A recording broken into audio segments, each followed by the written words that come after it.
He was the most feared leader of the ancient world, the celestial demon. Now, with the memory of his past lives and the weight of a new beginning, Roma plays his ruthless, cold, and brilliant game. He turns every humiliation into an opportunity, every insult into a move to advance. When crimes dare to challenge his name, Roma does not just defeat them, he humiliates them, making it clear that the weakness of his new body does not limit his genius. He calculates every anticipated move, every strike, and transforms enemies into tools to achieve his greater goal and expand the name Dmitri throughout the empire. He is Roman Dmitri, the Roman of war, and that entire world is his board. In a world governed by forces, Roma uses his intelligence and strategy in a chilling demeanor to carve his path. The name of Matrix will be etched in eternity, by strength and by fear. This little piece, dear friends, we already did on the channel some time ago, but it was back when we did it in a light voice, so we decided to bring it back. Long ago, there was a very well-known blacksmith. His shop sold handmade products. One day, by chance, he managed to sell his goods to the kingdom. During a war, he had an incredible opportunity to stand out, providing equipment for the entire realm. After the war ended, a blacksmith was appointed baron, and this blacksmith is the father of our protagonist, Roma Dmitri, the chosen one of this story, and he is listening to the story of his family, told by an elder, while his servant questions why he is listening to something everyone already knows. A few hours earlier, Roman woke up and asked his servant, the first person he saw, who he was. The servant, even finding it strange, replied that he was Roma of Dmitri, a younger son of the kingdom of Kiro from the Salamandra continent. Roma asks if there is no kingdom of Morim, and his servant replies that there is not. Noticing Roma's strange behavior, the servant thinks he must be under the influence of something.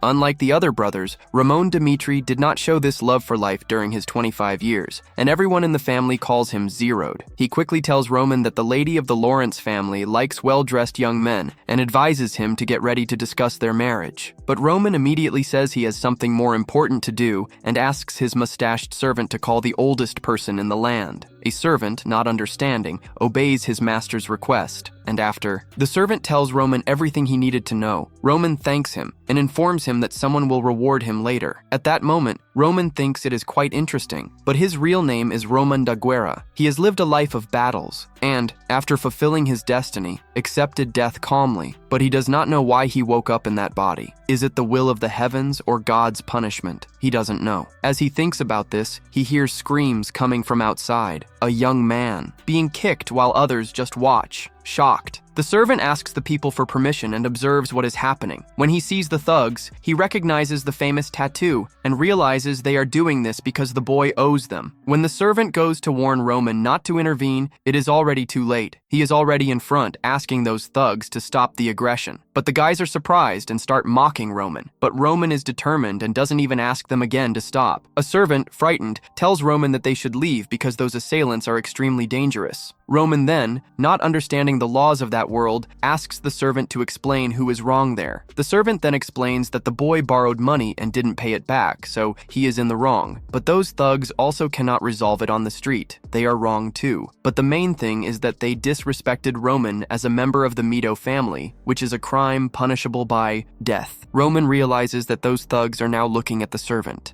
and that was all he needed to hear and see. He then picks up a powerful weapon, a stick, declaring that he will punish all the aggressors. Those bandits there begin to draw their swords and weapons, but Roma, acting as if he were facing nothing, starts to confront the aggressors. Even when the leader tries to attack him with his sword, Roma dodges and strikes with the stick at his throat, leaving the other aggressors breathless. They begin to tremble at their core, but still try to attack Roma. He dodges one attack, knocks down an aggressor, and before he falls, finishes him off with the stick. A servant is in disbelief at what is happening, and seeing this, begins to wonder if this is really the Roma he knew, revealing a bit of his past, explaining that he was chosen to serve the kingdom's army but feared and took his own life. Now, determined to live as he used to, he assumes an extremely resolute stance against the aggressors and thinks, but now, he is the owner of that body. Winfo, his past life, he was the leader of the celestial demon sect, the Roma of war, and as he assumed that body, he intends to live as he did when he was the wild warlord, a real beast. He looks fierce, right man? After he took down the first one, The rest became easy, and now he is amidst a pile of bodies. But he let one escape, of course. This one was running and screaming, but he grabs the fugitive and begins to say that, although he has no intention of killing him, he will have to face the consequences of his reckless words in quite a cruel manner. At that moment, Romain starts to slash his tongue so that he will never utter a word without thinking again. Then, he proclaims loudly and firmly, he is Romain Dimitri. If anyone disagrees, the punishment he has imposed there is just to seek him out at any time. He is the Romain of war. Who was this individual? A fearless, dangerous, and feared man who subjugated the entire kingdom of Morim with his immense strength, and few warriors dared to challenge him.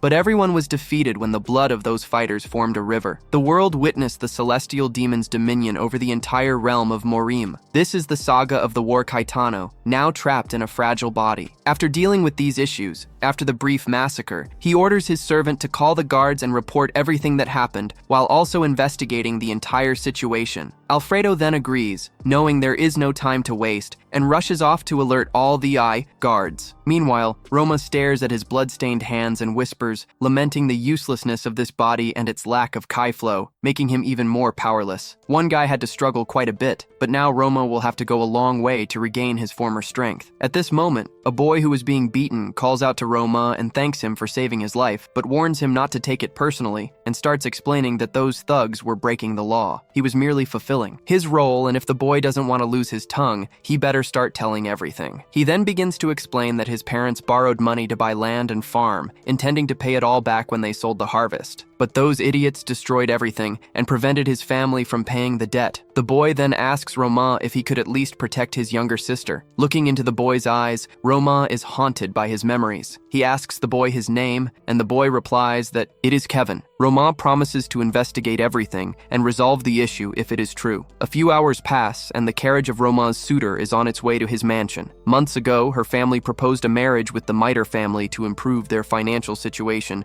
but the girl does not want to marry this guy. She is not at all excited about the idea of marrying someone she considers a bunch of brutes. She tries to convince her father to cancel the wedding, but he insists, because it is the only solution for the family's financial problems. When she arrives at the mansion, she begins to express her hesitation about marrying Roman, suggesting that perhaps it could be with the second son, who, unlike Dimitri, at least does something. Roman then agrees to call off the wedding, which surprises her, and she becomes even more confused by his sudden change. He explains that he doesn't deserve someone like her and decides to cancel the wedding, but Roman insists and will take full responsibility, stating that, as the family idiot, he won't have any problem being called something else. When he enters his father's office to tell him of his decision, the girl is perplexed. Even being called an idiot, Roman would only have to marry her, and the father made all this happen because he had asked to marry her. The new Roman, unable to say much, simply apologizes. Then a baron takes a glass and throws it at his head, saying that now he has to go to war in 6 months since he's not getting married. He then asks if that's a problem, and replies that it is not. His father then begins to say that he heard about the problem with the blood prey, that Roman punished all of them, but every father knows his son, and he doesn't really believe that story. He tells Roman to sort out all the mess he left behind, and of course, he won't help at all. His father expected him to beg for help, but he is surprised by the response, as Roman just confirms that he will handle everything, because the problem is his, so he must solve it on his own and will come back when everything is sorted out. As he leaves the room, he takes a handkerchief from his pocket and wipes the blood from his face. The blonde girl asks if he's crazy because she was listening to everything, but Roman quickly asks what she is still doing in the mansion. She just ignores his question and explains that they are the blood prey and are extremely dangerous. She starts saying that if they begin to think that Roman is threatening them, his whole family will be in trouble.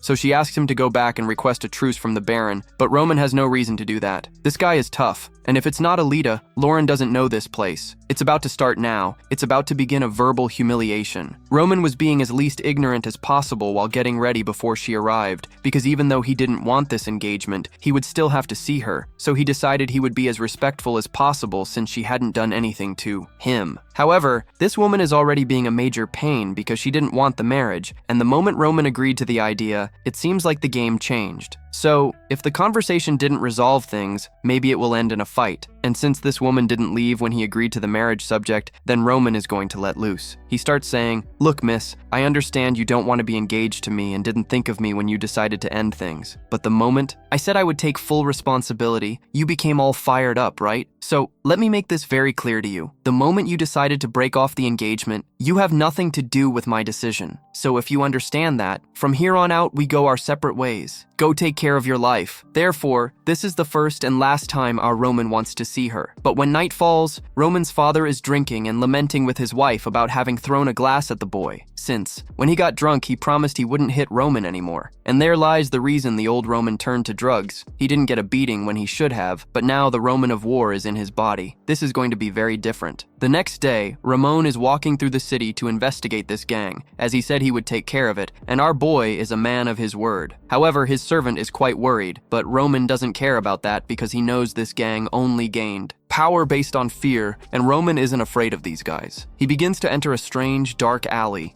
and the scoundrels believe this is the perfect time to act. One of them charges towards the protagonist, determined but reckless. After all, he attacks shouting. Meanwhile, a mustachioed man begins to panic and finds the captain, alerting him about the imminent danger that Roma faces, demanding immediate action to rescue him. The guy who challenged Roma quickly finds himself overpowered after receiving a punch right in the face. The protagonist then disarms him, and fear begins to take hold of the other scoundrels upon seeing their comrade on the ground. Meanwhile, Alfredo explains to the captain the gravity of Roma's situation. The knights, hearing the story, can't help but smile, but Alfredo begins to convey sincerity in his words. The captain starts to recall what the Baron had said and decides to seek Joe for help. Meanwhile, Roma, fearless, sets out to face two more opponents. He skillfully dodges one of their attacks and neutralizes with a precise strike. The other, in fury, charges forward, but Roma stops him with a shove because he has other plans for him. The adversary begins to threaten Roma, but Roma shows not a hint of fear, aware of all his abilities. After defeating two opponents, Roma, without hesitation, manages to strike the guy in the leg and starts telling him to confess everything. Then, a few hours later, Roman arrives at the tavern, bloodied, with plenty of blood on his clothes. Everyone there begins to watch with great curiosity. Then, Roma quickly asks the bartender for a tear of dawn, which he denies having such a drink. Determined, Roma then requests something stronger because he has urgent matters to deal with in the morning. The air begins to feel tense. Then, as everyone questions what is about to happen, Roma's words reveal a code, frightening everyone present. A bartender then tries to act, but is caught off guard by a precise blow that leaves him unconscious, while the other spectators are shocked by everything that is happening. Suddenly, the confusion in the tavern caused everyone to rush out, calling for help amidst the chaos. Roma quickly neutralizes 3 of the attackers, leaving the rest dumbfounded. The bar owner, regaining consciousness, kindly questions Roma about the sudden outburst. Roma then starts to say that he is investigating something and invites the bar owner to talk. Hours later, the knights arrive at the scene, coming across the aftermath of the confrontation. The captain observes everything, incredulous, but is informed about a survivor on the 2nd floor who has all the crucial information. The survivor reveals that Roma set off for the city of Lauren to resolve pending issues, deciding to return only after sorting everything out. Meanwhile, Roma faces a tough opponent during the interrogation. Even after being severely injured, the man refuses to cooperate. Roma, realizing his resistance, smiles, knowing that those who resist often have valuable information. Determined to get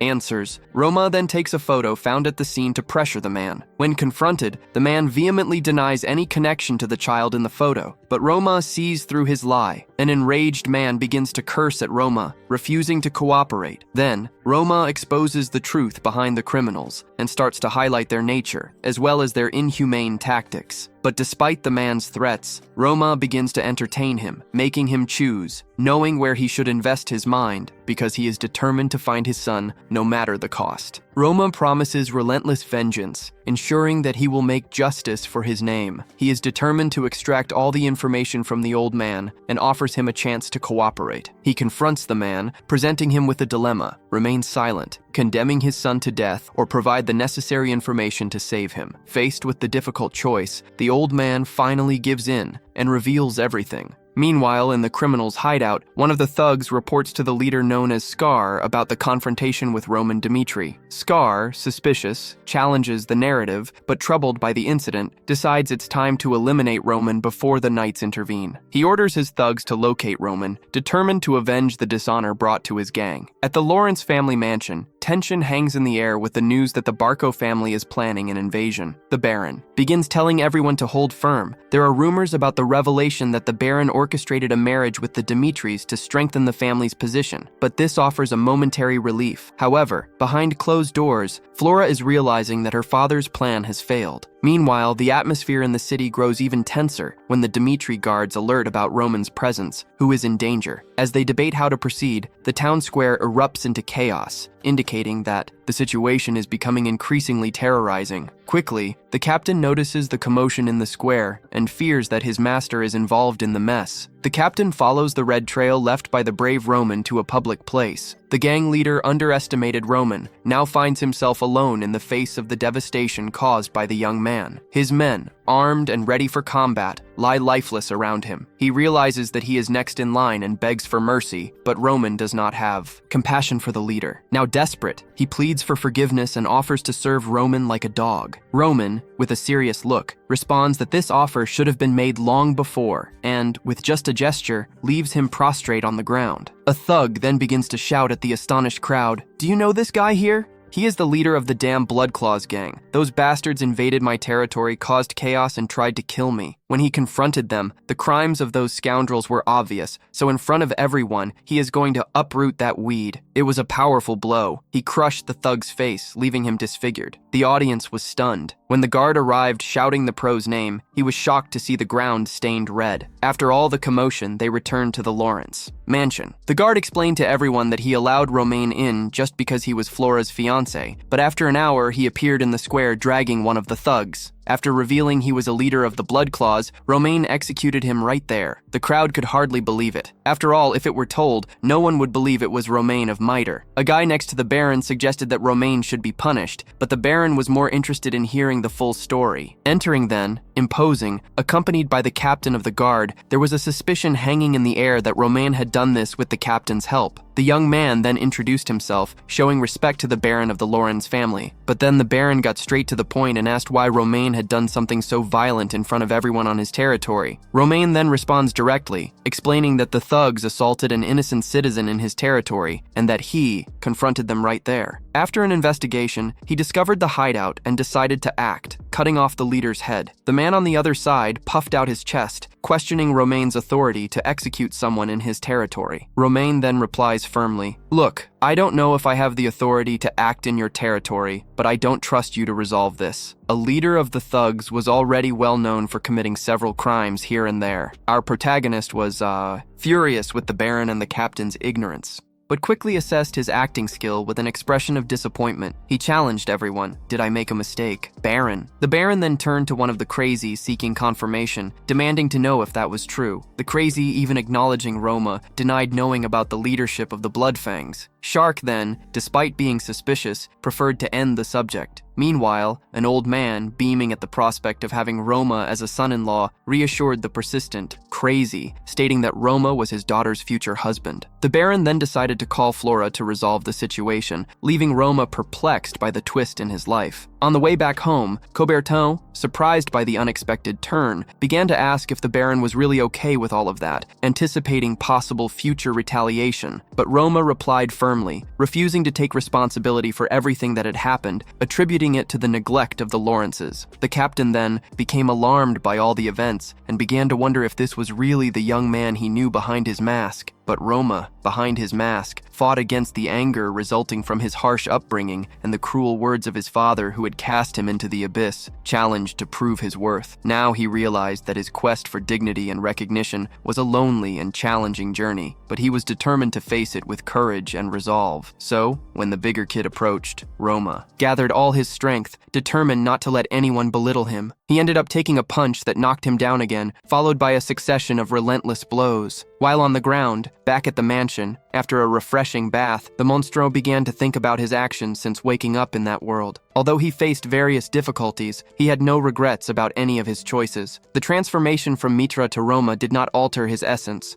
but he was still trying to understand this new world and decide which path to take. While pondering his next steps, he was called by his father to the Baron's study. The captain then reported everything that had happened, highlighting the remarkable changes in Roma. Roma's father expressed all his disappointment with the previously held image of Roma as useless, revealing that although Roma was the only son without special abilities, he was the one who remembered the times when they were playboys. The Baron confessed that he provided Roma with an allowance to prevent him from feeling worthless, wishing only for his son's happiness. But upon hearing this story, the Baron was filled with hope. When Roma arrived, the Baron got straight to the point, asking if he had taken care of the Bloodfangs. Roma noticed that his father was quite different, considering the possibility of revealing the truth, but he knew that this could change the Baron's perception of him. He also recognized the opportunity to strengthen his position, reflecting on all his toughest moments, when he was facing the bigger boy in the cave. Roma then thought about all the consequences of his actions for himself, and was determined to face this challenge. With each blow, he shattered the walls around him, which turned red, witnessing his determination. Then, when he finally stood up and proved his victory, demonstrating himself to be their leader, he denounced all his sovereignty and superiority to everyone present. The Baron did not hesitate to acknowledge his feat. The Baron then asked him where he had learned to fight. Roma, as a true actor, said that he had been secretly training to show that he was no longer the fool of the family. His father, curious to test his skills, took him to the mansion's training ground, where Roma was received with respect and reverence. At the training ground, the captain announced a special training session, including a duel in which Roma would participate.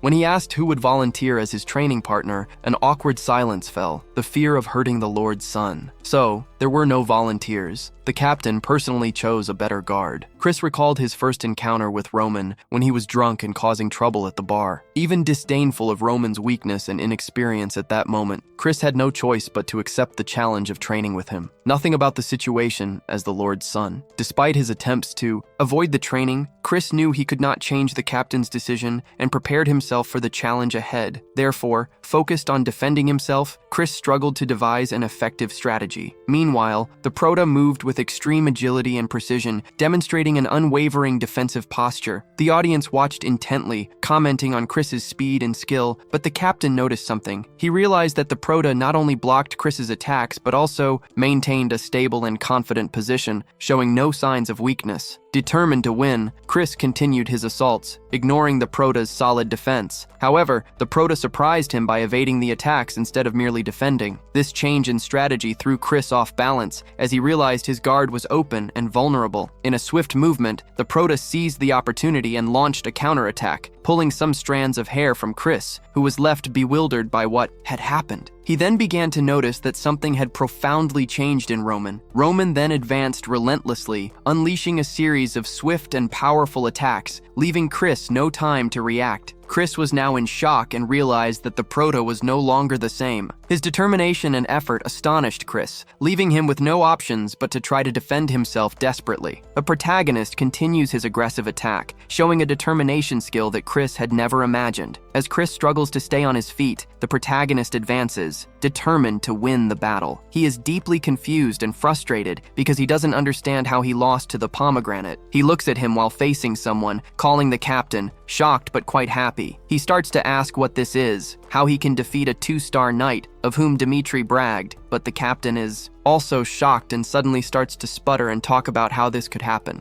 After all, he has always been a shameless one, and achieving such skill takes years of hard training. He fought as if he had trained his whole life, and the captain simply cannot find plausible explanations to understand the mystery, which only increases around the pomegranate. A true genius. Pomegranate then observes Chris on the ground and remembers the battle. This guy really seems like a true genius, but by the standards of his cultivation warriors, even the worst would be stronger than this. At the end of the battle, he was surprised by that blue power. The The father of Pomegranate is very proud, as one of his sons is a true fencing genius. No one believes in the growth of our dear Pomegranate. Daddy, all happy, immediately calls his son Pomegranate closer and starts telling him that today he feels a little happier and congratulates him. He asks if there is anything our dear Pomegranate wants. Pomegranate then smiles and says that he mentioned he has to go to the battlefield in half a year, but soon Daddy says that Pomegranate wants him not to enlist anymore to join the army, but Pomegranate said that is not it. He just wants permission to take some men with him. The proud father quickly said that he already has enough men. Then, Pomegranate says goodbye, but before he can leave, Daddy understands and says he will manage. Grant him the right to recruit as many men as he wants, as long as he continues to train and act that way. He has no reason to deny Romain's requests. Then, sometime later, Chris, already awake, can't believe he will have to teach the young master Romain how to use aura. Besides getting beaten up, now he has to teach the young master. Are you kidding me? After he used aura against Romain, he wasn't able to win. He was unconscious until now, and now everyone wants him to teach aura to the Protinia. The Hatter then starts saying that he can teach aura to our young master, and during the lessons, he can understand how Romain managed to change so much in such a short time. After discovering the reason, he can finally inherit the secret technique he so desired. This proposal is interesting, huh? He can't believe he will be able to inherit the master's secret technique. If he can do that, he will become a 3-star knight. He then rejects the proposal. We return to Romain's mansion. The rumors that Romain is a great warrior are now spreading throughout the castle, and he even managed to defeat the 2-star vice captain. A mustached man says he is incredible, but the Protinha begins to ask Ranz what he knows about aura. He only says it is a type of power that uses mana. Interesting, he remembers that the power Chris showed was undoubtedly a ki explosion. In his world, however, the way they use kai is quite different. In Mourinho's world, what they call aura there, in his world, was ki. But the way they use it wastes almost all the energy. He can't understand why they are using it this way, and is determined to understand more about how the power of this world works. We return to Chris, all battered still. The next day, Roma goes to Chris, and they look at each other with blank expressions. Chris then starts to explain what aura is. Aura is basically a use of mana, a power that most knights use, only it's a bit different from how wizards use it. After all, they store mana in their circles, while knights store mana all over their bodies. And the guy who invented this use of aura was a man named Emperor Alexander. Wizards store mana in objects, and he was the first person to discover this fact, that the body can store mana to strengthen a person's physique. The aura is simply the idea of taking all that mana and throwing it out. Mana spreads throughout your body, and you can drastically increase the amount of power you have. But that story isn't very important. Few people use it that way. The thing is this, in every 1,000, only one can use the aura. About 1 in thousands are able to walk the path of a wizard, meaning being a wizard is extremely difficult and rare. That's why he has to start training to see if he has affinity or not. So, they will begin right away with the ability to feel mana. Chris there took 6 months just to learn to feel mana, and there were several people who took around 1 or 2 years. They don't decide to start by trying to feel mana, while Chris gives him that smug look, all proud just because he fought and won the match against me. But this time it won't be easier than he thinks. But soon we see that our Roman already knew how to feel the mana. In his past life, he was a celestial demon wizard, so he could store mana even in small amounts. He then decides to take a shortcut, using everything he knows, to cut corners. Chris then starts to walk, telling him to focus on his breathing. He has to feel everything around him. He has to enter a deep trance along with his body. Once he gets used to using mana, he will be able to manifest the aura. Suddenly, Roman's hands start to exude a kind of fire and become extremely hot, while Chris begins to say that once the mana spreads throughout his body and he manages to concentrate a certain amount of it in a small point,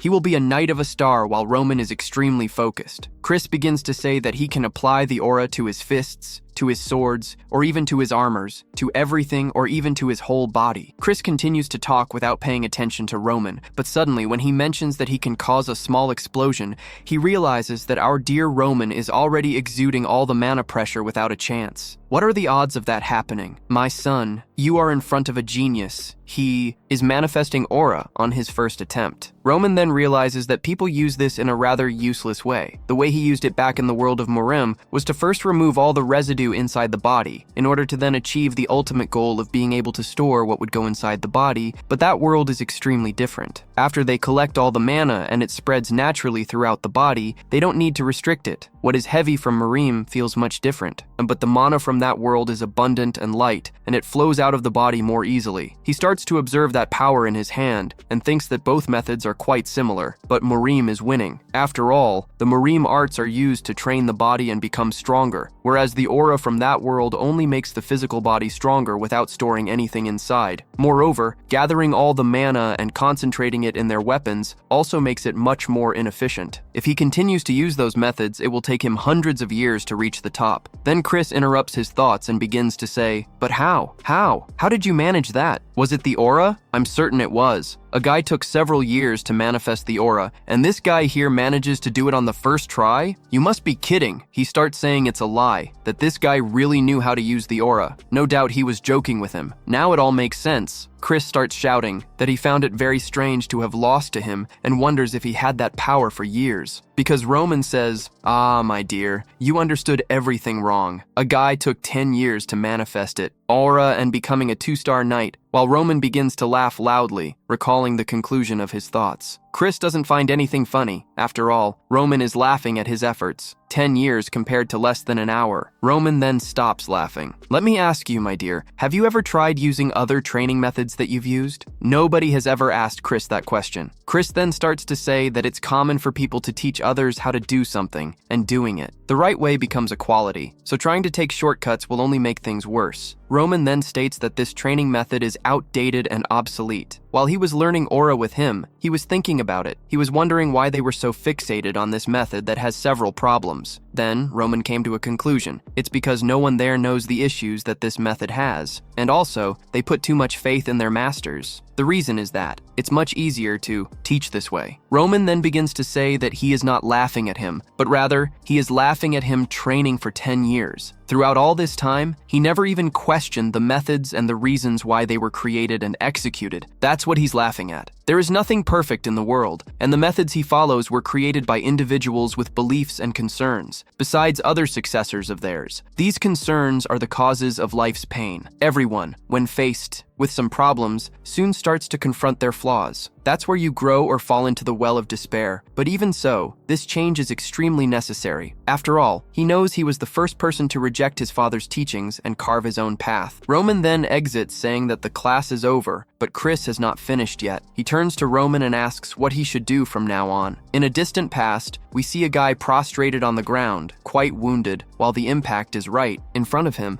asking if he will continue fighting, but he already admits his defeat and all his acceptance will now follow the war pomegranate. But before our Bayek could finish, he quickly said that he is the strongest person he has ever met, and that he also wants to become very strong like him. He decided to dedicate his body to him and start saying that it will be a benefit for both. After all, he can continue and grow stronger while becoming his devotee. He asks what he should do now. Our prototype then smiles. He cast away all his pride. Interestingly, that guy was the blood demon, an extremely powerful being under the orders of our war pomegranate. He used to face everyone in Morin, but still clashed repeatedly with our pomegranate, and at the end of a long battle, he lost the ability to throw his pride away, which made him the strongest. That kid there is quite similar to that blood demon. Ah, so you're looking for a way to get stronger, huh, my dear Chris? If he were to give a very different answer from the life choices he has been making, the hint would be to search for himself and make his own decisions. But he can take the easier route, stay by his side, and now, moving forward in 6 months, he will set off for war, and can stand by and watch how he will become extremely strong while defeating all his enemies. He has the chance and the opportunity to experience up close how he deals with all enemies, from the weak to the strong, and if he remains at his feet for 10 years, he may know more answers, or perhaps find the answer. For sure, damn. So, at dusk, our dear Christ is there in bed, lost in his thoughts. Everyone was in disbelief that he managed to feel mana in half a year and manifest aura in 3 years. Everyone called him a genius after he became a 2-star knight, and he begins to think that about 10 years of his training were extremely important, but he never questioned the methods used. What is the reason that guy is laughing at him? He will prove to everyone that he is the badass. So, the next day, he's already in the captain's room, who is shocked by everything he is saying. Chris simply says he's going to the battlefield alongside Roma, while thinking he's going to get stronger. The captain believes that something must have happened for him to be changing his mind so quickly. If he doesn't understand the situation, he quickly tells him that from now on, he is no longer part of Dimitri's knights. Refuse at all costs. He hopes and waits for him to be able to protect our dear Romain while pursuing his goal. Chris then thanks him, while the captain remembers when he first met Chris. That little boy was crying a lot, poor thing. He had just lost his mother on the battlefield. The captain then stands up and starts to say that if Chris thinks he can follow Roma, it means he has changed a lot, and maybe no one can call him an idiot anymore. He then decides to take him to a room. After all, if he's going to the battlefield, he needs a secret weapon. That guy, besides being his master, apparently has the role of a father as well, or almost. Meanwhile, outside, all the villagers start spreading various rumors. A young master, Roma, managed to defeat all the blood prisoners, but you're aware that this Roma knew nothing. He was a Zeruela. People still doubt. Some blame the Eye, Knights of Mitre. Sure, it was them. While there, we see a skinny little guy with red hair, thinking that Roma managed to defeat the blood prisoners. That guy was the one with the stick that day who saved him. He managed to defeat all the blood all by himself. He did all this to keep his word. Wow, I think that wasn't the case, huh, kid? But whatever. That guy keeps working and crying, poor thing. He really took care of the usury issue. Now he doesn't owe anything to anyone. The name of that guy is Kevin. Dude, just grab his attention by telling him to clean everything up if he wants to go back home. He keeps cleaning things and carrying boxes, thinking he should become someone like that guy, protecting the people around him. After all, there are still plenty of thugs in that world, and he needs to get stronger to protect his whole family. He continues walking aimlessly with boxes in hand, wondering if he will ever see that guy again. Suddenly, he looks up, and there he is. None other than the young Master Pomegranate. It's been a while, right? He is so overwhelmed on the ground that he starts shouting and crying. Thank you, young master. Thanks to you, my family survived. No one owes anything to anyone anymore. Pomegranate then asks how he is doing, and he only says that after the prisoners and bloodshed died, no one threatened him anymore, and he managed to find work. But Pomegranate quickly says he has an offer. If he agrees to work for him, he won't have to worry about his family's financial problems anymore, and he will also provide a cozy place, good food, clothes, and even days off. Back then, that was quite common. But there's one condition. He is to live his whole life for him, Roman Dimitri. If he swears allegiance to him, he will have a life he will never regret. Kevin looks shocked and swallows hard. Wow. The guy slams his head on the ground so hard that his forehead starts to bleed. Are you crazy? Then he starts shouting that he promises he will give his life for the young Master Pomegranate,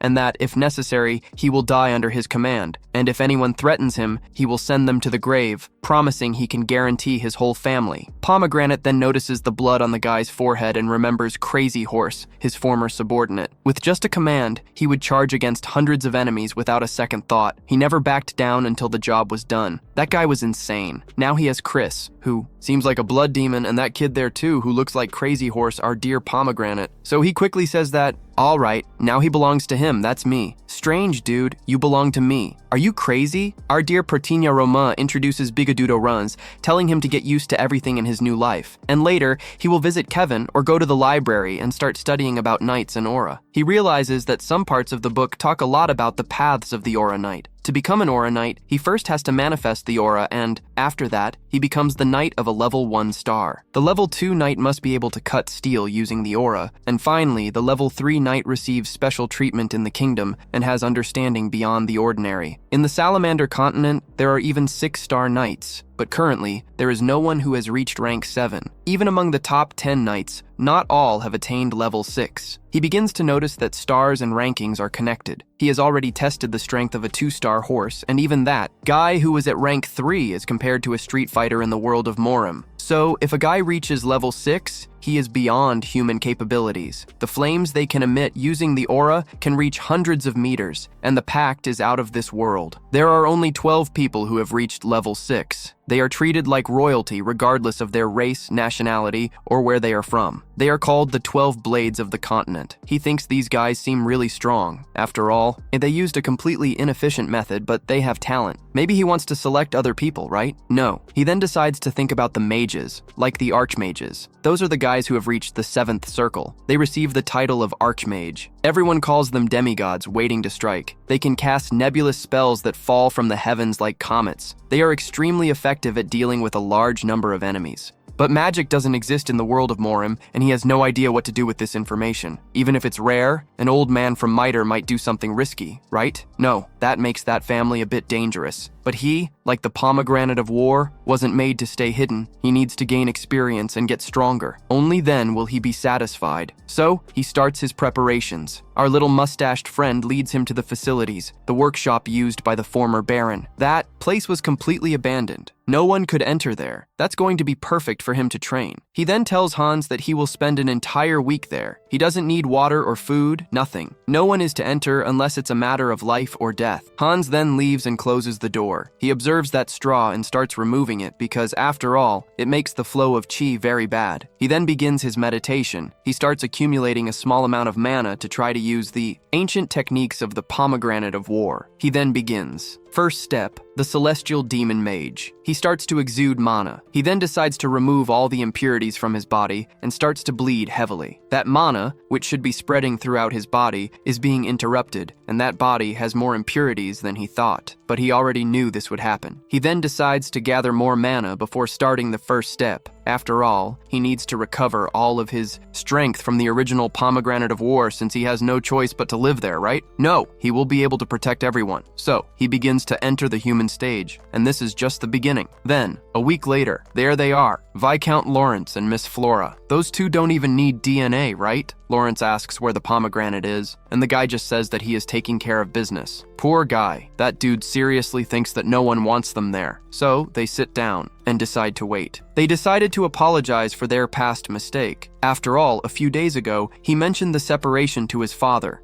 She started saying that she thought several times about how she could marry someone who doesn't respect her father. She becomes extremely anxious after all. She has no responsibility towards the family. Their territory is being drastically threatened, and the Barco family decided to take a loan from the Golden Bank. This means they will get more money to prepare for war and send our entire family to the grave. The arranged marriage with Dmitri was the necessary decision for them to secure. More money to defend themselves against the Bar family, but now their plans are completely ruined. Flora then begins saying that even without Mitre's family, they have a chance. But if it was just the Barcos, they would be the same. The central government also approved suspicious orders, as they allowed them to borrow money from the bank without offering any guarantees. This means that the scale of war between the two families has already crossed all limits. Those who are helping the Barco family to get money are the same ones who want to see the Lawrence family fall, and they will do anything to destroy all the land and honor of the family. Even she, who was called the Flower of Lawrence, poor thing, now she feels the weight of her actions and starts to realize that there will be nothing left of the Lawrence family if she continues with this foolish pride of being called the Flower of Lawrence. A little further away, Leons paces back and forth. The mustached man is waiting for a little dish. The sun has already set and a week has gone by, and those guys inside are quite unhappy since the young master did not come to meet them. Then suddenly the door opens and he finally returns. But the mustached man is startled when he sees the young master already at the house of Pomegranate. Lawrence and Flora are waiting impatiently for Pomegranate's arrival, while Lawrence thinks that he definitely has to make this marriage happen to preserve the future of the Lawrence family. But even so, he thinks this isn't right. He then decides to personally meet Baron Dmitri. He enters the Baron's room, very anxious, and starts shouting. Baron, what are you doing keeping your guest waiting for so long? If he is not satisfied with the offer from the Lairs family, he should have dismissed them. The Baron continues with his tasks and understands what is happening. He then asks the Lairs if they scheduled a time to speak with the Baron. The Lairs begin to say that they decided to visit the lady mentioned, but they notified a week ago and received no news. The Baron then asks if he is really going to refuse a visit from a Viscount. He asks if that is all he wanted to say. After all, is he only here to express his anger for having waited half the day? The Baron starts to remember that on the day Flora Laura visited the Mitre Roma family, he expressed his intentions to cancel the arranged marriage. He then understood that it was certainly she who did not want to marry him. Even knowing that he did not ask, he had little choice, so he stayed silent and ignored it. The Baron then begins to say that the Viscount has no right to be angry for having waited merely half a day. He then slams his hand on the table with tremendous force, telling him to take his place and acknowledge his own mistakes regarding that arranged marriage. Nevertheless, the Viscount still decided to come here and complain. He then composes himself again and begins to say calmly that about a month ago, they received contact from the Bar family. Why did they decide to proceed with the arranged marriage with the Barr family instead of with the Lawrence family? They would give them the chance to make connections with the central government and expand their territory. As the ink spreads across the table, he said he refused the offer from the Barr family. And do you know the reason, Viscount? The reason is simple. Because all the power lies with the Miter family, and they decided to choose based only on desires and not on benefits. The most valuable son of Miter is fond of Flora from the Lawrence family. For that reason, they decided to go to war against the Barr family. Was that a mistake? Lawrence then realizes the mistake he made by entering that room in deep anger. You are aware that the angrier you are, the less intelligent you become. Beware. A baron then starts to say that the two are the best duo. But when they add Dimitri's last name, the value of the whole family will change. Moreover, they are the ones desperate for the marriage, or is he wrong? Fleur de Laris then remembers when she was little. She recalls when her parents were at the academy, a place where the children of noble families gather and develop their knowledge and relationships. She watched a family that was very small, and that was the Joel family. In a world where nobles think they are noble just because they were born into the right families, Joel was an exception. But one day, Joel made a big mistake along with the pampered children of noble families. Nothing happened to the others, but not him. He was penalized. Then a man who looked like his father appeared. He apologized while all the classmates laughed at his father. Fleur de Laris was watching everything and thought it was all quite sad. Poor thing. The sigh. Head of the Lawrence starts to say that his daughter was very immature and didn't realize the risks her actions could cause to all the Lawrence. While she remembers that Joel was very weak at that time, that applies to the Lawrence as well. Now, the weak always bow to the strong. She then bows and calls the Baron my lord, and suddenly the door opens, and she realizes the truth far too late. And there he is, our Roman, Dimitri, with stylish hair, now a legitimate capote. People are startled by the new look of our Roman, and he then says that he finished his training and that he will tell what happened later. As he notices that family Lawrence is talking about the marriage issue, he looks around and sees a messy place and realizes what is happening. He then starts to say that he knows the reason for the union of the two families. The influence of the Dimitris will help the Lawrence's survival. He then takes a handkerchief from his pocket and starts cleaning the table, saying that the people of the Lairs family must have heard the rumors about the fool in Mito's family. He thought he would never want to marry a guy like that. Rumors determine outcomes, but he remains the pomegranate of 1,000 pomegranates. So, he says he won't want any changes to occur to completely dissolve the marriage. Poor Lauren, apparently his plans have come to an end, but what could he do other than arrange a marriage with the family that had more power? They will have to resolve this issue within the Lauren family. But if the Dimitris and the Barkos decide to work together, they won't stand a chance. So, he bows down again and says that what happened was because of the Laurens. He then makes a proposal. They will temporarily waive taxes on the Dimitri merchants passing through the lands of the Lauren family. And perhaps this small gesture, since the Dimitri family is extremely wealthy, could be seen as an apology. A baron said it wasn't necessary. He then told everyone to announce that Dimitri and Flora would no longer get married, and that the Dimitris would not associate with the Barkos. One guy then thanks him and continues apologizing as he bids farewell. In the room, only a baron and Dimitri remain, a baron and a pomegranate of corn. He realized that the pomegranate of corn was worth more than he thought. He should have been more careful. He made a big mistake. A baron then asks what happened to the pomegranate because he looks extremely different. The pomegranate said he trained hard last week inside that warehouse. He removed all the impurities within his body to reach the human stage. And he begins to explain that at this stage, it's the most important phase for the body to become the body of a celestial demon mage. That isn't very impressive by Mourinho world standards, but given the amount of mana in that world and the amount of impurities in Raman's body, it was quite critical. He even had to prepare the body's foundation, and it had an extremely expressive effect that changed his hair and his body. He became a person. Completely different from before, both mentally and physically. He only told his father that now mana began to circulate throughout his body. A father, João, is shocked. He can even circulate mana. It's as if nature was inside him to enhance all his physical abilities. The guy becomes a beast, not something that happens to just anyone. Roman is no longer the Roman from Miter that everyone knew. He managed to deal with blood prisoners and even complete other extremely difficult tasks performed by a select group of humans. A baron continues to think that despite this, he is still his son. Even from a distance, he begins to tell our Roman that as his father, he will help with whatever he needs, so he doesn't forget that his name is Romano Dimitri and that he is Romero from Miti. His father will always support him from afar. Roman feels scared. After all, the father figure for him was quite different from what he is seeing now. He then goes back to his memories and his father's memories. His father wasn't a very nice guy, was he? and he starts to realize that this is a father who cannot even be compared to the other one, who was cold and relentless. But it's a father who supports a son without ulterior motives. He then smiles and thanks his father and leaves the room. He then finds Flora waiting outside. Flora apologizes for causing so many problems for their families, and Roman soon passes by her, thinking that he had no intention of marrying that girl at all. But she thinks he is angry and continues to follow him, asking why. After she said she wanted to cancel the wedding, he didn't think twice about supporting her decision to end the marriage. What is the reason? She remembers there was a social gathering of the royal families in the northeast. Many people gathered there, and that's where she started hearing rumors about Roman Dmitri. After all, she was going to get engaged to him. The rumors were worse than usual. Roman Dmitri, you know, that guy does drugs. That guy is a loser.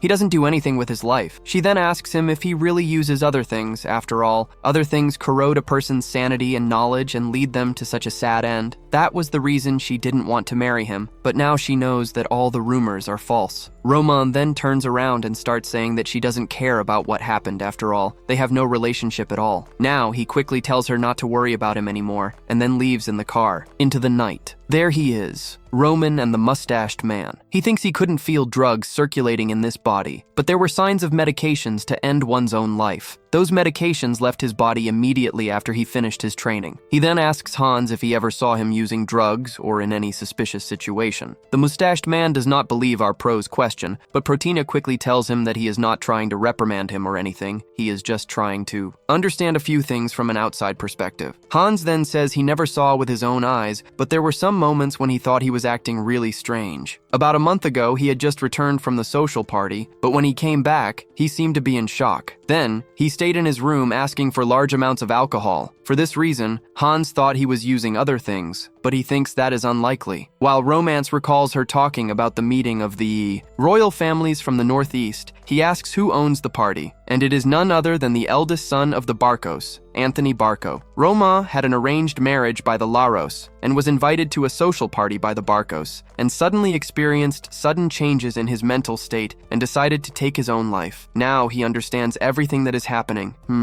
A little finger from the Barcos there, huh? There were some unresolved issues that were troubling our dear Roma. Regarding Roma's death, before he died, he made a will, and the only thing he said was the fact of going to war instead of his two brothers. And he was very scared of what could happen. But when it comes to Roman, who had promised to marry Flora, there were many ways to avoid going to war for married members of the royal family. But it doesn't make any sense for a guy who's afraid of war to kill himself. He wasn't afraid of dying. He then asks Bigodinho if he and Antonio Barco were close, and Bigodinho simply said yes, they were close. And it was around that time that they started hearing talks about the marriages of the Lawrences with the Dimitris, the arranged marriage. The Barcos did not want that to happen in any way because they wanted to take control of the Lawrence lands. And the easiest way to solve this problem would be to interrupt that marriage before it happened. In other words, send him to the grave, Roman Dmitri. That is the real reason for Roman to kill himself. Bigodinho then says that a few days ago, they received an invitation from the Bar family, but it was when he had returned to training. He asks what he should do. Roman then starts to smile, thinking that they still underestimate Roman Dmitri. Since they have annoyed our dear Roman of War, they will pay the price. He asks when the party is, and the party will be in 2 weeks. He then tells Bigodudo to inform the Barcos that he will be present at the party. Then, we go back to Kevin, who is heading towards Roman. He then warns Kevin not to worry about the appearance of our young master. Then he enters the room and realizes that our Roman is extremely different, that there is the blood of the hood. Kevin now understood what Bigodudo meant. Roman approaches and asks how he is. He only said he's fine, but he has been thinking about what his role is there because he doesn't think he can do much for the young master. Roman said he will use Kevin as his sword. Wow, but he will give him 3 paths to choose from. The first, give up his use as a sword. If he holds the sword and spills blood, it's because he's afraid, and he doesn't need to be his sword.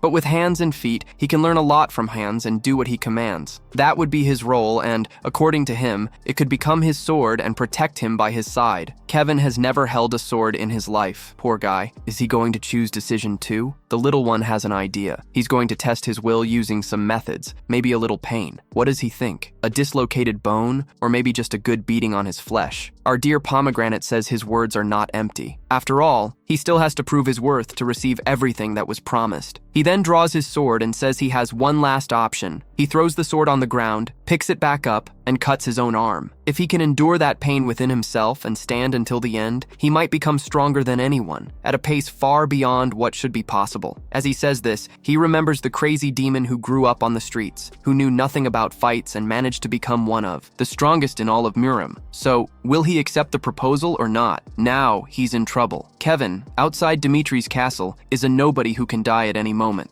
He was born there, and since he was little, he worked hard with his parents to survive. Life out there isn't very good. He learned various types of manual labor, but his life remains the same. Whenever he tries hard, he ends up bumping into someone stronger than him. This is the life of the weak, and for that reason, he can't get it. All out of his head. The overwhelming strength of our pomegranate Dimitri marked Kevin's mind. He then picks up his sword, thinking that cutting his arm means something. But if he can get stronger, that will be his decision. One arm to have a life where he can regain everything that was taken from him. He will do it. He then begins to prepare to cut his own arm and raises the sword. As he goes for the final blow, we return to the crisis, wondering if it was the best choice to leave Dimitri's knights and follow the young master. But he didn't learn anything during a week, and there he is, the mustached guy. Ranz asks where our protector is, and Ranz just said he went to talk to Kevin. Who is that? Then we go back to Kevin with the bloodied sword screaming in pain. He then falls to the ground, and Ranz appears asking what happened. The sword is dirty with blood. Roma just told him not to worry, that this blood isn't his, just as Kevin was about to cut his own arm. He put Kevin in an illusion. This is the demon of illusions enchanting magic, the perfect magic to test the soldiers under his command. A short-term illusion. In this illusion, Kevin cut his own arm. That kid is truly worthy of being called a demon. There are 2 weeks until the party and 6 weeks until the war, and there's a lot to teach those kids. He's gonna be quite busy, right? That's right, my brother. This Roma guy is really strong. Are you crazy? Just wait to see the chaos unfold. This guy grows at an astonishing rate, and this ranking and aura business, he's going to turn this world upside down with his teaching methods and the growth of his soldiers. And what about the name Miter? Where is it going to end up? Everyone there is finding that Miter's Roma is strange. He's not the same lunatic as always, but rather the Roma of war. Hope you enjoy. That's it. Thanks. And stay tuned for the next video. Roma is then going to teach him a quite dangerous technique, and it's nothing less than mana enhancement. That technique is quite common, but the specialist in it was the crazy demon. But that world there is an ancient technique that was hidden in the main treasure of the house. It's the spiritual technique of the divine soul. This technique is so dangerous that it could even devour the user's entire spirit, and the guy could exceed all his limits and have extreme power, and extreme rise as well. Even if the guy's whole body is torn apart,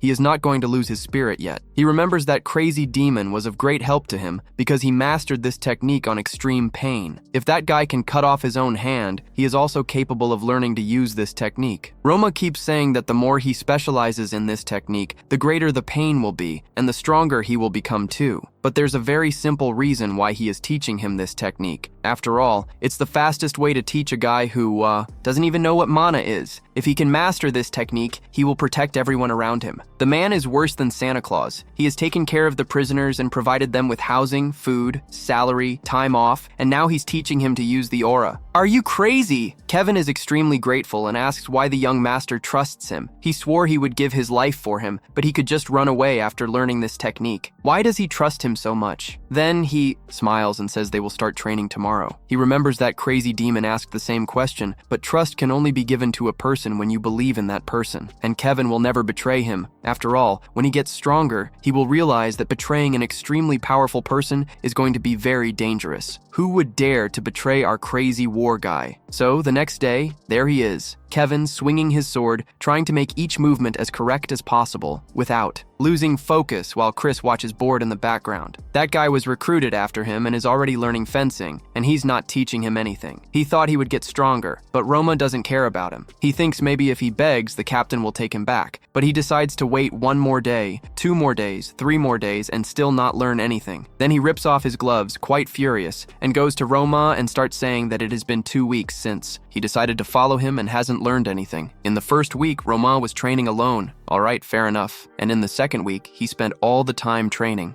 Kevin recruited him for what, huh? He also wants to learn something. Mom then looks at him with a blank expression and says again, "Oh, my dear Chris, I told you to learn while you observe." And then she goes on to say that everyone has their own way of learning. The phrase is as follows: Chris already knows something and Kevin doesn't know anything, so it would be better to teach who doesn't know first, while the one who already knows observes the correct way to learn things, since he has several bad habits from past training but finds everything complicated, learning while observing his mother. Then she gives him a wooden sword and tells him to fight Kevin, but with one condition. Kevin will only accept advice from Roma. Basically, he will be a copy of Roma, and if he thinks he's still right after the fight, he will teach him personally. Wow. Kevin, who has been learning fencing for a week, will fight against a 2-star knight. Now Chris is disturbed. Let's do this. He will show Roma that he is not just anyone, he is a genius. So there they are preparing for battle. Kevin is scared because that one is a 2-star knight. Roma only told him that if he loses, he will learn something from the defeat. So everything he does there will earn him experience. In this world, there are many strong people, those bloodthirsty ones that would come after you through violence, and also Chris, who can hardly wait to defeat you. They are not different people. What can you do if you can't? Even defeat Chris? Is he planning to run away? Every time, he then gets motivated by Renan's words to try a little harder, while Chris is extremely irritated to fight against a rookie who has been swinging the sword for a week, without a chance. Mom then tells the two of them to get ready and orders them to start. Chris charges at full force, thinking there's no way he can lose to this guy. He strikes, and Kevin defends. But shortly thereafter, he swings his sword trying to disarm Kevin, and kicks him in the stomach.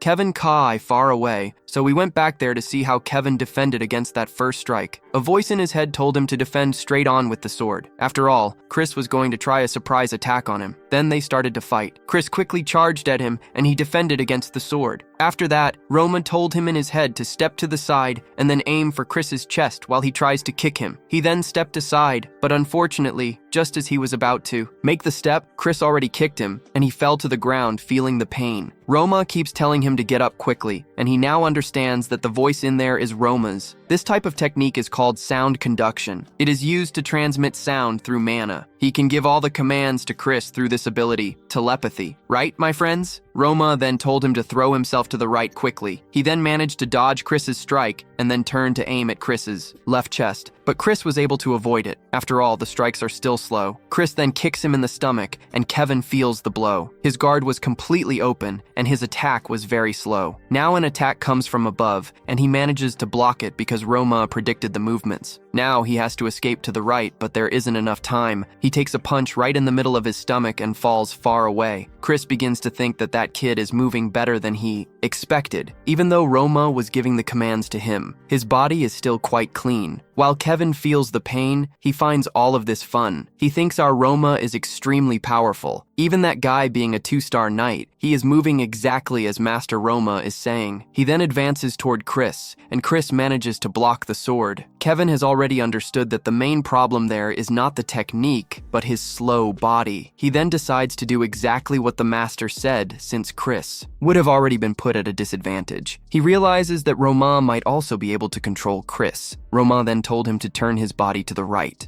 Quickly, Chris dodges the blow and moves to attack. He advances, but his strike misses because he has already been hit in the face again. Chris now realizes that he is trying to take that guy down, but he is narrowly avoiding some moves and also countering his attacks. Is it a coincidence? While Kevin continues to think of Pomegranate, Chris is one of the strongest geniuses of Demetrius's empire and doesn't even come close to the real young master. That Pomegranate is on another level, and this is the kind of guy he will be serving. He will blindly follow all of his words. He then grips his sword tightly with tremendous willpower and charges forward, but his body is already reaching its limit. Chris then warns that if he keeps fighting, he might not be able to hold on and could end up breaking some bones. But Kevin smiles, saying he will see this duel to the end. Now Chris is nervous, a guy with only a week of training wanting to clash with him. So he prepares and charges, thinking he will deform that guy's arm, so he regrets messing with Chris. Chris then takes a step forward and attacks with all his strength, but can only manage to dodge. That guy counters Chris's blow, forcing him to turn quickly and strike again. He doesn't charge at Chris while he is even more nervous. This guy has a big, slow attack with plenty of openings. But then, something snaps in his head as he looks into the eyes of the Pomegranate, and Kevin dodges his strike. Kevin is getting crazy and lands a hit on Chris. Chris then becomes deeply nervous and strikes Kevin's sword, which falls far away, ending the duel there. Pomegranate realizes that Kevin was already intending to duck, anticipating this attack. That fight was quite unpleasant, wasn't it? Pomegranate simply stated that Chris won. As promised, he will personally teach him starting tomorrow, whenever he wishes.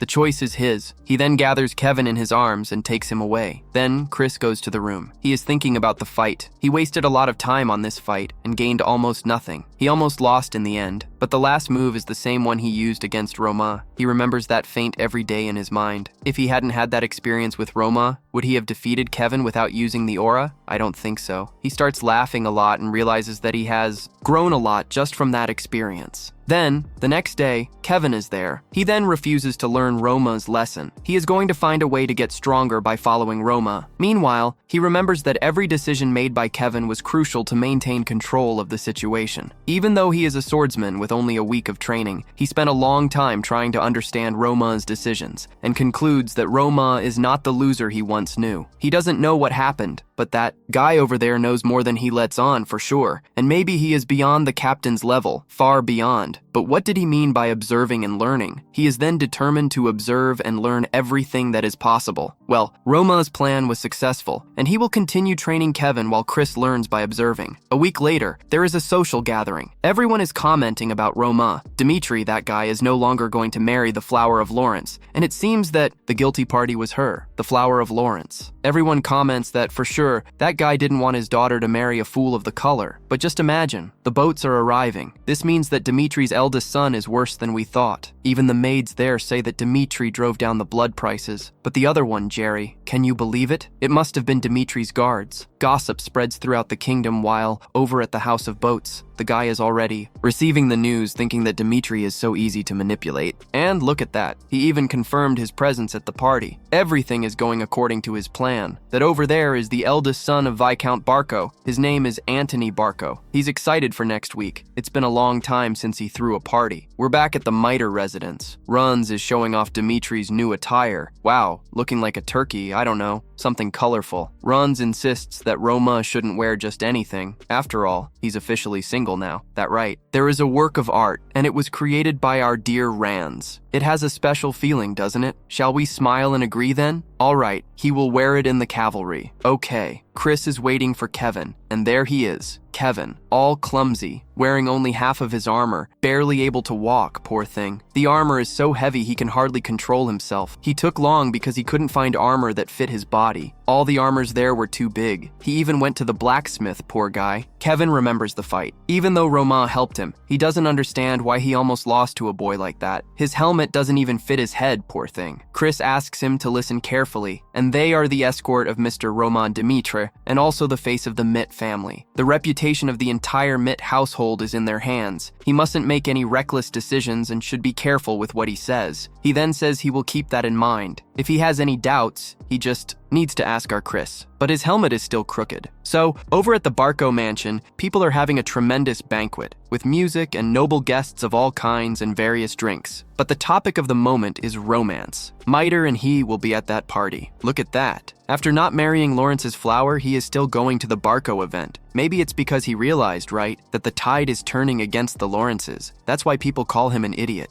The other one laughs quite a bit. You guys know that Miter's family is the central pillar of the Northeast. They are quite greedy, but they have to maintain good relations with everyone. And maybe he will attend that party to make up for his mistake. A girl asks him what Dimitri is like, and the guy only says she will see when she meets him because he leaves a pretty bad impression wherever he goes, and he is quite short, you know? And he also brags a lot about being Dimitri's eldest son. Then, the other one starts smiling and says that if he were a woman, he would have done everything possible to annihilate that marriage. So there he is, the eldest son of Dimitri. The door opens and he steps in with his right foot, looking extremely elegant. The first impression wasn't bad. Everyone was amazed by that extremely stylishly dressed young man, Roman Dimitri, very different from before. And he wasn't short, and his hair was fashionable. Everyone is commenting. The girl then quickly steps away from the guy and goes to Miter, introducing herself as Sophia, from the Grizel family, a family that is still rising. And maybe Roman hasn't heard of her, right? But he just said yes. He has heard of the Grizel family, and he smiles with all his elegance, and quickly adds that how could he not know the history of a family that has been around for centuries when he was at the library devouring all the books? He asked Hans, the mustachioed one, for all the information on all the families from the north so he could study them thoroughly. Since Since he will be attending that meeting, he has to be well informed about everyone and show the least amount of courtesy possible, memorizing everyone's origins and also uncovering their legacies. He has to make an effort to gain charisma and perhaps the favor of some, especially for him, who is called the Fool of the Dimitris. He starts saying that this family has lived in the Northeast for a long time, and that her father is a famous grizel, lumberjack known for the quality of woods in the kingdom of Cairo.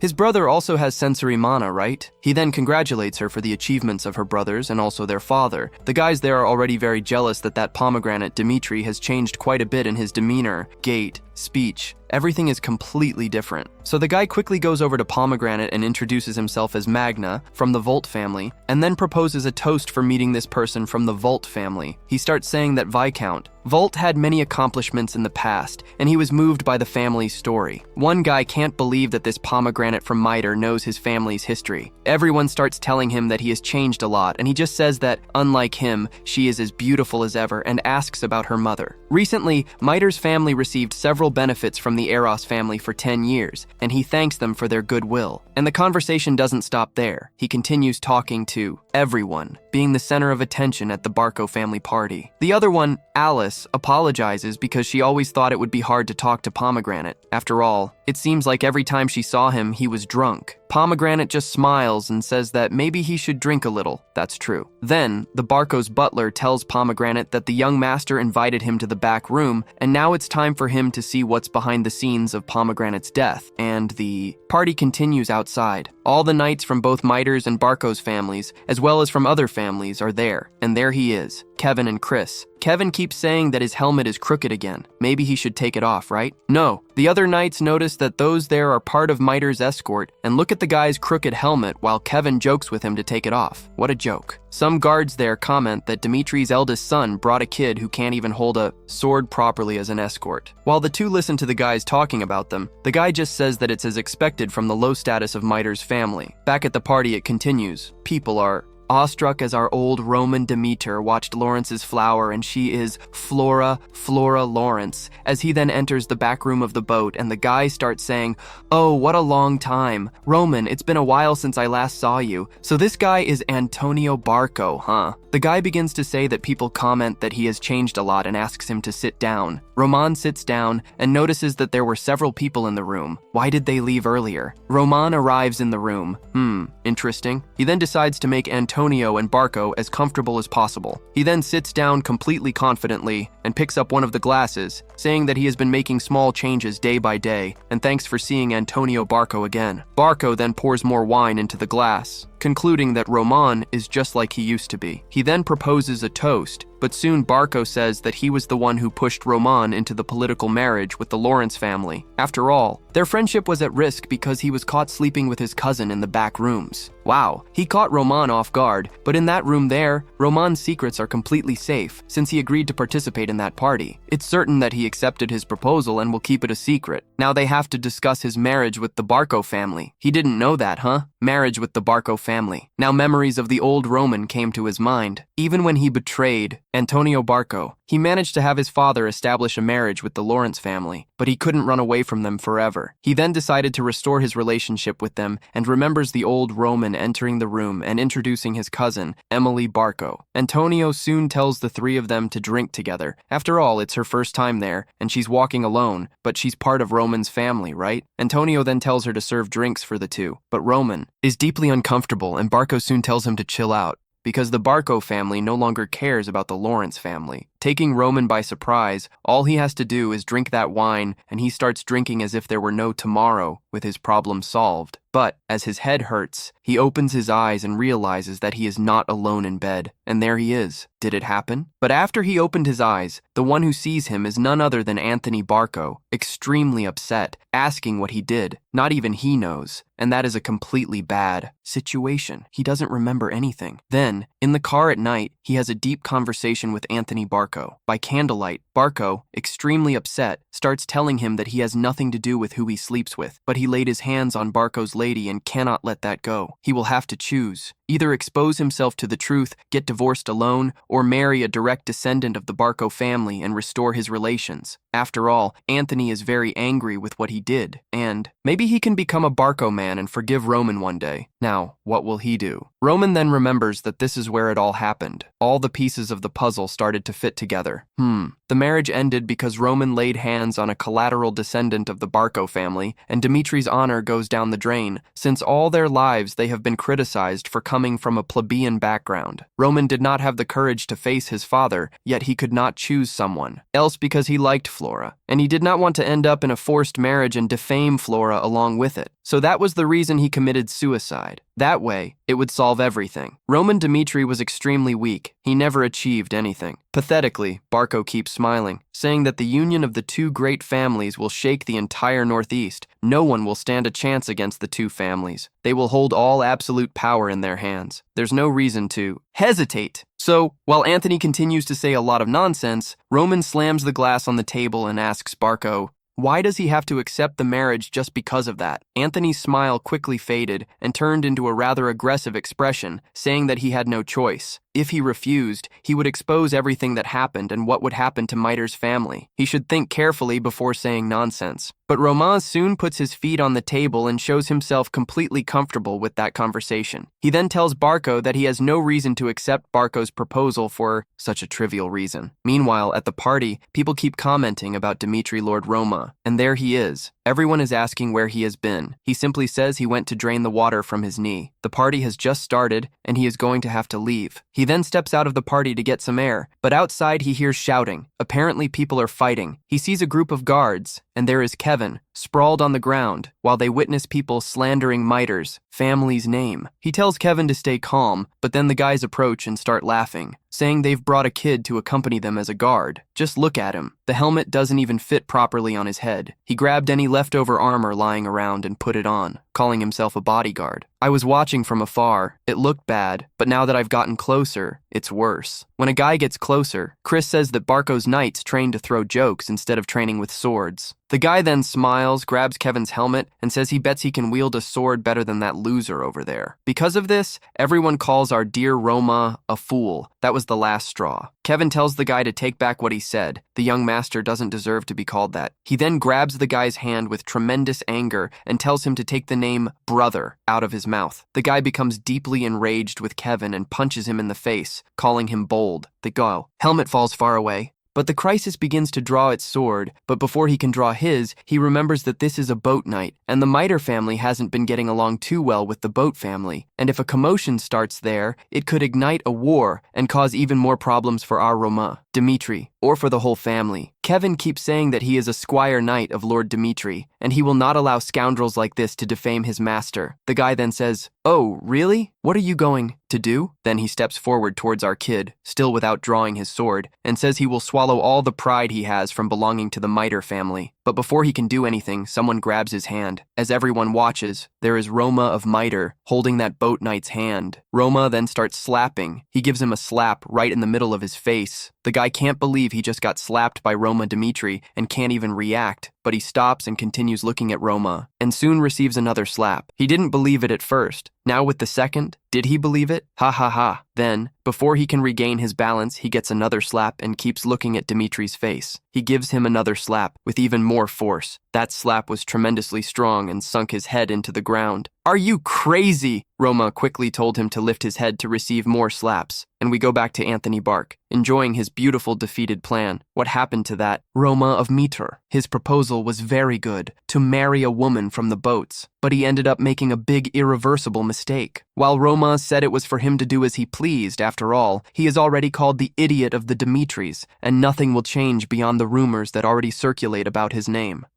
Anthony. Bark began to get extremely upset about this. Roma starts saying that he chose to end this marriage of his own volition, not because he threatened him. But ever since Dmitri moved against the Lawrences, his desire has been more or less fulfilled. Now that Roman Dmitri has managed to show his claws, how should Anthony Barco react to this situation? Roman continues to say that he will not help the Lawrence family, interfering with the Barco family only to relieve his personal grudge against them. He has already researched quite a bit about the Barco family, their connections with the central government, and the influences that cannot be ignored. Their power comes largely from connections and wealth, but the true powerhouse of the Northeast is the Miter family. And now, what will Anthony Barco do? Anthony Barco has been backed into a corner and has started to realize that if this matter dies here, no one will interfere with the Lawrence family. Will they? No. They then decide to end that matter. Now Anthony understands that Roman is no longer the same Roman. Not just the face, the look, the actions, the speech, everything about him has changed. Everything is a completely different person, cold and calculating, incomparable to Antonio Barco. While he is there, brooding over his thoughts, the butler interrupts, saying that Roman is hitting one of his knights outside. Everyone at the party witnesses the scene, Roman slapping one of the knights. A knight already prostrated on the ground begs for forgiveness and tells Roman to stop. After all, he will never bother one of his soldiers again. Kevin quickly tells the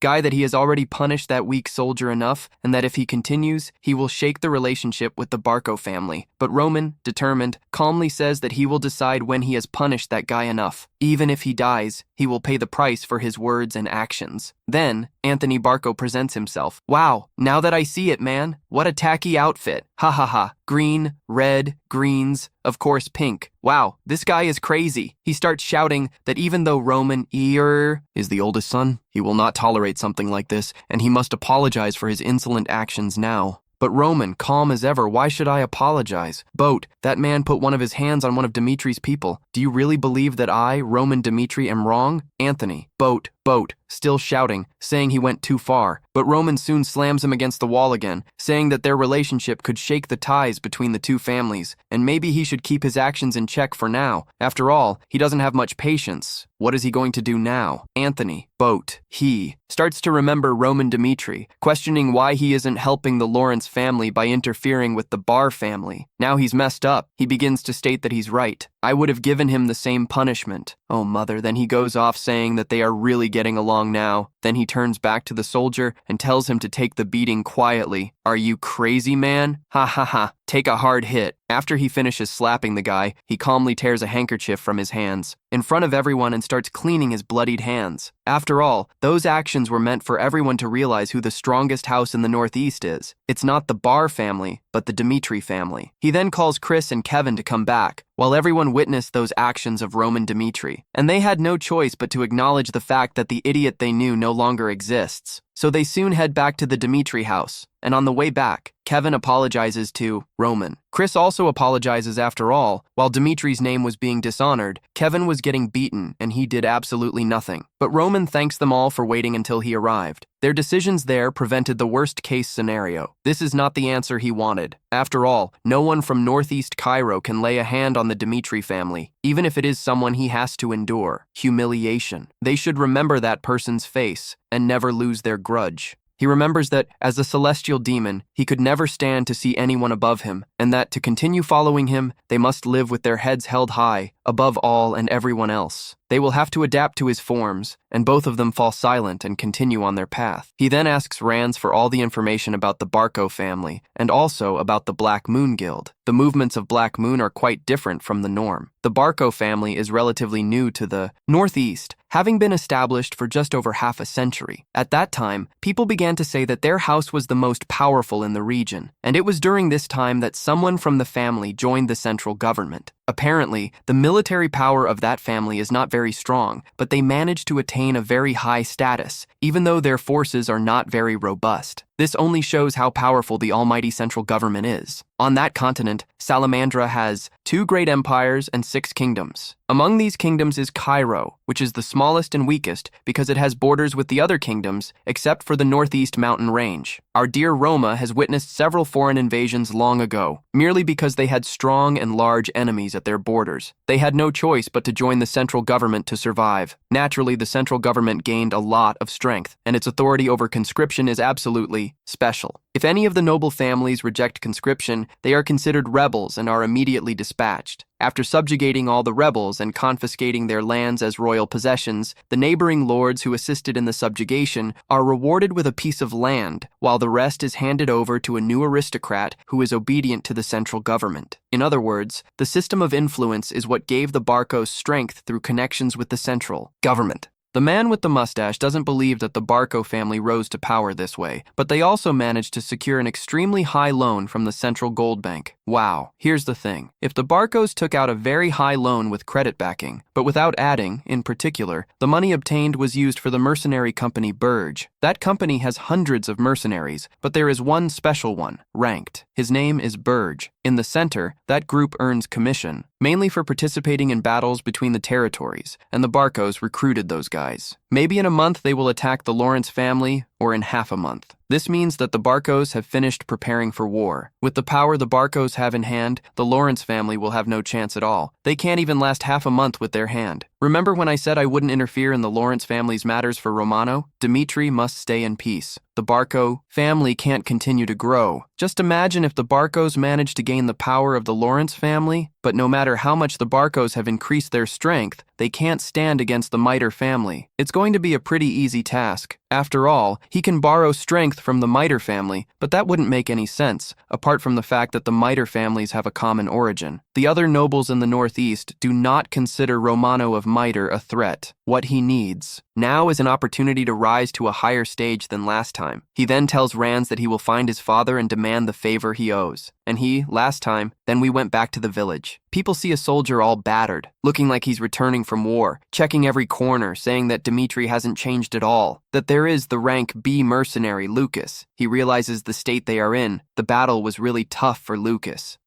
Lucas only says he almost died at the hands of those guys. The blacksmith observes that his tools are not very good, while Lucas says he almost died because of the quality of those weapons. The blacksmith just says that naturally, the hardware, the equipment, the armors of Dmitri are the best in the kingdom, and he bought them from elsewhere because he wanted to. He bought them because he wanted to. There is no warranty. He purchased a complete set from the blacksmith and will recover within Dmitri's realm. After all, he is quite tired. He observes a crowd of people gathered looking at the posters. Has a war begun? He then decides to go see the recruitment of private soldiers as well. The prerequisites are, the guy must be in good health, be strong, and the salary is 8 silvers a month. There are positions for 30 people, and he realizes that they don't pay so badly for the risks, but there is a special condition. The soldiers admitted will belong to Roman Dmitri, not the Dmitri family. It's for them to keep that in mind. They can only sign up if they are willing to give their lives for Roman Dmitri. A guy there comments that he has no chance of securing his place. After all, hundreds of people are signing up, but he is completely convinced because he is a rank B mercenary. He needs at least 50 silvers a month. Wait a minute, hundreds of people signed up? Does that hold so much value? Because it doesn't seem like a lot of money to me. He remembers that Roman Dmitri is the fool of the Dmitris. Only God knows what kind of things people have to do to become one of his soldiers. People comment that Lord Dmitri is no longer the usual fool. He is completely different, managed to take down everyone from the Blood Claws gang, but also treats people with a lot of respect. That guy over there also doubted, but he saw with his own eyes, and if he wants more information, he can consult Clark. Clark is also a subordinate of Roma, and he used to be quite poor thing, but his family changed drastically after getting involved with the son of Roman Dmitri, and their son is Kevin. Then several days pass, and Kevin is facing Roma, while Roman tells him that he is on leave for 3 days since he has been working so hard. He has to spend some quality time with his family. A leave? He finds all of this very strange. After all, in his entire life, he has never received even half a day off. It has been 3 days, a long time since he saw his family after going to the castle of Mito, and he wonders how everyone is doing. Then Run approaches with his new clothes, prepared by Lord Pomegranate, and also a bag of coins. He will be receiving 30 silver coins a month from now on, and he should make the most of it by buying gifts and celebrating with his whole family. He then passed by the market, bought bread, sweets, fruits, everything top-notch, and incredibly soft clothes. He feels completely good. There's even cheese bread warm with butter. He will take it to his sister, Mari. She will love it after all. All she ever wanted was to eat bread with fresh whipped cream every day. She used to complain about eating hard bread. Fresh bread is twice the price of the stale ones, but now he can buy it after all. There are no more thugs extorting his whole family and threatening everyone. He remembers that he will become as strong as possible so that his family never suffers again at the hands of thugs like those. Then he sees a big, beautiful house and realizes it is his father, his mother, and his sister too. He finds it quite strange because instead of living in the slum, his family lives very close to the castle of Roman Dmitri. Then his sister sees him, Kevin, her little brother, and everyone rushes to hug him with much longing. They ask whose house that is. He only says that Run gave that house to them and also land to cultivate, stating it was by the will of Lord Roman Dmitri. But that's not all. The people from the castle come there once a month to provide help and teach them how to cultivate, and they will never have to live in slums again. He now understands the power and extent of the kindness of our Lord Roman Dmitri towards his subordinates, and he starts to cry in front of his parents. His mother thinks Lord Roman has hit him, but that's not what's happening at all. She says he can tell the truth. He then begins to say that Lord Roman is not that kind of person, but his father is extremely suspicious. What could explain the new house?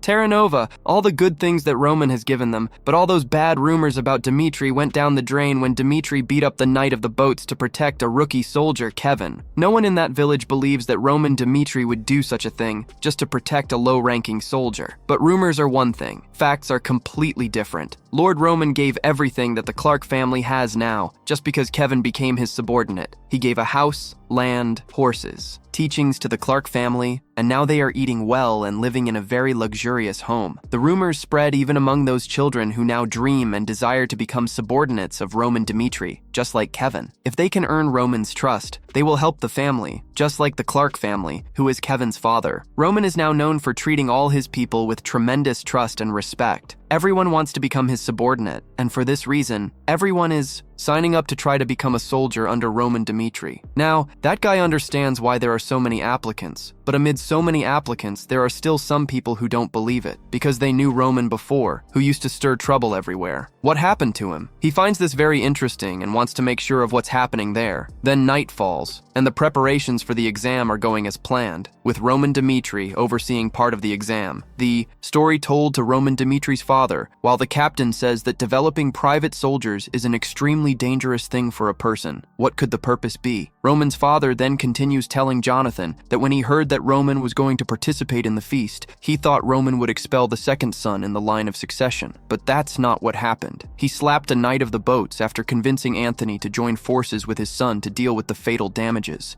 To his right of succession as revenge, Roman was considered an idiot by everyone throughout his life. But after dealing with the blood prisoners, he began to face life in an extremely different way, just like his father. And he only wants to congratulate him for all his achievements. He then asks how many people have signed up, 50, 100? But the captain only said it was around 500 people, a pretty high number, huh? So there they are, all of them, to take the Roman Dmitri exam, all apprehensive. Kevin said that everything is ready for the exams to take place. Now it's really going to be intense. The day before the test, our favorite mercenary is in a tavern, indulging himself, saying that Dimitri's black malt is amazing as always, but he has been noticing that there are a lot of people gathered there for that test, more than he expected, and that's not good at all. Those 3 others sitting there are rank C adventurers, and those other 3 at the counter don't. Seem to be mercenaries, but undoubtedly have battle experience. The levels of the candidates for Roman's escort are going to be higher than he expected, but why are experienced people wanting to work for Roman? He doesn't understand. Suddenly he gets up from the table and watches a guy talking to another who was saying that he was going to become a soldier for the Lawrence family. He even wanted to, but his hometown is right there after all. And after seeing how Roman Dmitri treated all his soldiers and also crushed the blood prisoners, he changed his mind. The people who weren't there didn't believe it, but he did. He saw it and was right in the middle of the square. Roman Dmitri, all covered in blood, dragging the leader of the blood prisoners by the hair. A young master from a noble family punished a blood prisoner for laying hands on his people. He traveled from another territory just to crush the leader's head, and that scene doesn't leave his mind. He even gets chills just thinking about it. Everyone there managed to doubt that Roman Dmitri, but he saw and felt it personally. Roman is not weak like the rumors say.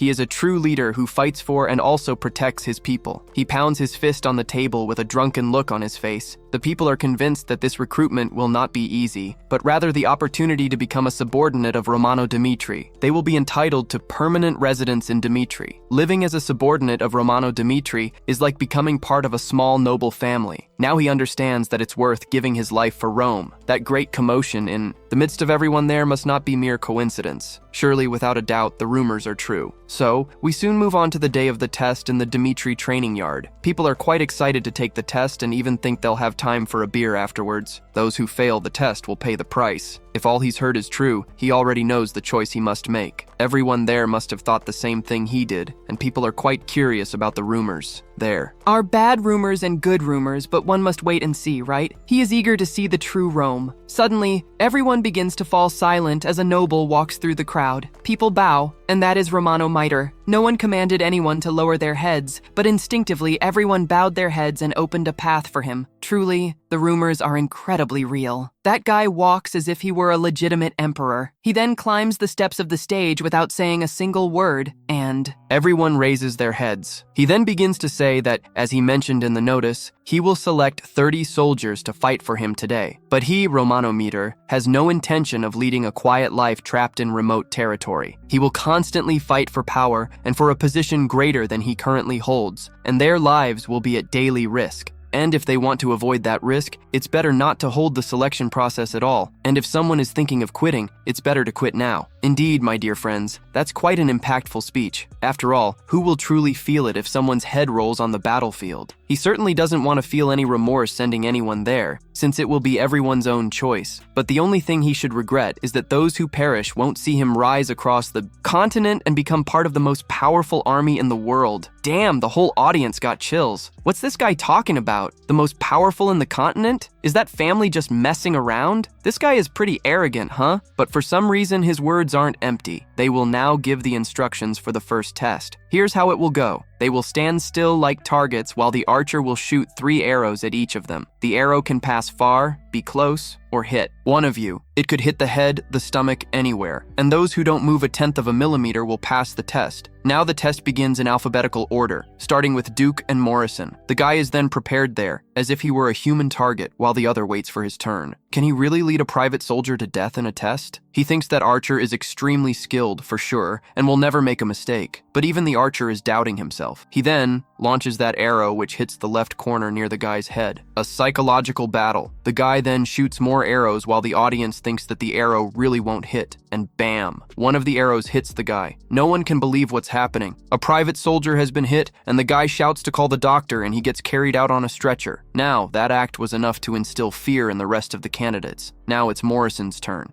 He starts to look at the blood and sees that the arrow has gone through that guy's leg. If it had been in the head, that guy would have died immediately. Man, a completely insane test. And he just wanted to be a knight. He doesn't want to risk his life. But Chris soon realizes that the second person has given up and starts shouting that those who are afraid of being hit by arrows might as well quit now. But those who get hit by the arrow, even if they don't give up, will receive qualifications that pass the test. And if there are cowards here, they better leave immediately. A few days before the test, Roman gathered some people in the room and tells them that they might be hit by arrows, or will indeed be hit by arrows, but the injuries won't be fatal. But still, they will get hit by arrows. Then he presents the reward to everyone, a box full of gold coins, an extremely high reward. But even so, they won't be seriously hurt. After all, they'll be attended to by doctors quickly. But still, that doesn't change the fact that they will take an arrow hit, and they still want to do it. The guys there are excited about getting the reward, so if there are no doubts, they can leave the room. Chris doesn't understand why Roman is going so far with his actions. Roman soon says he is looking for people who are willing to risk their lives in the name of Dimitri. Even if the chance of being hit by an arrow is 1%, most candidates will be afraid of that 1%. After all, he wants someone with an extremely strong mindset, someone with a monster's heart. These guys will be considered the strongest and fastest to start from the bottom and learn to fight the right way. Only people of this caliber can walk beside him. What kind of test is this, huh, my dear ones? The candidates there start shouting and saying that if they die during the test, what will they do? This guy's a noble, but not even from the central government. How could they risk their lives for a loser? Like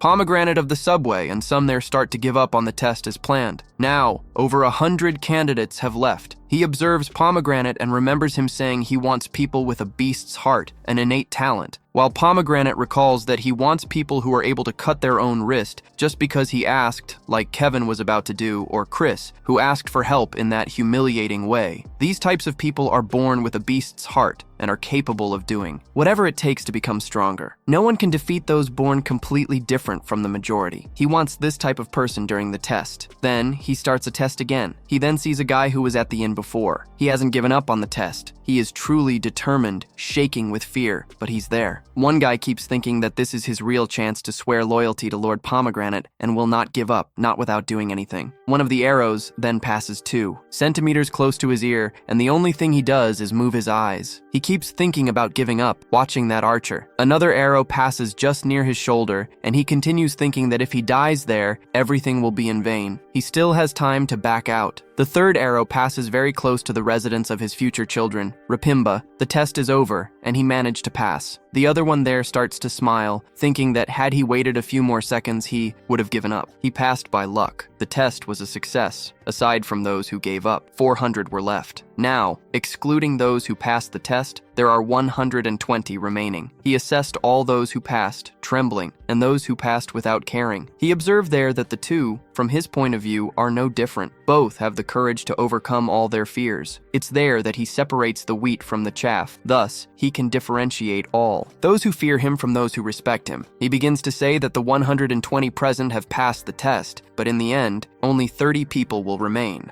Now there's a second test to become Roma's subordinate and live life as a true predator. The rules of the second test are quite simple. There are several types of swords prepared especially for this test. They can take any sword and prove their worth in a duel against our Roma. He will duel against 120. Wow, everyone against him. Roma begins to say that none of them have to defeat him, but those who can hold out for even a minute against our big Roma will pass the test and receive the best conditions as stated in the news. The big guy there wants to go first, wanting to test Roma's strength. His name is Volcan. The guy looks like a huge wall, but he notices that Roma is extremely confident and thinks that this guy really managed to handle the blood fangs and won't lose in just a minute. Then with that hourglass, a guy starts to think that he'll grab this chance with both hands and bam, the test begins. And he charges at Roma. Roma gracefully dodges and throws the guy to the ground with just a movement of his feet. If it were a real fight, he would already be dead. And Roma calls the next one. It didn't even last 10 seconds. Now he understood. Roma is on a completely different level, dodging quickly and smoothly. That test is harder than the first one, and in just one move, Volcan was defeated. Now everyone there understood the strength of our Roma. Dmitri, as the duels repeated, time passed, and they hoped Roma would get weaker over time. After all, maybe the test would get easier, but an hour passed, and nothing made our Roma weaken. There had already been 60 fights and 60 defeats. Then he quickly calls the next one, and he shows no signs of fatigue at all. Now they finally understood. Roma is a legitimate predator who can live as he pleases in a world where the strongest survive. He watches Roma and remembers his words, and finally believes that everything will come true. But at this moment, Roma is still considered the fool of the Dmitris, and this is their chance to seize the only opportunity of their lives to become the subordinates of the greatest army of the future empire. How can they face that monster? The guy has already called the next one several times, but no one has gone to confront Roma. He said that if no one goes to face him, everyone will have failed the test. So, one person does not go to the test. He is the 71st candidate, Lucas. But he is not very confident. He begins to feel the entire aura that emanates around Roma's body, an incarnate monster. That guy can compress the entire atmosphere around him. Without a doubt, this guy will not be able to remain in a secluded region far from everything. This guy can certainly dominate the entire continent. Unlike the others, he comes with a wooden sword and a wooden dagger. The only purpose he has there is to confirm if Roma truly possesses the skills to do everything he said. Then, Chris restarts the count on the Polietta, and Lucas charges at Roma without hesitating at all. No one, apart from the first, managed to attack first. His tactic is quite interesting. Strike the head with the sword and the heart with the dagger. Roma repels the sword attack, dodges the dagger strike. Damn, he retreats from one and defends against the other consecutively. He then decides to use a new skill and throws the dagger towards Roma, already going in with the sword, but Roma defends the dagger with the tip of his sword's hilt and manages to block Lucas's sword attack too. Consequently, the only thing left for Lucas is to dodge. That guy has no openings. He will not give up there. He needs to hold on for a minute. He then grabs another dagger dagger and charges in. Not bad, huh? He likes Lucas. That one is not a good decision for the battlefield, but it's good for a duel. That guy possesses very sharp senses and instincts, but Roma will not let him last a minute.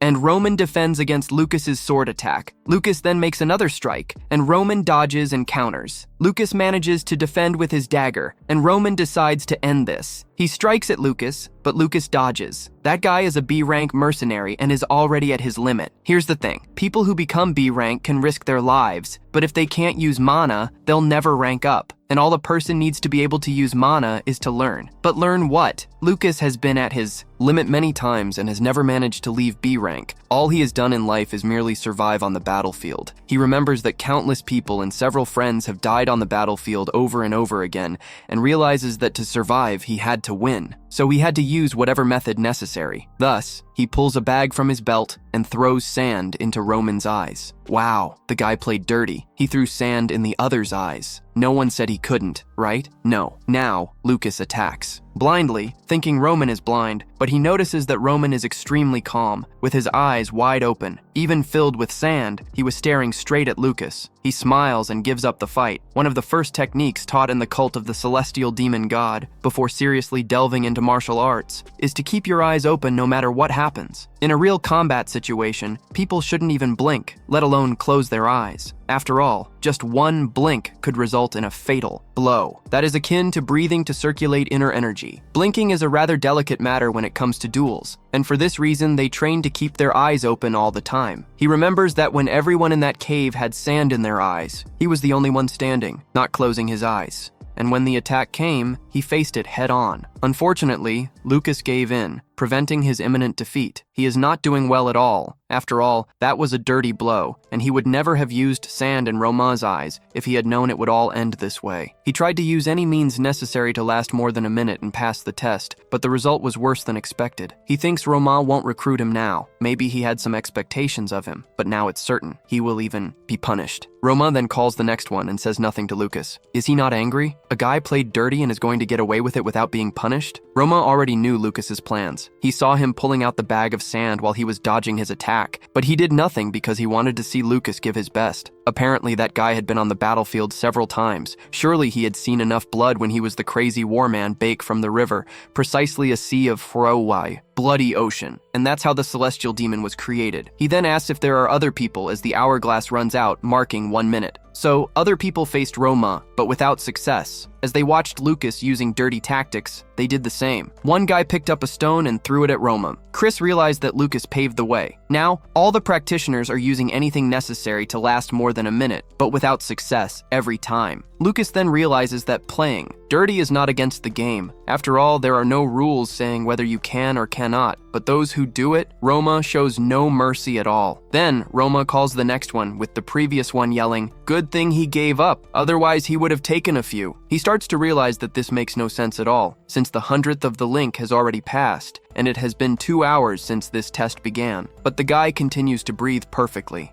He just wiped the sweat from his face. Roma remembers the mountain of bodies and the sea of blood while you are on the brink of death. The enemy will never go easy on you just because you are tired. Your attacks will grow weaker, your breathing will become more erratic, and you will become prey. For this reason, you must keep fighting and control your breathing with every passing second. Inhale and exhale. This way, you can naturally gather more mana. Through this chain of actions, it circulates throughout your body, replenishing your accumulated fatigue. Thus, you can strengthen both your body, lungs, and even bones, while keeping your mental state completely balanced. Roma continues to defend against the attacks of the next opponent and advances in succession. He remembers that when he was conquering Morim, he fought for about 3 days and several nights straight, and his stamina is far from depleted with basic fights like these. So, after all that, all the participants come together under Chris's orders. In the second test, the total number of people who passed was 0, but if there's no one who passed and there are about 120 selected, they will only select 30. The 30 there will be selected and notified in the future, and everyone else is dismissed. Roma then hands over all the lists of the 30 selected and sends Chris to train them all. He looks over the list of the approved and sees that Vulcan was the first to challenge Master Roma. Quite brave. Henderson had nothing special about him. What did our Roma see in him? Aside from him, the others are hard to understand. He asks if Luca passed, and he says yes. Lucas is quite talented, but only as a rank B mercenary. But that guy played completely dirty during the duel, and then decided to surrender mid-fight. Chris starts saying that a teammate who can't be trusted won't fare well on the battlefield. After all, it's certain that guy is the type of mercenary who would abandon all his companions to survive if necessary. Roma says that this is the real reason he passed.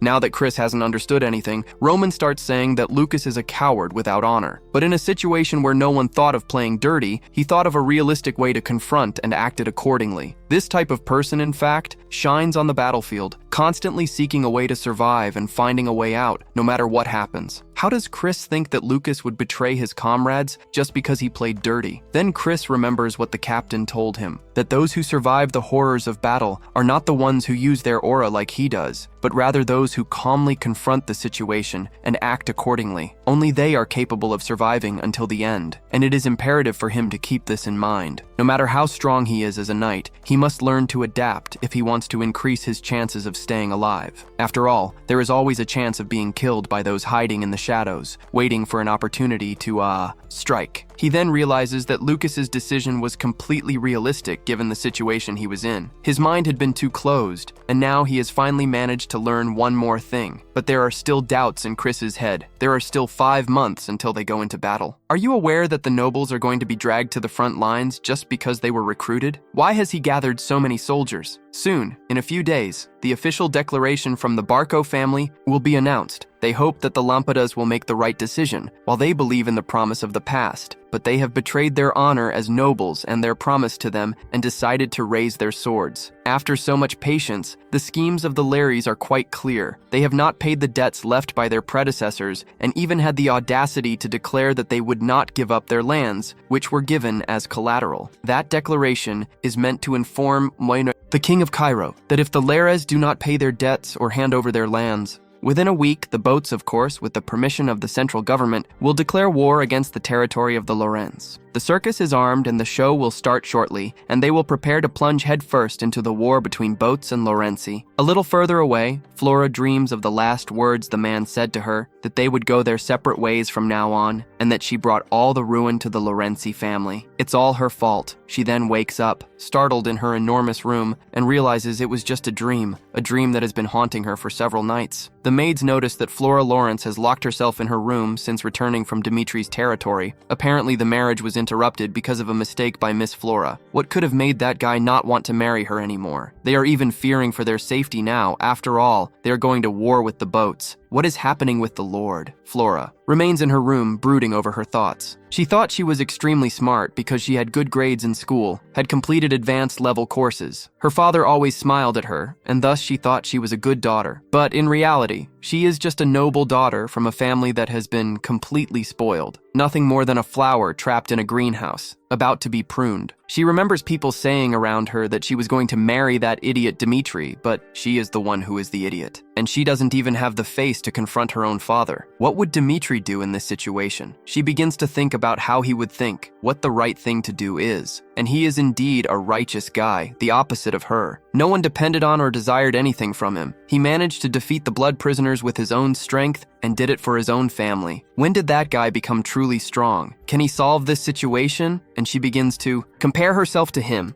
So one of the employees knocks on her door saying her meal is ready, but the cart is empty, right? Meal of wind. She didn't answer the door as expected, but in the next moment she answered the door and came out with a completely pale face, saying she wanted to go to the library. Her father is trying to gather support from other families, and she wants to help too, just like Roman was able to help his family with the blood fangs. She also wants to help her family against the boats and is trying to figure out some situation or solution to solve her problem with her own strength. Meanwhile, the Lord of the Homes continues to leaf through the books, trying to find some solution or answer to that situation. The butler introduces himself and says that the Vastral family has refused their alliance proposal, and they still keep saying they cannot help with this matter. Damn, the situation is getting more complicated by the minute. It will be increasingly difficult to obtain support from the neighboring regions because of the oppression from the boats. There are even rumors that the boats will retaliate against anyone who joins the Lawrence, anyone who intervenes from the northeast. He remembers that if the Lawrences do not pay their debts or deliver the lands that were put up as collateral within a week, all hell will break loose. With fury, and with the help of the central government, they will go to war. She then closes her book and begins to cry. There is only 1 week week left until the war. What will be the most plausible decision to make? A Lawrence baron slams his hand on the table and starts saying that when they were not at war with anyone, everyone buttered them up. Now, when they need someone, no one wants to help. A bunch of sycophants. They treat the Lawrences as if they had never existed. He asks, and the gold bank? That gold bank will investigate the land issue as collateral, but their investigation will last more than a week, and by then, the war will have already broken out. That gold bank has invested a lot of money in the boats, so they will probably side with the boats because they want their payment back, right? It makes no sense at all to help the Lawrences. It seems they have no way out. Absolutely no plausible solution has reached that table. One of the nobles sitting in front of the table suggested that perhaps the best solution would be to surrender, because none of the neighbors want to help, and the difference in troops between the boats and the Laurenti is extremely high. If they surrender, they might protect the soldiers and the innocents, and they will also preserve the lands instead of losing everything. Damn, it seems they have no choices, but no one wants to surrender. But suddenly, Flora requests the presence of Lord Baron Lawrence. He simply said he is busy, so she enters the room, deeply confident, stating that she wants to talk to Baron Lawrence, her father. Then we return to Romano. Dmitri is planning to get involved in the War of the Boats against the Laurenti on behalf of Roma Dmitri and not the Dmitri family. Dmitri's father does not understand what he is talking about. He then leaves the cup on the table, apparently starting to get stressed. He begins to say that a war between boats and the Laurenti is a legitimate battle, and that he even received approval from the central government. Now that he has broken off the marriage with the Wee, daughter of the Laurenti, they have no reason to put their finger in this conflict. If Dmitri intervenes, the nobles from all over the northeast will suffer the consequences along with them, and the central government might even send soldiers to subdue. If he is thinking of helping the Laurenti, he better forget it. He thought Dmitri had matured, but apparently not. But Roman Dmitri has a plausible explanation. He then told his father that he will live on his own from now on, and that he will no longer be a part of the Dmitri family. Now he's messed up. He's not trying to get involved in this war out of sentiment. In fact, a son of the Barco family had been threatening him because of his marriage to the Laurenti, which was an obstacle to their plans. He has no way to prove this now, but he tells his father everything that has happened. He then had an idea. Everyone says that Dmitri is the true power of the Northeast, but less so the Barco family. They think of themselves as the last cookie in the package, and Baron Dmitri isn't doing anything with all the power and wealth he possesses. Apparently, he's satisfied with his current condition, but he is different. He is Roman Dmitri. He wants power and won't stand by watching the name Dmitri being dragged through the mud by the Barco or anyone else, and he has several reasons to be able to act. If the Barco declare war over a non-existent reason, that reason is nothing more than child's play for those who hold power. Even if he has a new body, with different powers, in a different world, with different laws, he still feels like the Roman from the war, Bake from the river, and he needs to live a life of dominance. He starts confidently telling his father that he is not asking if he will lend the family strength. He is simply stating that he will intervene in this war solely with the qualifications of Roman Dmitri. So, if he could just take care of himself, that is all he asks. This is the path he intends to follow from now on. Even though he is now the great Baron of Mitre, he cannot control or change his place of origin. He has become very rich and has turned into a lord, reigning over a vast territory, but people still see him as a playboy, and nothing changes. He remembers a conversation he had with his wife after he returned to the capital. She noticed that something had happened to him. He said that nothing had happened, but he deduced that other nobles were speaking to him and looking at him in a completely strange way. They didn't seem to be talking to another noble, but to a noble playboy. Even though they have money, power, and control over various lands, that part hasn't changed. He really wanted to change that, but he was very comfortable with his new way of making a living. He hoped faithfully that his children could achieve much greater things than he accomplished, which is difficult, my dear. He enjoys ruling a distant and small land, but he wants his children to be able to do greater things, to conquer the world. He realizes that Roman Dmitri has utterly determined eyes, and mere words won't be enough to convince that boy. He has always dreamed of the moment when his boy would truly become a man. He looks at his hands that have worked hard in the forge and tells him to do as he wishes. If he needs anything, just call. After all, he is his beloved son, and no matter what he does, there is no reason for him to bear the responsibility alone. So, now the real challenge begins. That family of blacksmiths, once humble, is now noble and is about to enter the war. The Mitre family are the greatest forgers in the kingdom of Cairo, and it's no mere flattery. The blacksmith workshops manage to work completely together, and there are about 30 workshops on just one street. He observes that street and realizes that the Dimitris have managed to amass all the money, wealth, and power. Through brute strength strength and hard work. The Dmitry iron mines supply the entire iron depot of the kingdom, and the Dmitry blacksmiths sell mined iron at a very high price. Because of this, the nobles of northeast Cairo wouldn't dare oppose the Dmitry family. They fear Dmitry's power, wealth, and influence. Just because of this, they haven't done anything yet. Can you imagine declaring war against your biggest supplier of weapons and iron? There's no chance of that happening. It would be a problem beyond their own scale. He approaches the master blacksmith. We return to the room. Even if Roman is going to use his own methods and strength, he still needs his father's help to get good equipment, soldiers, and a bit of money. So he asks to see the master. It's Hendrik. He used to forge various things with that master. That master blacksmith was the one who ensured that the Baron rose to the position of Baron. He is the family master blacksmith who had control over production at Ferrara Roma. So he thanks, but the Baron warns that Dmitry's blacksmiths are completely proud. They won't show loyalty to Dmitry just because he is the Roman Dmitry, and they only show loyalty to those who can differentiate the quality of iron and have the skill to handle and work with it. That is the only way to gain the trust of the blacksmiths. So there he is, close to the blacksmiths. The guys aren't looking at him with welcoming faces, are they? And considering that Roman Dmitry has never been there, it's no surprise they are treating Dmitry that way. He then enters one of the forge rooms. Time, who is there? Roman Dmitry. The guy then asks what he wants to make it quick and get lost. That's Master Hendrik. Roman starts to explain that the reason he's there is quite simple. He wants weaponry for his soldiers, about 30 people. Hendrik starts saying that he thought Roman was there to steal, something to sell for his own amusement. Roman doesn't understand anything that old man told him. He tells Roman to pick up some armors that are thrown in the corner of the room. There's more than enough for 30 soldiers. Wow,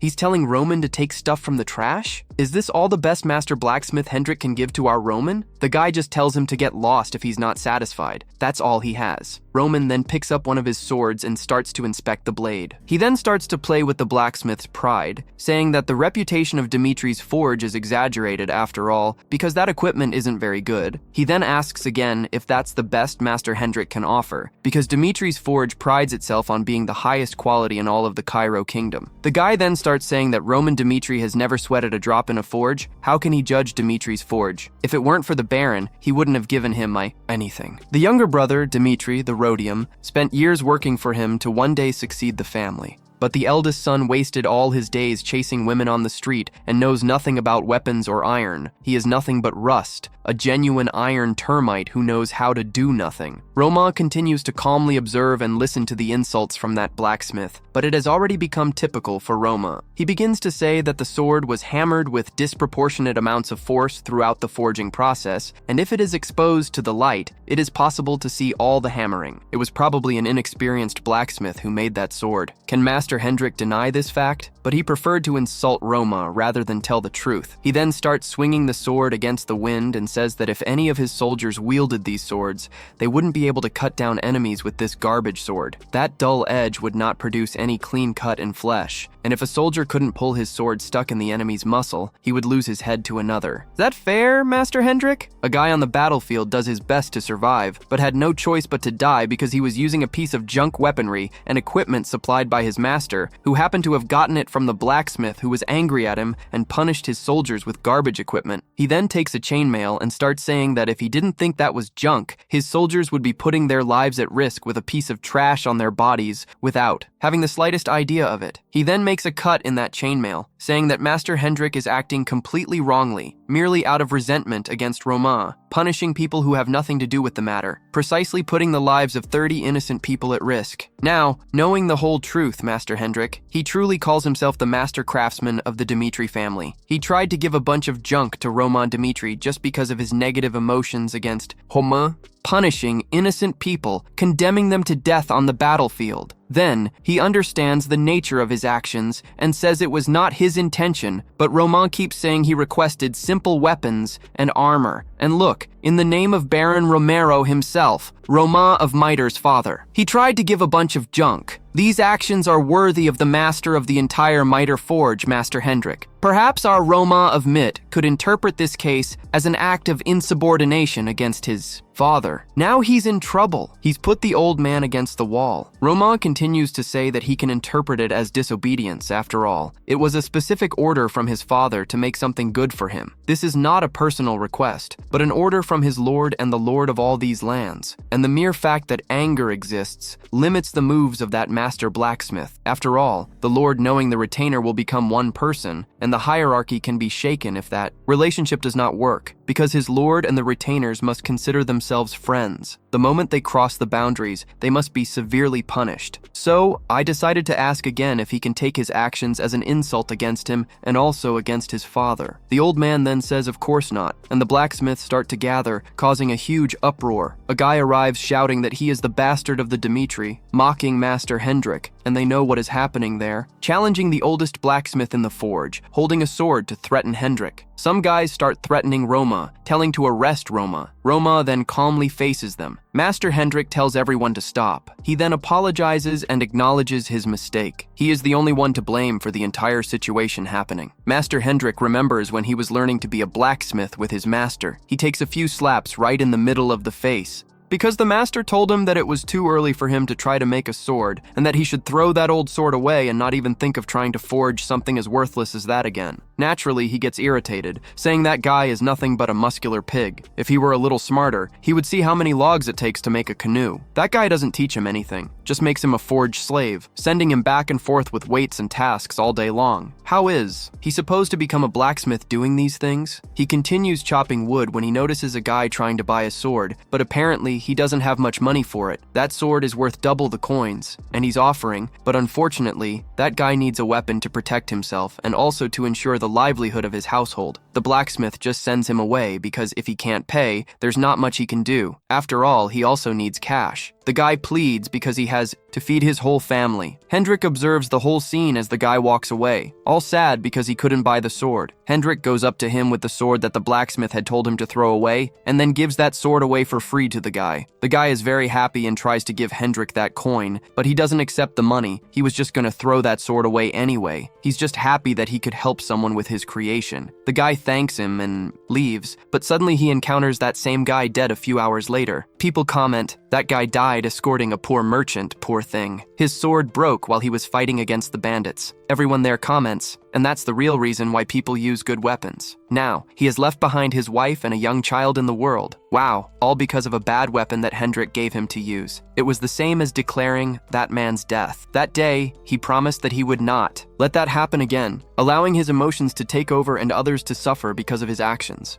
He almost did the same thing he did that day, almost. And he is now determined to pay for all his actions. But soon Roman says he won't take it any further if he is willing to own up to his mistakes. Roman tries to steer the conversation away from punishment and starts talking again about the weapons and armor. He decided to trust Hendrik with the manufacturing of equipment for 30 soldiers, and as he said, he does not believe that Hendrik is disobeying him or his father, but probably his actions were driven by some obstacles and resentments. He wants to bury all his past mistakes and move on. All he wants from now on are swords and armor to protect the lives of his soldiers and nothing more. Hendrik is left in disbelief. After making such a scene to punish Hendrik, he first gives slaps and now offers a remedy to treat it. Go figure. Roman has apparently changed and the rumors are true. He then says again that he regrets his mistakes and promises that it won't happen again. He then says he will prepare all the weapons for all his soldiers and that he will make them with the best quality possible. Now that's the language of our Roman. The master blacksmith tells everyone to get back to work and they all start forging tirelessly various swords and armor. Roman then watches and talks to some blacksmiths. Apparently, Hendrik holds quite a grudge against Roman. Roman stole the sword that Hendrik was making that very day about 3 years ago because he needed money to pay some bills since the shopkeeper had cut off his allowance. So he went into the forge, took Hendrik's sword, and sold it for a pittance. That sword was the masterpiece of Hendrik's life. He spent 6 months just designing it, and then over 3 months just to be able to forge it, and look, it hadn't even come out of the forge in all that time. Now he just took and sold that sword as if it were nothing. Damn. For this reason, Hendrik has a grudge against our noble Roman, a masterpiece made with his own hands,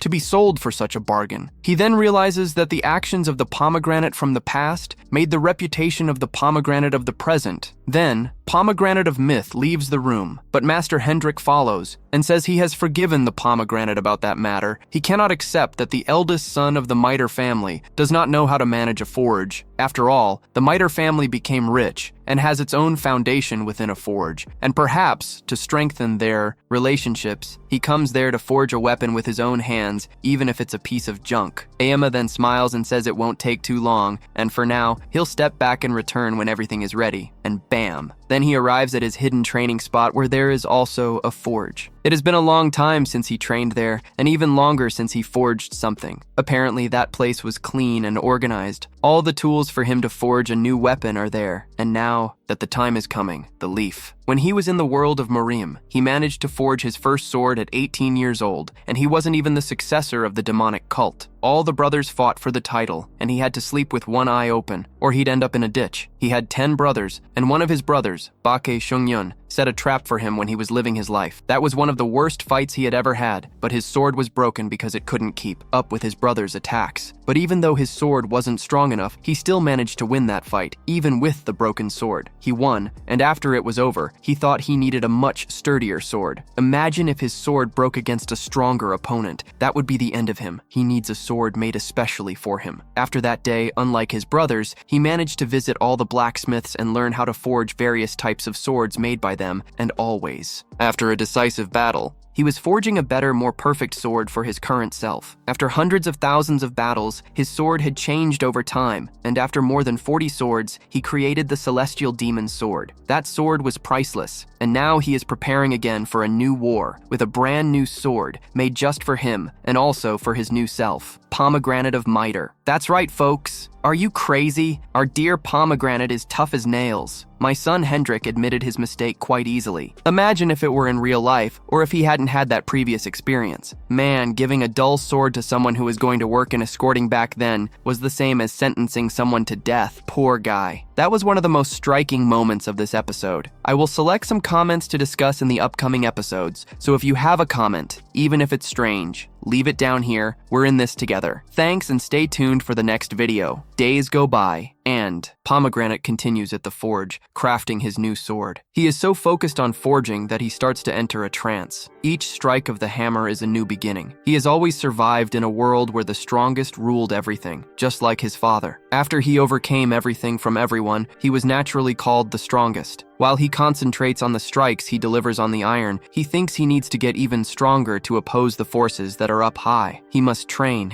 more, become more powerful. In the world of Pomegranate of Miter, he does not know all the forces of that world, and a single defeat could mean his death. He then begins to use the divine art ability to forge the iron. He starts to imbue mana into his strikes. There are some very powerful techniques he cannot use with his current body because otherwise all his organs would explode, but even so, he can use the technique of the infernal divine art, but for a short time just to make this sword. After all he wants is a desire for power to control all possible variables. So we return to the Lawrence mansion. The military power difference between the Lawrences and the Barcos is extremely high. People are telling them to surrender in exchange for forgiveness or a portion of the land, but no one wants to do that. After all, Baron Lawrence does not agree with Flora's words. Why would he jeopardize the lives of his citizens and also those of innocent soldiers? Surrendering is still the best option. The Barcos have made a significant amount of money from the central government, a loan with no collateral. Are you crazy? You do realize that an unsecured loan has much higher interest rates. But Flora keeps saying that the Barcos will never benefit from a war. After all, it was the gold bank that lent the money, and when they manage to take the Lawrence lands, both will benefit. This means they will destroy everything while the Loros are still there. In other words, surrendering is not an option. Now they are in a dead end, but there is still a way out. The only solution is resistance, to buy as much time as possible. That is the only way the Loros can survive. Damn, the situation is getting more and more complicated. The Baron was unsure if Flora had found a way out, but unfortunately, the exit she found was not miraculous. In other words, Flora said it's better to close all the castle gates to survive as long as possible. The only thing they have to do is stockpile as much food as possible. They cannot simply give up all the food they produced all year and just burn their production fields. It's the only thing they have to do.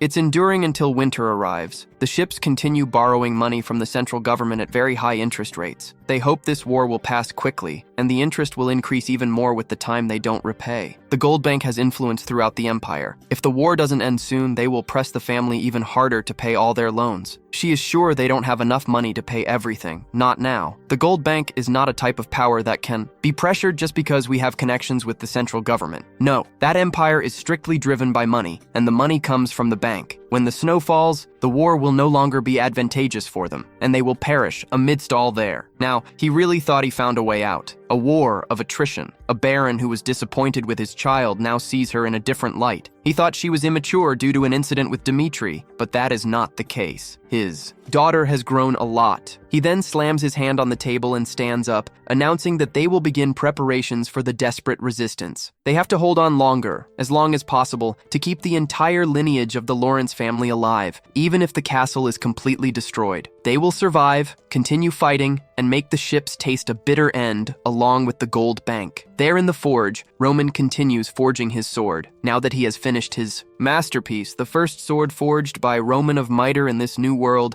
that sword is the perfect weapon for his current self. Ah, but what is this? The guy stayed in the sauna so long that his hair turned white. He then decides to choose a name for that sword, and the perfect name would be the same as that continent, Salamandra. Baron Lawrence gathered all his soldiers and began to outline the plans they would initiate. A battle with ships with no chance of winning, and the only choice they have is a battle of exhaustion. But if they had more soldiers, they would have a clean and fair battle in an open field. He watches from atop a wall as a messenger says they could have a battle between two strong warriors, with the judge from the central government observing. What does he think? They can choose anyone they like and will follow through on whether to continue the war or not, based on the decision. Baron. Lawrence doesn't have much faith in the ships because that document was forged, stating that they owe money, and the people who owed that money aren't there for them to ask if they owe it or not. A poorly told story, right, my dear friends? The Baron starts shouting that he has no intention of reaping any innocent lives from Lawrence's territory, but while he is saying this, the messenger interrupts, saying that the third choice is for him to abandon the pride of belonging to the royal family and become a playboy. If he continues with this resistance, the walls of his castle will be completely destroyed. The messenger then straightens up to leave, saying that the Lawrence family will pay the price and the hammer will fall during this war. The war is already about to begin, and all the ship's soldiers are at the front lines. The guy then gives the order to start the war, and the archers begin to shoot arrows up. The Lawrence soldiers do not retreat and defend with their shields, but more arrows still fly. All the ship's soldiers continue to advance, but the Lawrence archers also send arrows. Amid the chaos, one of the ships throws his helmet to the ground, saying that Lawrence is insolent and that he will make him pay for everything. He clenches his fists and continues, saying that the ships have 3 times more soldiers than the Lawrences, but they weren't expecting the battle to last long, a legitimate battle of such defense. They did not count on the Lawrences' decision and the unexpected resistance. One guy explains that the Lawrences, they made preparations for battle. They dug a deep trench to restrict the access to the wall from the boat soldiers. From the wars that are being waged on the ground, they have enough supplies to last quite some time. Only a week was the deadline they set to start the war, and they have already prepared so much. They knew that the Holmes had no choice but to surrender to protect as much land as possible. But contrary to their calculations, that was not the reality. They only locked the castle gate. Where did they go wrong? The chief of the troops asks the master what they should do now. A chief of the boats soon suggests using that. He will make Viscount Lawrence pay for everything he is doing to the boats. Poor thing. He even tried to sell his precious daughter, Flora of Lawrence, to the Demetras to avoid yielding to the pressure from the boats. That coward. The Viscount continues distributing his guards and soldiers. Amidst the pause of the war, everyone must stay focused, because they do not know when the boats will return. And Flora was truly right. The boats only retreated to take another initiative and think of something better. Sure? He asked Flora how she managed to think of that, and she just said she had to become stronger and think of something to help the family. But suddenly, a huge explosion occurs, breaking a part of the Lawrence wall. Wow, that is a flare circle. How is it possible that the boats have a flare right there in the field? A magical catapult. That is a type of magical weapon, and each shot costs dozens of gold. Not everyone has access to those weapons, because the central government does not allow anyone to use them just like that. And even if a person has them, they can't waste too much ammunition because of the amount of gold. So, this means that part of the money obtained from the gold bank was used for that type of armament. She is now thinking about how she can block that shot from that weapon. And there are only two alternatives left. Hire a magical weapon of the same magnitude or leave the castle. They have neither a magical weapon, nor can they leave the castle. And now they're in trouble. The housekeeper quickly said they received a magical call from Roman Dmitri. He just said he has a way to help, but she has to accept his call. Roman Mitri. In the room, she asks how. He has a plan to help the Lawrences out of the imminent danger from the Barcos. He then starts the conversation with the first point. He said he is only doing this to take revenge on the Barcos for personal reasons, and the only thing he wants is revenge. So, he devised a plan for the Lawrence family. He will move forward and destroy the Barco family. For Flora, interesting, my friends. Oh, a defense tower and an attack group, and there's nothing in the rear, right? But now there is. Now there is Roma. Flora asks what they should do. Roma begins to say that victory is possible, but they have to sacrifice some things in the process. If they give up these things, maybe they can free themselves from the threat of the Barcos. He starts telling her that she should tell everyone that she was molested before his engagement was broken off, and that will make her part of the Mitri family. In other words, he does not forgive anyone who could lay a hand on one of his people. This will wound Flora's honor as a Lawrence. As the war continues, and that magical weapon continues to blow up the wall of the Lawrence castle, several Lawrence soldiers are already falling. They are preparing the barricade, while inside, Flora Lawrence has already made her decision, and she will do whatever it takes for Roman Dmitri to kill each of the Barcos oppressing her family, even if it might hurt her honor. The enemies are advancing even more, and now they are throwing hooks to scale the wall.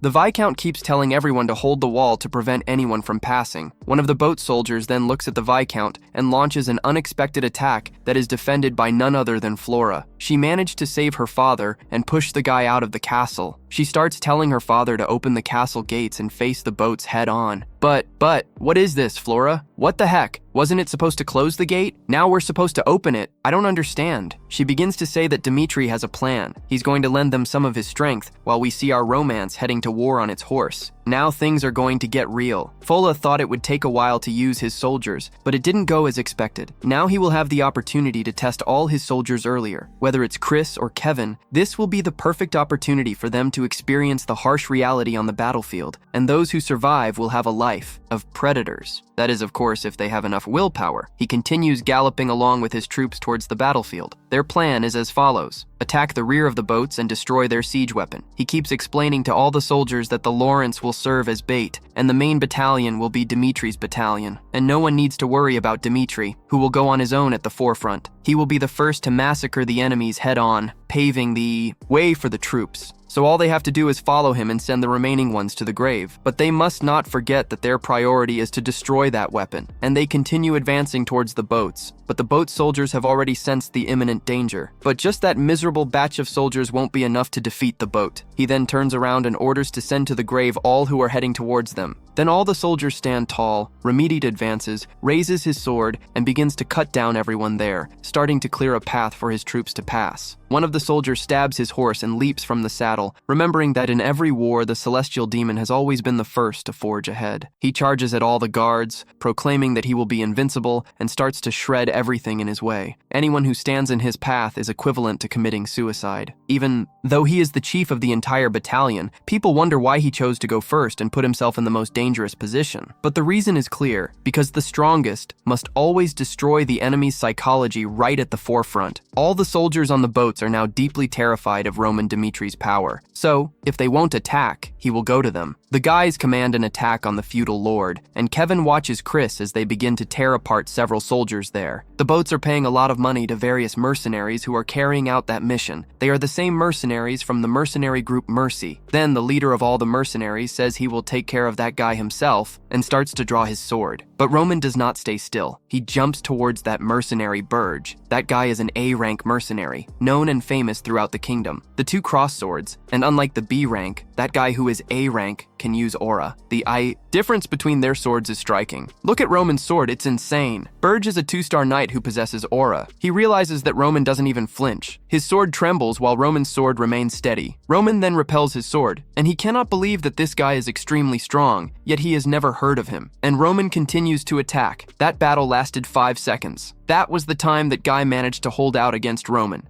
Damn, the captain of the boats was taken down. Roma, extremely strong, the leader of the boat invasion, is very agitated and orders everyone to take that guy down and send him to the grave first. But the other guards manage to grab him and take him to a safe place because he can't face that guy alone, right? And Roman keeps watching, clearly with a clear goal in mind. The flari, a magical weapon that has never existed in the world of Merim. He then recites the divine art of the celestial. Demon and his body begins to be imbued with black flames. Finally, he has managed to send to the grave that magical weapon that was causing quite a bit of trouble for the Lawrences. Now that the boats have lost their main weapon, their triumph in battle, they are definitely going to have to retreat. And everyone is already fleeing from that battle. He used aura in a completely different way than before. He condensed as much aura as possible, just like Roman did, and managed to drastically reduce his mana consumption. When he decided to leave the captain and follow Roma, everyone started teasing him, but Chris was just trying to grow and gain more power. Definitely that was the best path to take because Roma's method is supreme, but suddenly he looks at the rest of the troop and realizes that everyone is in trouble. Man, that guy ran too fast. He ran a lot to keep up with his lord, and obviously everyone became extremely tired. But even though they were all exhausted, not a single soldier, not even one of the 30, fell behind, and none of them had any critical injuries. That's why dear Lord Romano handpicked each of them. But behind that, there is a reason for everyone to stay safe. It is because there is a monster on the battlefield. He then approaches all the soldiers and congratulates them for staying alive, and their work there is done. They drove the boats away, so the gates of the Lawrence castle.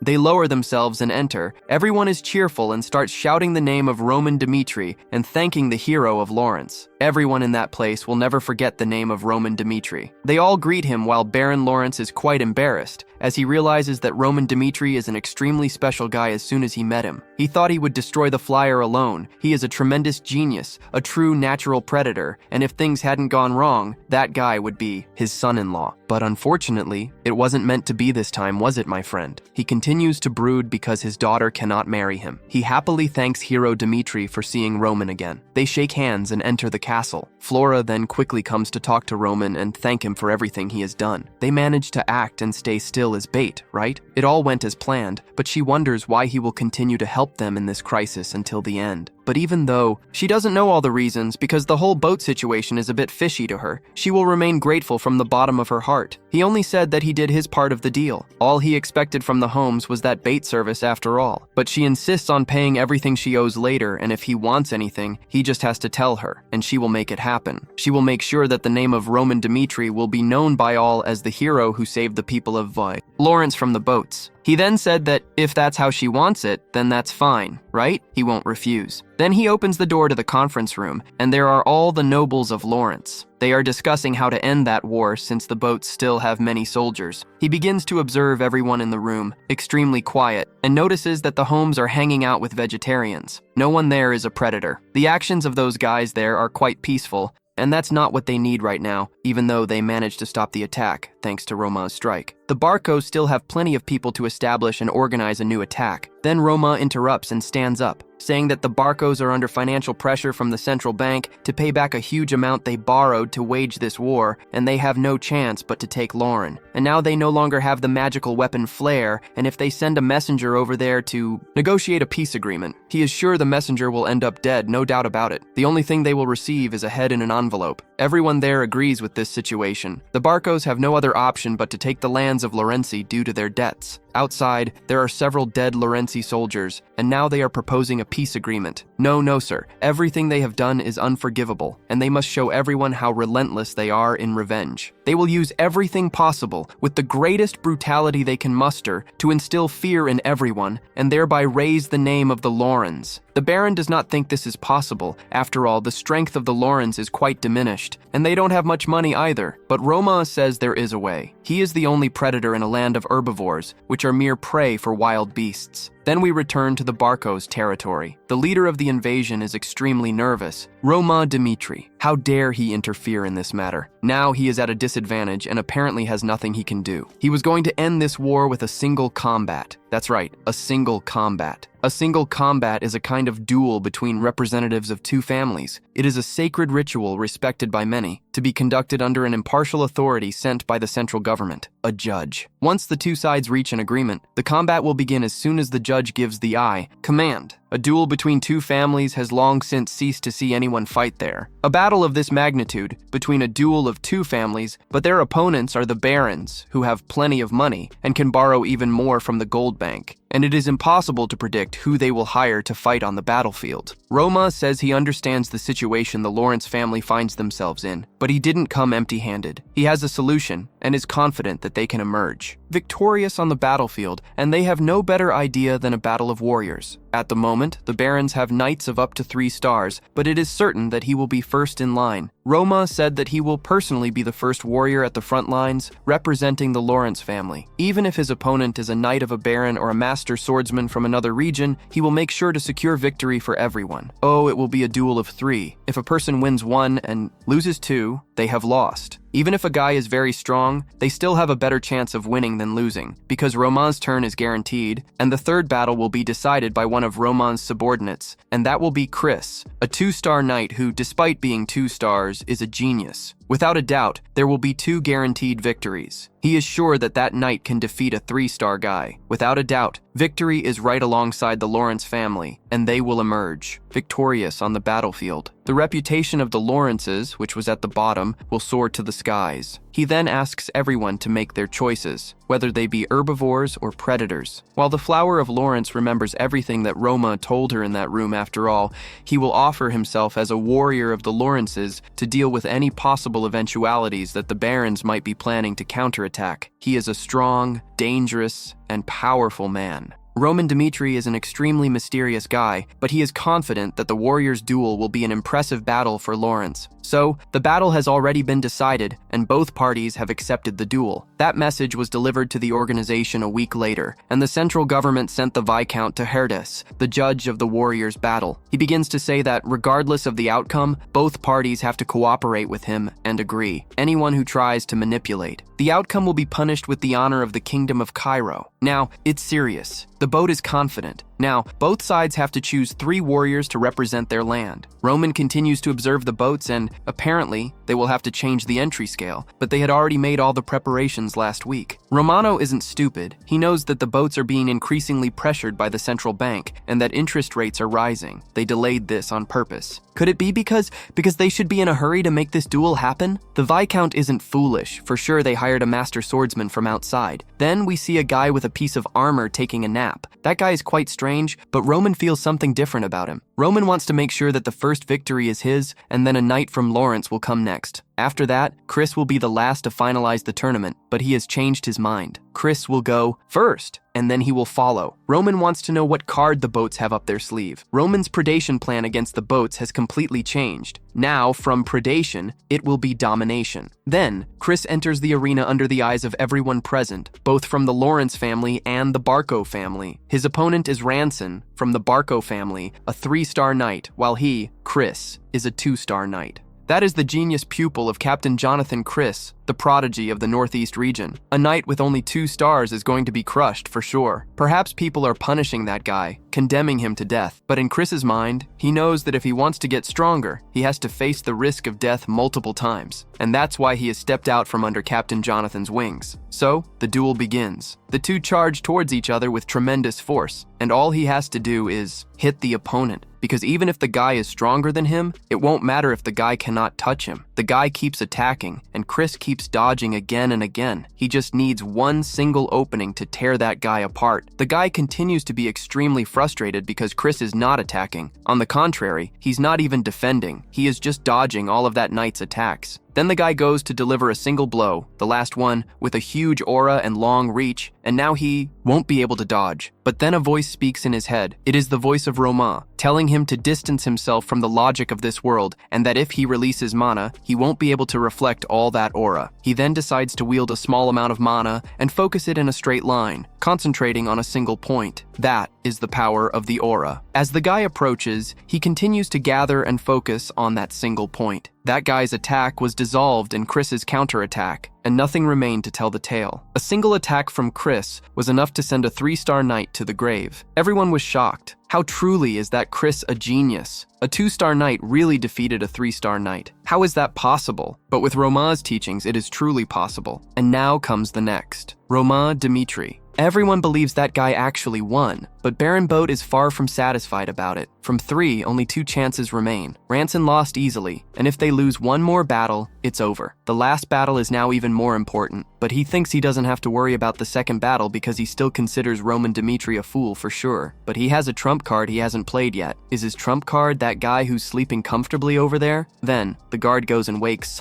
that guy up, and he climbs into the ring saying he is Romero of the Boats, a knight of 4-star aura. Wow, the Lawrence family is now extremely worried, and even Chris Romero's name, pervades throughout the empire. He is a wandering swordsman, a hacker. No one there has seen a hacker with their own eyes, and he ranks 49 among all in the kingdom, while he thinks that if it weren't for the guild master, he would never have ended up in that place. The story of the rankings originates from the Valhalla Empire. Everyone believes there is a sanctuary where people go to battle and risk their lives to reach Valhalla, and in this way, they have their strength fully recognized by all, and the results are recorded in books. That was the beginning of hackers, but that's just part of the Valhalla culture. According to the Valhalla Empire, it has expanded throughout the continent. Their forces grew drastically, and hackers, consequently, were chosen by the Valhalla Temple, which ranges from 1 to 100. A Viscount Lawrence is drastically concerned. The Boats had the audacity to send a 4-star warrior, precisely a hacker. No one in that place knew that guy. This guy wanders throughout the kingdom in his whole life looking to fight stronger battles.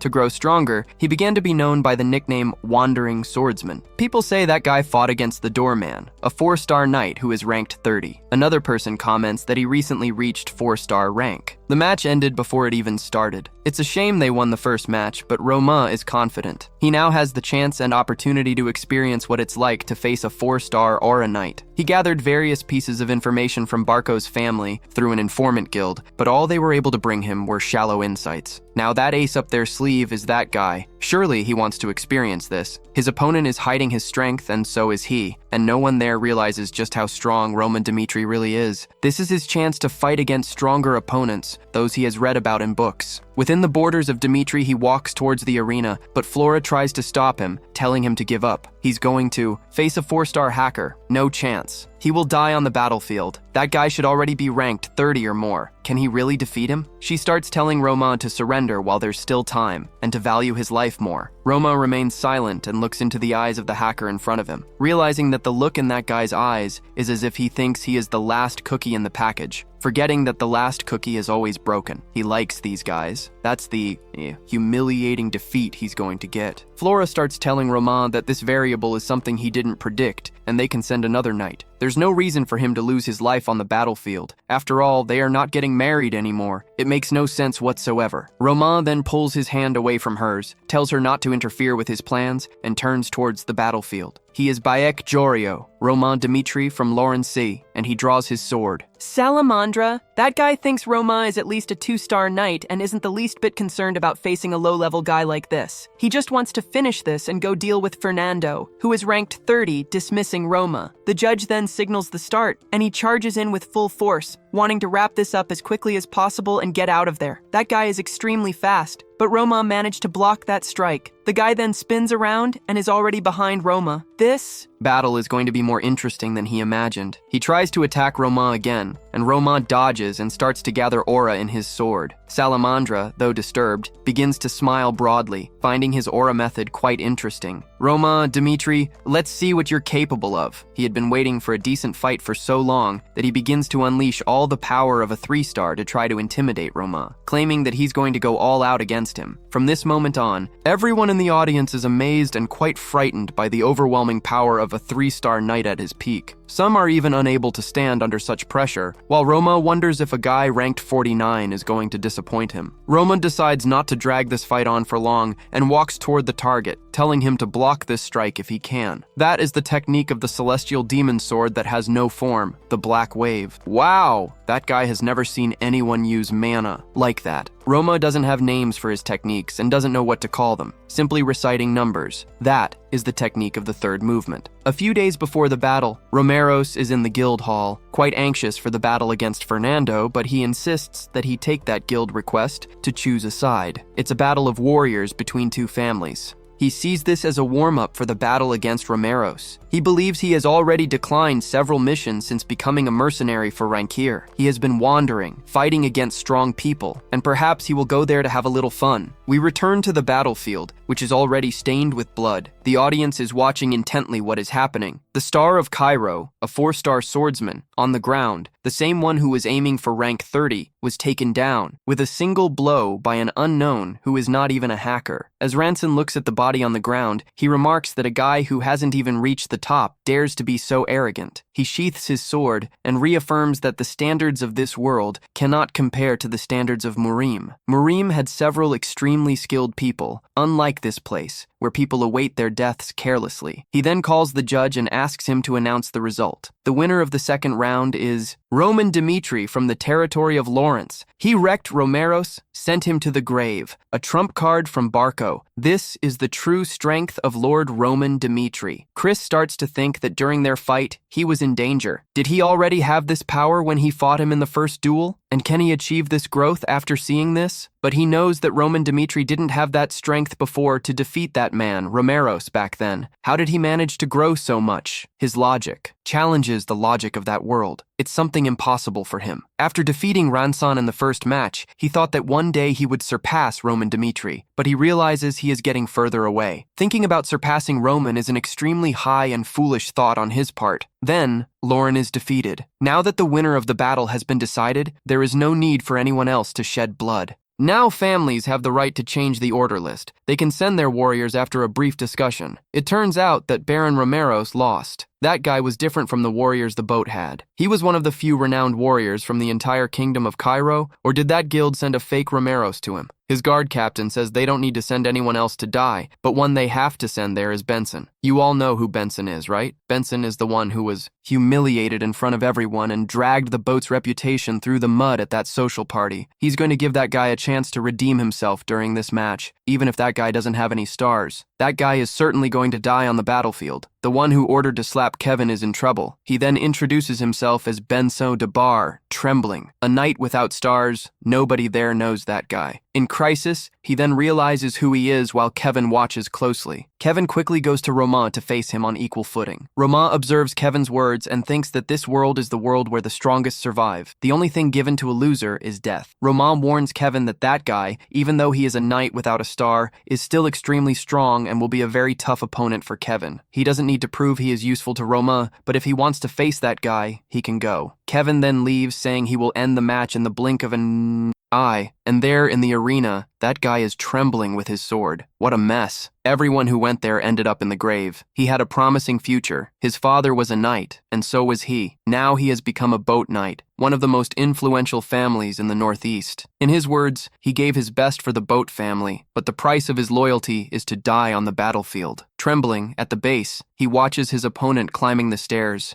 That is his opponent, ha ha. God is on his side. That one is going to be a piece of cake. Look at the height difference between the two. He starts laughing a lot, saying that little punk wants revenge, right? He volunteered to die. He thinks they were both abandoned by their lords, but Kevin only says he is just doing his best to protect his master. The guy then charges at Kevin, calling him an arrogant little brat. He wants him dead. He throws a punch, and Kevin dodges it, striking back with a blow right to his throat, but the guy quickly kicks him and throws him away, knocking off his helmet. Just a single kick was responsible for leaving Kevin spitting blood. The power difference is extremely high. What was he thinking when he let Kevin go over there? Kevin quickly gets up, bubbling with rage, while a voice in his head tells him to kill him. Kill him. That guy is hurting his body. He should send him to the grave and take revenge for everything he did the day Kevin cut his own hand. He opened up space for the art of the demon spirit to enter his mind, and now there is a demon inside his head, and everything we are witnessing now is the effect of the demonic art exploding in his body. He is releasing all that energy. The guy strikes at him, and he manages to dodge, falling and preparing again. A voice in his head tells him to tear that guy apart, and that voice is extremely loud, and he knows he is going to become one of the most useful swords for Romain Dimitri, even more. Useful than Chris. Inferiority? No. All I have now is loyalty to my lord. Emotions are swirling in his head, but one thing he knows. There is something roaring in his head, a precise roar of a predator, the art of the demon spirit. His blade begins to be imbued. It is a kind of magical power.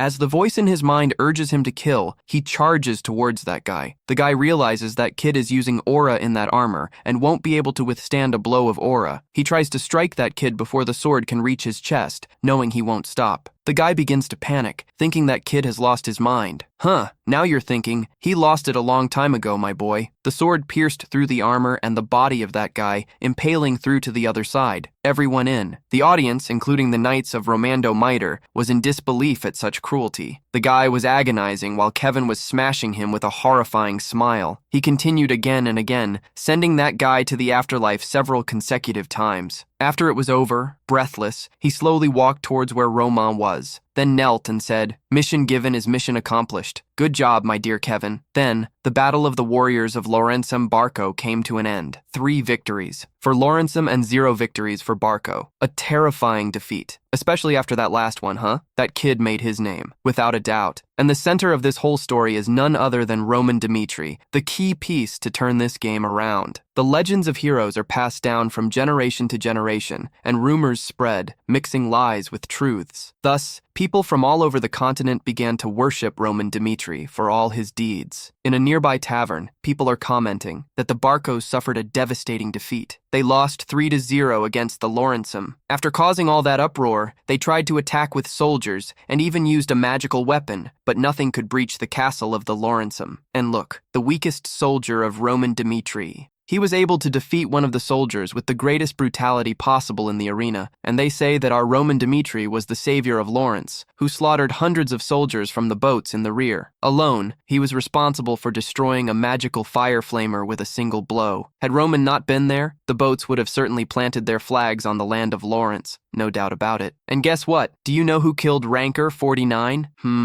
Roman. Dmitri is the hero of Lawrence. All the children are now applauding Roman Dmitri, and he has even become a little song sung by the kids. The sleeping dragon of the Lawrence family has finally appeared and is now starting to accumulate various legends. So, back to the House of Boats. Baron Boat is mired in debt and has not managed to take anything from the Lawrences, and the interest from the gold bank is getting higher and higher. They couldn't even pay the principal debt, let alone the interest. Besides the gold bank, they also owe the mercenary guild. It's disastrous. He slams his hand on the table with tremendous force, and several debt papers are piling up on the floor. That House of Boats was the most powerful house in all of the Northeast, or so it thought, right? Ignoring Dmitri, and now everyone has turned their backs on the boats. If Roman hadn't interfered, they would have turned the game. Everything, absolutely everything, is Roman Dmitri's fault. Now, he understands everything he has to do. The last chance to save the Boat family is nothing more, nothing less than to call a meeting. So, a few days later, still at the House of Boats, he thanks the nobles who decided to visit the Boat family, and today's agenda is about the future of the Northeast. They are all stunned, telling him to get straight to the point. He begins to say that the Boats' attack on the Lawrence family was completely organized,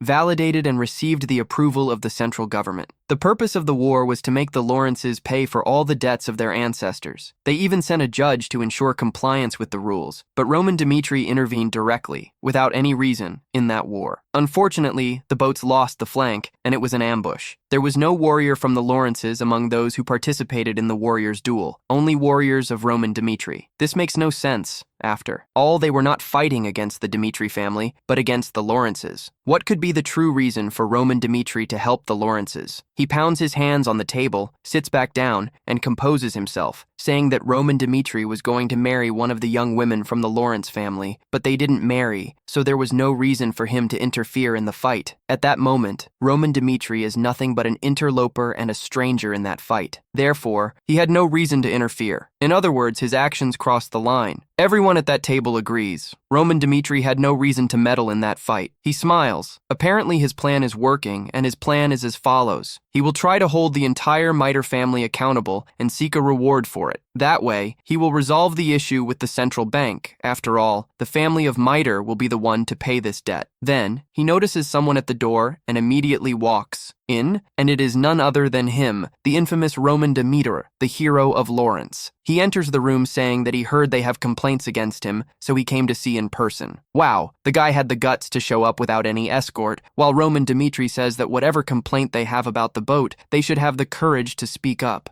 Right in his face, looking into his eyes, Viscount Barco, a few days before, Chris questions why the man is planning to go to the boat after all that has happened. This is practically suicide. Viscount Barco is after Roman's head. Roman keeps arranging his saddlery, stating that it is necessary. He has matters to settle with the Barco family, but for the Barco family, Romain, Dimitri is the family's mortal enemy. He should at least take a minimum of 3 soldiers, but he said no. After all, he was the one who started this fight. He has to see this through to the end, no matter the cost. It is clear that Barco's resentment against him is enormous. He then mounts his horse, saying that the Barco situation is critical and that this is the perfect moment to act and extinguish any spark of revenge that the Barcos may have against the Miter family. And he goes alone. Roman Demeter begins to question why they are having a secret meeting like this. Barco grits his teeth. A sniffling brat, barely out of diapers, and without even inheriting a noble title, is disregarding the status difference between the two, but remains seated. Roman, still standing, continues to listen to what the Baron has to say. He goes on to say that Roman, even though he is an aristocrat, now comes from a poor and humble background, and seems to be unfamiliar with the laws that govern nobles. If he doesn't understand, he will explain now. He cannot interfere in a war without reason, because the Kingdom of Cairo does not allow such alliances, and according to the law, they have given sufficient grounds to invade the lands of Lawrence. And after receiving all the orders from the central government, they proceeded with their actions. Thus, they declared war on the territory of the Lawrences. Those who created those processes were not fools. All of this serves to protect the honors of both the attacker and the attacked. He slams his hand on the table again, saying he doesn't know the laws of aristocracy, but that's no excuse for his foolish actions. The entire Dimitri family will perish and fall into tremendous disgrace because of the immature actions of Dimitri's son. He then stands up, shouting that all of the Dimitri family will not be able to escape the noble's criticism because of the sin of one ignorant son of Dimitri. Roman listens silently. Then the Baron sits down again and Roman says, "Are you done, my dear? Well, now it's my turn to reveal my true motives."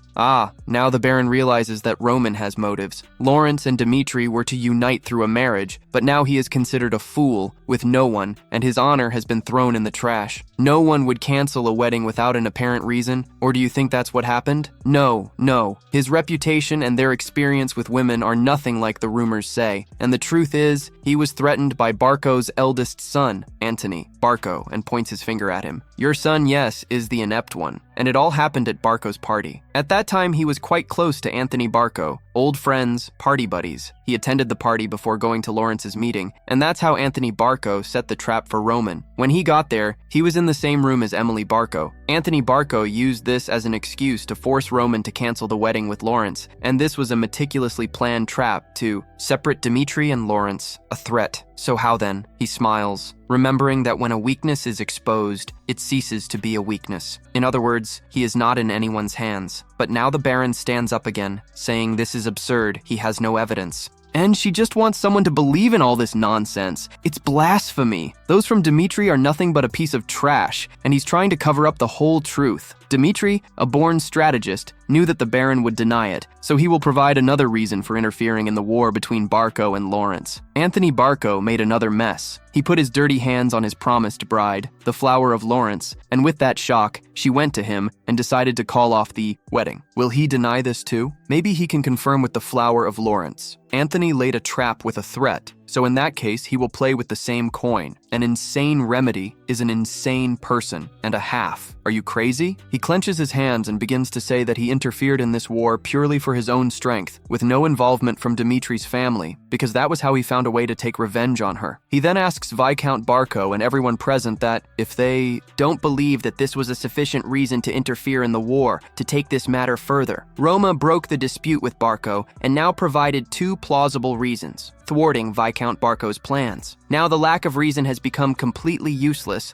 and the only thing the Viscount has to do now is buy time. He sits down again, thinking he will find another way to come up with a solution. He doesn't believe Romain's words, but still he has to check if it's true, yes or no. Romain turns to Viscount Barco and says he has 2 options. 1. To simply end this by punishing Antuno and Barco because of these personal matters, or he can choose to have a dispute between the 2 families. He has no chance at all against Dimitri's family, none at all, my dear friends. Roma doesn't give the old man time to make his decision, and if he isn't quick, he'll go home and tell everything to his father. They have no way to face a war against Dmitri, and if they stand against him, the Barco family will surely be exterminated. He has now realized that Roman Dmitri has no compassion for his enemies. Just imagine, the two sons of these two families escalating something as huge as a war between families. No, he will make Antonio Barco pay for his actions and apologize on his knees to him. Roman is not satisfied with that, as he didn't ask anyone to kneel and beg for forgiveness. A Viscount does not understand what Roman is saying. Roman starts to say, "In what world does the aggressor decide his own punishment? That is not right. The one who will choose his punishment will be Roman Dmitri." Then we return to Antonio Barco. The Viscount tells him that he will have a duel against Roman Dmitri. Then, Antonio kneels before his father and says that a duel against that monster will be the same as condemning himself to death. It is certain that Roman Dmitri will kill him. He has no doubts about that. Roman shows no mercy. The Viscount, observing his son crying, begins to become even more irritated. After all, this is all his fault. He then grabs the boy's arm and tells him to pull himself together. After all, he is still the son of Viscount Barco, precisely the eldest son of the Barco family. When he becomes the heir of the family, the fate of the whole family will be intertwined with his own destiny. Therefore, he has to pay for his actions and confront all reality. This will be a humiliating experience that he will never forget for the rest of his life, which seems to be quite short, my dear. Then, the Viscount leaves the room while Antonio Barco remembers Roman's gaze. "You're doomed, my son." A few days pass, and everyone is present to witness the duel between Roman Dmitri, a guy who defeated a 4-star knight, precisely against none other than the all-powerful Antonio Barco, who has never wielded a sword in his life. He starts to tremble and with a very shaky voice begins to say that, "You know, Roman, I really liked Flora." He lost his head for a moment when he found out that they were getting married, but that wasn't his intention. He did all of this for himself and didn't want any harm to come to Roman Dmitri. They are friends, aren't they? But Roman keeps drawing his sword and shows no sign of mercy. Now he starts shouting and even calls Roman master, begging him to spare his life, claiming that if he spares his life, he, Anthony Barco, swears loyalty to him for the rest of his life in order to repay this debt. All the nobles present are disgusted, and Viscount Barco is furious, calling his son an idiot. Roman remains calm and serene and says, "For the rest of your life, that seems rather short, doesn't it?" Roman then approaches and continues asking how they have no money to pay for anything. After all, they borrowed money from the Golden Bank. The powerful connection they had with the central government won't be able to cover his actions regarding these deeds. The Barco family is finished and he swings his sword back and forth. He steps a little closer to Anthony, saying that Anthony Barco has disrespected not only Dmitri, but also the Lawrence family and his future fiancée. Is he worthy of any forgiveness? The Viscount Barco's heart begins to race as he realizes his son is going to die. Then, Roman, with no mercy whatsoever, drives the sword into Anthony, saying that he has no reason to forgive him. With the sword still lodged, Roman twists, and Barco starts to cough in front of everyone present. When Roman was at odds with all his brothers in his past life, he couldn't withstand several assassination attempts every night made by his brothers. So, the only solution he found to end this was to have them all killed. In one of these murders, one of them says that his main problem is,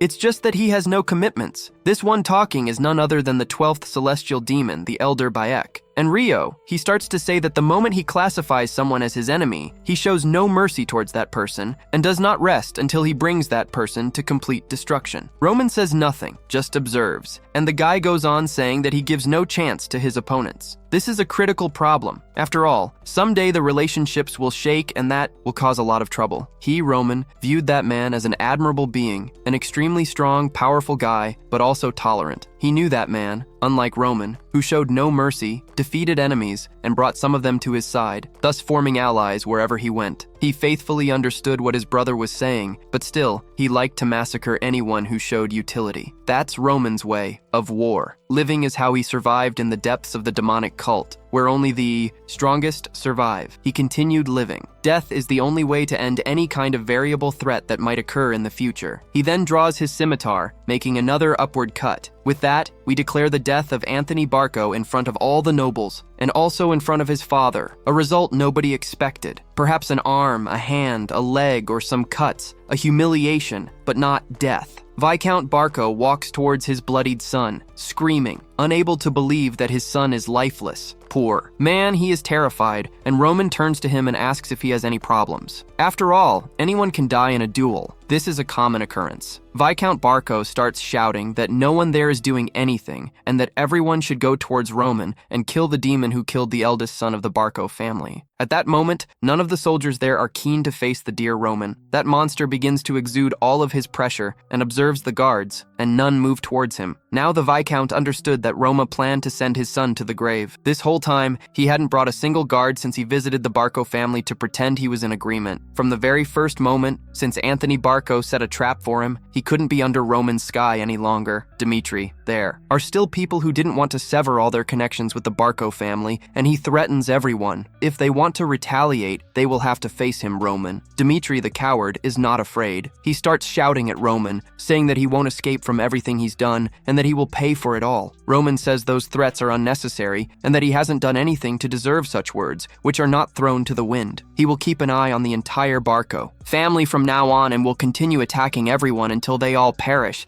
and the entire Barco family is extinct from the whole continent. There will be none left. With his leave, he departs, leaving a Viscount Barco with his son on the ground. They messed with the wrong enemy, huh? Then, the days go by. The Viscount, unfortunately, couldn't pay off his debt to the Golden Bank, and during a beautiful night under a starry sky, he planned his escape, but was found dead on an unknown hill. Taikikyo. Barco family, who once conquered the Northeast like walking, met a tragic end. And on that same beautiful night, the mustached Ranz finds the young master and notices that his clothes are stained. He asks where he is coming from. Raman smiles and says that it's a beautiful night for a walk, right? No, even Ranz gets scared. Roma, are you crazy? He then gives clean clothes to Roma and takes the dirty ones, saying that everyone has been worried about him lately. Ranz remains quite happy to be recognized throughout the realm, but his decisions are rather dangerous. During the wars, he will make many enemies and cannot hide his anxiety and concern. After all, he has taken care of Raman since childhood. As he finishes buttoning up his clothing, he says he has mentioned this before. He is one of his favorite people. He remembers that Baek Junri massacred the enemies and created a sea of blood to protect all his allies. He followed a rule that allowed him to become the all-powerful celestial demon. This basic rule was to protect all who are beneath him. A single person under his wings is more important than hundreds of thousands of enemies. This is the strongest rule of the celestial demon, and he is determined to ensure that those under his protection are not in danger. That is enough to motivate him. In other words, he is merely doing what is necessary to avoid reprisals against his family. While the commotion took place in the Barco family, the Malak family was throwing a party. There, several madames belonging to Barco were present. This is Madame Helena Melo. She begins to say that the central family of the Northeast will be the Miter family, but you are aware that this situation existed before, right? It just wasn't recognized. Her plans are as follows: to show that the Melok family has been alongside the Dimitri family all along. Then, a person arrives and says that she is becoming more beautiful every day. She is none other than Rihanna Dimitri, the mother of our dear Romano. She has reserved vintage wine especially for Rihanna. Rihanna Dimitri, the wife of Baron Dimitri. It is impossible to mention her name without recalling comments down here. This woman used to interact with all the noble ladies to build a force in favor of the Dimitris. She is quite talented in political matters and possesses several skills that Baron Romero lacks. It was she who orchestrated various influences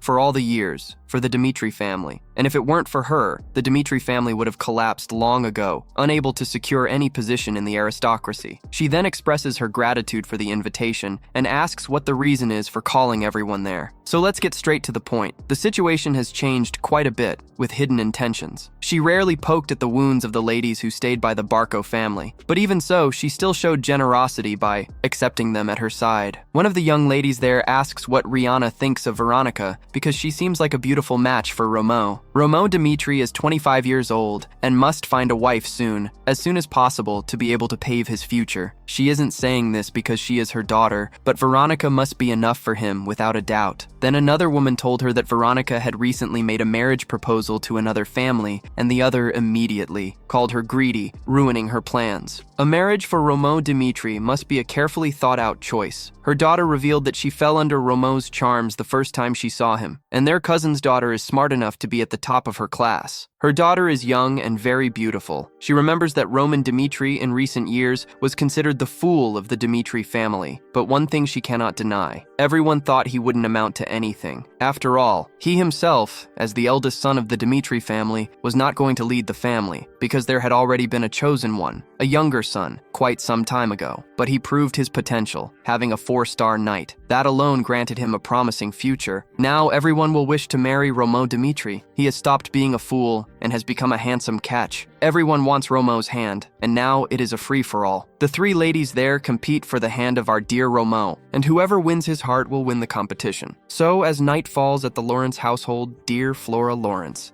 She already knows that to live in that world, she needs to become extremely smart. She has browsed through several books and knows that, somehow, the Barco family lost to the Lawrence family. She thought her only chance would be to last long enough until winter. Reality slapped her across the face. There were countless variables and even a different weapon. She, Roma, predicted all the variables and managed to deal with them quite boldly and save the entire Lawrence. How could she become someone like Roma? Oh, she's getting a little infatuated, isn't she, with the hero of Lawrence. She then starts to realize that she's falling for him, but she really wants to hate Roma. Dmitri is arrogant and self-centered, only cares about his own benefit. But how did he manage to become so strong? She wants to know more about him, so she decides to go outside. She looks at the rose bushes, thinking that she has no more ties and that the engagement has been canceled. There's no reason to meet Roma again. Then her sister calls her. Sylvia! What could she be doing there? That's Sylvia Lawrence! She quickly enters her father's room, asking if the Lawrence family is going to organize a party on Dimitri's territory, and he hasn't told her anything. He only said he noticed several things during that war. She has an innate ability for analysis and discernment, and managed to act in situations where he couldn't see anything beyond fear. Thanks to her and Romandy, they were able to win this war. He apologizes again for underestimating her and thinks he won't pressure her to do anything she doesn't want to anymore. Again, he tells her to live solely for her own dreams. She thinks she just went there to tell him she wanted to go to the party, but he made a wonderful speech, right? Ha ha ha. She starts to ask why he invited Sylvia to the party after all. She's sure he has another reason in mind since she left the capital to come here. Is it just for personal greed, or is he trying to reconnect them with Miter's family?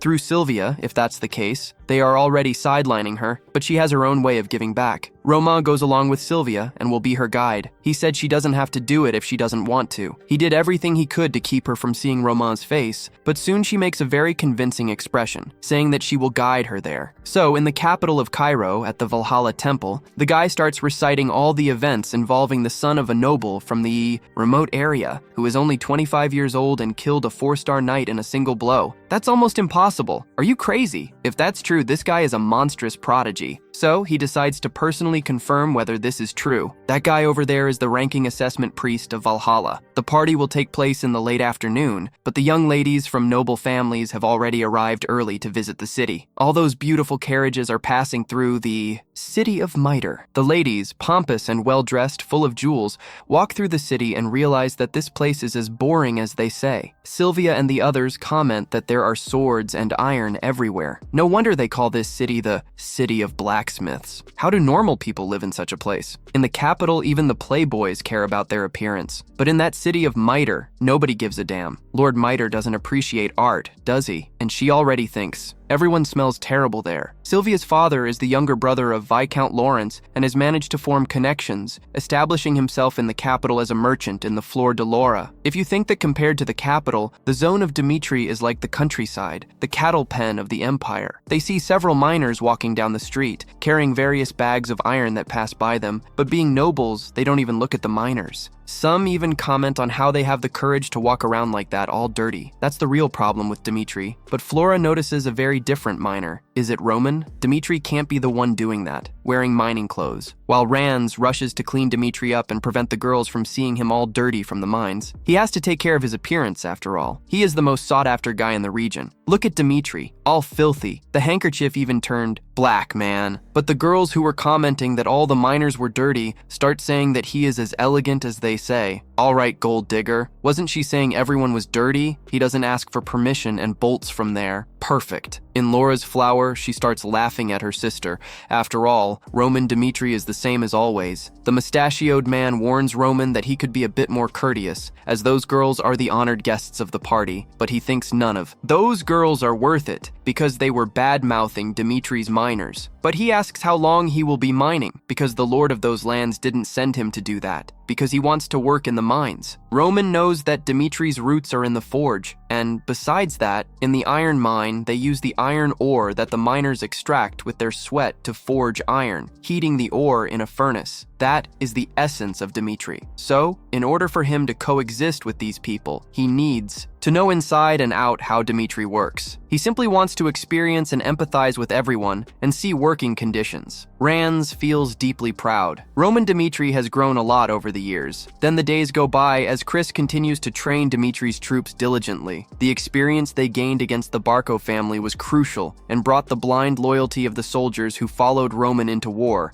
They were able to absorb techniques that the monk Dimitri taught. Basically, he wrote several books on the fundamentals of training from the cult of the celestial demon, the Ashura cultivation technique, and the Ashura sword technique. In this way, he is able to unlock everyone's potential, as if it were a golden sword. The knowledge could be considered a national treasure. Now indeed, all the soldiers of Mitre have the basic power needed, but basic power alone is not enough. He needs more. Strength and more intelligence because he wants to investigate every nook and cranny, inside and out, of that entire realm. But there is a serious problem. In order to create intelligence, he needs wealth, sufficient manpower, and he doesn't have the profit margin to do so. He calls Chris and asks how the training is going. Apparently, everyone is learning quite quickly, and he is feeling quite optimistic. They have made significant progress in a short period of time. Now it is time for Chris to learn a new technique. This is the moment Chris has been eagerly waiting for. Chris was the first recruit, but unfortunately, he already had teachings from a bubble with various difficult-to-drop vices, so accepting new knowledge is quite hard for someone who is not at square one. But he feels that he is ready to embrace something new. The name of the technique he will teach is nothing less than the lightning technique. That technique once ruled the entire world of Morim, the secret weapon of the man who once met one of the 10 celestial masters. Now, Chris, you will see what power truly is. Days go by and the time for the ball arrives. A huge, majestic, and beautiful hall. All the guests are calmly waiting for the host, Master Roma of Mitre. When he enters the hall, all pompous and majestic, most of the girls there start blushing and begin to ask why he left in such a manner that morning.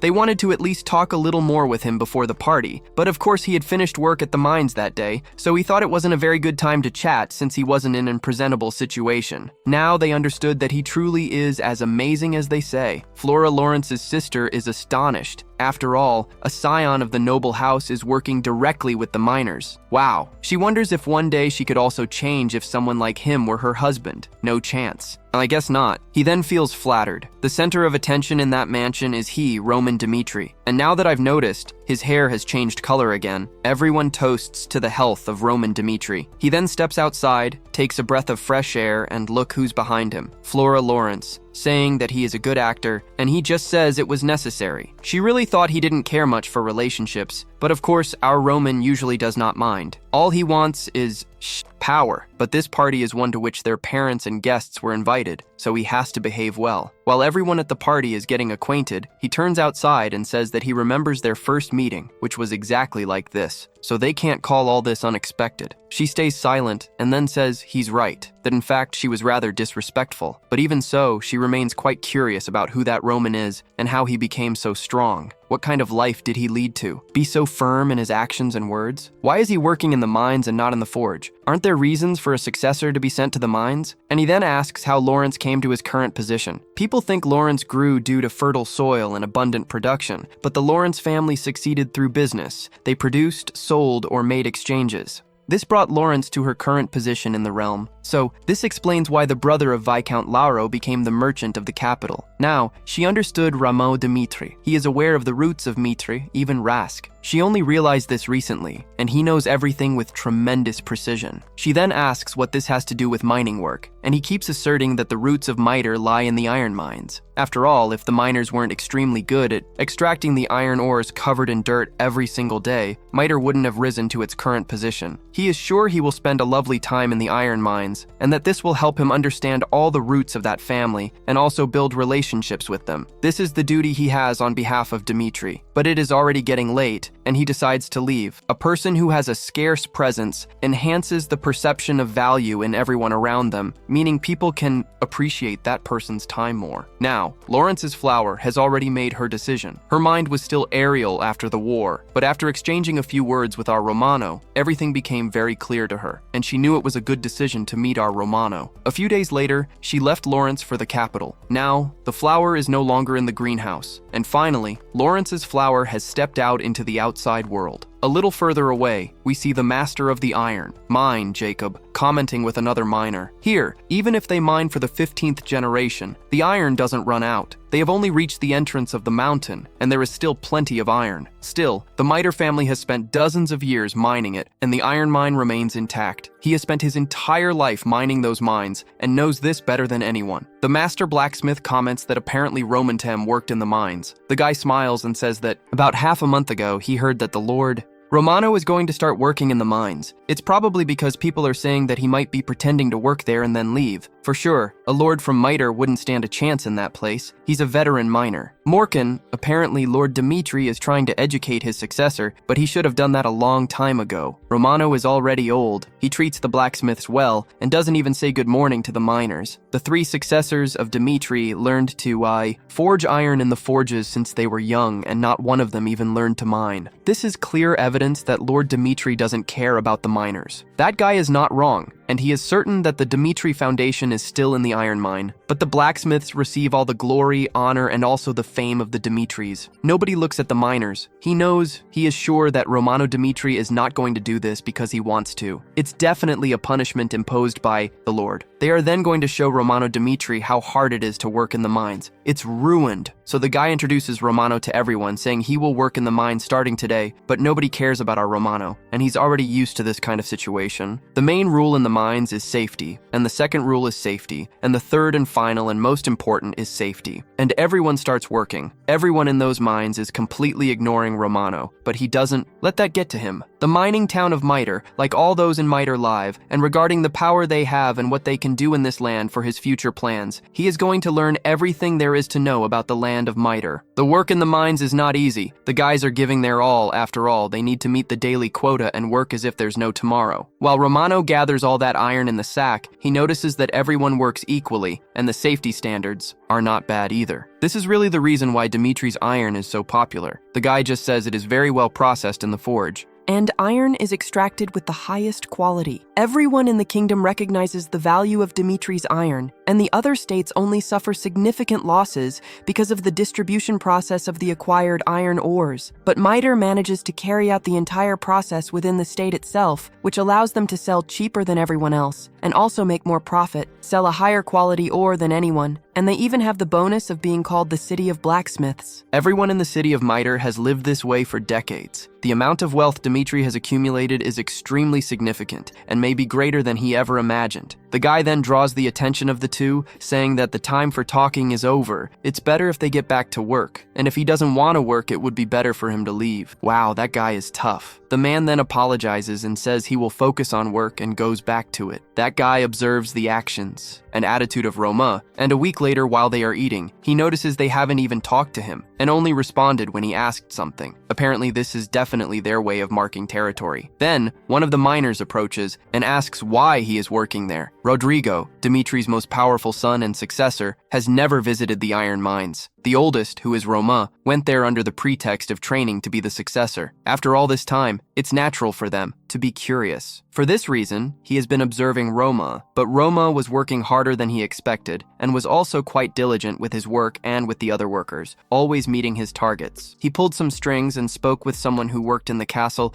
and realized that the Lord never ordered Roma to work in the mines, so he went there of his own accord. Roma then asks which of the two answers he wants, the ideal answer or the realistic answer. Which would he like to hear? One guy simply says he can give both, so in that case, he is going to give the ideal answer. Dimitri is a mining town, and many people work in the iron mines to support their families. Instead of understanding the people, Dimitri manages to understand everyone through statistics. He wanted to experience their daily lives personally. "Ah, damn mosquito, got it. Even so, does he really need to work in the mines?" He said yes, he needs to. After all, his last name is Dmitri. He needs to do what is necessary. The guy didn't understand anything. Ideal. Answer, damn. This answer is the typical one people want from their rulers. But the real reason and the realistic answer is that he is not the master of Dmitri. Even though Dmitri has amassed enormous wealth, everything belongs to his father. For this reason, he went to the iron mines to find out what he can do for Dmitri and then claim his rightful share. Now, the guy understands Dmitri's motives. He starts to laugh, unable to believe that he never thought of it this way. The eldest son claims his rightful share. Then he thought that guy had gone there just because of the succession battle. Now he understands that Lord Pomegranate wants to build his own base. For this reason, he went to the iron mines and not to the forge. He knows the importance of the work that miners do, without a doubt, and now he is excited to answer any questions young Master Pomegranate may have. Morgan then began answering the countless and endless questions from Pomegranate, and managed to impart more knowledge than the long days he spent in that mine. The work shift, working hours in the iron mines, is the largest in the entire kingdom, or the largest on the whole continent, especially in the unknown lands that are on the edge of the continent. Besides Dmitri, if they manage to develop Dmitri to reach that edge, they will be able to earn much more money than they could ever imagine. The miner thinks that, considering Dmitri's wealth, the outcome won't be that significant since the mining speed is quite reduced,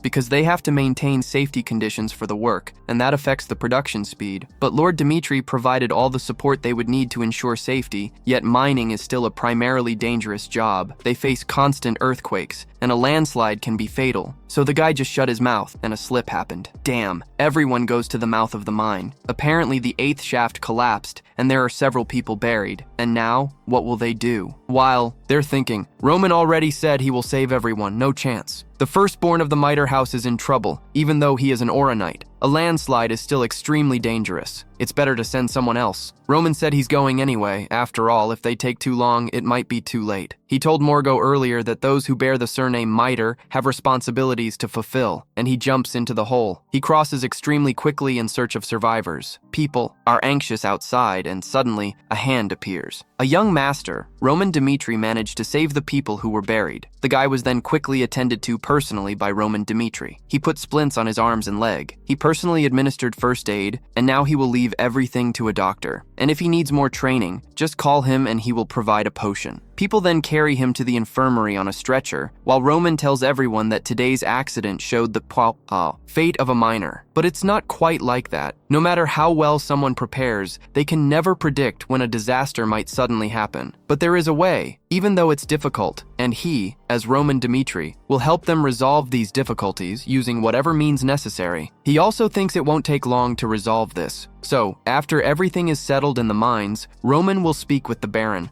And he said that everyone is fine. He reports about the accident and says that everyone is okay, but even so, that is still a problem. The Baron thinks he was just lucky and pounds the table, saying that Dmitri's actions are extremely irresponsible. He should not have gone there. The Baron of Miter is extremely upset, after all. Risking 2 lives to save one is a rather ignorant attitude. Roma says that was all he could do at the time, but the Baron yells at him. He stands firm, saying that even if he could go back in time, he would still stand by his decision, and that he made the right choice, as someone who bears the weight of the Miter surname. The Baron immediately told him to stop working in the iron mines. It makes no sense to keep doing those things. He did not order him to work there, so why doesn't he work in the forge instead? Roma is aware, and should also learn to work in the iron mines. After all, doesn't everyone know that he knows how to work in the forge? All of Dmitri's fame and popularity was because of the smith's casting skills, but most of his people work in the iron mines. For that reason, he chose to go to the iron mines instead of the forge. Now the Baron understood. He asks what Roman learned, and he said he learned a lot about the difficulties his people face and was quite concerned about the treatment and safety of the workers. Mining is an extremely dangerous job, even nowadays. If one of those pillars breaks, everything can slide and cause a massive accident. The Baron is aware of this and said he has taken all possible precautions to avoid and prevent accidents. But still, no one can predict when one might happen, and there is a way. They can use magical products, in other words, magical artifacts. Those tools that are extremely expensive. Protecting an entire mine with artifacts would cost an astronomical sum. Roma knows that it's very expensive, but still it's a very good investment. After all, that shield will be permanent, and if they did that,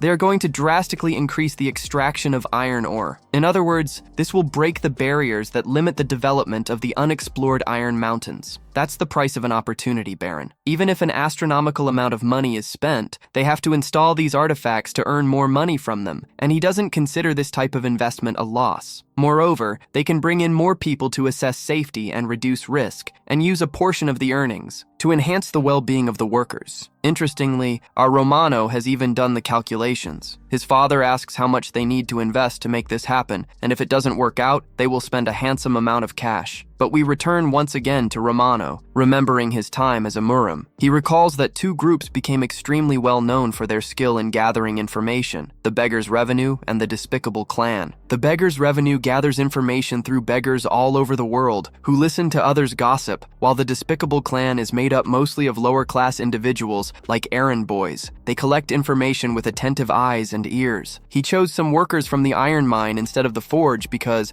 among them, most of Mitre will be able to gather information from all over the Northeast. So, he will use part of his father's money to give a cause and practice to the Despicable Clan and to form a larger force to gather more information in this new world. But even so, it still wasn't enough. Instead of information solely about the Northeast, he needs to gather information about the entire continent. The workers are experts in gossip. He needs to organize everything and connect with the merchants from Dmitri. That way, he will receive more information from the Northeast. He already has the perfect person in mind to play this role. Then, after the war ended, the soldiers heard the unbelievable rumors, and Chris stands before everyone saying he is going to teach mana cultivation and a sword technique, a gift from Romano to all. Impossible! He will teach everyone to use mana, but people thought that using mana wasn't for everyone. So, there really is a clear method to control mana. If that technique is not trash, how much would it be worth, huh, man? Not even a parent would teach a mana technique to their children. But our Roman is different. He is going to deliver a treasure to everyone. The name of this technique is nothing less than the Azura cultivation technique, developed exclusively by Roman. Dmitri Azura means demon of the battlefield in a distant land. No chance with that guy. Remember, he can't feel any mana? With just a few minutes of cultivation, they will be able to feel their senses drastically amplifying. They can feel the winds and everything happening and heard around them. That Azura sword technique is organized into 108 different combat styles, and he could use that combat power perfectly. He wonders, who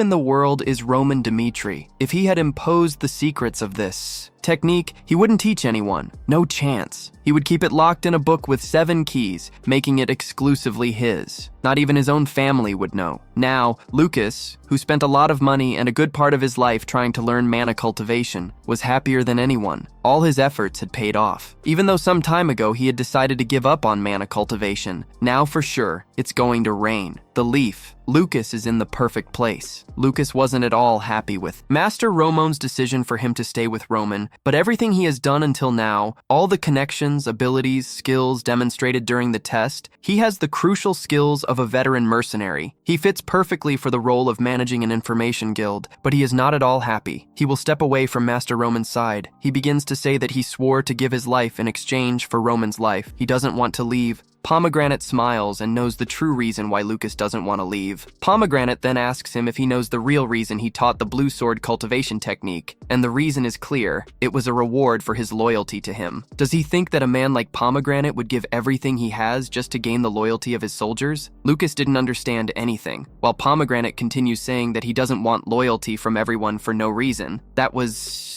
simply a reward for them risking their lives to follow him during the war. Taking this into account, what will Lucas gain after completing this mission? After all, he will become someone of far greater value than just a simple soldier. Lucas now understands. He will gain an even greater technique than the Azura cultivation technique. Now he is under Pomegranate's orders and will be the leader of that information guild of the continent. Pomegranate knows that Lucas is a calculating, realistic, and opportunistic man. He is the only one who can become the leader of the despicable gang's information guild, without a doubt. Then, Master Pomegranate returns to the mines, after a while, received in a completely different way than the first time. One of the miners thanks him, saying that he only had one son, and that his son was saved thanks to our Pomegranate that day. He thanks him profusely, and says he will dedicate his entire life to serve Dimitri's family. Pomegranate thanks him, and says he will be in his care from that day forward. The eyes of all the people changed completely when looking at Pomegranate. The atmosphere changed completely. Baron Romero is becoming more and more thoughtful and worried, pressed against the wall. That's it, folks. We have reached the end of another episode. Pomegranate showed no mercy, did he? The hiding boat had a sad end, poor thing, but that was a plausible decision because he wasn't going to let all this slide. But what could he do if not make some connections to try to destroy Miter's family?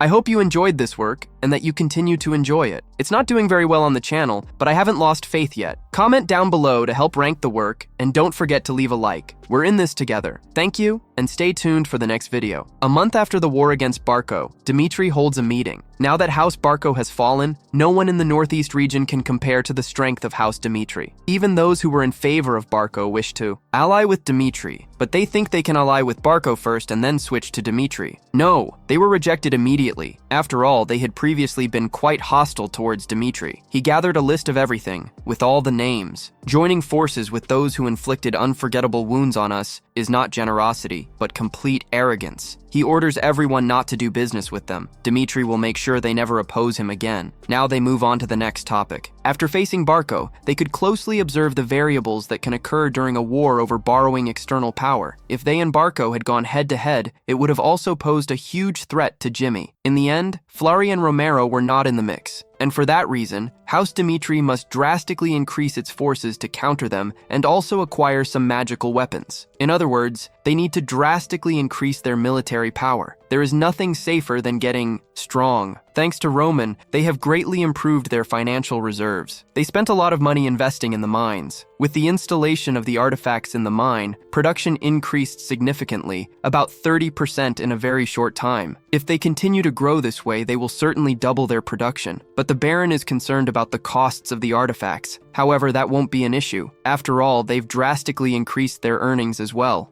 In the judgment of our beloved Roma, it was correct that he worked in those mines of his own accord and experienced the various problems that miners faced firsthand. With this, he was able to think of solutions. People continue to believe that Roma is truly a genius. Undoubtedly, there are also concerns about the matter of succession. After all, a baron had chosen Master Rodwell to be the successor 3 years ago, but Roma has shown dominance with his actions. Perhaps he is the most suited to fulfill the role. The situation has changed drastically. That war against Barco and the issue of iron mine security, his brilliance with a sword. All of Roma's actions reveal the personality of a born ruler. One guy then suggests an impartial competition between the two. After all, he hasn't officially announced a successor yet. In the battle for succession between Roma and Rodwell, the Miter family started to become quite agitated. Roma and Rodwell, a difficult choice to make. Roma has proven his worth in a short amount of time, but Rodwell has carried the responsibilities of succession since he was young. Is it right for him to call the two to compete after so long? I think not. He decides to continue observing, already alone in his office. The Baron continues to think that everyone from the iron mine, and also Master Hendrickson from Ford, the nobles of the territory, can enter into a competition amidst the chaos. He then calls for Rands and asks, Rands, who will be the better successor? Is it Romain or Robert, the mustached one? It is quite wise. Had he asked this question 3 years ago, he would have had no doubts. But the current Romain is extremely different and stubborn, and he could very well become the successor of the House of Dmitri. The reason Romain worked in the iron mines was to better understand the people of Dmitri. He humbled himself to understand everything, down to their smallest feelings, and faced the harsh reality of a miner. Standing on his head, he also made many friends there. The current Master Pomegranate is someone who cares about responsibilities, like someone bearing the name of Miter. Now he calls for the Master of the Iron Mine, and there he is. But there's someone behind him too. Jacob heard he wanted to know what really happened in the iron mine incident, so he took the liberty of bringing someone who saw it with his own eyes. Morgan introduces himself, and the Baron asks what happened that day. That incident started a week after young Master Pomegranate began working at the mine. That art broke, burying one of the workers. But while they were trying to understand what had happened and attempting to do something following the risk manual, another collapse began. But young Master Pomegranate said he had enough strength to save the guy and come out unscathed. They tried to make him give up his decision, but it was impossible. At first, Morgan didn't have a very fair opinion of young Master Pomegranate, but now he realized how wrong he was to think that way. During that accident, Pomegranate managed to solve all the people's problems, like the eldest son of the House of Mitre, and rescued the worker voluntarily. If he is wanting to ask how Pomegranate would be as a successor, he is a type of successor he would really trust his life to and follow with all his heart, without a doubt. Well, everyone is saying that Pomegranate is suitable for the line of succession, but can he still make his decision? So now what's missing is the most important: a guy from the forge. The master blacksmith, over at the forge, an assistant is saying they were asked to restore several items bearing Master Pomegranate's name. What should they do? The guy just says to accept. When the guy stays there, he already tells him to take off and accept right away and work, while he thinks he would like to refuse. But after hearing Jacob's stories about what happened in the iron mines, he feels completely terrible for having treated it so poorly. What a mess. Pomegranate's soldiers' things are completely broken, and perhaps it won't be possible to fix everything. Because the business is tough, they are training with a lion and predator equipment. My dear friends, among them, there is a sword. It's incredible. He notices that the edge of that blade is very smooth, and the degree of strength is perfect as well. The smoothness of the hilt is also a work of art. Who in the world forged this blade? Where did he manage to get a sword like this? He notices that the human sensitivity of that sword is extraordinary. It managed to capture the energy of the forge. Even without him marking it, a swordsman from Arya would kill for a sword like this without a doubt. The guy has made several swords and has rebuilt his entire life forging iron, the best forging land in the whole kingdom. But enhancing human sensitivity is a completely different story for swords. I need to ask Roma where he got this sword. So, a few moments later, all of Roma's soldiers' equipment is completely restored, brand new. Chris thought it would take about a week or two, but it was faster than he thought. Master Hendrik wanted everything repaired as quickly as possible and doesn't know why they did that. They made all the blacksmiths from that forge focus on Roman's work. So there he is, eager to know where he got that sword and who made it. Roma smiles and thinks that it's going just as planned. I couldn't find it anywhere. This means that sword was made by none other than Roman Dmitri himself. Hendrik didn't believe those absurd lies. Stop with this nonsense, kid! The man in front of him is the master of the Dmitri forge. How dare Roma say such lies? But the boy, undeterred, reaffirmed with such intensity that the air vibrated. I made it, and its name is Salamandra, the only one of its kind on the whole continent. Hendrik's patience exploded into fury, and he began to tell him to end this farce, but Roman, with a smile, replied as if he were sharing a precious secret.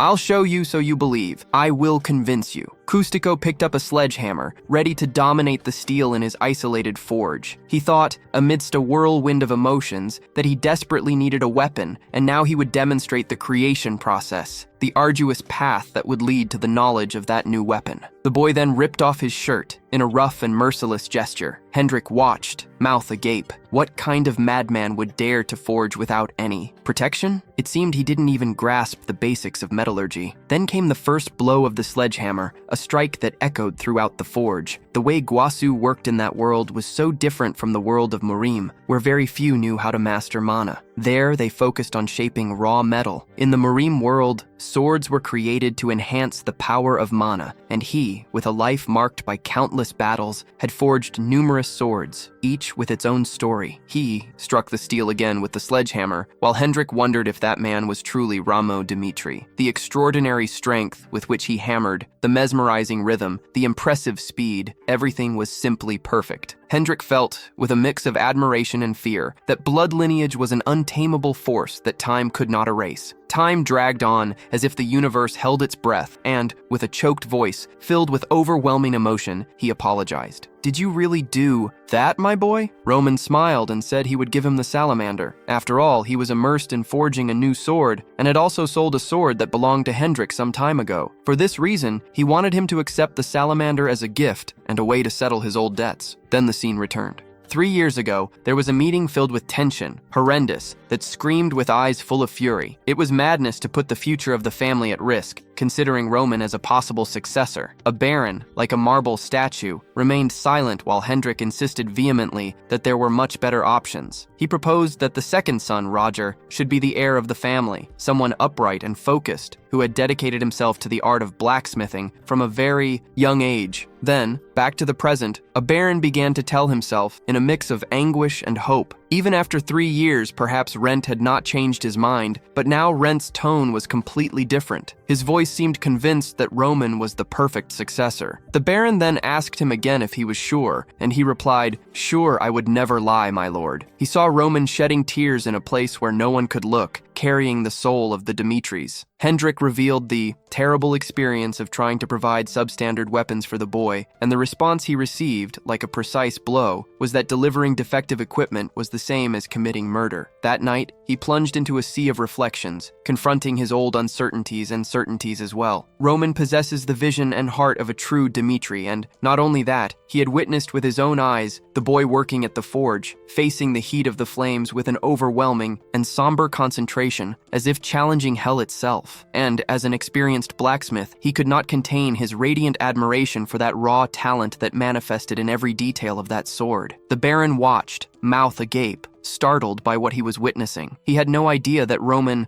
if he were capable of such a feat. As a master blacksmith, he is forced to rethink his decision from 3 years ago. Henry now had a radiant invitation, and every strand of his hair stood on end at the mention of Roman, a baron. Then he picked up the letter that was on his desk, which was round, informing him that he had been promoted to Class S at the academy in Cairo. From now on, he would no longer have just theoretical classes, but also crucial and relentless experience on the battlefield. He would graduate with the highest grades from the academy and show a new future for the House of Mitre, a future built from his own glory. Goodness, the Baron is at a crossroads, isn't he, my dear ones? Torn by indecision, the two boys were bearers of extraordinary innate talents, but even Robert, considered a genius by many, could not compare to the power and aura that radiated from Roman Dimitri. He was strong enough to be recognized throughout the kingdom of Cairo, a force of overwhelming nature. And the moment Rodel graduated from the academy and Roman fulfilled his obligations for national defense, the battle for succession would have begun. A deafening roar echoed from all corners of the kingdom. A few days passed, and Rowillis, a member of Valhalla, entered the territory of the immortals. The Baron introduced himself and asked if he came from the temple. One of them, in a cordial tone, said yes, claiming to have heard of someone who had a horrific and extremely strong aura and power, and if that were true, he should be among the top hackers in the entire continent of Cairo. Families with hacker members were extremely powerful, like gods among mortals. The Baron explained that Roman was working in the mines and needed a day to rest. A meeting would have to wait for another day. In the meantime, the Baron invited him to explore the territories of Dimitri, his mines, and the forges of Hans, the mustached one, who began showing him everything, presenting the mines, the forges, the city, while explaining about the extraction of ores and the work with metal, but then the air was cut by a sharp and desperate scream. Looking around, his eyes widened and his heart raced. Willis, looking back, asked Rands if he could continue watching the training for a while. Rands then said yes, but with the caveat that it had to be from a distance. The sound of swords clashing echoed through the air, and in an instant, Kevin was sent flying as if he were a rag doll. How long would his body hold up if he didn't learn to defend himself? With a lot of anger boiling in his veins, he replied that he should teach him a lesson after he won the fight. The two then began to release their auras. Bombs surged forward with a fierce attack, while Willis was extremely disturbed to see those two practicing right in front of him. It was a night of aura. The truth was that among the 30 men of Roman Dimitri, he hadn't recruited a single one who was an aura swordsman. Sometime, Roma had told Punk that he seemed to have a martial body, so Punk had obviously been confused since no one had any idea what that meant. But it only took a month of training for them to understand what Roma saw, and as soon as they caught a glimpse of the opportunity to become stronger than they ever imagined, the focus of the training became absolute. The training was so intense that it felt like they were risking their own lives. Punk attacked once more, and Kevin blocked the strike with a force that surprised everyone. Kevin, in a very swift movement, advanced with the pommel, managing to defend against the attacks. The soldier continued to insult him, saying he was quite strange, but in that moment, Kevin's eyes began to turn very red and he attacked with the sword in a lightning-fast strike by a hair's breadth. My dear, frightening! Why was this training so intense? And Kevin just told him to take this training seriously. Are you serious? If this were on the battlefield, his head would have been rolling on the ground a long time ago. Willis continued to observe everything with his bulging eyes. This was a very remote city, far away, so finding so many experienced soldiers in the use of aura was unexpected. It was almost as if that place had a miniature version of the Valhalla Empire. But he came to the conclusion that these were Dimitri's most promising, and for that reason, they received so much support. Even so, it was impressive that this place possessed that kind of power. He had never imagined that in the north, the Dimitri family was the strongest, but he had no idea of their true scale of power. A guy next to Willis asked, "Are the Dimitris really a family of miners?" Willis replied yes, but was beginning to doubt it. My dear, since those in front of him were not common soldiers, he then thought that they must be the Knights of Baron Romero, but the mustached man corrected him immediately. They are not the Knights of Mito. They are not affiliated with any organization, but rather private soldiers of the youngest boy of Baron Romero from Mito. Now Willis was in shock. He grabbed the mustached man's shoulder and asked, How? How could Aura soldiers be treated as mere knights of one person? How much money had Roman Dimitri paid them? Hans had no idea about that information, but Kevin and Punk were not Aura knights. Until recently, Kevin was an ordinary boy who caught Roman's interest, and Hank was a mercenary. What changed was that both strengthened themselves by following Roman's teachings. Rands naturally admired Roman's talent for seeing potential in people, as if he had a kind of blessing in his eyes. In that family, Willis was increasingly scared, wanting to know who exactly Roman from Mito was. So, the next day, he was talking to himself that he would finally meet the talked-about Roman from Mito, our Ramao, perhaps a hidden dragon. That he was about to gain a grand opportunity. At that moment, someone announced that the young pomegranate was arriving. Willis had encountered numerous strong individuals across the world, but just by the way pomegranate walked and looked down, he already knew that this was the expression of someone who had been accustomed to being strong for a long time. Then Pomegranate introduced himself to Willis, who asked if it was true that he had defeated the Romero in battle. Willis said that Pomegranate seemed to have no idea what he had done. It was something extremely strange. He had not only defeated hacker number 49, but also someone who had the potential to go far beyond that. And the strangest part, he had defeated someone like that at the age of 25. If that were possible, he would be considered one of the greatest geniuses in the entire history of the continent of Cairo. But Pomegranate quickly interrupted, saying that he was rambling since what he had done was logically impossible, my dear, and that he should get straight to the point. Willis then said he would better explain the procedure for receiving the rank before confirming anything. Rank battles were divided between official and unofficial. An official battle was conducted in front of an observer who had received permission from the Temple of Valhalla. The rank change was then made immediately, as everything was verified at that moment. But an unofficial battle occurred when a hacker was abruptly defeated. In these battles, all people below the rank of those guys would rise in position, while those who defeated them could not claim they were now of that rank. What happened was that, if the person was verified, they would receive the last position of the rank. Now Pomegranate just needed to prove his strength and become a ranked number 100. Willis continued explaining that the Temple of Valhalla only believed in what it saw with its own eyes to verify unofficial strength. They used a kind of golden analysis. The test was quite simple. Pass the minimum test they had decided and established, and he would enter the ranking. They also did this because once a person became ranked, they became a target for all the others. Romain asked if there was any reason to strive so hard to become ranked, since he had been talking non-stop. William explained that by being recognized as a hacker, Romain would have the chance to propagate his name as an exceptional swordsman all over the world. Many believed that writing their name in history alongside the strongest swordsman was a risk worth taking, a way to achieve immortality. Romain, with a tone of voice loaded with disdain, began to say that if that was the case, wouldn't it be much simpler to defeat a high-ranked person in an official match? William began to realize that this guy had no idea how official battles worked. He replied that yes, it would be simple in theory, but it's not just about showing up somewhere and starting an official battle as if it were a simple game. It's a process that requires various preparations beforehand, a complex and lengthy ritual. And on top of all that, there is currently no official ranked player acting in the Cairo region. Romain was disappointed. Poor guy, that was really a shame. In that case, they would start the test soon. At least this way, he would manage to enter that ranking. William said that the sphere would change color, reacting to the amount of mana he possessed. A red color would indicate 1 star, orange 2 stars, yellow 3, and any score above 4 stars would be represented by the color green. Considering that he melted a 4-star swordsman, at the very least, he should achieve this, a 3-star qualification. As Romain placed his hand on the sphere, he thought about the manipulation and analysis of mana in that world.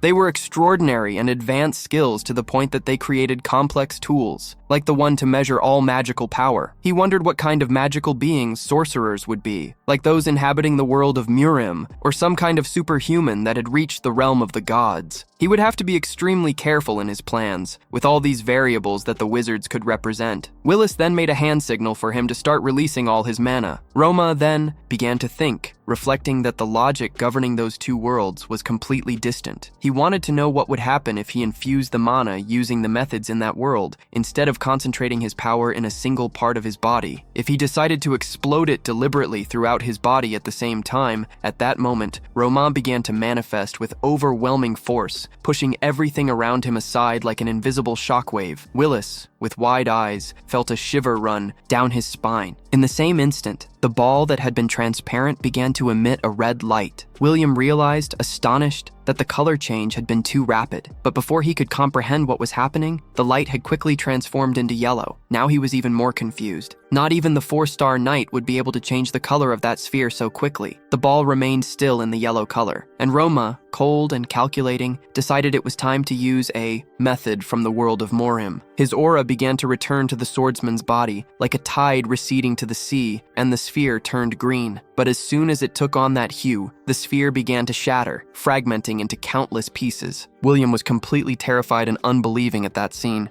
He had just witnessed the destruction of the mana analysis device, a creation that synthesized the knowledge of the brightest minds across the continent. The durability of that sphere was assured, even against the power of a 6-star swordsman. Even if an individual with such power poured all their mana into the sphere, it would endure, dissipating a portion of the power. Roma, indifferent, commented that perhaps the item had some defect, but Willis, surprised by the perplexity of the situation, kept trying to find a logical explanation for what he had just witnessed, as he had never seen anything like it in his entire life. But before the sphere ceased to function completely, he had seen with his own eyes the green color. At the very least, Roma Dmitri was a 4-star swordsman. He was merely a dragon starting to unfurl its wings. No, the guy was already a monster ready for battle, a born and relentless predator. This would be the appearance of someone with the potential to reach 6 stars, an achievement that would shake the foundations of the entire kingdom of Cairo. In a continent of salamanders, the power structures would likely be turned upside down. William now felt cornered and apologized to Roma, stating that he had no intention of making a hasty judgment. He needed time to analyze the results of the test and then send the report to his superiors. Then he requested permission to leave. As he walked away, he thought that he urgently needed to learn more about that mysterious and powerful Roma. So, he began researching extensively and discovered that Roma had completely changed in a very short period. It was almost unbelievable that someone could transform so much in such a short time. From the destruction of the terrible Bloodfangs to the recent war against the boats, he had dealt with those situations perfectly, putting himself at risk to fulfill his desires, not just a powerful monster, but also someone with a sharp intellect and a strategic vision capable of putting his plans into action. Then, William sent a message, introducing himself and placing the pomegranate Dmitri as a priority recruitment target. That Valhalla Empire was not just a bunch of crazies obsessed with combat. No, they were also extremely intelligent and knew it was necessary to use the rank system as a way to consolidate all their power, identifying and recruiting the most promising individuals from all the conquered lands. The system was perfect, as it allowed them to know precisely who the talented ones were, those who had the potential to change the course of history. A superior responded that that boy needed to be recruited as quickly as possible and his rank should be raised to the highest. But as always, all of this should be done discreetly and confidentially so that other nations would not perceive the true potential of Pomegranate. The process needed to be extremely natural, making him fight for Valhalla of his own volition. William fully understood the instructions, so he decided he would invent that the aura sphere was defective. Pomegranate would be classified as a 3-star swordsman and would receive his position of 100th in the rank. That change would already be enough to create a great uproar throughout the region of Cairo. The next day, an announcement reverberated across the continent. The birth of the youngest ranked individual in all of Cairo's history was revealed. Back in the capital of Cairo, someone skeptically asked if that was really true. Another there claimed it was. It seemed that the very Willis of Time Valhalla had traveled to Dimitri's lands to meet the young prodigy, and everything had been confirmed. But the details that troubled everyone's minds,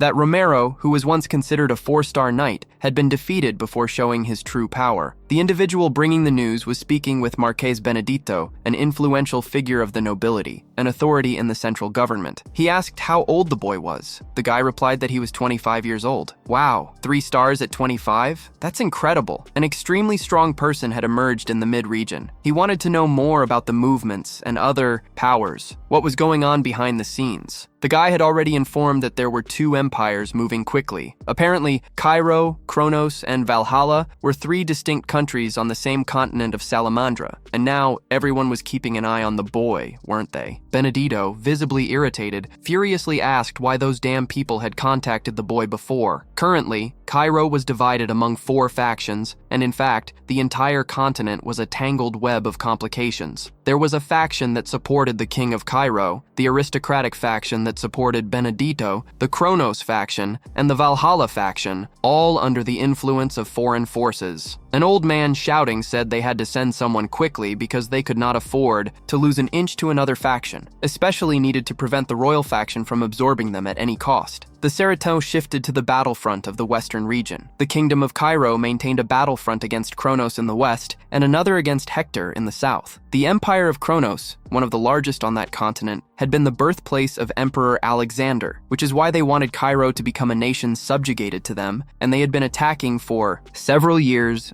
The soldiers of Cairo constantly died on the battlefield, and because of this, many people in the territory of Cairo had already surrendered to Kronos, factions that supported the takeover of that country, which had begun to organize themselves, watching the mountain of dead bodies. One soldier, filled with rage against the empire, said he hated not being able to even give a decent funeral to those who fought for their country. Rodwell Dimitri, our boy's brother, said he was already used to it, since it was not the first time he had witnessed such a scene. An emotional soldier replied that the front lines were terrifying. He was considering quitting the academy and returning to his homeland. Rhoda, cold-hearted, simply ignored the comment while setting fire to the bodies. That was the harsh reality of a weak and small country like theirs. No day was peaceful on the western battlefield, as the army of Kronos sought to destroy all the forces of Cairo. One soldier asked if Rodward had heard that his brother Roma had become ranked. Rodward, for a second, thought and processed the information. He couldn't believe that his old brother had become someone of 3 stars. It was impossible that it was the same person. He told the soldier that it must be just a rumor, because the person he knew would never ever dream of taking care of himself. But he knew it was only a matter of time before the truth came to light. The scene then shifted to a place where someone said that the young master had a visitor, and the visitor, in a ceremonial tone, said that he served the majesty of the kingdom of Cairo and was there in the territory of the myths to appoint Roma of Mito as a knight of the royal family. Everyone was now watching the hidden dragon of the northeastern region, and the 4 factions of the empire had begun to make their moves. A royal knight was one who served.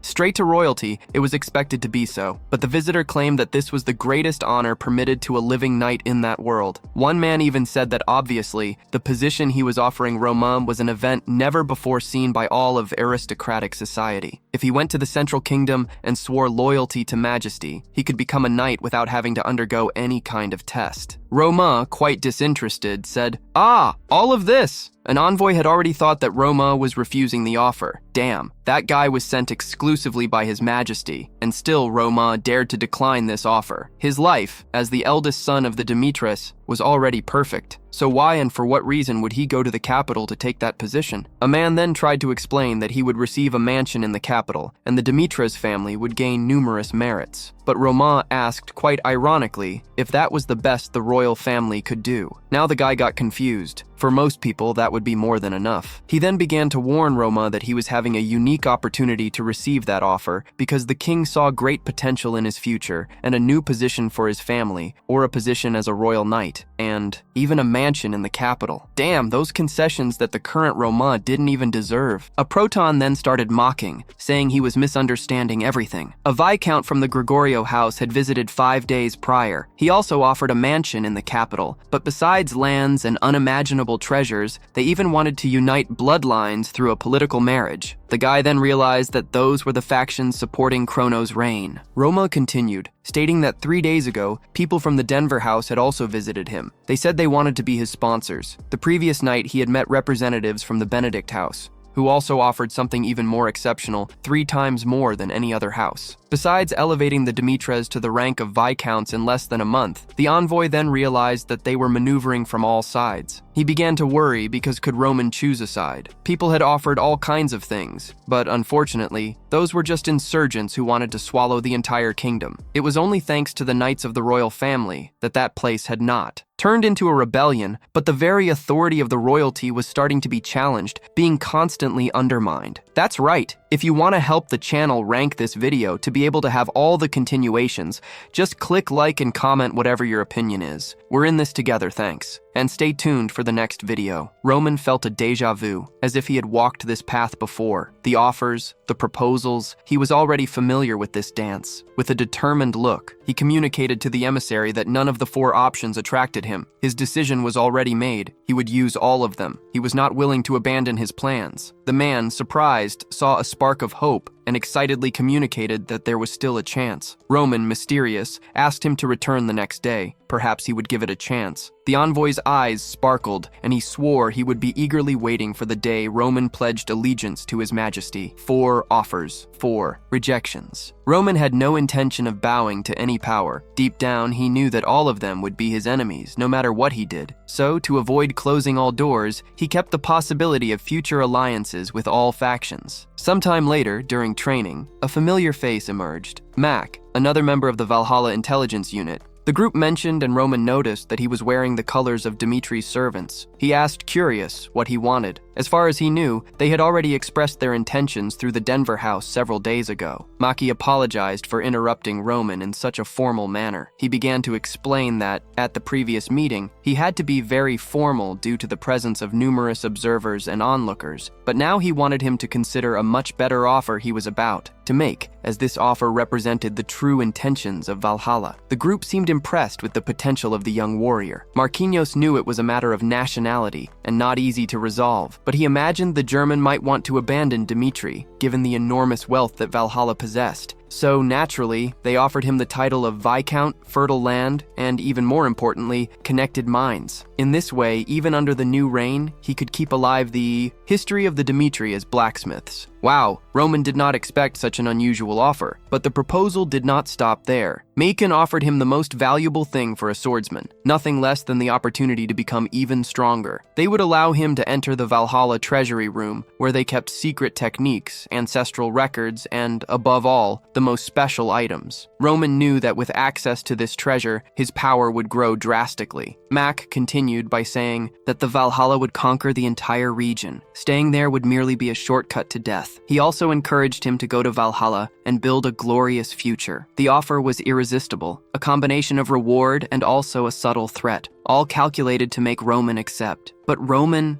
to Marking's surprise, he refused the offer. Now the emissary was disheartened, poor thing. He asked if he was serious. Romano began to explain that his refusal had nothing to do with the quality of the offer or his loyalty to the king. The truth was that he was receiving so many offers. That was his strategy, to increase his value without committing to any of them. He had received offers from the royal knights, Marquis Benedict, Count Gregor, and also Count Denver, all equally tempting. He knew he needed time to analyze each situation and decide if it was worth risking his entire life for some of these options. His strategy was quite simple, to present himself as someone loyal, which made him a valuable ally, harder to win over. And at the same time, he ensured that by choosing a side, he would be loyal to it. Maki, unwittingly, had fallen into the young man's trap. He expressed his doubt about what Romano would do to prove his loyalty to Valhalla and nearly begged him to provide an answer as quickly as possible, but they weren't going to wait forever. Mommy got the message. So, before they said their goodbyes, Mac offered a gift as a bond between them and warned him to be careful with the southern border, which was on the brink of exploding. The next scene already shows Roman's father asking if he was going to the border. Roman smiled and assured him that he would return safely. After all, he didn't need to worry. His mother tried to calm his father down, reminding him that the southern border was considered the safest when compared to Deleste. Roman's father had a heavy heart, very worried. A father's concern for his child was inevitable. He wanted to go to war. Roman then called his entire group and set off towards the southern border. Upon arriving in the city, Roman began to say that they would rest and train, and as the sun rose, they would continue their journey. A group was quite excited because Roman had rented houses for them to sleep in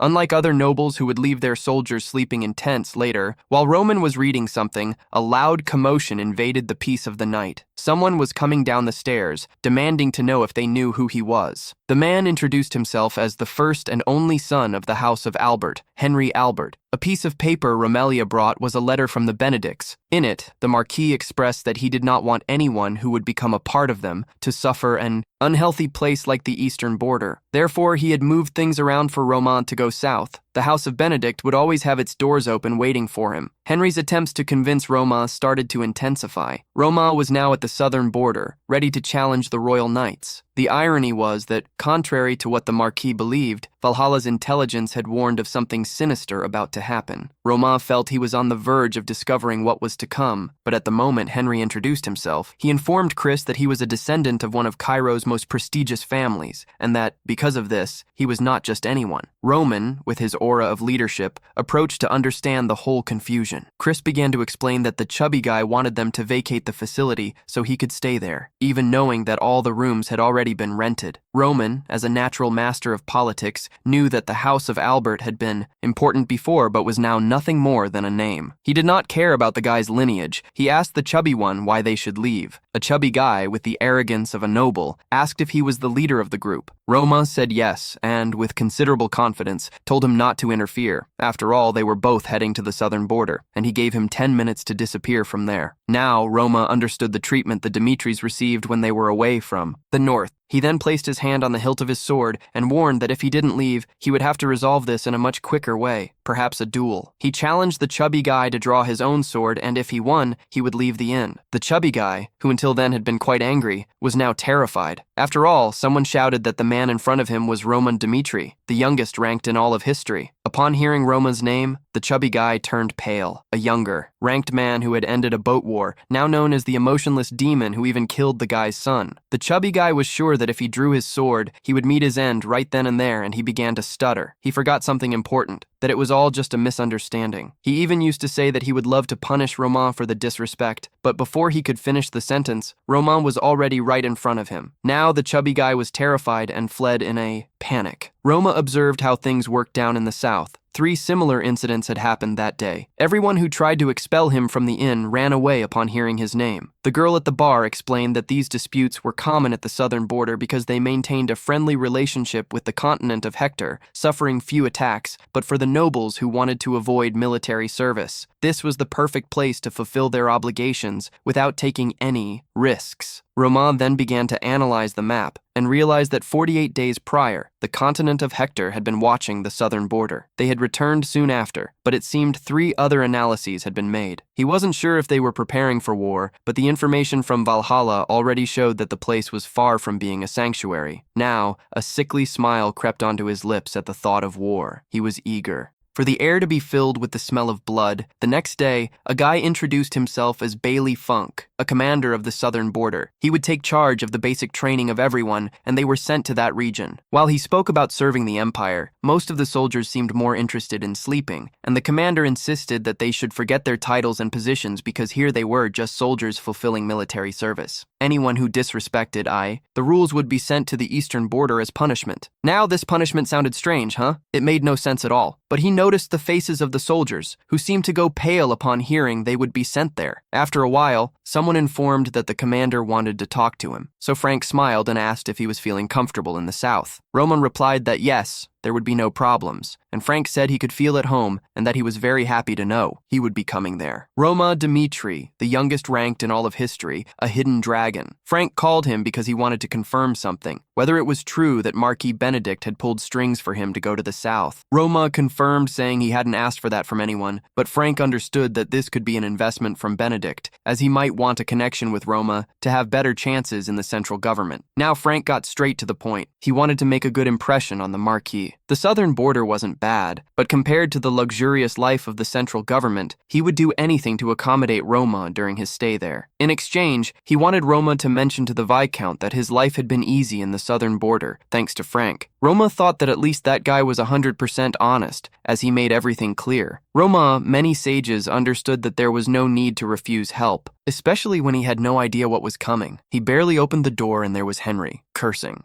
the son of a fruit and a very nice mother. The The arrogant boy insisted that Romain had messed with the wrong family because he had connections with Frank. And Bailey Frank, the commander of the training camp, was his uncle. Romain quite calmly asked what he expected him to do with that information. Henry, now with his face all red from anger, kept threatening him, saying he wouldn't realize how screwed he was. The chubby one entered the room, promising that from now on, Romain would feel how hard his life was going to become. Henry stormed in furious and told his uncle that he had been threatened by a guy who was just a baron. Furious, Bailey asked who dared to do such a thing and promised to punish him. But upon leaving and seeing that it was Romain, he smacked Henry's face, leaving him completely confused. The relationship between Bailey and Henry had always been very good. They liked each other and laughed together. Besides Bailey's parents, he was the closest person Henry had since childhood. There were moments when he liked his uncle more than his own parents. Now he was there, fallen on the floor, confused, wondering why that was happening. Bailey began to explain that the person he had threatened was Romain Dimitri, the protege of the Marquis, with infinite potential. He turned to Romain and apologized, saying he should have raised Henry better and that he would apologize on his behalf. Romain smiled and said it was all good. Bailey then apologized, thanking Romain for understanding. That's agree. Next second, Bailey started scolding Henry, asking who he thought he was to confront the protege of Marquis Benedict. Henry now looked devastated. Poor guy. He asked me why he got hit just because of that. The big guy came a little closer and told Henry that he needed to grow up. If he continued acting like that, he wouldn't be able to protect the state of Albert. But with a mad idea, he then said to Romain,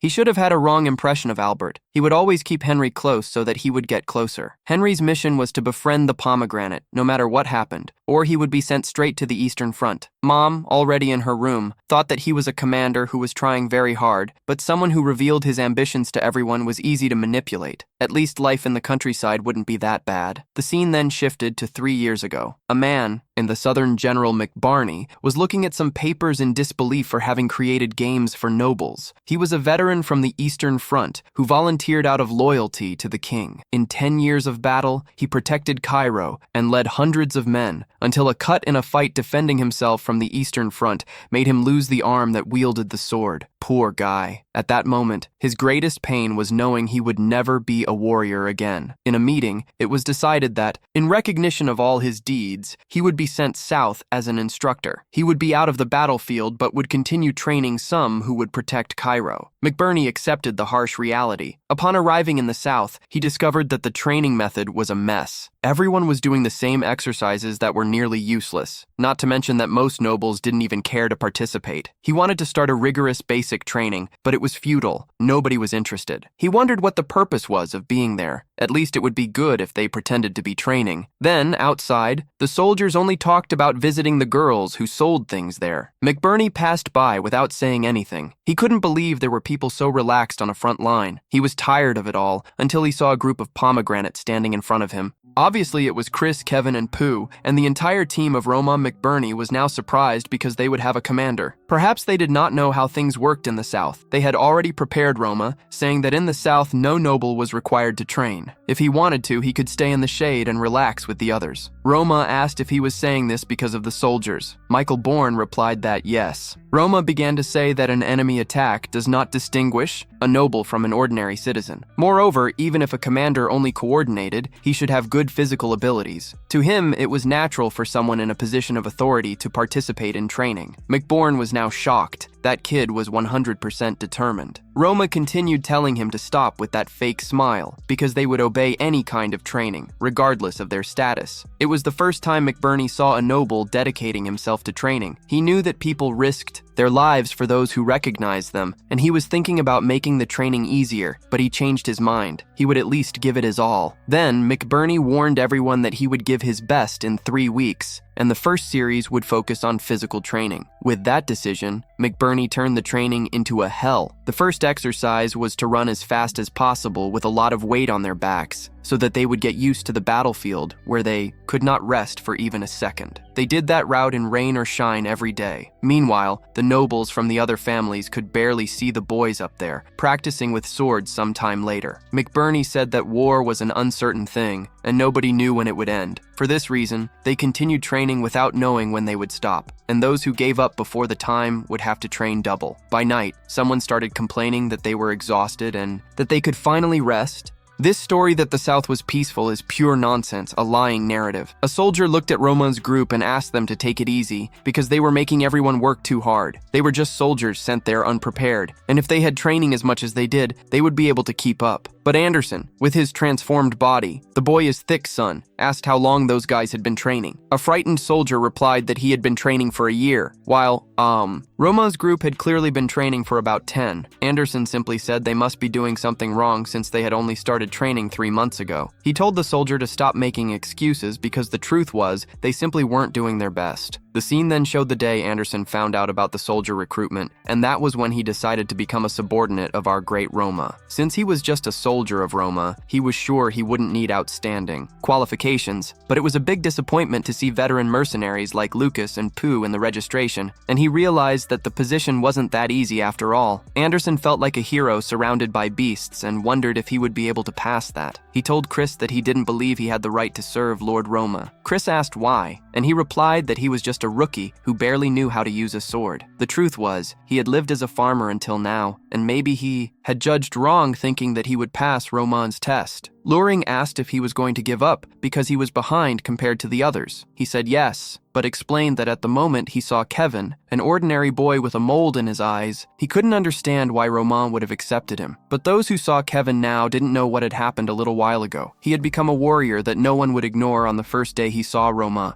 He had also challenged in a completely idiotic way, and of course was defeated. He thought he was strong until he realized he was just a frog at the bottom of a well. Therefore, he needed to understand that he had been chosen by his master. Even if it was pathetic, at that moment it meant he had the potential to grow, just as he and Kevin had grown. The person they followed was capable of turning this into reality. Anderson then soon said that he had the courage to believe in himself, but he had been chosen among all who had signed up. He didn't know how, like a farmer, he would get that strong, but he would trust the choice that Romain, Dimitri, made and give his best in every training session, every day, from that day forward. Anderson's life began to change. In the last few months, he pushed himself to the maximum in training, regardless of what was asked of him. Even on the verge of vomiting or passing out, he kept trying to catch up with his peers, and that resulted in his body, now full of muscles. The guy is muscular. He asked the others what they thought war was and why they complained about others preparing when each person's life was at stake. Instead of acknowledging their weaknesses, they were trying to drag others down to a lower level where they found themselves. He had no reason to respond to that senseless request. Now, the soldiers stood shocked and speechless, looking foolish, as Anderson walked away, saying they were just pathetic. Roman's soldiers already had their heads in the upcoming war. The extreme training continued, and even with the difficulty increasing every day, they remained steadfast. Meanwhile, under that shady tree, the nobles remarked that they did not understand why they were going so far. It would be different if they had a battlefield in the east, but there, very comfortably, they could relax. One of them even said that those guys were trying so hard because they came from an ordinary family. Nobody knew the House of Mitre if they weren't that far away. Everyone then started to laugh, but Henry wondered how he was going to get close to a guy like that. Romano seemed to realize how good it was to have relationships with other nobles. For Henry, that was the big problem with these nobles from unknown places. But Roman didn't mind because he believed that things would work out anyway, regardless of which noble was on his side. Then the scene shifted to Jackson, the captain of the scouts, who was passing on all the information he had seen. He said they had infiltrated Cairo's defense lines 48 times and warned the king that all of Cairo's forces were being attacked from the Kronos border. Therefore, conquering the southern front would not be a problem. Hector's kingdom had already faced Kronos, rapidly growing due to its national defenses, but suffered a defeat against Valhalla and Cairo, which left the kingdom in ruins. As a result, Hector's power had fallen to the level of Cairo, and currently they needed to be cautious with any movement from the empire. A young man, Prince Edwin,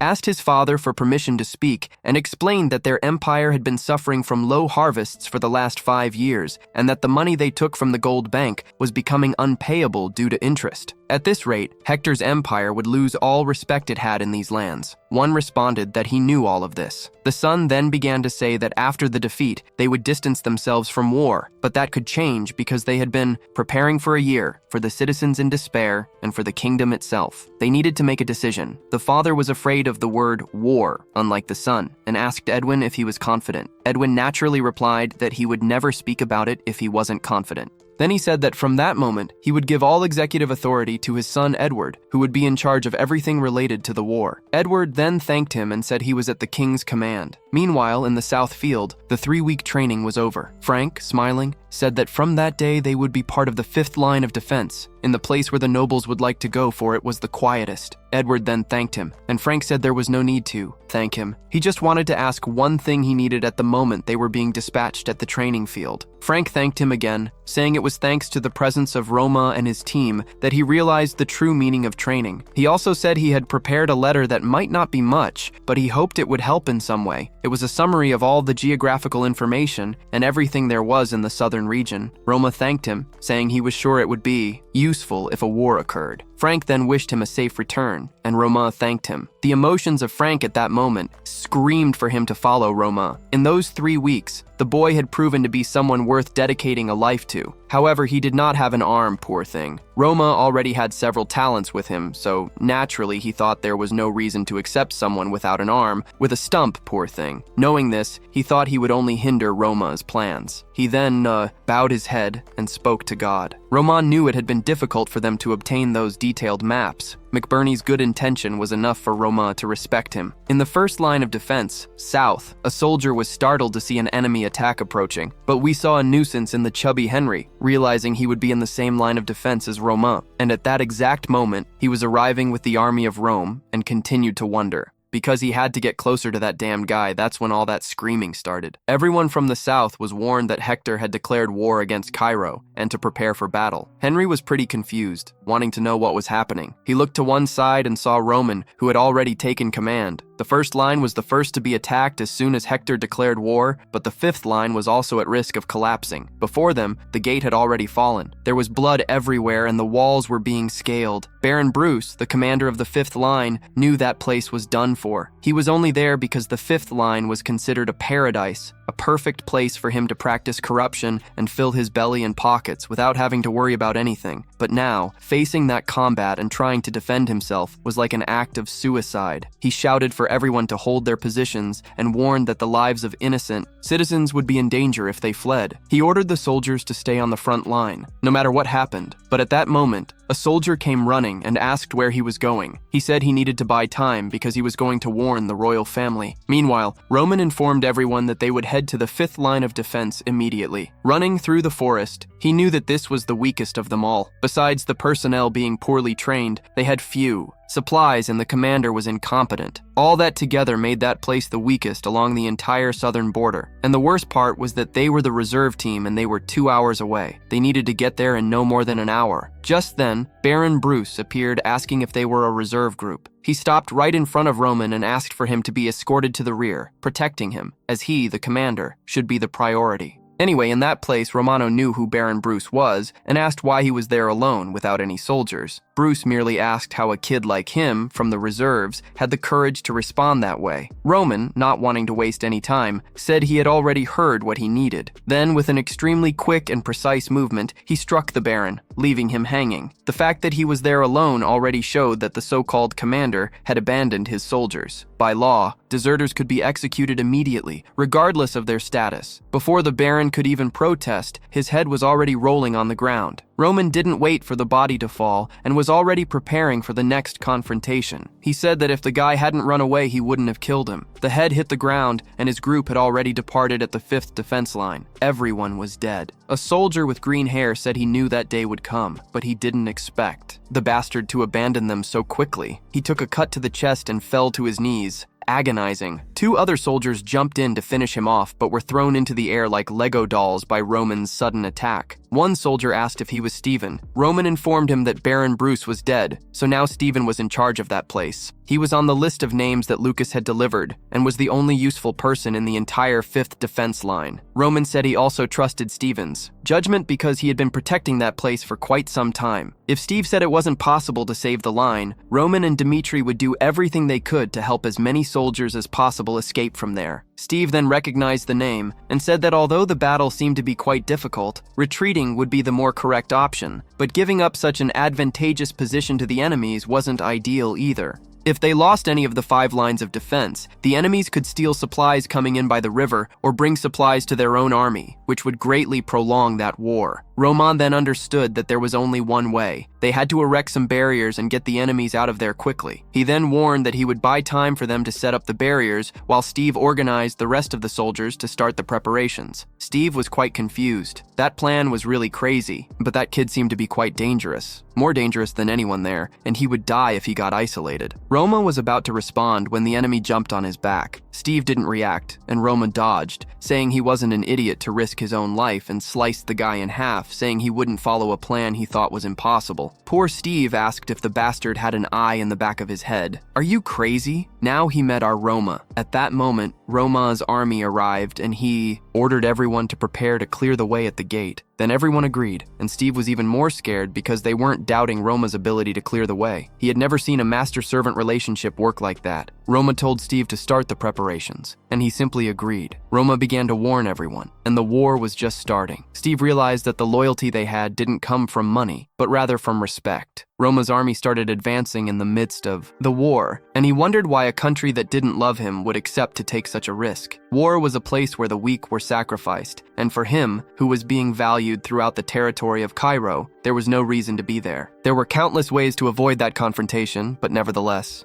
this would make Cairo forever a small country without power or wealth, but the true reason behind all this was that he missed the battlefield. The soldiers then tried to keep up, shouting to follow their lord. A slice from Chris over here, a skewered one from Kevin over there. Wherever Roman passed, death followed, and he killed 10 enemies. There was a moment when he killed 20, and his opponents began to realize that maybe he was stronger than they had imagined. When he stood atop a mountain of bodies that had around 50 enemies, the faces of the people began to fill with fear. The soldiers started to retreat in desperation. Commander Hector McLaren began to wonder what was happening, and when they crossed the gate, he was certain that this was a guaranteed victory. So why did the soldiers seem to be coming back? That's when he saw someone cutting everyone down on the battlefield. Even from so far away, Roman was glaring at him and knew he had been recognized despite the distance. Roman started to advance towards the soldiers, and McLaren began to shake in his boots, thinking it was impossible for him to be considering going alone to decapitate him. He thought the boy was an arrogant little brat and ordered him to be killed immediately. After all, he was just an enemy, and there was no way they could stop him. Roman, however, had already seen that the commander had let his guard down, and he knew an extremely easy way to end the war. An army was always in a collapse when the commander's head was cut off, and that was his only objective. 3 aura users jumped towards him, saying they would take care of this. Roman then executed the second move of the celestial demon technique. A purple slash was made through all 3, and what was left was just a hole in the ground. Hector's soldiers fell to the ground, trembling. The commander was frightened. In the second that followed, Roman was in front of him. A guy was about to say he was the commander when he was already cut off. In that moment, Roman lifted the commander's head and told all the soldiers from Cairo to pay close attention. He had killed the commander, but if they let anyone survive, they would come back as enemies. Even if it cost more lives and blood, they had to kill everyone nearby. Henry Albert, witnessing all that, finally understood why his uncle said he had to get close. To that boy, no matter what happened after the commander's death, the few who remained of Hector began to flee, while the rest were all massacred. Chris warned that once again, none of the 30 soldiers, including himself, had died without any casualties. Once again, it had been a great job. Roman then congratulated everyone and instructed them to use some potions to tend to their wounds. Stephen observed that it was unbelievable. Roman was giving potions to all his soldiers. Those potions were legendary healing items, very expensive in that world. This showed that Roman was not only strong, but also very generous with his group. Now they realized they had a lot of confidence in him. Roman ordered Steve to prepare the battlefield and get ready for the second attack. He needed someone familiar with the territory of the southern front. The guy then asked if he wasn't thinking about going towards those guys, but Roman replied that the war was not over. He was introduced to a local native, a man named Queeb, who approached as a very good guide. He showed a map of the south and asked what would be the quickest way to reach the back of the field. The route that guy suggested would take about 2.5 hours, but Roman needed something to last approximately a maximum of 2 hours. One guy was thoughtful but found it strange that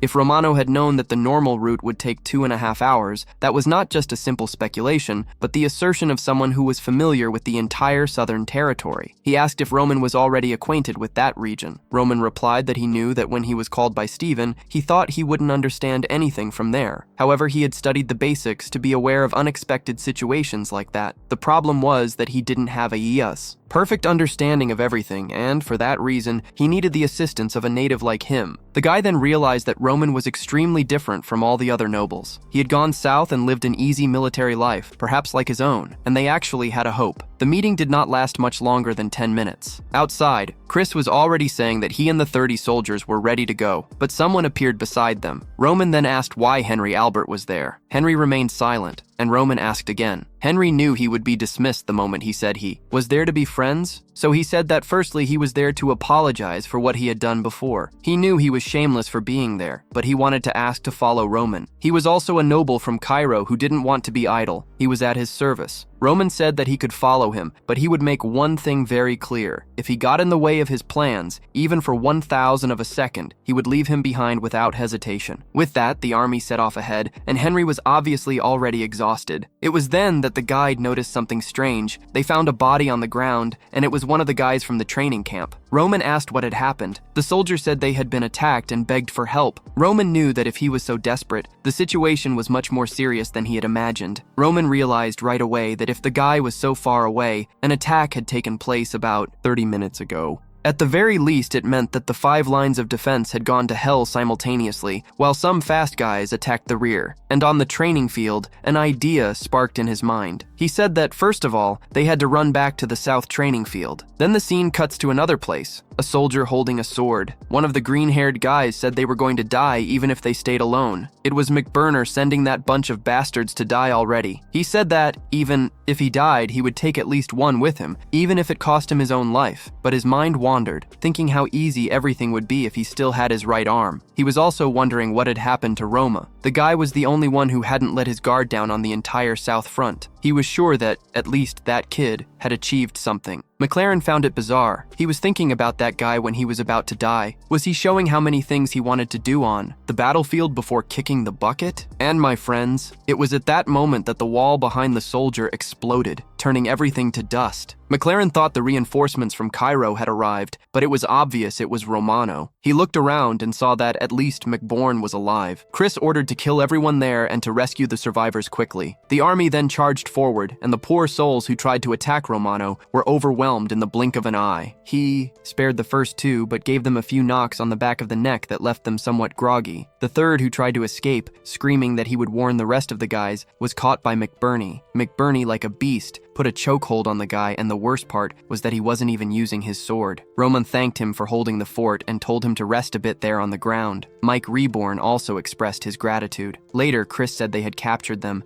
About 12 of Hector's soldiers rescued roughly 5 survivors. It seems that the hideout had been injured in a fight with the soldiers and fled to the mountains. An army passed through the training area and moved on. This left Ramon intrigued, wanting to know what had happened to the rest of the group. He said he was going to go in and have a chat with the prisoners and that no one could enter without his permission. He knew there was something behind all those attacks, and now was the time to find out what it was. He entered the room and said he would give each of them 3 minutes from that moment on. If they gave him the answer he wanted, they would die peacefully. If not, they would suffer a horrible and slow death until they finally kicked the bucket. The guys even seemed excited, saying they should just kill them already. Rameau ignored them and asked what Hector's objective was. The first prisoner told him to screw off. Rameau ignored him again and asked once more what their goal was in a southern training camp. He waited a little while and then said the 3 minutes were up. He then used a technique on the guy's shoulder. The guy began to spit blood and a bunch of veins appeared on him. Rameau explained that he was going to die feeling his bones and muscles twisting. He was going to make it last. Now it was bad. The guy next to him was terrified and turned, saying that nothing would change if he knew the plans because it was too late. Rameau, with a psychopath's smile, said that was the answer he was expecting. He clarified that he didn't want to know the truth, but if there was something more behind it all, and now he knew that Hector's plan was to steal the guard of the defense lines. The prisoner was left confused, and Rameau said it was now time for him to kick the bucket. All those attacks were meant to confuse the 5 defense lines and make the plan work. The front lines would be left without support and would be completely defeated quickly. Then, Rameau went back to Mike Burney and asked him to spill everything. Everything that had happened in the South Field. McBurn then began to spill everything, saying that they were attacked by Hector about 2 hours ago and were preparing to train when, out of nowhere, they were ambushed. The number of enemies was very large and they were massacred without any chance of defense. McBurn knew that the commander had escaped alive. Roma asked what type of equipment the enemies were using. McBurn replied that it was all light equipment. Furthermore, the guys had scarred faces. Roma immediately realized that they could be a group of Hector's hunters, the leader of those guys, and the scars were a token of honor from all the battles he had participated in. McBurn also said that it was possible, but he didn't understand why they were attacked in the south field. If they wanted an advantage, they would need the high ground, so they should have attacked at the front line. Now Roma understood everything and started saying that they had only passed through the training field because it was on the way to the rear of the wall. They had no other option but to attack them, but McBurn was still confused. Roma continued saying that those attacks on the front lines were just for distraction. What they actually wanted was the teleport gate, the top asset to have on the battlefield. My friends, space control magic was the only way to move quickly over long distances and was of the utmost priority in a war. It could not only prevent the arrival of new defenses, but also bring more of Hector's soldiers to the attack. Roman said that they would truly win the war if they managed to take the portal. McBurn began to say that they needed to urgently protect the teleport, but Roma said no and asked if he had received any support requests from the rear. McBurn instantly grasped Roma's idea and replied that it was not possible. Roma then began to warn that if that place had been attacked an hour and a half ago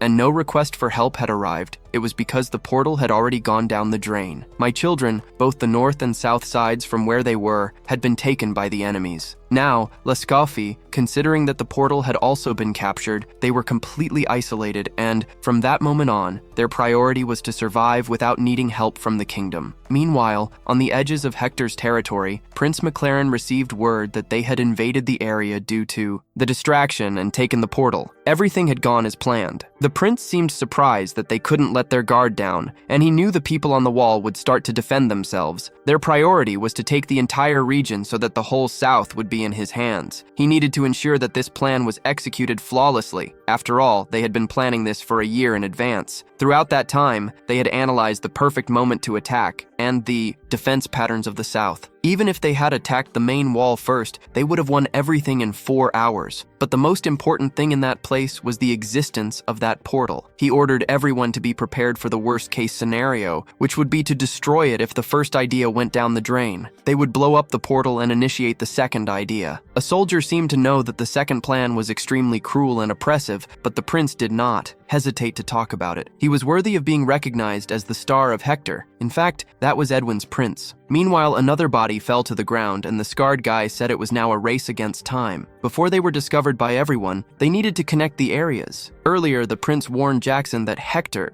it wasn't going to last much longer because of the loans and the bad situation with the crops. He wanted to propose a new plan and offered for them to take the entire southern front of the Cairo reign. But for Jackson, the kid was like a destiny that hadn't appeared to save Hector from those turbulent times. And that was exactly why 48 explorer troops were sent to Cairo that year. The exploration team snaked in and even secretly created a tunnel. The kid warned that they were connected. Then the prince appeared, and everyone welcomed him. He instructed Kilo to take care of the 1st Battalion and prepare the defense of that place. He then called Jackson, who said he was waiting for orders. Unfortunately, they had lost contact with Baron McBurney, who was in charge of the defense on the 5th line, and they wanted to know more about Jackson. He began to say they were expecting more details, but there was no need to worry, as they were saying that the 5th line of defense among all in the south was the most famous for being the weakest and full of issues. And even with part of the forces, they would still win easily. The prince began to say that they needed to ensure that all parts of the plan went well, and for that reason, he wanted to punish McBurney regardless of the results. As meticulous as Edwin's plan was, he didn't know about 2 unexpected situations that had unfolded there. Then, back at the 1st line of defense, someone shouted to prepare the fortress just before the enemies commenced their attack. Then someone approached and warned that they had received a message from the southern training camp, and none other than the dog Donald, the commander of the 1st line of defense. Man, it was none other than Roman sending a message to Donald, asking why he was getting in touch in that situation. Roman then stated that he would get straight to the point and warned that those attacks were a kind of smokescreen. He believed that X-Team had already occupied the teleportation area. They should abandon the fortress and seek refuge in the mountains quickly. The best option was to gather the remaining forces and head directly south. The commander knew that the southern region was the most dangerous, as it was right on the border. So, Why was he giving that advice? He said they would decide what to do, but he was going to hang up now. The guy then simply ignored the advice. Roman decided to abandon all other defensive lines, and the only remaining option was to save the men from the 5th line. He told everyone in the army to start preparing and gather some supplies, and from that day forward, they would begin heading towards the mountains. Then, back with Donald, he discovered that they were unable to communicate with the rear guard, but perhaps what Roman had said was completely correct. Even if people from another front were sent, it would take quite a while, at least half a month to get there. If they could hold out on the wall until those efforts arrived, they would have a good chance of winning. But 4 hours later, he wondered. The feeling he had was like being in a trap, completely cut off and isolated. And to make matters worse, as if the devil himself had taken the portal and unleashed a legion of soldiers, turning the wall into hell. Donald, with his heart in his throat, tried to reassure himself, believing that the wall, even shaking violently, would be their salvation. The weapons were ready, the armor shining, but fear coursed through his spine and tightened each person's chest. The guy shouted with a trembling voice that they would survive, even knowing that hope was already scarce. Poor man, he turned to his men, his brothers in arms, and told the whole truth. The portal was their only chance. It had fallen into the hands of the enemy. Loneliness was beating strong. Death was already lurking. Hector's entire army was the darkness that swallowed everything. But like cornered lions, they roared, swearing that if they fell, they would take a few down with them. And it was at that moment, as if hell were opening its gates, that the ground trembled and the sky spat fire. The walls, which seemed so strong, turned to dust, and the flames engulfed the first soldiers, turning them into human torches. From where, with frozen blood, he remembered the words of Roma, who said what he did not want to hear, for them to leave the fortress and run to the mountains. And the truth, my dear friends, is cold as ice. You hit the nail on the head, Roma. That kid had predicted their death a long time ago. The commander's head fell lifeless, poor thing, like a macabre gift to the invader's malice. Edward, a guy who had planned all of this, felt victory at his fingertips. A devil's flyer and a surprise attack had opened the gates of hell, and now what was his was a reward for his insane desires. The Cairo troops were surrendering, and hope was going down the drain, but a shadow, heralding disaster, loomed over Edward. The feeling that something much more important had slipped away like water between his fingers. Then, as a punishment from heaven, a knight, with a voice almost fading, told the story. A training camp, the last place of hope, had been completely destroyed. Communication was non-existent. The men had turned to dust. Edwin, with a pale face and a racing heart, forced the guy to give more information, but the answer was worse. There was no fight, only slaughter, a banquet of bodies offered to nothing more. Nothing less than the god of war, a monster had roared and emerged from the depths of the earth, annihilating legions and turning the bravest knights into nothing. And at that moment, like a lightning bolt through the darkness, a name struck with full force. Roman Dmitri, the prodigious boy from Cairo, the one destined to shine. In his mind, everything was falling into place. Even with a year of preparation, the things he could not foresee had happened. He had underestimated the power of that boy, that demon who dared to challenge him. Edwin calmly looked fixedly and asked about the 5th line of defense. Jackson, quite worried, confirmed what he dreaded. Roma's soldiers had vanished as if the earth had swallowed them whole. It was time to go after them and hunt them down, but in Edwin's heart grew the certainty that he was not the hunter, but rather the prey in a land of predators. The feeling grew stronger and stronger. The scene then shifted to the royal court of Cairo, where a gathering of quite desperate people, puppets, huddled together. Daniel Cairo, a man with a weary face and trembling hands, suffered from his own weakness. Poor man, the lack of power was killing him inside. The squabbles of the aristocrats consumed him like worms. Benedict, the wolf in sheep's clothing, arrived with his pathetic excuses, while the envoys from Valhalla and Kronos brought suspicion and ambition with them. All that news about the invasion and the pain over a destroyed wall and several monsters slain were just noise amid the fear of losing power. Why didn't they send more reinforcements? Benedict questioned with that cynical voice, while Daniel remained silent and felt the weight of his vassals' disdain. The news that the port had fallen and the final blow made each of those weak bodies tremble. Cairo's power was shattered into pieces.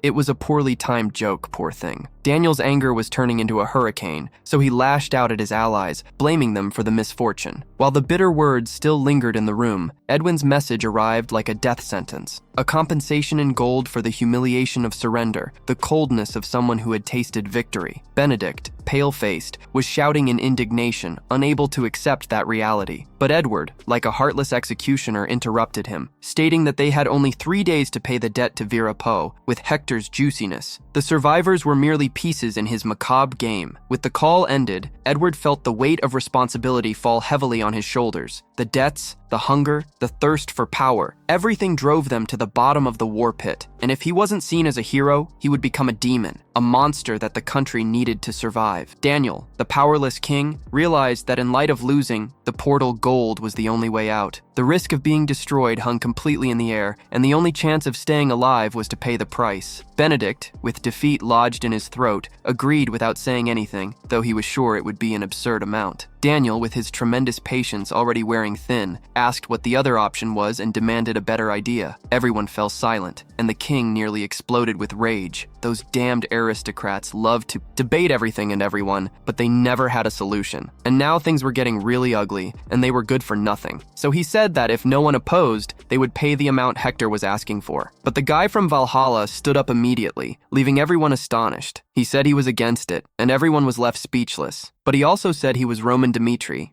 He was on the southern front, and from what he had heard, Roman Dmitri had defended the fifth line, and, at that moment, was alive. Perhaps he was the chance they needed to turn this war in their favor. If they knew how to utilize his presence there, they had a chance to change the entire course. The king agreed, stating that the boy was a prodigy with 3 stars, even at 20 years old, but that alone, he wouldn't be enough to change the whole battlefield. Benedict agreed, saying it was too risky to put Roman's life in danger, but the guy from Valhalla knew that no one there had any idea of Roman's true potential. The information they had was extremely shallow, but he, being a supporter of Valhalla, knew that the kid, at least, had a talent of 4 stars or even more. Having someone like that on a battlefield was something to consider, but obviously, he didn't want any competitors to know about it. He said that was all he thought. He wouldn't insist, but perhaps they should at least wait those 3 days. If nothing changed on the southern battlefield, then they would accept Hector's request. The king agreed, saying that the proposal was accepted. From that moment on, the king wouldn't prepare so much for war as for negotiation. The scene then shifts to Henry, looking at the completely destroyed first line of defense.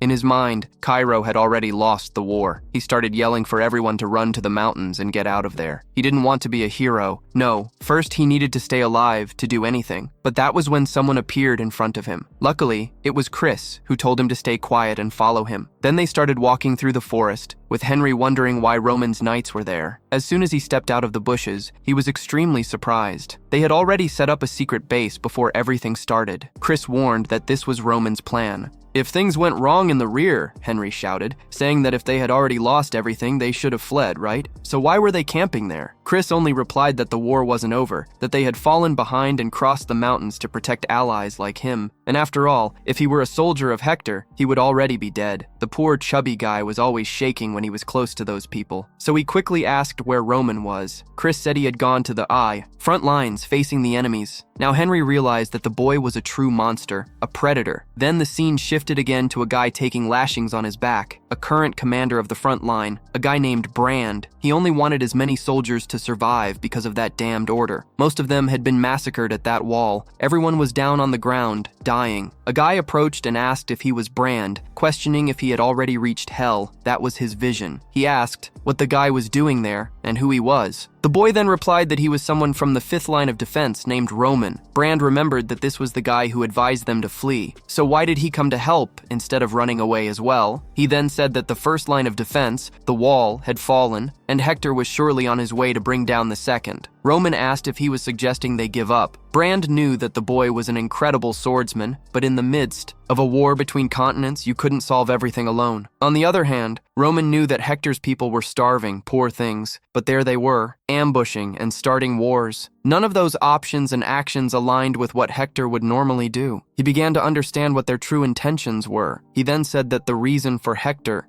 Having advanced and taken the southern front was because they could no longer fight. Hector's plan was essentially to start the war as quickly as possible and receive a bonus from the royal family. They should have probably made contact as soon as they took the southern front, which meant they were taking a gamble, putting the entire empire at stake. Meanwhile, in the second line of defense, the Fleur was being used once again. The bomb exploded on the wall, and the soldiers were burned. In Edward's plan, it wasn't just Baron McLaren who had died in the fifth line. No, it was not supposed to be easier to invade the south, but that was Roman Dmitri, who had spoiled all his plans. And the worst part was that he hadn't even used all his strength to finish off the soldiers he overcame. Gathering all his forces, it was impossible for one person alone to derail their plans. Hector was not foolish enough to fall because of just one guy. At that moment, a soldier came running in, mouth dry, warning that they had lost contact with the team that was supposed to clear the first line. And the worst part, the second and third squads had vanished from the map. Now, Ed felt that bad feeling immediately. It was Roman Dimitri's fault. He then called Jackson to explain the mess. Jackson began to say that as soon as they took down the first line of defense, they sent some guys to finish off those who had escaped, but they lost contact with the third. It seems that everyone who charged ahead had turned into fertilizer. The prince asked how many losses they had. Jackson said just around 300. Edmund's greatest fear had turned into reality. Instead of disappearing, Roman Dmitri had hidden in the mountains and started retaliating. He then told Jackson that if they let that guy loose, the headache would be much worse. Jackson simply said that Roman was nothing to worry about, since worrying about the kid would only make things worse, and the main plan would ultimately take out the defenses. But Eden didn't want to hear it. The most important thing was,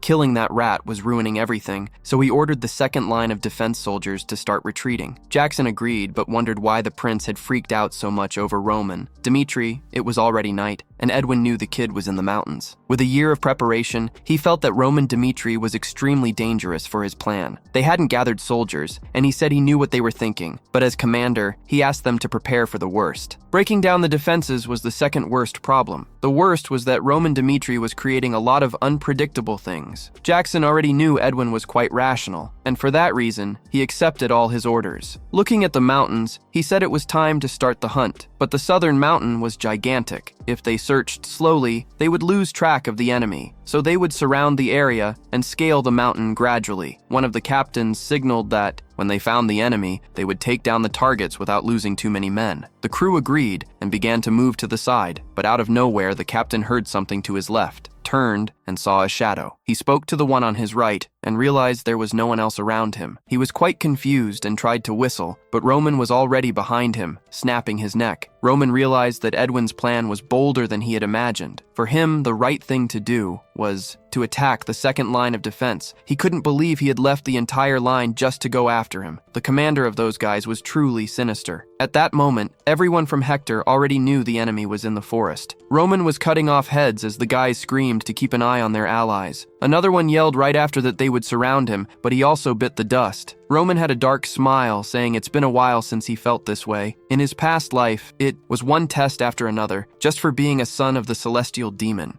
First mission, to track down a demonic cult. He had fled, completing it in 3 days, but the missions became increasingly difficult until he had to fight against a guy who seemed impossible. Then he started studying other ways to act, practicing assassination and stealth techniques. Like no one else, he delved into the skills of the Night King. Completing the missions regardless of the method, he killed 38 enemies in about a year. Many believed he was the shadow itself. Then back in the forest, the team wondered where the front guys were and urged to retreat, but Roman was going to make Hector regret stepping onto the mountain. The shadow charged against the Aura Knight. A soldier saw the leader of the first squad fall and couldn't believe it. He needed to warn quickly and said over the communicator that there was a ghost in the forest, and they were going to die. He didn't even see that Roman was already behind him and was taken out as well. Edwin, on the other side, only heard the scream and told Tom to calm down, saying that the enemies were just taking advantage of the darkness. But the big guy shouted back that he couldn't see anything, that the soldiers were dying one by one and they couldn't see who was doing it. Whoever it was, there was no way to fight. Edwin couldn't believe that Thomas, an Aura Knight, was so scared. Those who didn't use aura had very keen senses. It was unbelievable that he couldn't see who was attacking. It must have been some kind of magic that made the body invisible or allowed someone to hide, but that kind of magic couldn't be used directly since the person needed to recharge energy. He told them not to be fooled by the shadows and that reinforcements were on the way. The soldiers believed that since they were surrounding the mountain, at some point the enemy would run out of options. He then ordered everyone to hold their defense until the reinforcements arrived. He put the communicator in his pocket and focused his aura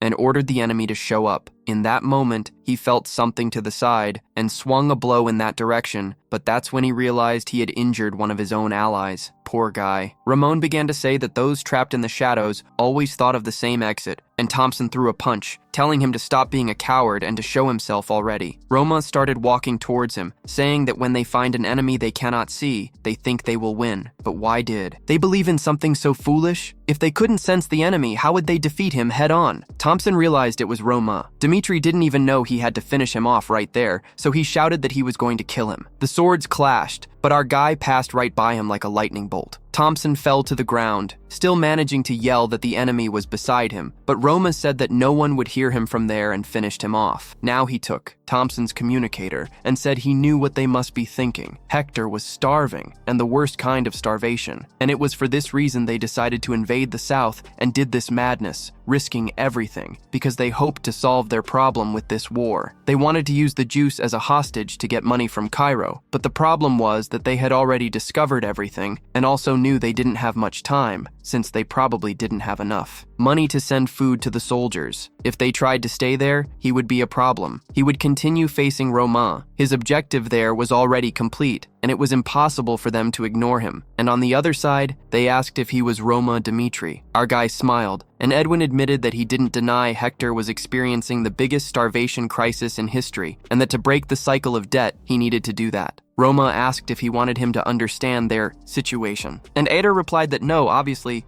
it was just to explain their despair. Hector's fate was at stake in that war. They might have little time, as he had said, but they weren't going to let the deaths of their comrades be in vain. So, it was good for him to warn the royal family of Cairo that if they achieved nothing there, they would spread the poison of corpses throughout the region. The entire southern front would turn into a land of the dead. Edward and Hector were willing to do whatever it took to save their people. So he asked the Roman Dimitri what his decision would be. He could fall alongside Hector, who was on the brink of the abyss, or he could negotiate. But the final decision was Cairo's. The name of Edward Hector was a name that Roman Dimitri had seen many times when researching the South. Unlike his father, he was a very competent guy, a recognized center of Hector not only by his people, but also by the nearby factions, and he was the guy in command of that war. But behind it all, he found the guy. Impressive. He didn't like being threatened and stabbed the guy again with his sword. Edwin asked what he thought he was doing. Roman replied that he had stabbed the sword into the other's thigh. Edward just told him to kill the guy already and stop torturing him, but Roman said that was a pretty emotional response and he had no interest in Hector's troubles. He stabbed the guy again and warned that the war had already begun and they had crossed the line first, and not for a second should they expect him to act humanely. He was going to do exactly what he thought was right, and they could fight to stop him, because otherwise he would spare no one, not even those who raised a white flag and tried to flee. He would hunt each one down and plunge his sword in their backs if they chose to embrace death and exist until the end. Soon, they would meet. Edwin was now extremely frightened. The bastard was more cunning and dangerous than he had imagined.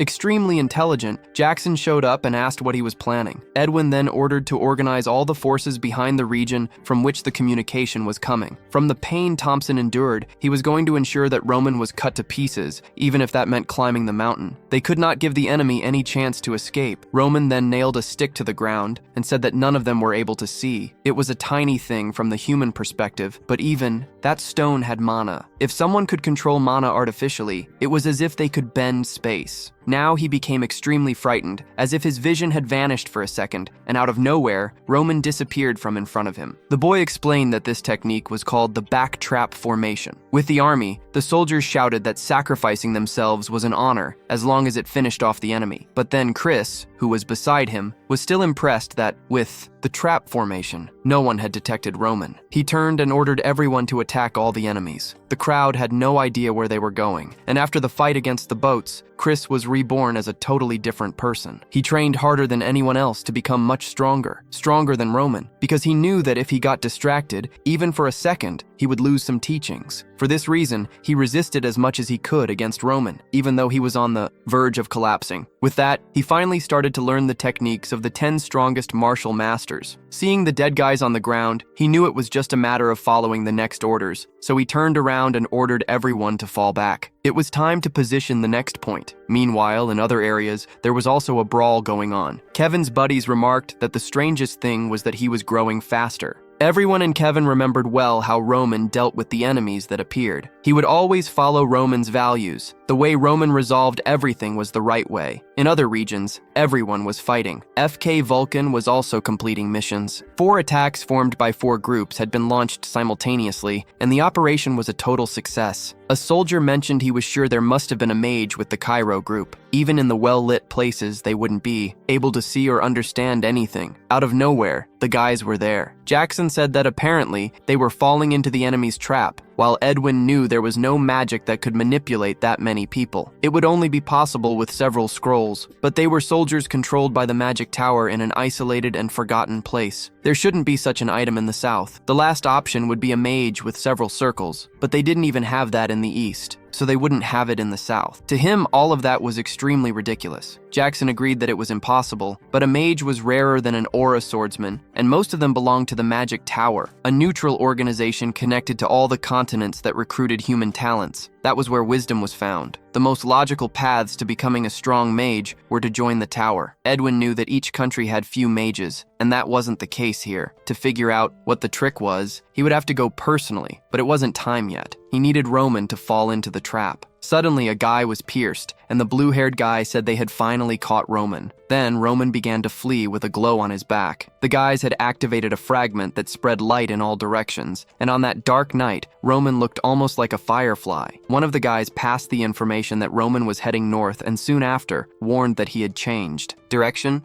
As he was heading for the second squadron, some guys waiting said they were going to keep an eye on the allies, but Roman just used the second move and cut down a bunch more. Now the problem was he was running low on energy. One of the guys on the ground said he was screwed, that there were thousands of soldiers around him, and that no matter how strong he was going to die right there. But Roman smiled and asked if they never thought he did all of this on purpose. He had thrown himself into that trap. The guy was left confused, and one man said it was quite ironic since it would take a long time for the sun to show up. More bodies fell to the ground. Then Jackson appeared behind Roman and said he had finally found him. Roman realized that the one there was the captain of the exploration team, who, judging by the energy, was at the level of more or 4 stars. The two didn't say anything and immediately launched into the first attack, Jackson shouting that he had found the dam. Miter. Everyone thought Jackson was a 4-star knight, but no one was sure since he wasn't even in Hector's rankings as he had dedicated his whole life to explorers. The truth is that no one knew how strong he really was, but at that moment he was wide-eyed because Dimitri had not been knocked back by the attack. Now he realized that Roman's story about Miter being a 3-star knight was a complete lie, and he knew that at the very least he would be a 4-star, a knight turning into a complete walking disaster. And now it all made sense. Whoever went against that kid, the Roman of war, would die without ever seeing the color of victory. They exchanged a few more attacks, and Jackson felt all the staggering strength of the kid and saw it wasn't going to be easy. The purple hour on Dimitri's sword defended, but he couldn't believe he was being completely cornered. The kid was extremely strong, but he wasn't going to flee. He backed off slightly.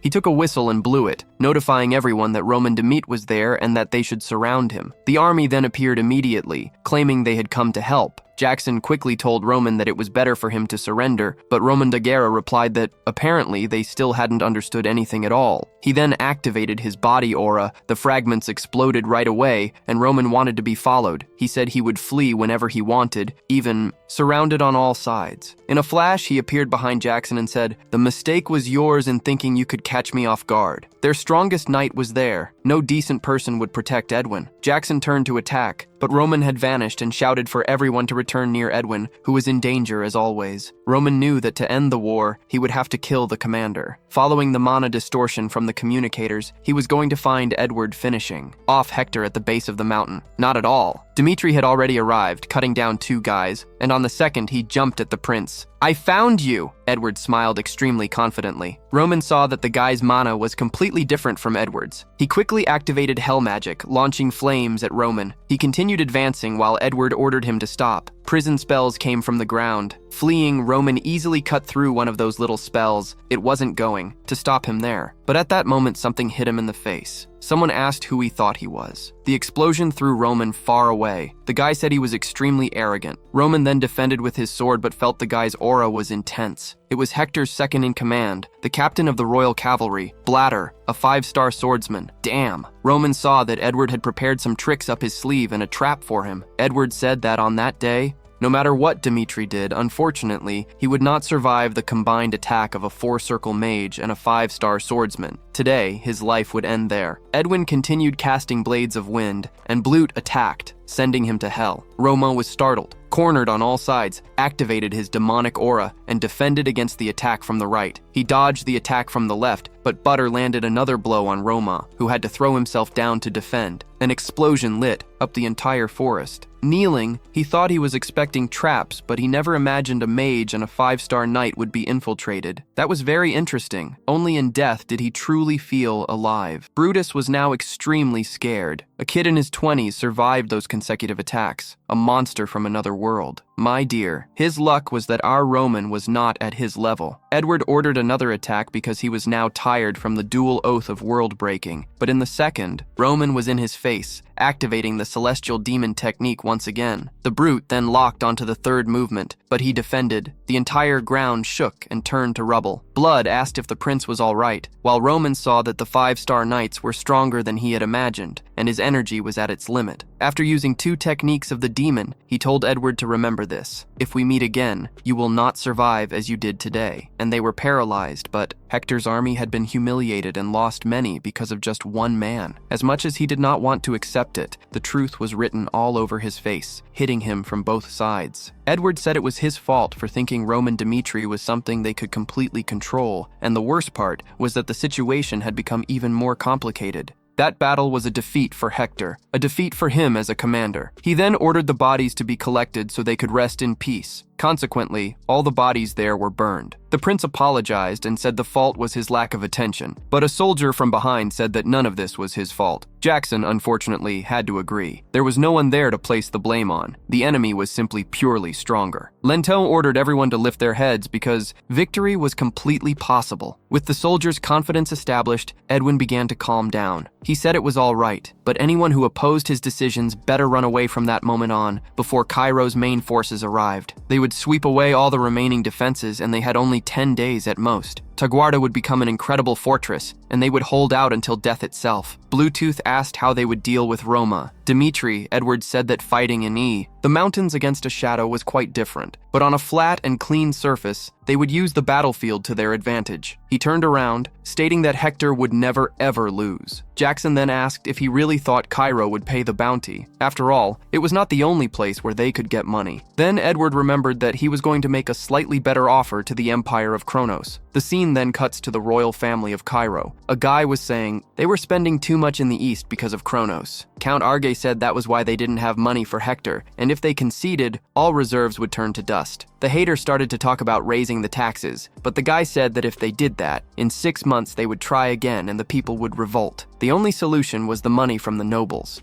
But the royal family was going to lose all its authority, and he saw no way out, poor thing. He wanted to speak with all the nobles, but one guy warned that he had a message from the southern front. They had expelled part of the enemies, and Daniel was extremely surprised. Could that be true? Hector had over 10,000 men. How did they manage to drive some of them out? If it was true, there was a way out. The guy from Valrala knew it had to be Roman Dimitri's doing, no doubt, but it was unbelievable. Only one man can make such a difference on the battlefield. Those men were simply, my dear friends, the war's operations, and they said they would get in touch with the southern front. Daniel then began to wonder who the person was, what the group was. Then the house of Albert Benedict appeared and said he had heard about influential people in the central government, but he wanted to know why he was responding in place of Roman. And then he started explaining that he was from Roman's army and that he needed some time alone. As the only noble, he decided to oblige and began to recount the day he saw Roman, but Benedict told him to stop and get straight to the summary. He was about to start beating around the bush, right, Zeruela? He then saw a chance to get close to Roman. A success. It was because of him that he saw the attack from the training grounds and knew that the target was the teleport. So, without hesitation, he went to the mountains and set up a secret camp. If the commander had listened, Roman wouldn't have fallen. The king and everyone there saw that the commander was a fool, and Roman was the only one who succeeded. Henry, now knowing Roman's group was nearby, shouted for everyone to hear, praising the boy. He fought alongside the legend who, alone, easily defeated over 200 enemies, even when surrounded on all sides. He brought victory to the kingdom of Cairo, and Daniel mentioned they acted like cowards, while Roman held on and turned the tide.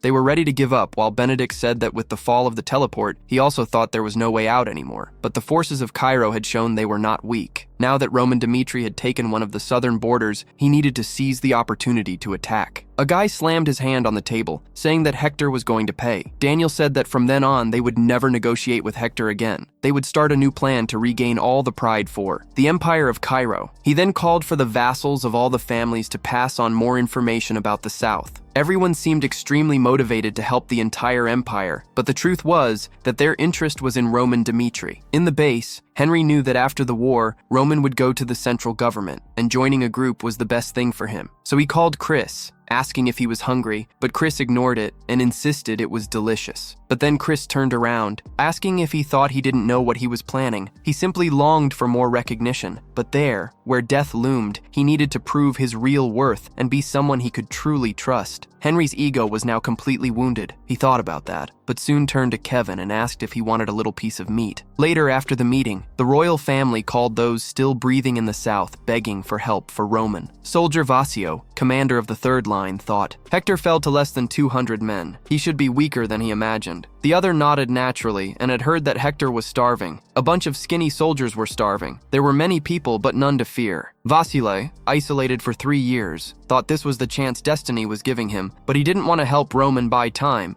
No, if the boy defeated Hector alone, he could do it too. So, he began to gather strength. He was going to start the guerrilla. Hector's army split into 3, attacking the 2nd, 3rd, and 4th lines. In the 3rd, 3,000 soldiers, easy. Blinded by all the success that Roman showed on the battlefield, he was preparing several traps. But Hector was not as weak as he anticipated. Terrified, he saw that it was ridiculous. While he had been safe behind those thick walls for 3 years, Hector's people were ready for battle and had just come from combat. Upon seeing an Aura soldier leap in his direction, he understood that the victory only came because of Roman Dmitri and was completely cut off, with no chance whatsoever. Edward then received the message that the 3rd line had died. Then, another informed that the 3rd and 4th lines had fallen at the same time, but then the communicator rang. The 2nd line, a completely desperate guy, said that it was utterly impossible to hold out for 10 days. He was begging. Daniel was now in shock. His son, he was going to lose all defenses in a single day. Now he understood. It wasn't that Hector was strong or Edward weak. Victory only came through Roman Dmitri. He had given the advantage, but they had let their guard down and were wanting to know where Roman Dmitri was. In a cave, Roman Dmitri, our Roman of war, was saying that he still had much to learn in that world. He started right away with an old man's tale. In the world of Morim, the thing was to absorb the energy of nature like a tree and its roots, and so the martial artist would evolve. But there was magic there. If Edward were a wizard of a circle, he would not have escaped. No chance. He would be far from having all his power from before. Risky decisions could kill him. So Edu anticipated the attack and placed a guard beside him. Things had started off really badly. He then began to remember the magic of hell and completely changed his plans.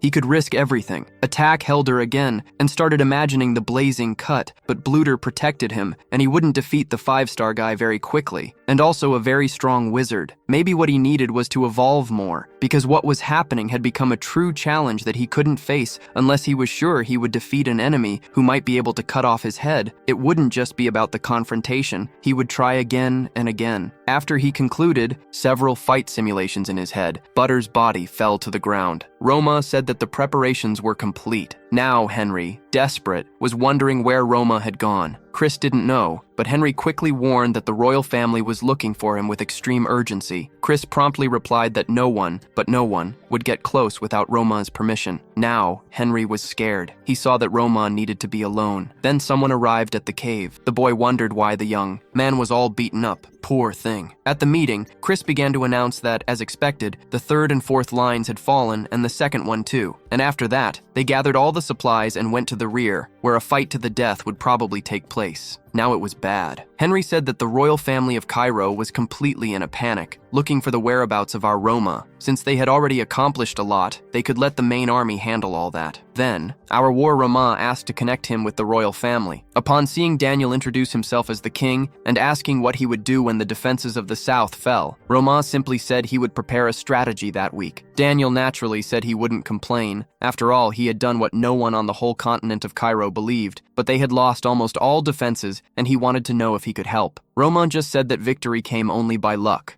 and it was a fight in an open field where there wasn't much to do. He was sure that Hector had put everything on the line since they had posted the second strongest card in the war. The enemy commander was a mage, and to make matters worse, Daniel had turned extremely pale. A 5-star knight and a mage in the same battle. Roman reaffirmed that mages were a devastating force in an open field, and for that reason, he was hoping that the main force from Cairo would come to help. Then, Benedict, alongside, knew that Roman was right. It would be impossible to win. Valhalla and Kronos also realized that Hector was risking everything. Benedict then said that His Majesty should not question the war hero. Daniel agreed and warned Roman that the main force from Cairo was coming from the south, but of course, Hector was also expecting the arrival of those troops and wanted Roman to assist in the preparation and attack on the base. Roman paused for a moment and thought Hector hadn't given up on the war, yet Cairo was saying they wouldn't negotiate anymore. What would be the best decision the enemy would make? What was the worst situation for them? He apologized and informed them that time was not on their side. Daniel began to wonder what he meant, and our Roman explained that they had 3 days to put an end to everything. If the rear guard was completely cleared, after that, Hector would seek outside help, like Kronos, to stay in the war. Now Daniel panicked and asked what they were going to do. Roman calmed him down, saying that there was a way, and it was simply about a direct frontal attack to take out Hector in just 3 days. Then we returned to the Count, Rhea from the Empire of Kronos. He knew that the offer to stay in the south and the portal was tempting, but nothing was solid, and he wasn't foolish enough to accept the deal without guarantees if Hector protected the border for a month.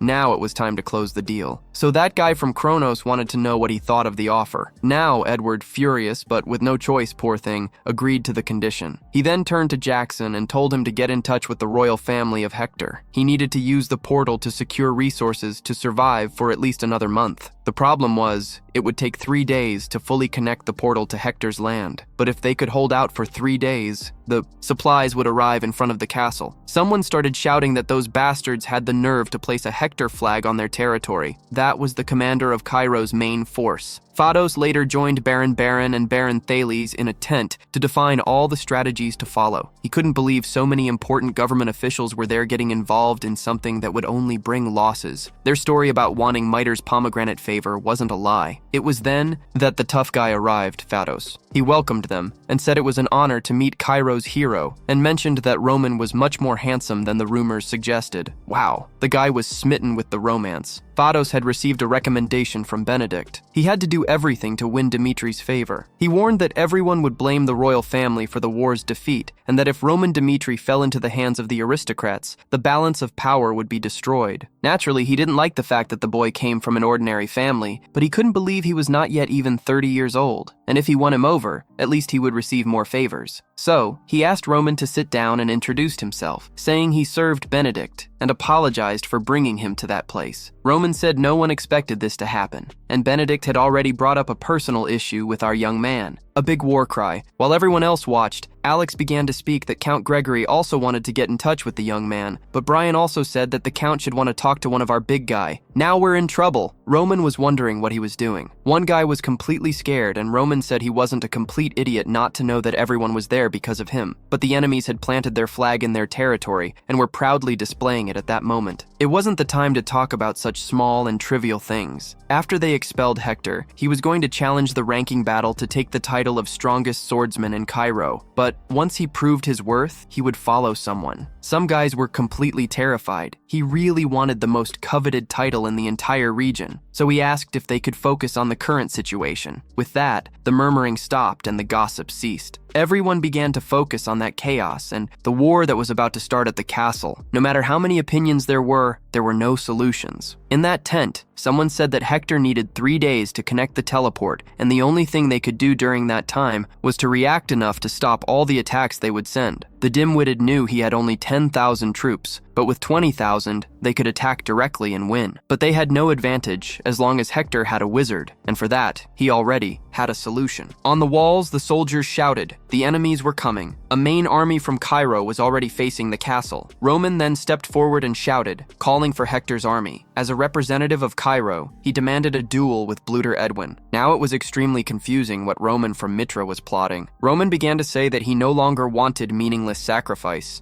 He didn't want to spill any more blood from either side. He was also sure that everyone wanted the same thing. He asked for a duel and said that if he lost, Cairo would accept Hector's proposal. But if he won, Hector's troops would leave the territory. Now, Edwin knew that Roman stood no chance against Bluter. This was a complete trap, but Roman warned that if they didn't agree, he would end this place, even if it meant his death, and gave them 10 minutes to decide. Bluter was the second, strongest in the kingdom, and he was going to fight him. Edward didn't want to allow the knight to fight, so he insisted, because the prince relied too much on him, and he would easily behead Roman. Edwin shouted no, that it wasn't Roman he didn't trust, but rather that he didn't trust Roman. He knew he was extremely strong and hiding something. Bluter replied that he would defeat Roman no matter what trick he had up his sleeve. He had served that prince his whole life and wasn't a complete coward to fear a duel over a possible trap. Then Edwin began to say that he had promised one thing, not to lose. If he sensed something wrong, it was better to flee, exiting through the door. He said they would soon see each other outside. Bluter said he had seen many lunatics but never one like that, so young. He didn't know what trap was there, but he would fight with all his strength as number 2. Roman said that the moment they crossed paths on the mountain, only one would continue to live under the skies of that empire. There was not a single trap. He just wanted to fight fairly. Quite excited, he told Bluter to give it his all because if he died, he would gain everything he wanted. Bluter then called Roman an athletic lunatic again and attacked a 5-star knight. He was quite strong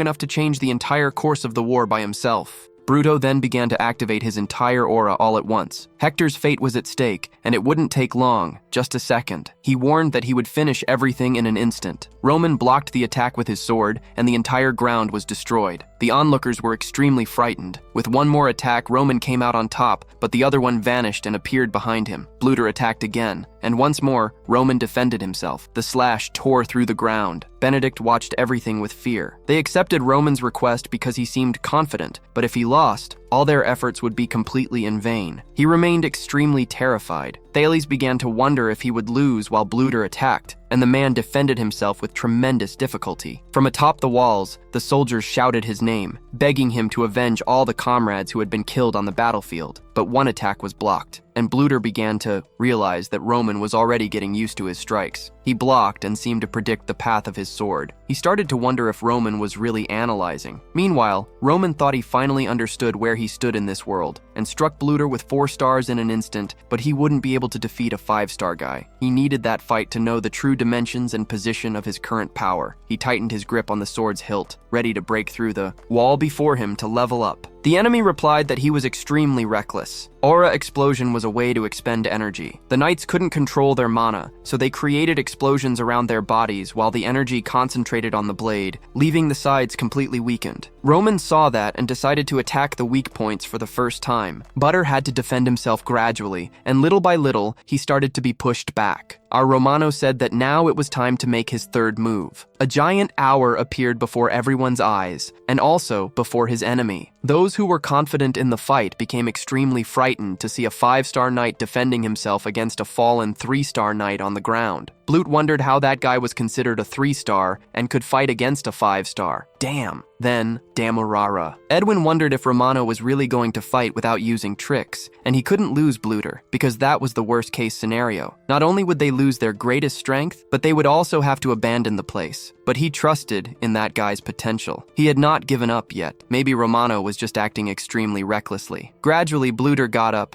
extremely incredulous that the bastard wanted to win without tricks. The reason his plan had gone wrong was that guy's fault. If he allowed Romano from Mitra to evolve Hector and face an impossible monster, he needed to kill him there and then. He warned Romano that he was going to fight with everything now. Raising his sword towards the heavens, he activated the secret art of the sun attack, and a giant energy ball headed towards Romano. He knew that if he took it head-on, unfortunately, he would be heading to the grave. To get through all of that, he would have to focus everything he had into defense. It was the old man's strongest attack, and it was time to use Bayek's most powerful defense. The war Romano was about to explode against him and Edward, terrified, and our Romano inside there told him to come at him with everything. It was there that they would decide who was truly the strongest. The explosion was completely overwhelming and terrifying. The smoke cleared and Edward wondered how he had managed to pull that off. An attack that even 5 stars shouldn't be able to block. A huge crater and pomegranate intact in front of them. Bluto was at his end, with his mana completely drained, but crazed. He spoke for himself that he couldn't give up. Roman jumped right at him, but yet another attack was blocked, and he continued to defend himself, questioning how it was possible. That guy was like facing a demigod. With all his vast life, experience on the battlefield, he was being cornered by a kid under 25. But he wasn't going to stop there. No, not at all, even if death was at his heels. Suddenly, a grip from Roman smashed him to the ground. Bluto said that if he were to go, he would take Roman with him. After all, he was a threat to the prince. His head started to glow, and a massive explosion of aura engulfed both of them. The impact was felt all across the region, but Pomegranate remained unscathed and said she would remember that determination for the rest of her life. And now, Bluto was even more frightened, while Edward screamed and activated a flight rune. An attack almost hit Pomegranate, who had to dodge and order the knights to go after Bluto to save him.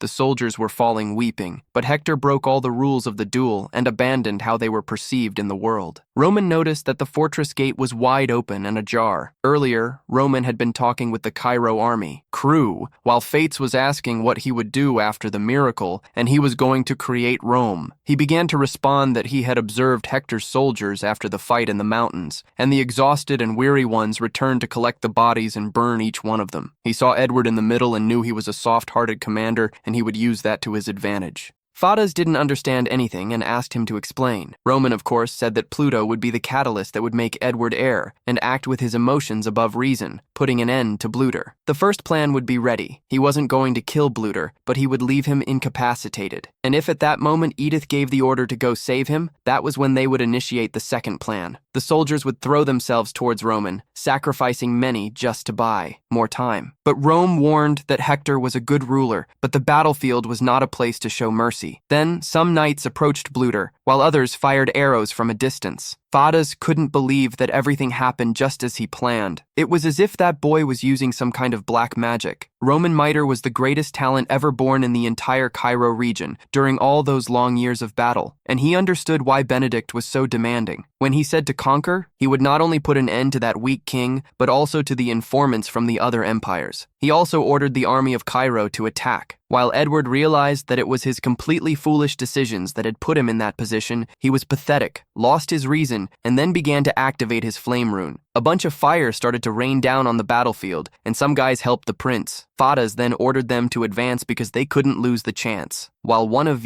Hector's knights knew that he needed to close the gate down below, Luter was finally arriving. Meanwhile, Roman thought that this was the moment he had been waiting for. He began to run wildly towards the wall's gates as they were closing. He ran, activating the steps of the celestial demon extremely fast, while an order echoed throughout the territory. "Ratify the defenses, our Roman of war," who came with a look of pure hatred. Hector's soldiers built a wall prepared to take on Pomegranate, but in an intense explosion, a flash swept across the entire front line as if it were nothing. A powerful voice shouted for the army to advance. The gate was wide open. Fates ordered the remnants of Hector to be killed. The battle had finally begun, thundering, but now only the main objective remained. He entered the castle and suddenly found himself face to face with Edwin, who at that moment was wondering when everything started to go so wrong. They had perfectly fallen into an ambush. The invasion was flawless. The plan wasn't bad, but everything crumbled when Roman Dimitri appeared on that battlefield. And he was the main culprit of it all. The defeat of the 5th Defense, the guerrilla in the mountains, the losses of all the valuable soldiers, all because of that boy. He pondered the existence of God and wanted to know why he had created the Star of Hector and why he also sent the Star of Cairo. Face to face with Roman, he began to say, "Finally we meet, dear Roman." Edwards replied that even in death, he would take him to the land of the unworthy. Then he bellowed Roman's name, triggering the release of the magic circle. A sphere of wind appeared in his hand, and the whole place began to shatter. An attack went towards Roman, who sliced through the magic as if it were paper. Some soldiers then came forward to protect the prince. 3 Aura Knights attacked with tremendous fury, but Roman soon activated the second form of the celestial demon and cut them in half as if they were rag dolls. But suddenly, the earth magic emerged, ensnaring him in a tangle of trunks. Edward quickly activated the hell magic.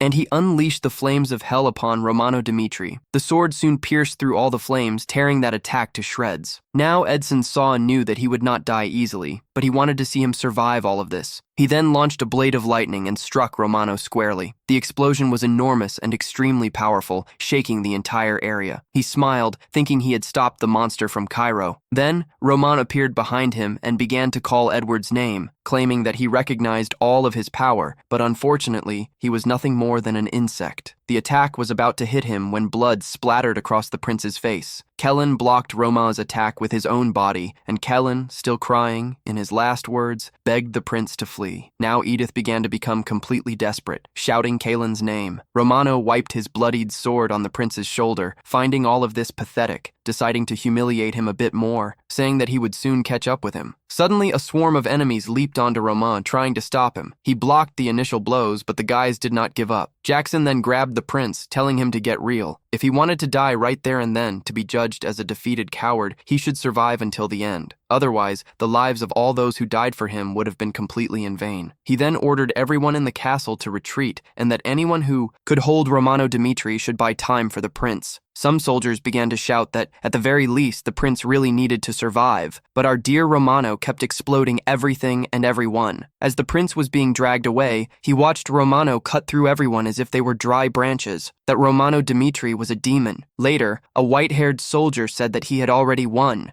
That could stop, but Roman replied that he had already warned he would kill them all. That was a war they had started, and they weren't to play the victims. And one more head rolled, the rest of Hector's army retreated, and Cairo's victory was declared. Entering the castle, the nobles wanted to know where Roman was. Dmitri, what they saw took everyone's breath away. A war-hardened Roman, creating a pile of bodies, was up there above them all. That is the person who changed the entire pace of the battle of the war. But this was not an ordinary war. It was a war that was completely destined for defeat, that had been conquered by Roman of Mitre, an achievement that would never happen. The boy's value was now reaching the heavens. "You're crazy! Our boy is tough!" Son, several rumors were running wild throughout the capital, and everyone was saying that Hector had invaded the southern border. In a little bar, the gossip was rampant. Son, the guys were saying that the situation was quite tense, that they were extremely worried about what could happen. After all, the men from the region could end up going to the front lines without even knowing how to fight. Poor guys. But one crazy guy said there was no chance of that happening. No chance. Even when Kronos' empire attacked, they didn't call civilians to the front lines. Another guy then asks if they couldn't raise taxes to give some reinforcements to the troops. Some guys, hearing all this, got quite angry, but it had only been a little while since they raised the tax. Irritated, they wondered what the empire was doing. So, not far from there, at the Royal Academy of Cairo, in Class D, a guy was calling the next ones. The names were William, Castro, and Lauren. Dmitri, classmates, were about to have a duel. An instructor ordered them to begin. William charged at Lauren, and the kid looked dumbfounded, poor thing. William then pushed Lauren, and at that moment, one kid couldn't take the hit. Lauren is really weak, poor thing, so he shouted,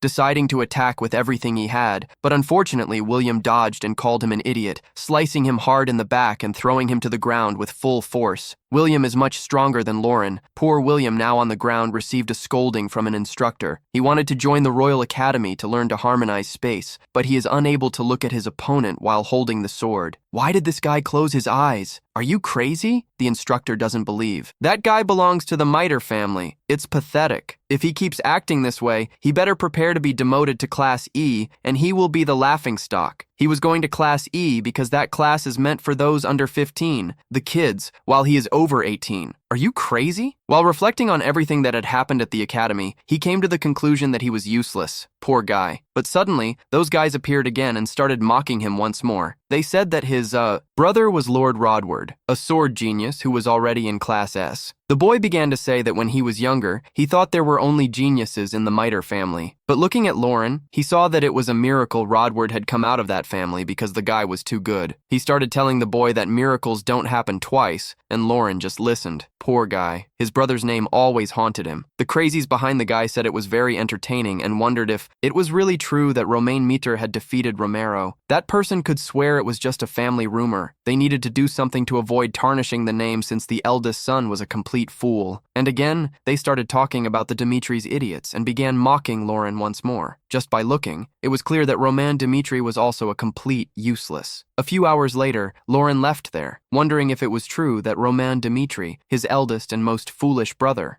he had defeated Romans and started to think for himself about this matter. Even though he didn't have much idea or intimacy with his brother, he wasn't a bad person and had never even touched a sword. Poor guy. He thought William was right, that it was all just family gossip to boost the reputation of their beloved son, and that it was obvious from afar that it was a complete lie. He himself hadn't returned home after joining the academy. Suddenly, he heard a noise, and looking ahead saw a crowd, several people gathered waiting for someone to pass by. He then became extremely curious and wondered what was happening. A woman asked if it was true, and the guy just said yes. Another one began to talk about how the front line of the South almost fell due to Hector's attack, but it was regained by an extremely miraculous counterattack. It was Rome of Mitre that played the main role as the protagonist in this war, and it was because of him that they recovered all the territory. People started to recognize the name Roman Dmitri, the youngest rank in Cairo, a boy under 25 who defeated the Romans and Hector with just 200 soldiers. The guy faced 200 versus 10,000. Are you crazy? And still won. They started commenting on how he had defeated Butter, a 5-star swordsman, without batting an eye. The guys still said it was completely ridiculous that they couldn't believe it. Back there, Lauren also didn't believe it and thought they were being completely exaggerated, much more lies. But a few seconds later, the guy shouted to clear a path because Hector's heroes were passing. Everyone made way, and there he came, riding on his horse, our Roman Dmitri, and behind him all his soldiers. Everyone was looking at him, and our protagonist just observed, moving on like an emperor. My dear friends, the destination was the royal castle. Minutes later, Romano presented himself to the king and said it was nice to finally meet him. Our Romano made a salute, and the king said he wanted to express his gratitude because, thanks to him, they had managed to showcase all the power of Cairo to their enemies. Then the king asked what he desired and mentioned he would give anything that had been requested. He said that the captain of the royal knights, Count Nicholas, was looking for a loyal successor and invited our Romano to take his place, becoming the vice captain, thus allowing him to join the royal family's guard. Therefore, he would be freed from duties on the front lines. Romano watched and continued listening to everything, and later realized that the king had revealed his claws. Finally, the next thing after the old king's death, that guy ascended to the throne at a very young age. That's why he was called the Puppet King. Poor thing. He was there, just waiting for our Romano to make a decision, and knew that if he brought him to his side, no faction would use him to threaten him again. And he knew that everyone called him a coward and couldn't live like that forever. No!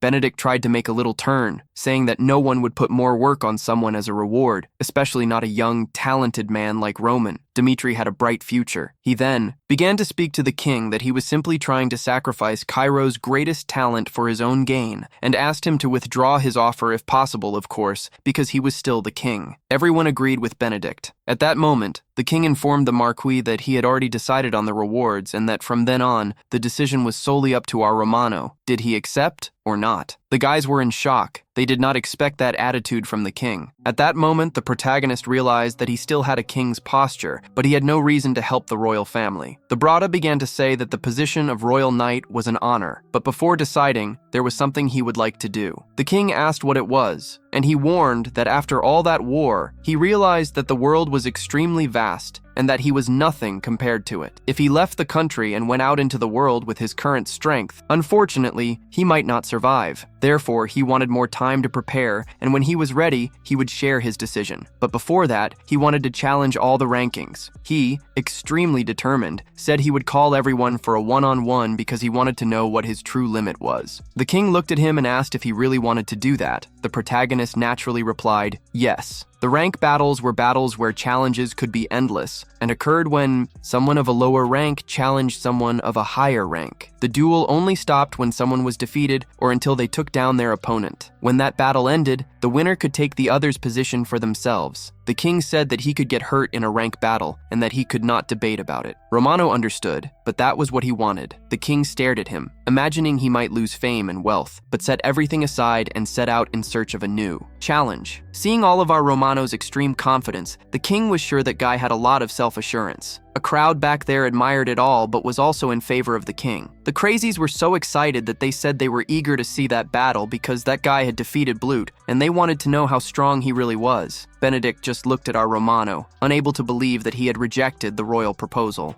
He thought that since he wanted to prove his worth, there was no reason to stop him. The others felt the same way, wanting to recruit the boy through those battles, and one knew what he was capable of, right? So Romano Dmitri said that in the near future, he would prove his worth. He would do that in front of everyone. When that happened, he would decide which path to follow. But in his thoughts, he said that when the battles were over, he would not be anyone's sword. Instead, he would be a new challenger of this game. And look at his face, my dear friends. Someone who is up to something. For sure. A few hours later, we have someone pouring wine into a glass. It was Baron Benedict, saying that life was full of surprises, my dear friends, and he paused for the youngster who sent him to the front lines of the South for his own good. But he had never, ever imagined in his life that Hector's kingdom would declare war on Cairo and that he would become a hero. The Prota only saw that. Nonsense. But at that moment, he joined the conversation and said that thanks to him, he had an excellent experience. Now the crazy guy understood nothing, absolutely nothing, but the Prota confirmed that he had a good and extreme experience because of him. He fought against Butter and discovered that the world was bigger than the kingdom of Cairo. That was why he was going to fight in rank battles, because he wanted to test all his strength. And when there was no one else strong left in that kingdom, he would go out into the world and become the best swordsman in the entire kingdom of Benedict. Now, disbelieving, he said that one day he also dreamed of this. But when he realized that the world was vast and big, he saw that he was too weak and gave up. When he gave up, he resolved to be content with the life he had. Benedict, smiling, said he had a daughter. Her mother died very young, poor thing, but he worked hard to give her a decent life. So now that he met Romano, he is going to give her as a gift to him. Wow, trying to force a marriage down our Roman's throat, and he keeps saying that Fabio said he's not naive. But even so, he personally witnessed him asking to participate in the open rank battles, and remembered the monsters he met when he was still young. Even if he didn't have incredible talents like those guys, he has the ability to see that he, Roman Dmitri, is someone who can become stronger, strong enough to match a monster, a born predator. My dear friends, he is aware that our Ramon canceled his wedding and had no intention of forcing Ramon to marry, but he could set up a meeting between the two, since perhaps after he met her, he could develop some feelings for her and maybe accept it. Hope is the last to die, my dears. He reaches out and asks that our Roman gets to know her and requests that Roman think fondly of her. After all, both in the past, present, and future, he can take care of Roma. In other words, he can become an extremely loyal ally. He starts telling Roman that when they become allies, he will be able to have anything he wants in the kingdom of Cairo. Roman Dmitri, the odd one who tips the scales of power. Whoever manages to recruit this guy first will rule over Cairo. The four powers controlling Cairo have a great desire to get their hands on Roma, but after that, Count Gregoris and Denver also made shocking proposals. But Roman Dmitri is also our Bayek Joe, he laughed, and nothing more, nothing less than the Roman of war, and he won't be able to serve anyone else but himself. Then, a little later, he arrives and starts shaking, asking if he is okay. Did he get hurt anywhere? After hearing all that news from the southern front, his heart was shattered.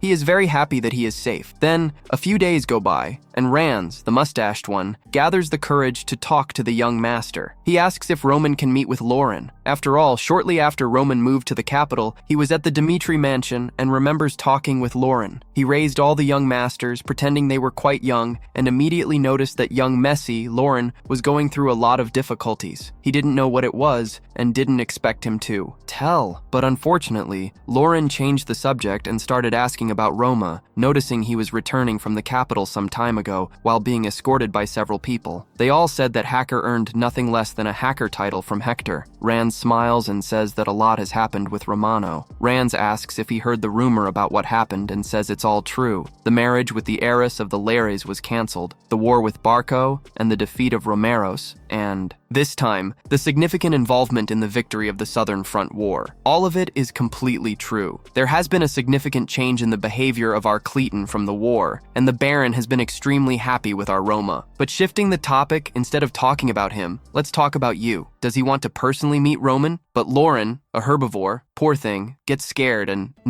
doesn't want to meet our predator. All three brothers of the Miter family were born with extremely different personalities, and among them, Master Lauren has the most fragile, gentle, and sensitive heart. And perhaps he might be suffering bullying at the academy because of this. He keeps saying that it seems like he wanted to ask for help, but didn't have the courage, poor thing. And he is also not in a position to ask about that, but Roman, he can help. Roman remembers that Lauren Dmitri is the youngest among all the brothers, even if he doesn't need to take care of him. Just because he's the younger brother, maybe he should help. He told Ranz that he might take a look at it. Ranz was very happy, but naturally, Romain thought he agreed just because it was a request from Ranz. So, a little further away, a guy walks thinking that they still haven't managed to recruit Roman Dmitri, but there's still a way for them to win the Baron's favor, and he is sure that he will be extremely happy. He is as upbeat as a tractor, having the look of someone who thought everyone would kneel at his requests. Unlike the other nobles, they only had eyes for Roman Dmitri. He was certain that his subordinates would be easier to recruit. He was going to recruit all those guys, but he had no idea who those lunatics were. He said that Marquis Benedict would be very happy, especially if he got that one named Chris, a talent that any noble would welcome with a red carpet. And if they went to the south, they wouldn't see how strong those guys really were. He thought it was worth recruiting them too, and wanted to bring Chris and the others to his side, thus becoming the darling of the Marquise again. Then, at the training field, Chris was practicing, swinging his sword like a madman. The guy was murmuring, remembering that when he met the prologue, our Roman was on the same level, and he thought he would surpass him someday. But after the fight with Bluter, he saw that it was all very different. There was a chasm of difference between the two. Chris wondered how that was possible, how he defeated Bluter while watching Chris train. He realized he was getting stronger. It looked like he was on steroids. Are you kidding me? The guy was determined and wanted to surpass Roman Dmitri, but that was practically impossible. When he stopped traveling, the mayonnaises, that guy arrived smiling like he was the winner of Big Brother Brazil and said he would get straight to the point. He told Chris that he wanted to recruit him, but before he finished his sentence,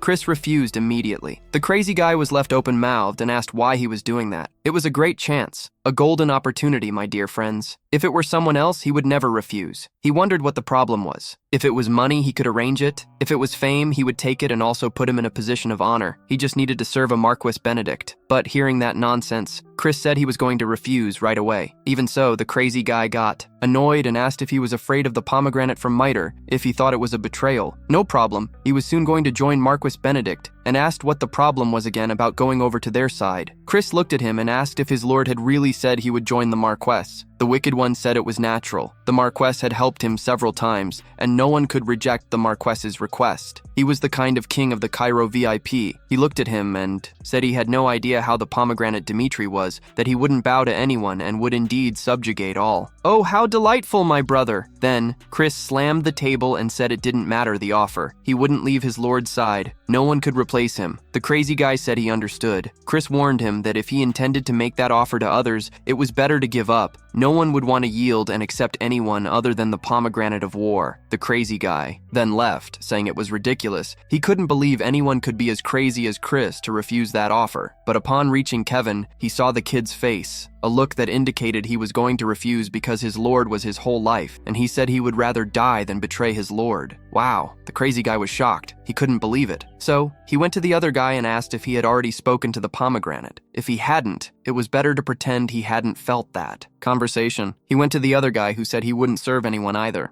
If it weren't for our Roman, he wouldn't be anything, and no one would dare betray the kid. He knew what was going to happen if he tried any betrayal. The guy was desperate. He couldn't recruit anyone, not a single soul, saying that Roman Dmitri would side with Marquis Benedict. Then, our refrigerator passed by. The guy looked at her, but it didn't take long for him to cover his ears and start shouting, as he didn't want to hear that guy's proposal. The guy was just watching and wondered how they could be so loyal far away from there. At Dmitri Jr., he trained not believing that Roman Dmitri had really changed and thought about what Hans had said, wondering what had happened to our Roman Dmitri, how he would become a hero of Cairo. While thinking he was hitting the training dummy, Roman Dmitri could change, so why couldn't he? Would he continue weak, getting beaten up at school? He said he had always been a complete fool and nothing changed. The training ended, and he fell to the ground. Suddenly, look who showed up, a war Roman, asking what he was doing there. The kid went into shock, poor thing, he couldn't believe his brother was right there. Romano said that Hans was worried about him, asked him to take a look and wondered if there was anything he wanted to say. If he wanted to talk, he could talk now. The guy started scratching his head and said he had nothing to say. The protagonist looked at him and called him pathetic,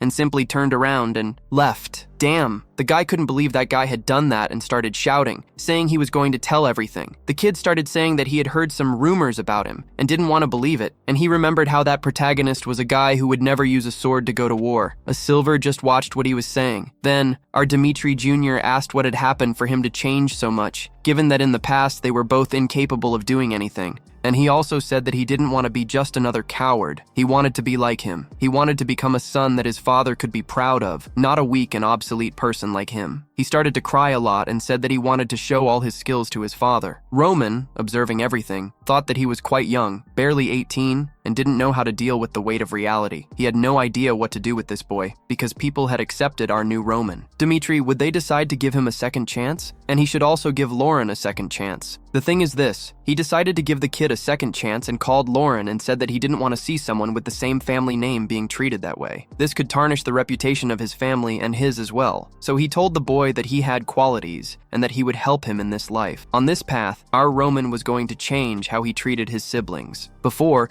he had to bring them down to survive, but now it was quite different. He was going to help everyone. The next day, back at the academy, the instructor announced that he would start the fencing exams and called the first person. The folks in the back were just watching Lauren, while he only remembered what Roman had said, that the only thing he wanted was to prove his worth. Then, the instructor called Lauren and Dmitri to the front, and then called William Castro. The guy already said that it was going to be very interesting and started to give that smile again. Apparently, it was certain that he would try to humiliate this boy. The instructor then informed that the result of the test wouldn't be based on winner or loser, but rather on the quality of the technique, and warned them not to try and kill each other. Then he signaled and said that the test could begin. William charged at Lauren, but when he got closer, Lauren was able to block the attack. The guy, with a big smile on his face, said that he was going to finish him off, and when he was about to strike the final blow, Lauren continued to watch a piece of wood coming towards him, but in an instant, he remembered Roman's words. He had to show his true potential and prove to everyone who looked down on him just how competent he was. At that moment, Lauren struck back, throwing the piece of wood at William's chin. The crazy guy got angry. "Are you crazy?" and called him a rat. But Lauren knew he had to turn the tables and charged at the guy because he wanted to make his brother proud. Lauren attacked, but the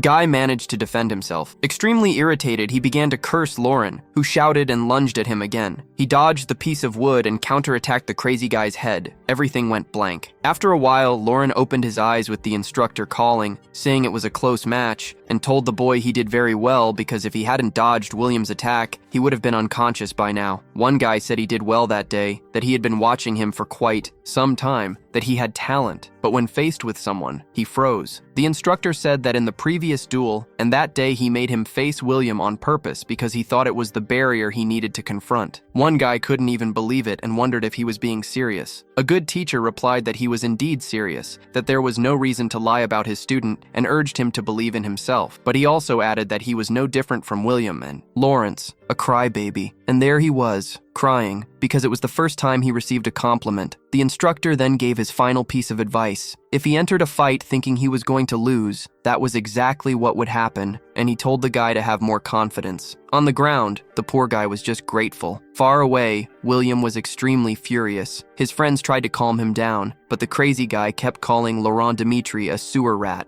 He was going to say he went easy on him for being easy. He wondered how the kid had looked at him that way. It was that striking glance from Dmitri. That guy turned to his friends and said no, he couldn't let this slide. No, he was going to break Lawrence's arms. The guy then got ready while his friends wondered if he really needed to go that far. One of them said he didn't know his brother, Roman Dmitri, the hero of Cairo, and if things went the wrong way, it would become a family issue. The guy's face grew huge, and he said that didn't matter, that he was a son of the Castro family, and his father was the best friend of Marquis Benedict. So no matter what happened, their family would always support them, even if it was the hero of Cairo. There was a limit depending on which family I supported, so he would show who was in charge and ordered the guys to bring Lawrence. If he didn't want to see, they could use a little discipline. At that moment, someone showed up, telling the crazy guy to repeat what he said. The guys were now in shock, quiet, but Roma repeated again for them to say exactly what they planned to do with his brother. Now the two were shaking in their boots. Back there, a kid spoke again with tremendous arrogance, but when he started talking about authority, a guy grabbed him by the neck and began to squeeze, asking if he knew where he went wrong. The guy began to feel it and couldn't speak, and Clayton said he knew he was bullying his brother and couldn't let this slide because bullying could easily be resolved with a conversation. While squeezing even harder on the crazy guy's neck, he said he had a problem. He mentioned in his family that this wouldn't go unchecked. Anyone who disrespected his family had to be punished, and he was going to ensure that punishment. Roma released the guy's neck and told Kiro to take him to his family. After all, if the son made a mistake, it would be the father who would pay.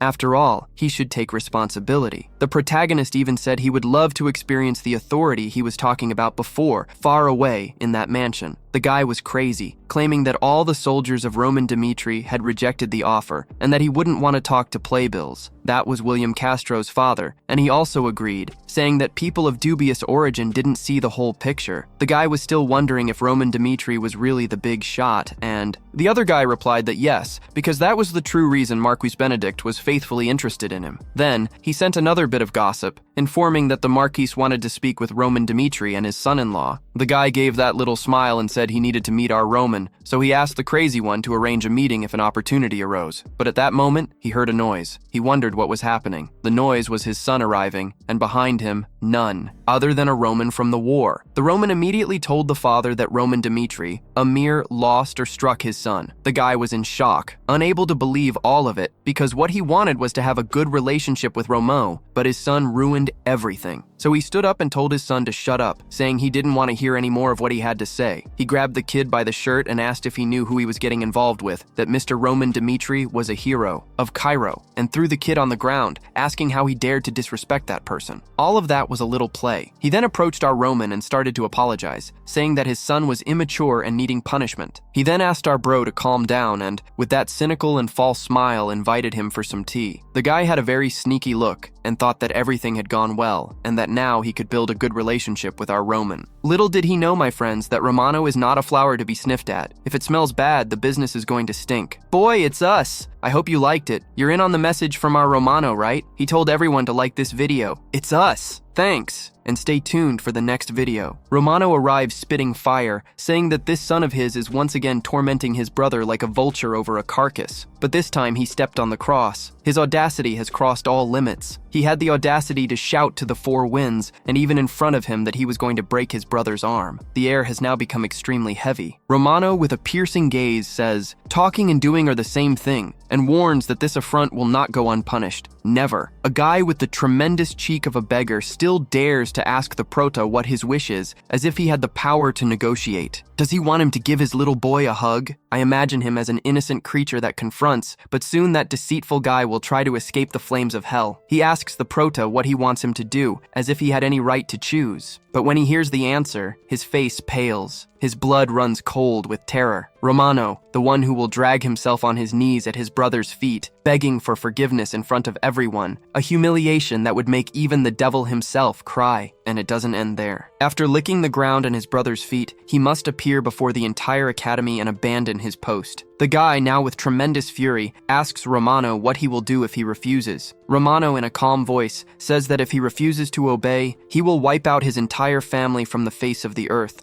without mercy and without remorse. Either he asks for forgiveness, or he will see his family turn to dust. The choice is yours, lackeys of Castro. One hand has no heart. It is justice itself without a soul. A man consumed by bitterness curses the prota again, calling him a plebeian. Desperate, he feels his own death approaching, pointing his finger in our hero's face with tremendous arrogance and hubris, saying that he is not even worthy of kissing his own son's feet. This man, filled with immense hatred, then declares that he will use this opportunity to showcase the power of the central government as if he were a vengeful angel. How pathetic. Looking back, he asks Marquis Fabio to be a witness, like a vulture seeking carrion. What an opportunist. He claims that Romano has crossed all limits and that he has no choice left, as if he were a victim of his own winter. He intends to take advantage of the situation to punish him, but Marquis Fabio, calm as a monk, perceives all the misfortune and begins to say that he is not sure, as if the truth were a subtle poison. He warns William that he made a grave mistake. This man is bewildered. He thought Fabio would support him. How naive. But he soon realizes that Fabio is a predator, seeking only his own benefit. It is the coldness that emanates from his being. He knows that Count Fabio lacks much skill, yet always manages to come out on top, like a weed that withstands any storm. Count Fabio has already predicted the future of this mess. He knows about Baron Benedict's friendship with Count Castro, like a seer reading the lines of fate. But now Marquis Benedict wants to ally himself with our hero. Betrayal, like poison, courses through his veins. He says that the right thing would be to defend Count Castro, yet now he chooses Romano. Dimitri, that Marquis Benedict, would sell his own soul to hell for gain. Egoism at its purest state. And in this situation, to save his family, he has no choice but to apologize to Count Castro, a worm in his eyes. Humiliation, like an endless torture. And without hesitation, he pronounces the sentence, "A son of Count Castro is completely wrong and must pay for what he has done." Count Castro is taken aback, as he did not expect this. With this response, he realizes the raccoon from Cairo. He has already done his calculations and chosen a side that will bring him more profit. The guy recognizes Dimitri's power and knows that in this kingdom, the Dimitri family provides all the weapons for him. If they go to war this way, they are screwed. The guy bows down and says that after hearing Castro's dog, he regained his senses and, in the name of his son, apologizes to Roma and says he will do what he asked. The pawn, now back there, can't believe the scene, and the protagonist is thinking about how petty the nobles of this region are. His value has already reached heights, and he knows someone will want to hurt his family out of envy, and because of that, he will have to make an example out of someone. And look at that. That brat fell right into his lap at the best moment to be used. The count said that his son is leaving the academy immediately. He looks stunned. He has that face like he never wanted to do this. Cleaton walks away saying the matter is closed. Back there, the kid is wondering what mess he has gotten himself into. A few moments earlier, someone called for Lauren. Lauren turns around and sees it was a guy who was walking with William. The guy approaches him and says that his brother got into a fight with William. The extra warns that William got too hurt after taking a punch and, for that reason, wanted to break Lauren's arm. He says that our Roman heard the whole conversation and went to confront him. Lauren can't believe what he is hearing and asks if this is true. But that guy guarantees that after the argument, William took him home because they were going to finish that conversation with Count Castro. After this talk, Lauren runs away, desperate and worried about his brother. He was thinking that Count Castro would hurt Roma and is wondering that if his brother gets hurt, it will be his fault and he will never forgive himself. If that happens, Loren calls his father crying and gives a warning that his brother Roman is in danger and has been taken to Count Castro's house. Roman's father and mother are in disbelief, shocked, and the father is already pissed off because he knows Loren is an extremely calm person. And he wasn't going to get involved in anything to worry the family. He called crying. Something happened. He turns to his wife and asks what they should do. He starts explaining that the Castro family is affiliated with the central government and they also have a strong relationship. But, case Benedict, the woman is in shock, desperate, and asks if he's serious and that this time Dimitri's eldest son might be in real danger. She then puts her husband against the wall and says he has to make a decision and that they can deal with any problem with the central government afterwards. The father hugs that woman and already knows what he has to do. He orders to gather all the vassals of the Dimitri family, saying that this matter is of utmost urgency and that they need to be there now. A few minutes pass and he already gives the notice to everyone. Roman Dimitri has been kidnapped by the Cassio family. The people can't believe it and wonder how this happened. The father of our hero says he won't stand idly by. That's why he called everyone there. He needs everyone's consensus. The captain of the knights already agrees, even knowing it will be extremely dangerous to get involved against the central government. But now the matter is extremely different. They are talking about the eldest son of the Dimitris. He said he will provide all the protection of the knights for Roman Dimitri. A master Hendrik also supports and will send everyone to make armor and weapons for all. He asks Jonathan how much gear he will need and warns, with tremendous anger hitting the table, that Roman Dimitri is the future of the Dimitri family. Hearing all this, the father can't believe everyone agreed to that decision. In the past, this would have never happened. This was only possible because of Roman's reputation. Far away, in the mountains, the people are also extremely worried, and Jacob orders to gather all the miners. Since they can't participate in battles, they will do everything to help by searching for more iron ore to make more weapons. Everyone becomes extremely aligned.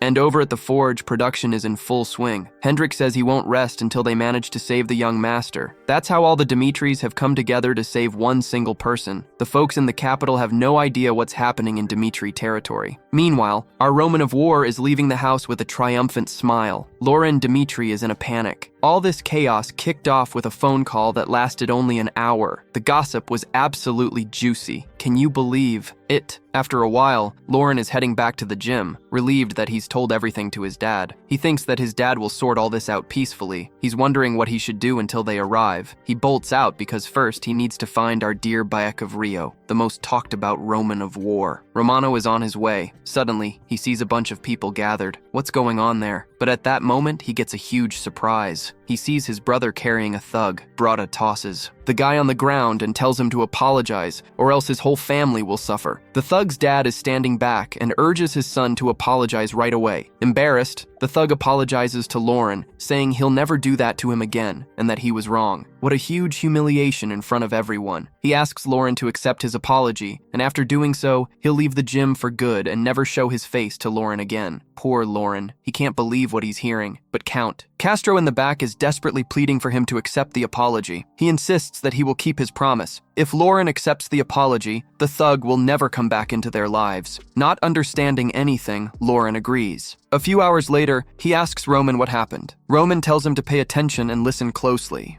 What happened today wasn't just because of him. He did this because they were defaming the Miter family, and out of all the humiliation they inflicted on his family, he decided to deliver that punishment. It's a warning to his brother. If they always bow their heads when humiliated, the Miter family will have no value in that society. Lauren apologizes, but Roman tells him to hold his head up because he is a true man of Miter. With a stern look, he says he will never go through this again. All he wants is for Lauren to discover what his true strength and the strength of his family are. At that moment, the Castro family knows the power of Jimmy and will never dare to mess with them again. Seeing the power and influence of his brother, Lauren's eyes light up, and with tremendous conviction he says he will remember all of his words, and that from that moment on, he won't let anyone do whatever they want with him. Roman smiles. After all, in this life, he wants no enmity with his brothers. But Loren begins to remember that he had called his parents and told them the whole story, and he doesn't know what his father will do. Far away, William is getting the beating of his life. His father is fighting with him. Today, the whole Castro family was a source of shame. Why did that bastard have to mess with Roman? Dmitri is a rising star in the empire, and all the factions in the kingdom want to recruit that guy. He asks his son what was going through his mind for messing with the youngest Dmitri brother, and even kneeling down, tarnishing the family's name. He points a finger in his son's face and says that now people will call them idiots. Baron Castro puts his hand on his head and thinks about what he can do from now on. At that moment, the butler appears saying that the Miter family is on a magical call. The Count can't believe it. Why would the Miter family call them? When he answers the phone, the Baron of Miter asks how he dares to meddle with his youngest son. Baron Castro is taken aback by that question and inquires about what happened. But the Baron of Miter states that he will not let this go unpunished. He asserts that at dawn, they will stain the ground with the blood of the entire Castro family, and warns that from now on, Dimitri's trade will stop supplying them with any kind of provisions, and will also start demanding payment of all debts owed. Are you crazy? That guy trembled like a green stick hearing all this because he remembers the debts he has. But Baron Dmitri, still relentless with his words, does not stop there. He warns that he has already contacted others who have also joined the Miter family, opposing the Castro family. They will form an alliance to defeat them. The guy is utterly shocked, going into a daze, and continues to listen to the Baron of Miter. The Baron says this will be his last ultimatum and warns them to release his son quickly. The shock of astonishment quickly fades, leaving only doubt in Baron Castro's mind. He tells the Baron of Miter that he must be mistaken, as they have already resolved everything with the Miter family. His son even apologized on his knees. The Baron, realizing he made a mistake, says that everything is resolved and will hang up. Thus, the misunderstanding comes to an end. When that call ends, the Baron goes to the window, and outside, everyone is waiting for a decision, all anxious about what the Baron will say. He yells to everyone that there will be no more war, and tells them to prepare a feast because they will eat, drink, and dance all night long until sunrise. In this way, everyone enters happily, and the celebration begins. A few days pass, and there are various rumors throughout that city. People are talking about what happened that day, about Count Castro's son begging for forgiveness on his knees to the youngest of the twins. In light of all these rumors, everyone in the Ikeo capital says that Kaio's power is shifting sides. Look, that wasn't all that happened. The Dmitri merchants have cut all ties with the Carlos family. This signal means that the Dmitri family is going to wage war against the Carlos family. After all this gossip, all the nobles in the region are keeping an eye on the Miter family, and the one telling all this is none other than Lucas. That crazy guy is following the Prota's orders to the letter, spreading all the lies and disguises to everyone because he knows that if he does this, the status of the Miter family will increase drastically. Far from there, Roman is sipping his tea and can hardly believe that the Dimitris nearly went to war. He knows that the Dmitri region is quite peaceful, and they always avoid such things. He realized that this decision was not made solely by Baron Dmitri. Dimitri. He had to reach a consensus with everyone in the region, and they all had to accept it. Then, about the war, he can hardly believe that everyone had to accept that plea and would go to war just to save him. He remembers his past. Life, which was in constant war. The only thing he could do was get stronger, because the weak always became fertilizer. In this way, his personality changed drastically. A person who was weak became the strongest in the kingdom of Murim. But with all this calm and smiling, he says that this is going to be totally different from now on, because in this life, he doesn't want to be like the past. Far from there, in the kingdom of Hector, the steward and Jackson are looking at the prince and wondering if he has truly awakened. The star of Hector finally opens his eyes again. The star of Hector was having a tremendous nightmare related to the massacre caused solely by Romain Dimitri. In his memories, the Bakejoryu was slaughtering everything, while he watched all his subordinates turn into fertilizer. As he observed everything, he kept wondering if he hadn't started that war. Would they still be alive? An extremely irritated prince says that because of him, the entire kingdom is in danger,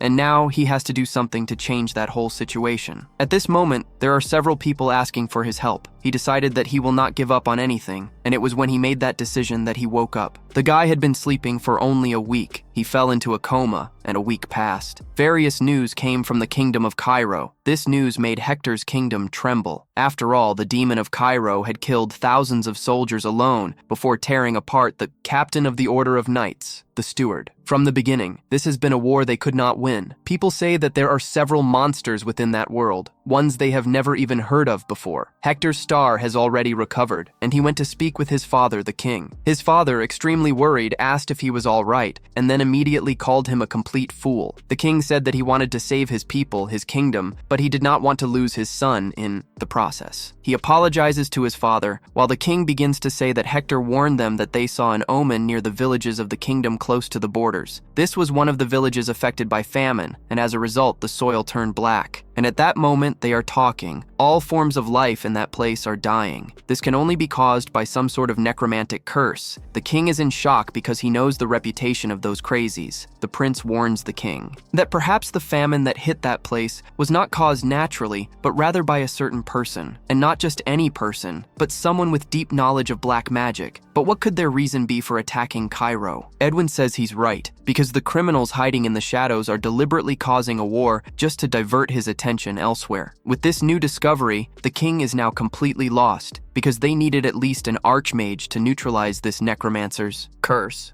It's just that at this moment, they are not in a position to hire anyone, and he remembers when he was young and was called to participate in the Tower of the Celestial Palace. The wizard said that if he took the throne, he could attend the magic tower, and if he did that, the wizard would grant him whatever he desired. Edwin tells the king that he is going to sell some of his time to the Celestial Magic Tower, thus gaining a bit more knowledge. The king is surprised and asks what he is doing, and with a serious face, he says that 1 year will be enough, because this is the only true chance they have. Far away, McBurner is thinking about the battlefield again. He does not want to die in a mediocre way. He wants to die in the war, but he wonders if that place is meant for him. At that moment, he hears a voice, someone he knows and admires, and it is none other than Roman Dimitri. He arrives stating he will get straight to the point and asks if McBurner wants to join his guard. He is deeply grateful but says he has lost an arm and cannot be of much help to him. What use would a person who has lost an arm be? Perhaps he would only slow him down. Roma thinks that the guy is not refusing, or could he be mistaken? Roma has never heard the tales of a one-armed swordsman. That was the swordsman Blood of Back. Although he was the bodyguard of the royal family, he lost his right arm while dedicating his life to his parents in the war. The imperial family recognized his deeds and granted him prosperity and honor. But Blood, who had lived his entire life on the battlefield, was unable to endure living a peaceful life. And even if it were in vain, he wanted to die as a born martial artist. He trained with his sword for many long years to get used to having only his left arm. He began his journey of duels with the Shinkanho sword he had created. He improved his posture and leaned forward.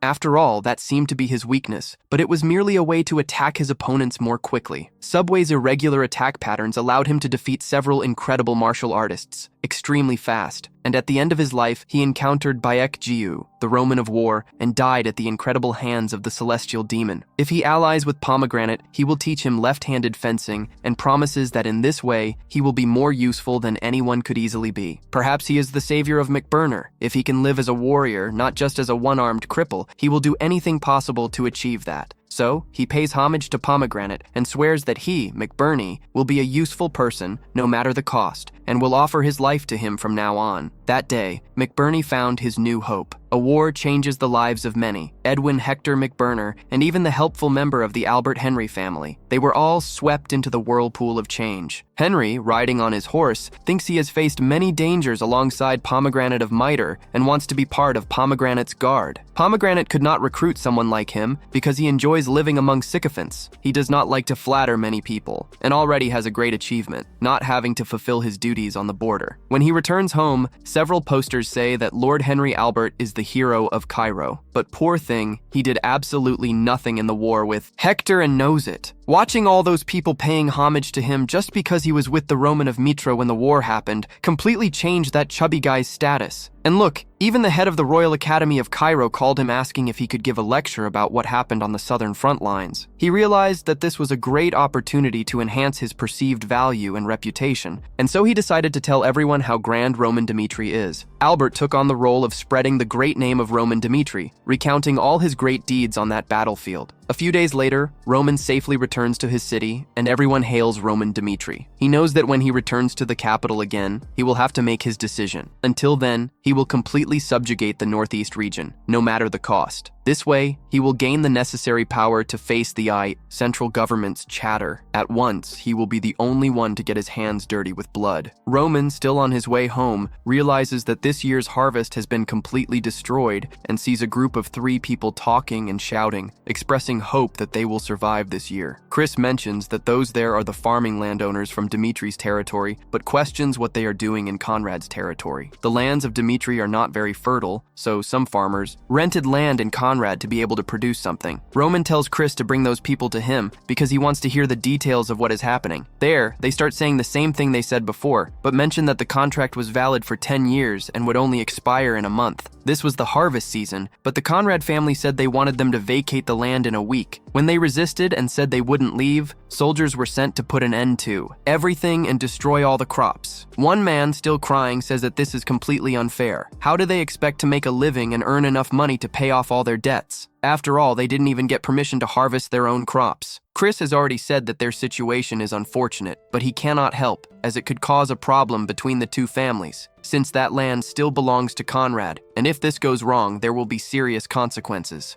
That association of the Conrad family is linked to the alliance of nobles in the Northeast region, and that association of the Northeast Alliance is a small group that, united, forms an incredible barrier that protects one another. Their existences are like bats in a pomegranate. It is said that doing nothing only worsens the problem. Before they end up with more of the Dimitri people, they need to completely uproot the problem. That is how a sovereign lord makes his decision. It is his duty to take care of all his subordinates, and it is also the duty of the subordinates to obey him. This bends again, then he comes in and everyone greets him, a hero from Cairo, Roma Dimitri, and he is the center of attention for all. Look, his father welcomes him with open arms, saying he was incredible. Romero Dimitri warns Roma that he is going to throw a party. They will drink and eat a lot. However, Roma has an extremely important matter to resolve now, and without hesitation, they head to, the office. Roma tells his father everything, but Romero already knew about it and couldn't prevent it, because the Conrad family could take their land whenever they wanted, and if they managed to stop them, this time the Dimitri farmers would suffer severe consequences. Mom then asks her father if the Dimitri farmers would be treated this way if they were from the Benedict family. An old man gives that look and knows that the answer to that would be completely different. After all, he knows. The Marquis Benedict, and he has great authority in the central government. No one would dare oppose him. Roma continues to ask his father what the rank of the Dimitri family is, because now the Barco family has fallen thanks to Roma. There is no other group stronger than them in the entire Northeast region. Romero said that his son is right, but he does not want to create any unnecessary conflict because they are a peaceful region, and if they interfere, they could end up getting into an even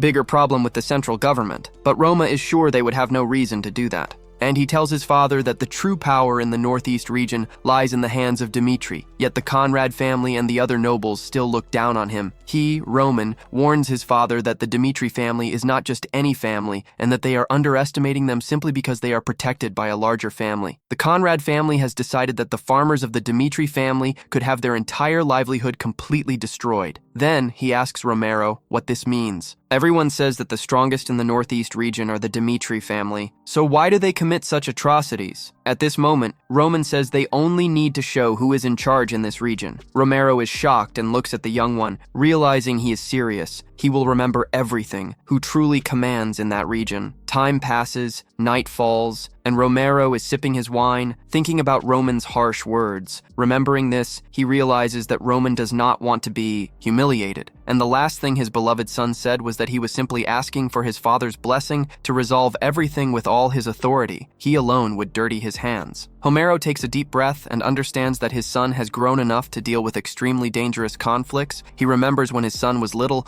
and always helped him in the forge, bringing the materials he needed. He thinks the reason his son is like this now is that people kept saying he is a mediocre noble. Looking at his reflection, he knows that at this moment, the people of the Mitre region need a firm hand. With this, he realizes that a new era has begun and that only the strong will survive the chaos. A few days pass, and on the day of the festival, everyone is arriving in town. The Mitre house is full, and Roman is the center of attention. Everyone is trying to flatter him. Even if they do not recognize the Mitre family as a natural leader, they know that the Mitre family is extremely powerful. Then, one of the women introduces herself, saying that it is Mrs. Sophia from the Grizzle family. He remembers her. They talked at the last party. She realizes that this Roman is not the same Roman as before, without a doubt, and if she could marry a man like that, she would be in heaven. A guy comes closer and says he is Viscount Conrad. It is an honor to meet him there. After all, he is the hero of Cairo who expelled Hector. Now, Roman realizes that this is the talked-about Viscount of Conrad. This is the guy who is at the center of the Conrad family. He begins to tell Roman that he heard he defeated a 5-star swordsman in the war. The butler. Wow, that was an incredible feat. It's amazing to think that a guy in his 20s managed to achieve such a great accomplishment. And now the Northeast region hasn't been able to produce a warrior of such high caliber before his arrival. Romo goes straight to the point, and Conrad realizes that Romo is trying to control the flow of the conversation. This guy is quite clever, even if he comes from a plebeian background. The guy gets right to the point, saying that someone confidentially informed him that the farmers in the Mito territory should leave their agricultural lands. What could be the reason for all this happening? Wow, everyone at the party was paying attention to the conversation. The gossip is running rampant. The guy starts to stammer his words, saying that a merchant wanted to pay much more to use those lands, and, naturally, they wanted them back. After all, they belong to them, but he tries to disguise it and change the subject. Romo smiles and says that he did it just for that reason, money. The guy starts to joke coldly, saying that everyone is there to bless him, Romo, for his return and his deeds in the war, and this topic is totally sensitive and will ruin the whole party. It wouldn't make sense for him to try to embarrass someone in the middle of the party, among so many people. He then turns around and walks away, saying that now that he has been treated this insignificantly, he can no longer enjoy the party. So, he is leaving with his permission. I'm leaving, but Roman screams. He is the only one who stops exactly where he is. If he chooses to end this conversation now and walk away, he will see it as an act of hostility against Dmitri. It's better to come back here and now. Are you crazy? With a radio, you don't believe the words of our young master? He shouts to the four corners of the hall and the world to start listening. Even if those farmers from Dmitri's territory were in that remote region, that land belongs to his family, and he is simply taking back what rightfully belongs to him. Is he obliged to say this to Dmitri? Aren't they subordinates who must listen to his orders? Everyone in that hall starts saying that Conrad is right. Baron Romero should organize a meeting to resolve the issues between the two families. What right does he have to talk about diversity, Mr. Roman? People start saying they came there to honor Roma, and he is acting with tremendous arrogance. Others say that Viscount Conrad is the head of his own house. He is not someone Roma could speak to with such rudeness. While Roma thinks they would never respond that way if it were the Barcos Nobre family, those in the Northeast region always thought they could command the Dmitri family at will, and he will clearly show what their position is in the hierarchy and demonstrate what options they have. He then calmly states that he will get straight to the point. Since the Kingdom of Cairo is a territory authorized to do what it wants, with the citizens of another region, right, Viscount Conrad? The farmers whose crops he destroyed are Dmitri's people. They reside in the territory of Mit. pay the taxes of Mit, and are loyal to Mit. They are Mit's people. Even so, he dares to say he is being rude, despite this situation, and still thinks that Roma of Mit should maintain formality while speaking with you. Even after you've messed with all my people, Roma, with all your authority granted by Baron Romero,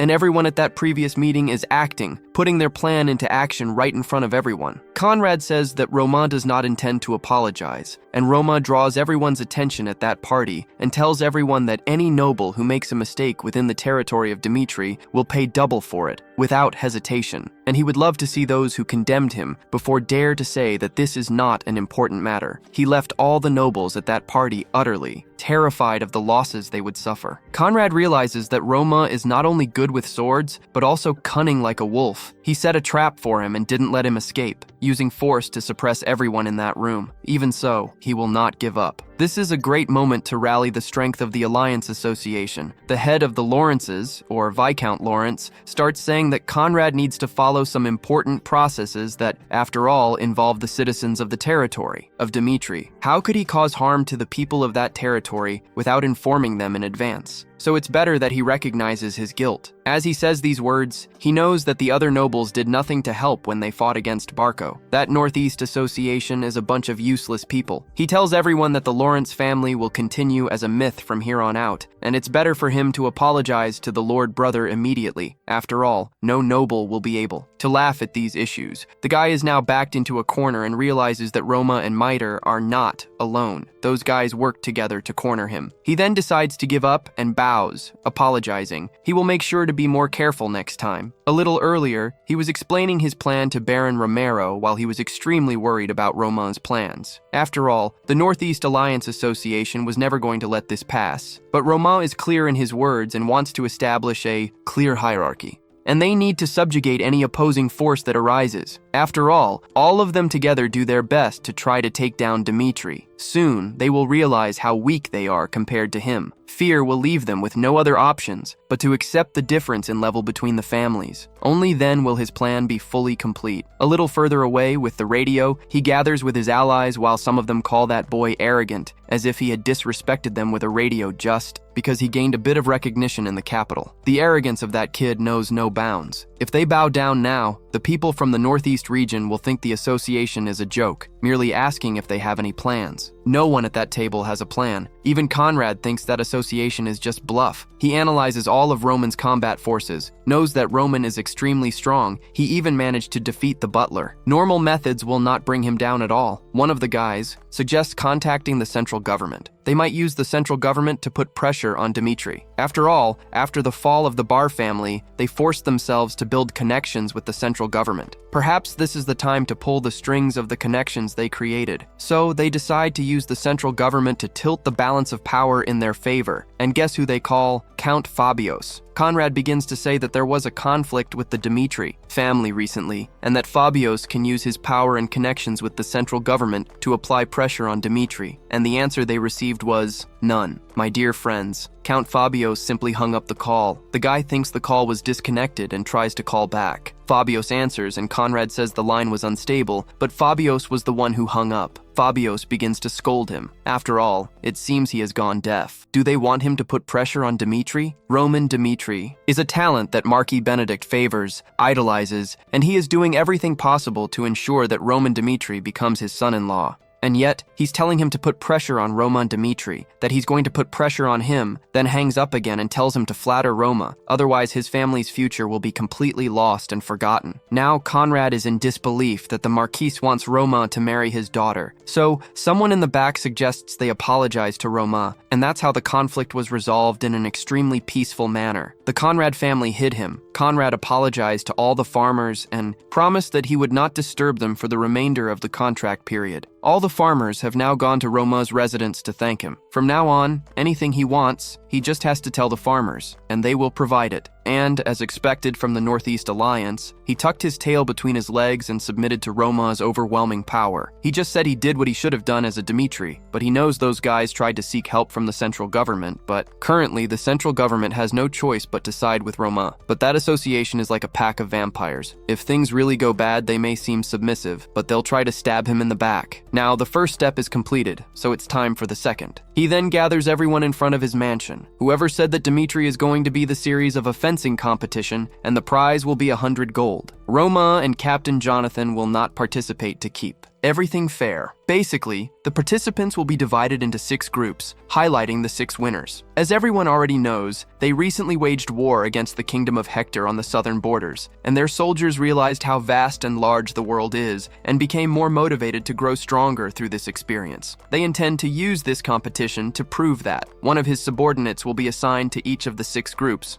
And if someone manages to defeat your subordinate and win, they will not only receive the prize, but that person will also receive a wish granted especially by Roman Dmitri. When the guys ask if someone from another family can participate, Roman said that if that person is able to prove their worth as a swordsman working in the Northeast region, that is sufficient. The competition will take place in a month, so everyone has enough time to prepare for the challenges. Mito's family will host a sword tournament, a golden opportunity for the Northeasterners. If one of their swordsmen wins, the Northeast Guild would fulfill their dream of seeing Roman of Mito redeem himself and restore his relationship with his family, erasing the flames of the past once and for all. Can they do it? But of course, besides their family, many eyes are on this tournament. They have the strength to win. They have some really tough guys from other battles, like Chris and Kevin. If they participate, things will get ugly. But the Viscount had already devised a plan, knowing there would be 6 groups, with only 1 winner per group. He thought, to hell with Chris and Kevin. If he spreads the best from each family into different groups, at least one group will take this. The strategy seemed good, since the Northeast is full of extremely talented soldiers, trained from a young age. The tournament was going to happen in a month, to give the Dmitris no time to force their plans to win. SpongeBob would do anything, even disguise himself to enter the competition. Before the training, Roman spoke about the battle of the swordsman. To win, one must fight tooth and nail. 6 champions, 1 from each group, would represent the myths. Past results meant nothing, only the present victory mattered. Even if they had stepped off the battlefield, the war was not over. A soldier must always be ready for the fight. He shouted to motivate everyone. He promised challenges and rewards, but to win, one had to honor the name of the Dmitris.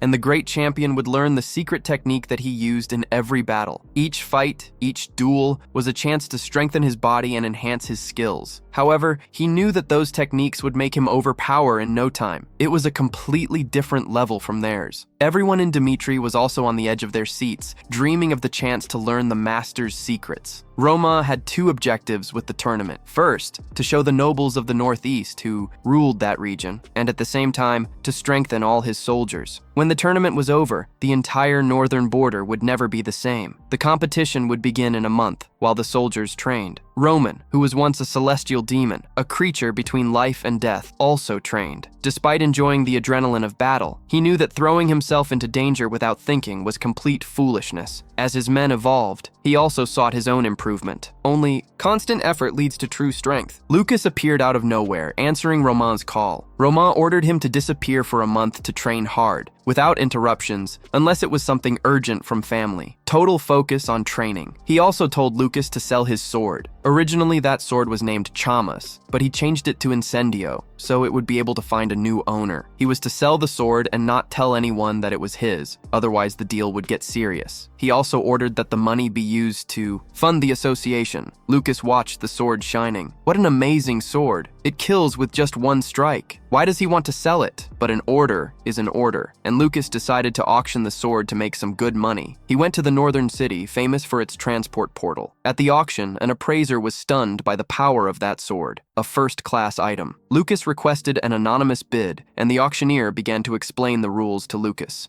And observing the sword, he said that the minimum bid would undoubtedly be 30 gold coins. The next test was the sword's human reactivity. Wow, level 3 above that was a true swordsman level. That sword shocked everyone, with the audience reacting at level 10. No one had ever seen a sword like this before. After all, a sword that does not accept mana is complete trash. That sword not only accepted mana, but also amplified it. Everyone was stunned. At the auction, the presenter got the crowd excited. Whoever loses this will regret it forever. From nobles to the wealthy, everyone was there in the auction house, having never seen such a special item. Ladies and gentlemen, I present to you the handcrafted sword at 1, a sword with human reactivity of level 10. Before this sword, there was one auctioned for 300 gold coins that reacted as a level 7 human, but this sword reacts at level 10. It caused a huge uproar. The veterans of the auction house had never seen anything like it. A flurry of bids began. 10, 20, 30, 50, 100 gold coins. With each round, the fortune increased, and in the shadows, a mysterious man smiled. Something big was about to happen, and suddenly, an outrageous bid, 1,200 gold coins, from table number 53. A historic record. Many people backed out immediately. In the VIP area, with a look of superiority, was Marquis Valentino, a wealthy man who stayed out of politics, but loved an auction, always vying for the most valuable items. What was he going to do? Even with such a high bid, he knew that this sword was worth much more, not just for its human reactivity, but because it could elevate a swordsman to level 10, a dream for any warrior. There are two main schools, magical swords and aura swords. The aura sword is the most powerful, the choice of those who want to prove their worth. Through strength, meanwhile, the magical swords are for weaker warriors who cannot control their aura but dream of supreme power. The aura is the right choice. He had to have the blaze at any cost and knew it would become even more valuable, turning into a symbol. The first sword to break records at the auction. He imagined that the creator of the blaze must be a master swordsman, which added even more value to the piece. Marquis Valentino was famous for his collection of swords and his tremendous obsession with them. No one dared to face him at the auction. He always got what he wanted. In the end, Table 53 bid for the Great Blaze for 1,200 gold coins. The Marquis, without wasting any time, grabbed it with 100 gold coins in cap. The manager was surprised but happy with the extra money. He tried to find out who forged the sword, making up a flimsy excuse of gratitude, but Lucas dodged again, maintaining anonymity. The Marquis insisted that Murray let him know if another piece from the same blacksmith appeared. If the blaze was so powerful, the others must be even more incredible, he thought with an extremely wicked smile. The auction was over, but the sword remained the topic of conversation. The Marquis was extremely radiant, a perfect masterpiece. He boasted, admiring the sword, even with his vast collection, that blaze was special. Whoever forged it must be a genius. He ordered his men to investigate all the blacksmiths of the land of Dimitri. He needed to find out who that craftsman was. A month passed, and a lot happened during Roma's training. The soldiers trained tirelessly. Chris, dueling with a soldier, pointed out his weaknesses. Your defense is crap. You fight on instinct, without strategy. On a battlefield, that is nothing but suicide. A soldier thanked him for the feedback. He believed that Kevin, or Volcano, or Falcon had a chance of winning, but there were two mysterious guys. That could surprise suddenly. A thunderclap. The ground shook. What could have happened? 15 days earlier, Roman was testing a new sword, recalling his fight against Glut. Would he have won without using all his power? The world was incredibly strong. He was thinking that, even with the victory, he couldn't let himself get comfortable. No. He still wasn't used to the life of Roman, of a myth. Before, as a celestial demon, he relied solely on brute strength. Now it was extremely different. He knew the challenges were much greater, and he needed to be more strategic, to understand his limits and the ground he walked on. His immediate goal was to regain the power he once had. He trained day and night in the forge until his body became incandescent. His eyes burned with an inner strength. He was at his limit, but knew that this would make him even stronger. Destruction brings rebirth. He believed in that. And on this new journey, he would have a new companion, and the genuine sword, even more powerful than the blazer, burning with relentless fire. Training with Genoa led his body into a second transformation, regenerating it and preparing it for the future. Upon leaving the forge, Roman felt like a new man, stronger, more powerful, and even defeating two blooters at once wouldn't be a problem now. He thought he knew he needed to go through 3 stages to reach the maximum power of the celestial demon, and he was only halfway there. In the second, his strength would explode extremely strongly. In the third, he would reach his peak. No one on this continent would stop him. He thought with the arrogance of a celestial demon, but could he replicate the path of the celestial demon in this new life? Aura swordsmen were extremely rare around there. Roman decided to absorb the new knowledge of this world, combining it with martial arts, an aura cultivation, and a cassava with a chiseled body. Wielding Genoa, a powerful aura emanated from it.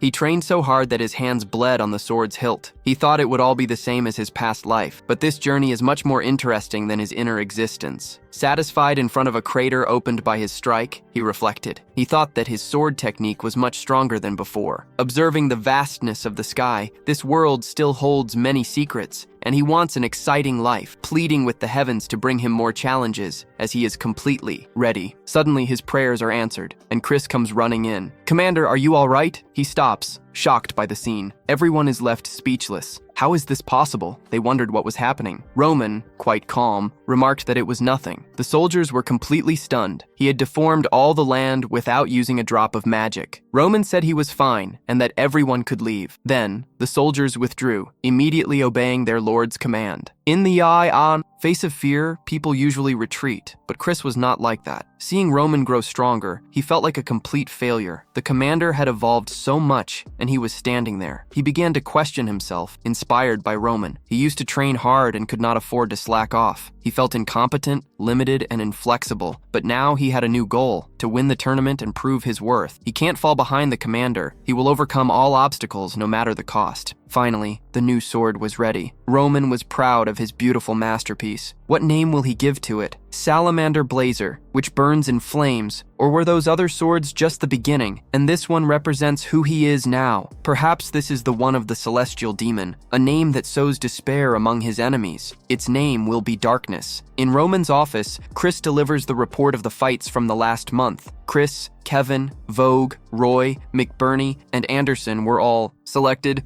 Roman was surprised by the last two names and told him to follow the list, and failures were unacceptable. Honor Dimitri's name in this tournament. Chris took all those words completely seriously. A day before the tournament, everyone was agitated. Some people were just thinking about the prize of 100 gold coins, and others doubted that anyone there could withstand it. Chris and the other mercenary acted like cowards. They knew of Chris's reputation. And what about Kevin? How about facing him? That guy is a bloodthirsty monster. The mercenary began to chill with fright, started to tremble. After all, that Kevin had a reputation for being a relentless killer, and Volcano and Poi were tough as well. If they really wanted to come out alive from this tournament, it was better to stay away from those four. The mercenary then called for silence. The groups were announced to the delight of some and the terror of others. The Baron of the association was desperate to learn he would face Chris. But wait a minute, maybe he still had a chance. His family had great swordsmen. A Viscount was telling them, trying to cheer them up. A Baron couldn't believe that McBurney, with one arm, would participate. With an air of self-importance, he stood up, saying that this contest would decide the future of the Northeast. The family that wins will lead that association to glory. Defeat Dimitri! All the nobles shouted. On the day of the tournament, the arena was packed. The crowd was shouting, but Baron Carlos was extremely distressed, saying he couldn't give up now and that the entire association was watching. He told Mark not to take risks. After all, he didn't need to die, he asked his son. But Mark was confident, saying he was going to win, but he needed his father's trust. He knew he was on the same level as Chris, 2 stars, and no one should be afraid there. An emotional Baron said that if he was in danger, it was better to surrender. A son promised, but his father's words gave even more strength to Mark. On the stage, Chris's aura emanated power. Mark's confidence began to crumble in the face of that intimidating presence. Fear took hold of him, and the judge ordered everyone to start the fight. Mark rushed in desperately while Chris, impassive, simply observed. In a second, he cut in silence and, with a swift movement, disarmed Mark. 2 seconds later, Chris continued the count, but Mark was paralyzed. In the blink of an eye, Chris landed a precise blow. 3 seconds. Mark fell. The fight had ended in 3 seconds with just 2 strikes. A crushing victory for Chris. Carlos couldn't believe it. The power difference was overwhelming. Soon after, Kevin also won his fight with remarkable ease. Chris and Kevin shouted as all of Miter's family advanced to the next round. Some, serious, celebrated, while other competitors were terrified. The rumors were true. The Dimitri were unbeatable, and the only hope left was to defeat McBurney or Anderson, or to give up and avoid such humiliation. When the results were announced, to everyone's surprise, Anderson represented the Dimitri and belonged to the Lawrence family. No one believed it. Anderson was known for being weak, unable to lift a sword, just a simple farmer. How could he represent the Dimitri? They wondered who these warriors were. The 6 representatives of Roman were beasts. each with their own reputation. Roman's favorites were the strongest, the light and darkness of Cairo. No one wanted to cross their path. It was certain humiliation. Volko and Book also instilled fear with their winning streaks. Henderson, a mercenary, was a different level of danger. As for McBurney and Anderson, they were a source of relief for the opponents. Poor McBurney, one-armed, and Anderson, a farmer nobody had ever heard of. In the stands, gossip was rampant. Have you heard that Anderson almost wet his pants in the test? Cowardly, everyone laughed. Little did they know what was to come. In the first round of Group 4, Roman's father called him for a conversation.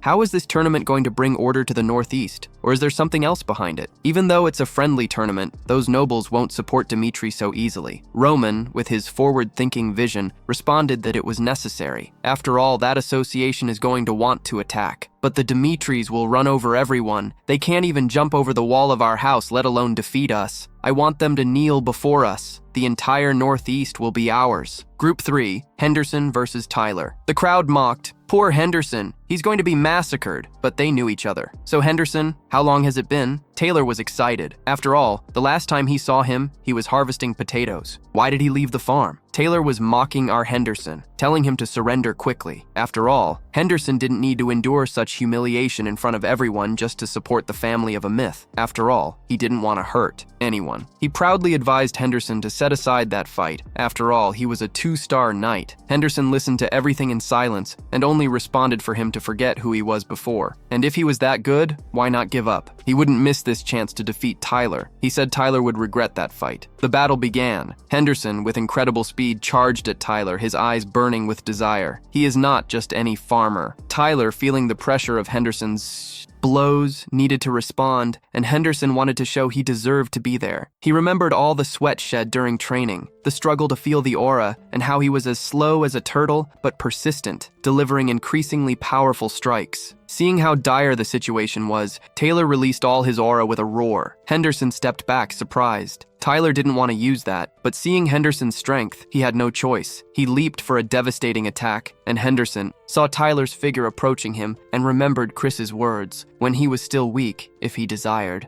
Now he will be a coward forever. Those words simmered in his mind. With this determination, he will win. Full of courage, he braced for impact. The shock was brutal, and in a single defensive move, Henderson flung Tylon several meters away with great force. Tylon got back up, but it was already too late. Henderson's sword was at his throat. Victory for Henderson. The crowd was stunned, and everyone started shouting. A farmer had defeated a swordsman with an activated aura. The nobles were terrified. Their plan had gone down the drain. Calm down, calm down! The Baron tried to calm everyone, saying that they still had chances. Now it was Kevin versus Miles. Kevin thought he was 5 seconds slower than Chris, and if someone asked who was the sword of pomegranate, they would say it's Chris. He needed to prove his worth too. The fight began, and Miles from the North Lumi Association attacked with all his might, but Kevin dodged with tremendous ease. Suddenly, a devastating punch to his stomach. Miles shouted that Kevin was a cowardly rat and tried to retaliate, but each time was in vain. Another strike from Kevin. Blood and teeth were flying. Miles now understood that Kevin was a monster and started to panic as Kevin mercilessly beat him. Realizing he was going to die there, he surrendered and begged for his life. An easy victory for Kevin. Captain Jonathan announced the next match, which would feature Chris. If anyone there wanted to get stronger, they should learn from Chris, an elite knight. Everyone responded that they would watch closely. Chris was winning his fights in the blink of an eye, and Jonathan noticed that he grew stronger with each battle. He was the sword of Commander Pomegranate. No one would dare challenge him. Chris won in just a single strike, but seemed completely satisfied. After all, he wanted to get stronger. He thought attacking non-stop, 5 seconds, 8 seconds, 10 seconds. He annihilated his opponents in less than a minute.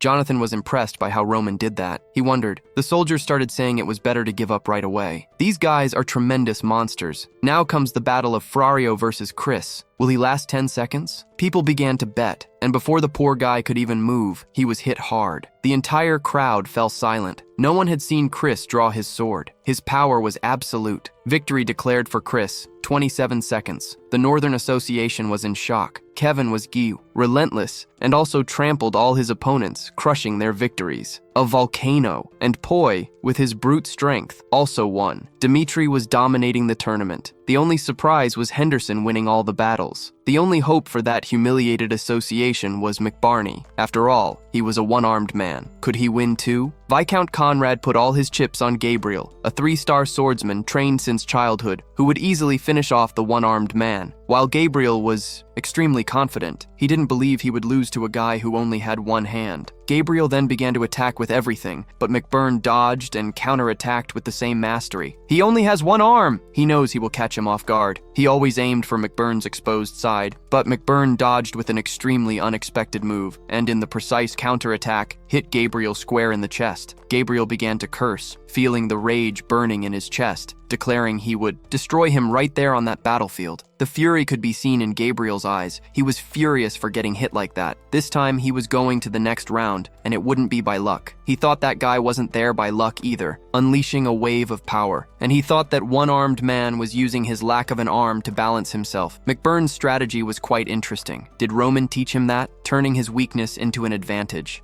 Was the creator of the left-handed sword technique also one-handed? McBurney was thinking, but unfortunately he wasn't. In fact, he just gave up. He had trained hard, searching for a new fighting style. Losing an arm is not an end. As long as there is hope, he will keep fighting. He encouraged himself by aiming the sword at Gabriel. He will overcome this for himself and for Romain. In an extremely fast and precise movement, McBurney delivered a final blow. Now he mentally thanked Romain for giving him a second chance, a new life, and a sword. Thus, against all odds, he had defeated a trained warrior from the Conrad family. The twins had won. The Northeast Alliance was defeated. Viscount Conrad clenched his fists in disbelief. It's over! The twins will only grow stronger. The alliance will crumble, he thought desperately. After all, they were fighting against monsters that had no chance of winning. Terrified, he asked his allies what they should do from now on. But the Viscount, without an answer, left the arena completely defeated. How did the Dimitris get so strong? Everyone wondered. Then one guy started to say that to have such powerful subordinates, the leader must be an extremely strong guy. Roma changed the whole course of the world with his own strength and intelligence, and he brought the Dimitri house to the top. That guy was Tyler. Obviously, that Northeast team lost badly. Their last chance now is to join the Dimitris. Roma gathered all his soldiers, some wanting power, others out of admiration, others just wanted to serve him or out of respect. But he does not like forced relationships. He wants to create genuine bonds of respect. Many of those guys there were handpicked. They are not just anyone. They fought hard, strived, and believed in themselves. They are complete winners, and he rewarded each of them with gold coins and 3 days off. Lucas had observed everything. The Northeastern Alliance had surrendered to those of Mito, just as Romain had predicted. They will remain quiet for quite some time, Lucas thought, but Romain quickly disagreed. There will always be dissatisfied people. Lucas, we cannot let our guard down. They won't confront us now. In the meantime, it will be the House of Mito that shows who's in charge, and perhaps down the road, they will unite to try to destroy us. But all they have to do is divide to conquer. Meanwhile, Count Douglas was furious because he had not found the stolen gold. He called all his subordinates useless and shouted to the rooftops. He had invested heavily in the search, even hiring a group from the Black Moon. The hide boat, the only one who knew where the gold was, had been murdered. Count Douglas was the only lead left. Then he received news. The Black Moon had found the gold. Douglas's dog was extremely excited and ordered them to come in. Donovan, the one who was the leader of the Black Moon, began to say that the gold was on the black market. They discovered who had taken it, and the Count, impatient, interrupted, shouting, Who? Who took the gold? Bandits from the Northeastern Alliance. The Count exploded with rage. Donovan continued explaining that the gold had been stolen, later recovered by the Alliance, who hid it and sold it on the black market. The men of Viscount Conrad have the gold now. Douglas was completely furious. Donovan thought that if he had acted sooner, the gold would be theirs. He laughed inside. The Black Moon had been bought by Lucas and was now serving the House of Mito, and he would now declare war on the Northeastern Alliance. They will pay for everything. The Count, blinded by rage, said he would tell the central government to request authorization. The alliance was doomed to failure. On one side, the Count, overstepping. On the other, the alliance holding a meeting, talking about the beast from the north. He himself, Douglas, if their relationship trembled, the hammer would fall. Everyone knows how Count Douglas is the cash cow of the Barr family.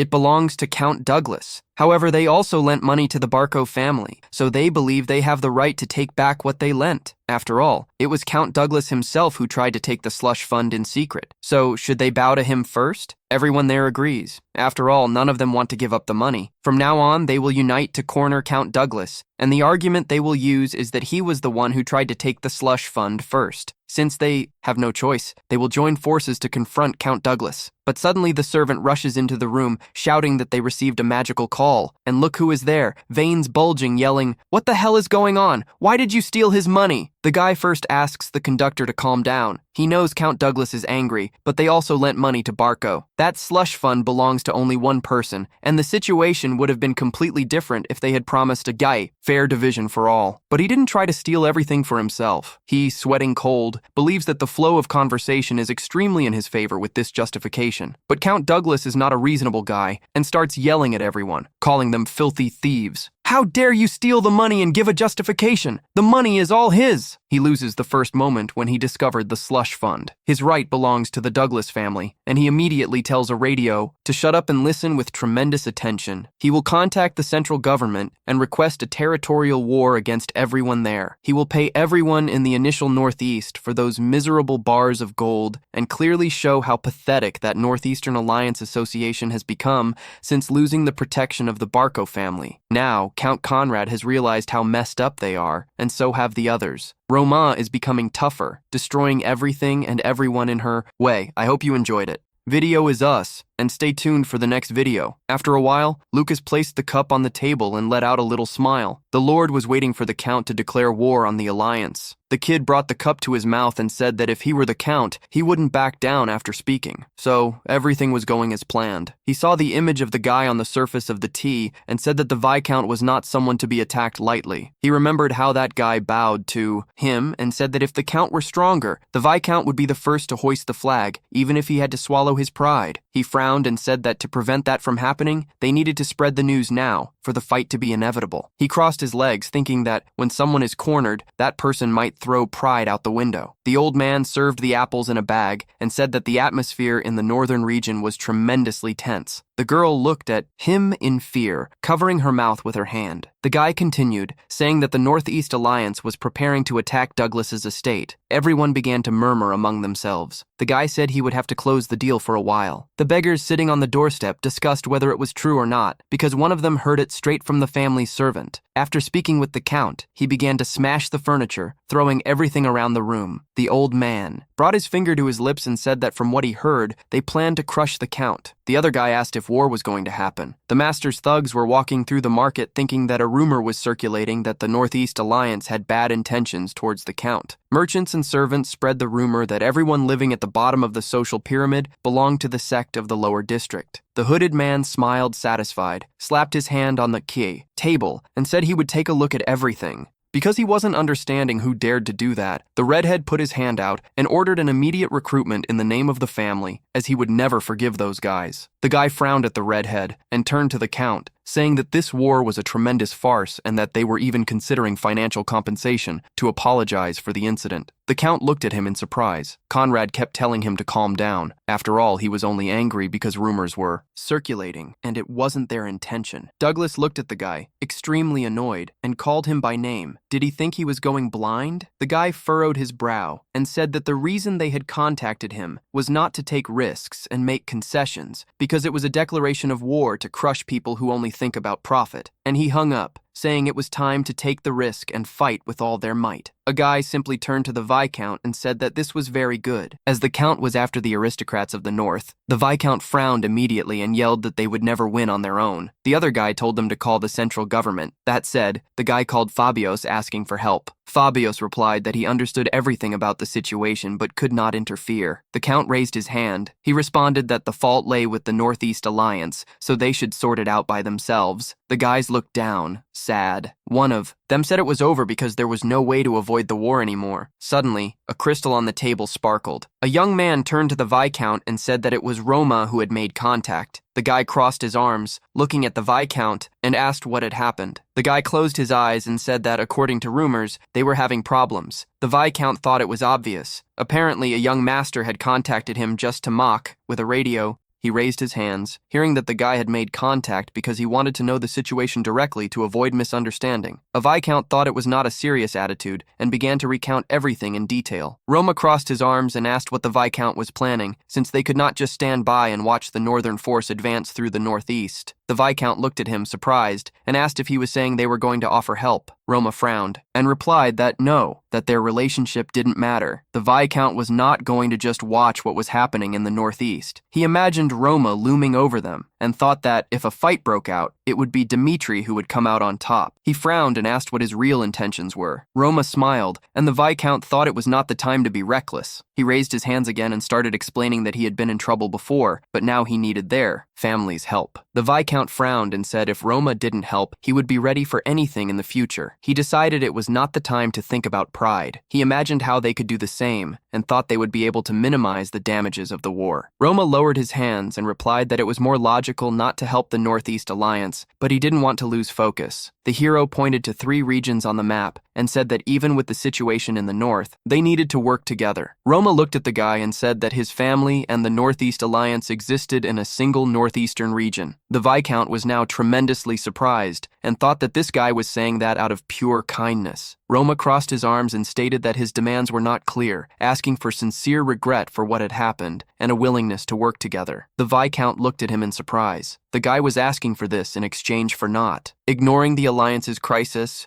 That one was completely ridiculous to the Viscount. A drop of sweat trickled down his face. Look, the Viscount started to think that Dmitri was an aristocrat he despised for being a commoner. The Viscount felt pity for our young boy and decided he seemed to be a great leader who could lead the entire northeast region. He looked at Roman and said that after discussing with the members of the Alliance, they would reach out again in a few days. The army led by the Count was passing through the forest. One of the knights said that the Count should calculate when the war would end. The Count agreed immediately. He turned and said he imagined the sand falling and said that the northeast, which had lost its integrity after the boat sank, was a crumbling sandcastle. The horse stopped suddenly. He asked if anyone was going to take that rich land. The soldiers agreed. The Count envisioned the lion and thought that people saw his family as a stupid beast, but he did not attack enemies blindly, because if he had to face a fight anyway, the only way to survive was by killing them. But for that, he needed to maximize his chances of winning. He imagined Dmitri's home, thinking they were under the protection of the central government and could not act recklessly, but now the lords of the north could also join the war. An enemy army set out to confront them. The Count thought that the Northeast Alliance, without ships, was completely lost, and it was a pie totally easy to divide. It was just a matter of showing up and taking it. The Count turned, introduced himself, and demanded a response from the enemy. Then a shout came from the other side. The Viscount replied that the appointed time had not yet arrived and asked to wait. In a few seconds, Conrad looked at the enemy army. The Count said that apparently almost everyone had arrived, so there was no reason to waste forces in a battle.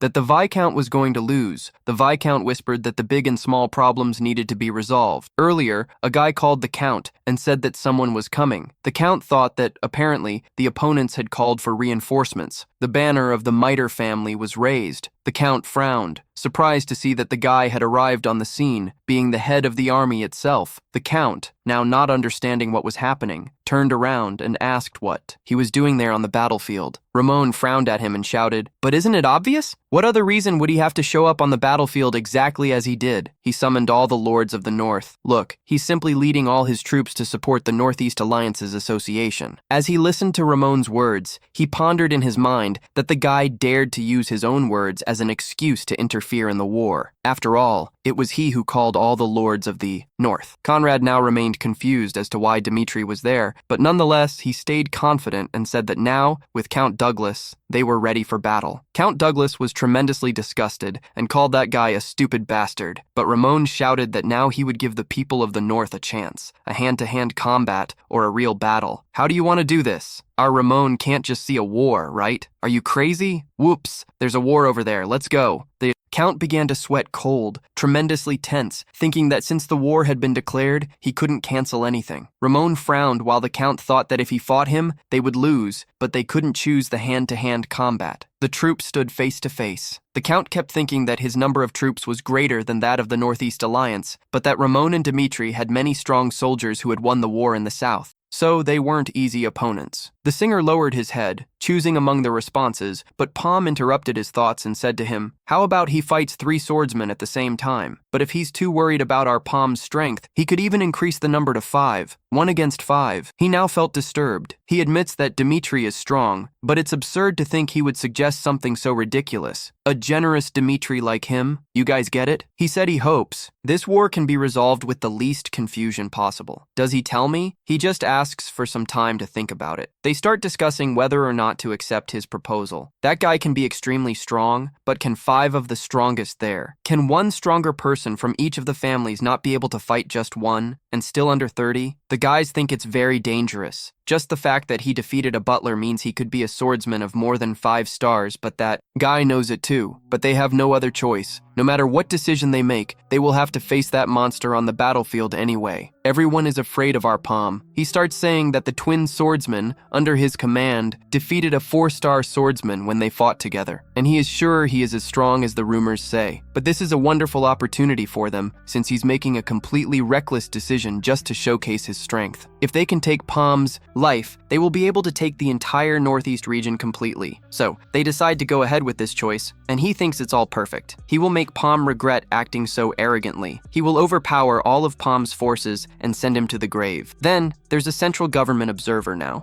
This time, the battle will be 1 against 5. The twins Vento and Ventel are already plotting a new plan. Apparently, they will approach from each side and aim for his blind spot while he distracts Roman. The guys will attack stealthily. That's the plan. They believe that no matter how good that guy is, at the moment he launches his counterattack, that will be the moment when his guard will be completely down, and the two will land a fatal blow on him. If the others support them, they will be able to gain fame, wealth, cash, everything alongside them. So, everyone take your positions and begin. The twins Vintel activate their auras and charge at Roman, following the plan. But Roman remains still, waiting for the attack, and at the last moment he draws his sword, cutting through both of them with a single strike in the air, effectively turning those two into 4. He defeated both twins with a single attack. Wow. He swings his sword and says that when he heard that Count Douglas declared war, he thought of many things, but especially he thought of the people who always tried to talk when the Barco family was still around. Did they not try to speak with the Miter family? Because everyone there began to fear Roman, while Dmitri kept saying that the lords of the north, including you, Douglas, scorned the existence of the Dmitri family. For this reason, he was deeply disturbed by that fact. But it's natural, Dmitri. You are disturbed, and very much. Right now, is he going to give a chance to completely withdraw from this fight, or does he intend for a normal war? Instead, Baron Douglas feels that his life is apparently hanging by a thread and starts to stutter. A normal war? If they do that, countless soldiers will die. And he prefers to sacrifice just those 5. He then says that rules are rules, and since they decided to go through with it, they have to see how this will end. Our pomegranate of war then smiles and says, "Ah, but of course, if that's what you want, I'll send the rest to the pit." So they continue as planned. Now that the strongest have died, only 3 remain. One of the lords shouts at him to wait a minute. After all, the battle is already over, and maybe they could end the fight now. But Pomegranate, impassive as always, starts to laugh at the thought that the northern warriors, white flag heroes, are complete cowards. Then, he plants his sword in the ground. Who said he would give an advantage to the 3 and won't use his sword? Maybe they could even walk away alive. Look at that. Do they have more will to fight now? Some guys, now confident, start to shout that maybe Pomegranate will regret his decision, but in their heads, they think that if they back down even after this advantage, they would just be a complete embarrassment as swordsmen. The 3 then start to activate their auras, while one of them says that they will be able to win or do something against him. Sure, 3 against 1, unarmed, poor little Pomegranate, right? A complete disadvantage. The 3 launch towards Pomegranate, about to strike his head, but Pomegranate smiles, just like Vegeta. How pathetic, and breaks that guy's sword with just his fist, and delivers a series of blows right to the face of the disturbed one. The other 2 who also came are hit in almost a unique way. They didn't understand what happened. Just one hit on each already broke so many noses and teeth. Are you crazy? While the guy was screaming on the ground, wanting to say something but stuttering, Pomegranate already delivered a nice kick right to that guy's face, burying his head into the ground and creating a crater from the tremendous force of the impact. He then asks the Lords of the North if anyone has any objections. Everyone bows their heads and says they have none. Conrad bows his head and thanks Roma, while Roma expresses that he is eager for them to continue their partnership. Conrad knows that had they chosen to go to war against Dmitri, it would have been them who ended up minced meat instead. Look at that. Everything went as planned. the hierarchy of the Northeast region became clear to everyone. All in all, the hegemony belongs to the Miter family. A few days later at Miter's house, everyone was gathered. One guy looked at them and said that in that region, his father had given him total authority, asking if anyone was uncomfortable with that. Everyone bowed their heads. One guy smiled and said that from that moment on, he wanted to tell them something new. He clasped his hands and asked how they thought a kingdom was heading in the right direction. He recalled the battle at the fortress wall and mentioned that on the southern front, during the invasion of a neighboring kingdom, they had gone through tough times, not because of the enemy. He remembered how the knights looked at him with tremendous disdain. Trapped, he thought the problem was the internal enemies, since the commander on the southern front didn't believe in him. Roma recalled the map regions, isolated from one another, and said that while the central government leadership fought for power, the southern front was completely falling apart. Everyone in the room looked completely tense. Our little guy said that if it weren't for him and the soldiers, the kingdom would already be at war. He raised his hand, frowned, and said that if a war broke out in the kingdom, the central government would take the troops from each province and use them as cannon fodder, a distinguishing factor of the noble customs that lost their troops. The nobles of the capital retained their power. They need to face all that reality.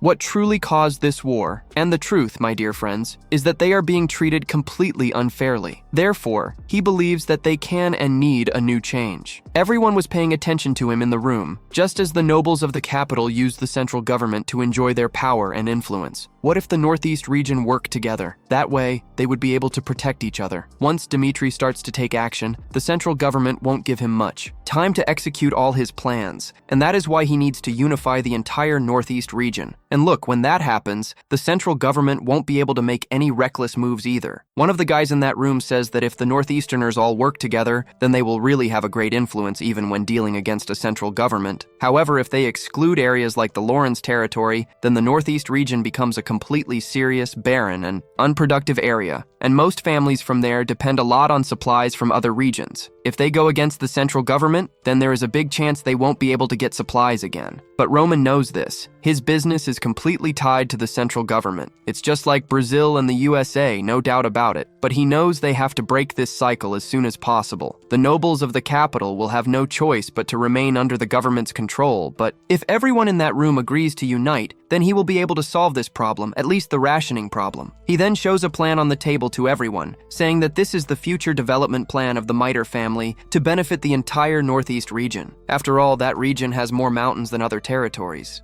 And he found mountain ranges, primarily in the territory of Dmitri. And look, incredibly, even though it's a terrible place to produce, it's a great place to defend against enemy attacks. And look, to start, he's thinking of building a large fortress where people can shelter. Now I remember that the mountains were very good for establishing a base. After they claim the mountains, he intends to use a good part of them for planting, so they can be self-sufficient. Look, Conrad finds this completely impossible. It's not that easy to just go and take a mountain, but Mother said yes, it really is possible. After all, a great story from his past life is about to begin. The base of the Celestial Demon sect was a perfect fortress and could withstand many years of constant attacks in the Orthodox walled world. And look, it was located in a region that had 10,000 mountains, and the mountain ranges extended far more than hundreds of kilometers. Coincidentally, the territory of Dmitri has land very similar to the region of the 10,000 mountains. And look, Dmitri himself has many blacksmiths. Is all of this just a coincidence, or is destiny acting in favor of the Dmitris? Aman took a piece of paper and said that, as they could see, they could view the lands for cultivation, and some were being deforested, so it would take a little while. He began to imagine that if this kingdom succeeded, no one would back down from the threats of the central government. They would become immensely strong. The guys started analyzing the papers. An old man said that all of this was extremely amazing, especially the redhead. He was astonished, mouth agape, looked at the paper, and thought that this entire development plan, even the layout of the fortress, had been carefully considered, and that instead of giving abstract directions, it showed how they should act. As Lauren's head was struck, his chest, and he said he would follow the guy. The Viscount agreed and said he would do the same. Everyone present followed suit.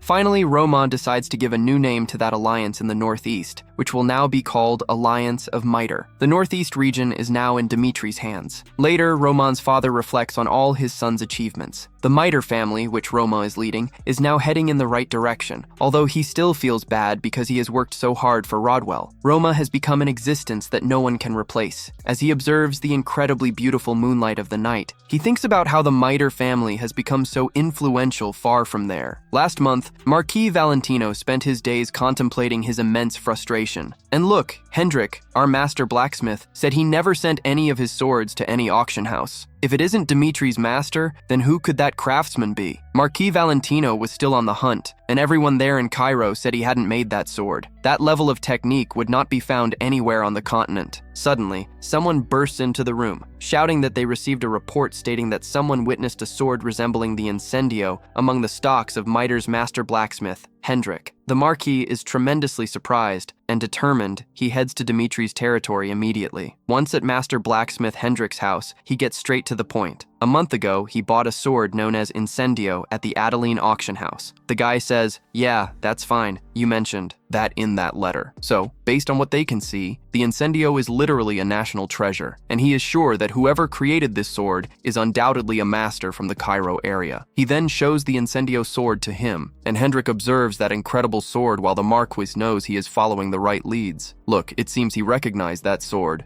He received a report stating that he had a similar sword in his collection. The master ponders and says he will show the sword to him. After all, a collector like Marquis Valentino will likely recognize the value of that sword. Without a doubt, he then shows the sword and says that it is named Salamandra. The guy got tremendously shivers just by looking at that sword. Are you crazy? He is sure that this is a work of art from the same craftsman who created the Incendio. The master blacksmith said he could guess, as this sword came from the same craftsman. But specifically, the Salamandra was the first, the Incendio is the second. This means that the Salamandra was the first sword. Oh no, he wants it for his collection, no doubt about it. He then asks the master blacksmith to sell that sword to him, but the master sits down and says, No, this sword is not for sale. It was a gift I received. Just look at that. Who could give a sword with such power and potential to that guy? After all, this was not made by Hendrik. It was a gift. So maybe he knew who that craftsman is. Could it have been made by the retired Baron Romero? Hendrik starts to say that this sword was made by the eldest son of Dimitri Roman. Dimitri, the hero of Cairo, made the best sword in the whole kingdom. Wow, the story keeps getting more terrifying. If the person who made it is just a craftsman, then the value would be judged by the outcome. But if it was made by the kingdom of Cairo's youngest sword genius? People would look at this sword in a completely different way and its value would skyrocket, just like the name of Mitre did. And because of such rarity, its price would be tremendously amplified. 10, 20, 30, no, maybe 100 times. And he wants that sword. Look at that. Now he's motivated to find our dear Roman Dimitri right now. Already at Dimitri's training field, there they are, Roman and Chris. While Chris strikes some blows, Roman dodges and supports his legs, dodging several consecutive blows from Roma, but Roma is determined to win. Suddenly, he notices that there are some people watching the fight, and this is the chance Roma wanted to land a blow on Chris. But Chris has already anticipated this. With a massive explosion of aura, Roma thinks that fight is over, while the other warriors are astonished by the magnitude of Chris's power. But our young lad said that was good. A few more explosive attacks like that, and he would inevitably create some openings. But not today. Perhaps he needs a few cards up his sleeves to disrupt his opponent's balance. Chris agrees that he will keep this in mind, and Roma called for the next one. Meanwhile, the Marquis said that this is the true strength of Roma. Recently, that guy was the talk of the entire kingdom, and look at that, he managed to defeat the rank number 2 of Hector's kingdom recently, within the kingdom of Cairo. What rank would he receive, huh? He continues to watch the fight and thinks, that personally, this guy looks like a monster, an unfathomable force. The guy knows how to fight, knows how to coordinate an attack and a war, and also has an incredible mastery as a blacksmith. How can the most talented guy in the entire continent live in such a remote area? A mustached man says that the young master has a guest. He then goes over and understands it's Romano from the myth. The guy observes Roma's hands and thinks that hand was responsible for forging all those swords. He cheerfully greets him, saying that he is Marquis Valentino, and the reason for his visit is about the sword Incendio, that same sword he entrusted to Lucas. And look at that. To find the craftsman who made that sword, he mobilized all the resources and manpower of his family. Could he be the one who forged this Incendio? Marquis Valentino. That guy is the richest man in the kingdom of Cairo, also known by the nickname of Greedy Collector, someone who possesses the strongest troops. Between the neutral forces, and he also completely retains influence over Cairo's trade. In other words, his wealth is capable of disrupting the balance of power. But look at that. He is a pretty firm guy in maintaining neutrality in front of the four factions. He is an extremely interesting man. Romain said that it was he himself who forged this sword, with a smile on his face. The Maquis feels honored to know the words of Romain, Dimitri, and look at that. He put in a lot of effort to find him. When he first saw Incendio at that auction house, he was tremendously shocked. It was as if he had been struck by lightning. And Dimitri, the sacred land of blacksmiths throughout the region, did he inherit that talent from his father? He was also impressed by the sword that Romain was holding just a moment ago. Perhaps he could show more details of it. Roma agrees, and there it is. She asks what the name of that sword is, and after all, that sword is the Escuridon. Both swords, Salamandra and Incendio, were unprecedented handcrafted swords, incredible. However, the level of that sword, Escuridon, resides in the most intense obscurity. It is on a completely different level than the other two swords. Now that guy realizes that every time he makes a new sword, he creates a new evolution. That is a monster. How much more powerful will the swords that guy can make in the future be? He then has a proposal to make to Romain, and the conditions are completely simple. First, if he is to sell those swords, he should give him a chance to buy them immediately. Second, when he makes a new sword, he would like to be the first to see it. And look at that. Neither the time nor the place matters, even if it is in another country or a remote area. He will see if he can give his word on those two things. The Valentino family will support the Miter family from now on. Look at that. Now Roma realized that the guy who remained neutral throughout his life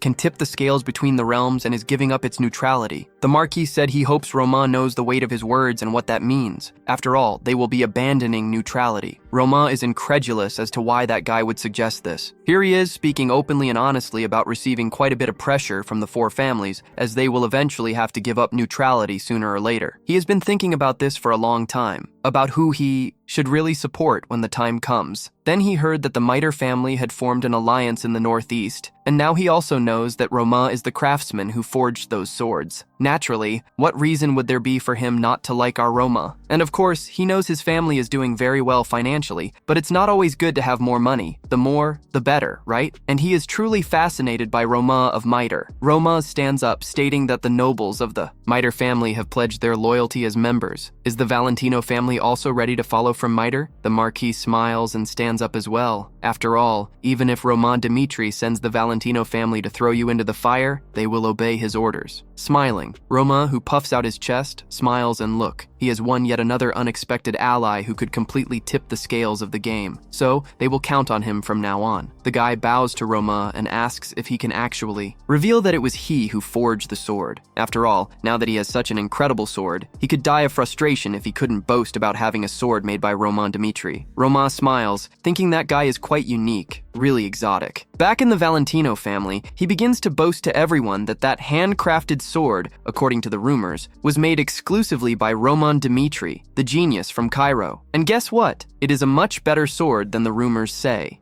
She can even unlock the aura of a 2-star by imposing it on people. They are doubting the capability of that sword, but the Marquis keeps saying that he never lied about the quality of his collection. And look at that. The craftsman who forged the fire is the hero of Cairo who expelled Hector with just 200 soldiers. Everyone there is speechless. Romain Dimitri threw that sword, and look at that. That is the same sword he used to defeat that butler during the war. Romain Dimitri has made 3 swords so far, and the fire was the second. People started calling those 3 swords Romain Dimitri's special collection, and thanks to Romain's growing fame, the blacksmiths of Dimitri had a huge boom in their business, and things became tremendously difficult to manage. Night falls and Romain walks through the corridors. A hooded figure speaks to him, saying that he not only expelled Hector, but also defeated the butler. It seems they underestimated Romain. That one is from the intelligence department of Valhalla, Marquis. And look at that. He keeps saying that recently Romain created an independent organization uniting the Northeast region. Perhaps he will become a dangerous element for them in the future, and if he continues with his actions, Valhalla might not be able to ignore him anymore. So the choice is his. Follow Valhalla or become their enemy. Romain, with a chilling smile, turns around and says, "Why should he follow the orders and decisions of Valhalla? So can I truly consider you orthodox against Valhalla?" Romain gets straight to the point. They were the ones who threatened first, and he has no intention of forcing anyone to swear loyalty to him. And look at that. The kingdom of Cairo is like a prey that the Kronos Empire has been wanting to catch for a long time. And if Valhalla attacks first, do you really think Kronos will do nothing? If they don't intend to become Romain's enemies,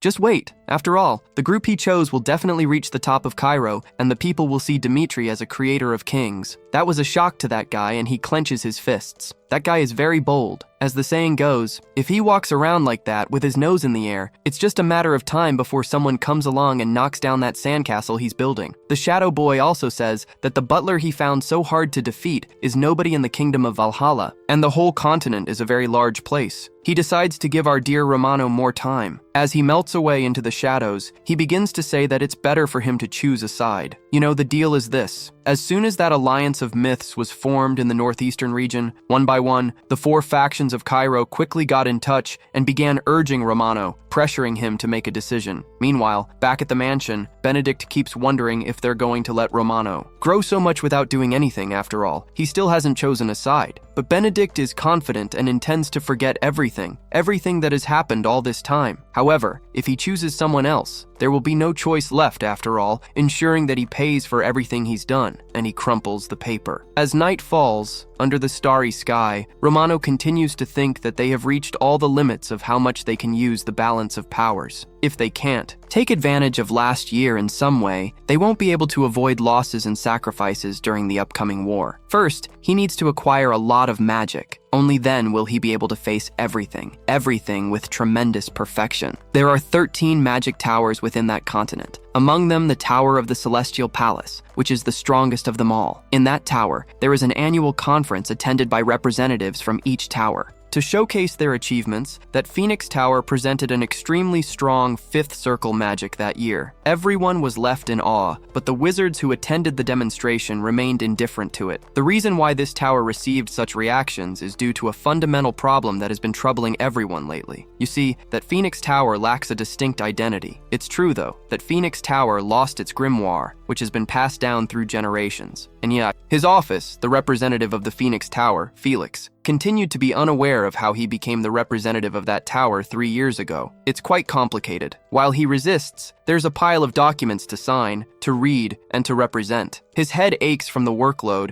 and no one knows where the professor and master of the tower have gone. Unfortunately, he was unable to keep the blazing grimoire because it disappeared, right? And look, every day more people leave that tower. It's as if part of its power has disappeared along with that grimoire. Moreover, they are losing more and more funding from the Frank Empire, and soon they will probably expel them. Things are getting more and more complicated. Amid the letters, he sees a letter drafted by Romain Dimitri. He begins to read, "That is a good proposal in difficult times." After all, Romain Dimitri wants to help that tower, and the terms are quite simple. He will become a training partner for the next 6 months, and he will pay 1,000 gold coins monthly. Wow, that's an extremely high amount, even though it's quite far from there. He cannot be picky. After all, the tower is on the verge of collapse due to lack of funds. He decides to go there. On his way to Dimitri's lands, he continues reading, thinking that Dimitri's family is called the Sacred Land of the Blacksmiths. It must be a place with many wizards, without a doubt. After all, those 13 magical towers exist on the continent of Kronos.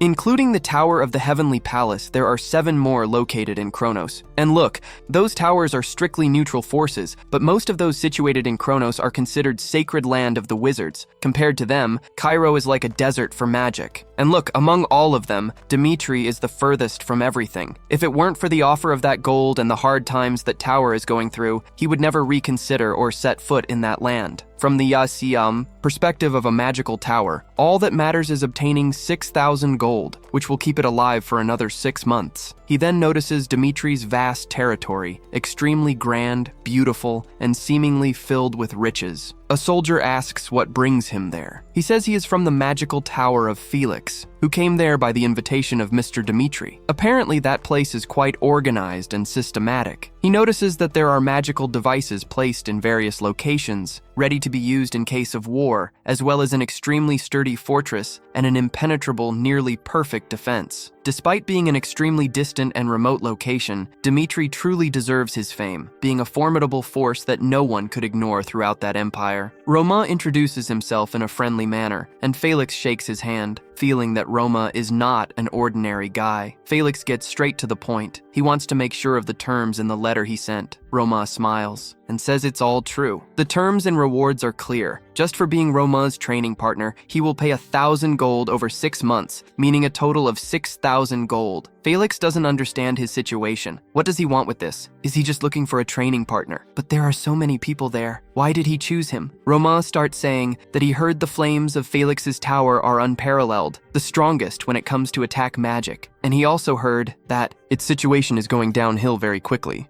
And he only felt that he could buy a little time from an extremely strong wizard like him for a fair price. And look, he doesn't need to worry because if Roma gets hurt or killed during the duel, nothing will happen to him. But he only wants one thing, for Felix to promise that he will give his best every time they fight. Felix, with fire in his eyes, says that maybe Roma will regret saying that. Is he really serious, or is he underestimating the wizards of Cairo? Then they head to Mitres training ground. Roma said he would let him attack first, and look, Felix is very motivated since this is the first duel. He will start by putting Roma in his place and begins to envelop his hands in flames. Fire spear. Several fire spears are formed around Felix, and he shoots them all towards Roma, extremely fast, while Roma remains motionless. Then, a shockwave forms in the area, exploding everything around. It's an immense shock, but suddenly Felix looks back and there is Roma, with tremendous speed. Felix, unshakable, begins the release of the fourth circle, engulfing the entire place in hell flames. He creates a magical circle that launches even more fire towards Roma, but Roma somehow manages to block those walls of fire on both sides. Felix thinks he has already won that duel, without a doubt, and recites another spell. He summons a huge fire spear hovering in the air and throws it, reciting the unique labareda. A huge explosion forms. Did Roma, the myth, come out alive? Felix didn't give his best in that attack. He greatly reduced the power of his spells, and probably Roma must be all messed up. But suddenly he is startled by Roma's voice behind him, saying that maybe he needed to use the 5 magical circles to have a fair fight, right? The guy can't believe that. Even after those flames, he is still doing fine. Then, he stretches out his hands, still with his body on fire.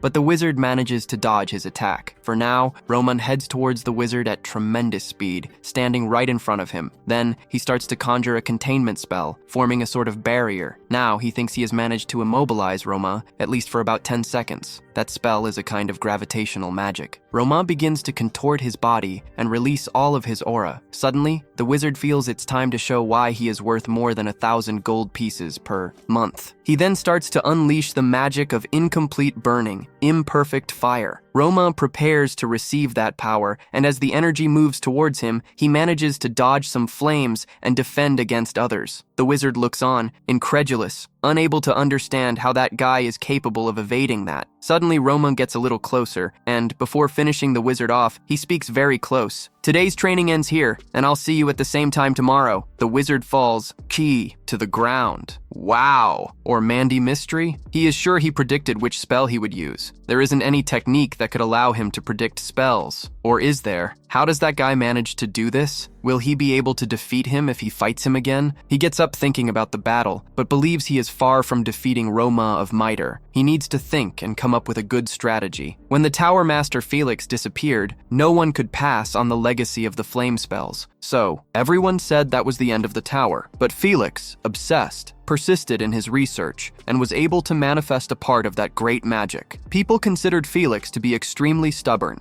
and the next day, there they are. Roma of Mitre and the Wizard of the Tower, Felix, facing each other again. He starts to gather magic in his hand, thinking that guy can predict all his magical movements. So he will be so unpredictable. May this talent become so useful. It begins to activate the Age of Stones and now forms a peak, a kind of mountain of stones. Roma looks on in astonishment as the wizard looks down and realizes that the great advantage of magic is that there's no need to be extremely precise about it, swordsman. After all, the damage is area-based. Now he starts to conjure a wave of fire that sweeps across the entire region below with a kind of lake of flames. But suddenly, Roma is up there with him. And what will he do now? Then he begins to activate the fire cannon. That power hits Roma squarely, but he notices that even though the power has struck, Roma activated a barrier defending himself from that extremely easy attack. Is this guy using an artifact or did he create a barrier himself? And suddenly he receives a punch right in the gut, sending him flying away with tremendous force. Apparently, this Felix is not good enough. Roma said that from now on, he will allow him to use everything he has available in the fights, and he can even bring other wizards from that magical tower to fight him at the same time. And he will also change every time he is defeated. He will reward him with 10,000 gold immediately. Wow, 10,000 gold. That amount could feed 40,000 people for a year. It's an extremely high sum. From the beginning, he never thought of a wizard like that as someone close to his level. Roma asks what he thinks, and he, lying on the ground, clenches his fists and says that now it's a matter of pride. He understood surely he will make Roma kneel, and he will empty Dimitri's coffers, no doubt about it. In the first half of the week, he suffered consecutive defeats and tried to figure out Roma's fighting patterns, but to no avail, and it wasn't the fight. Moving forward, he began to use spells that restricted movement, one of which was to tear apart, but it didn't take effect.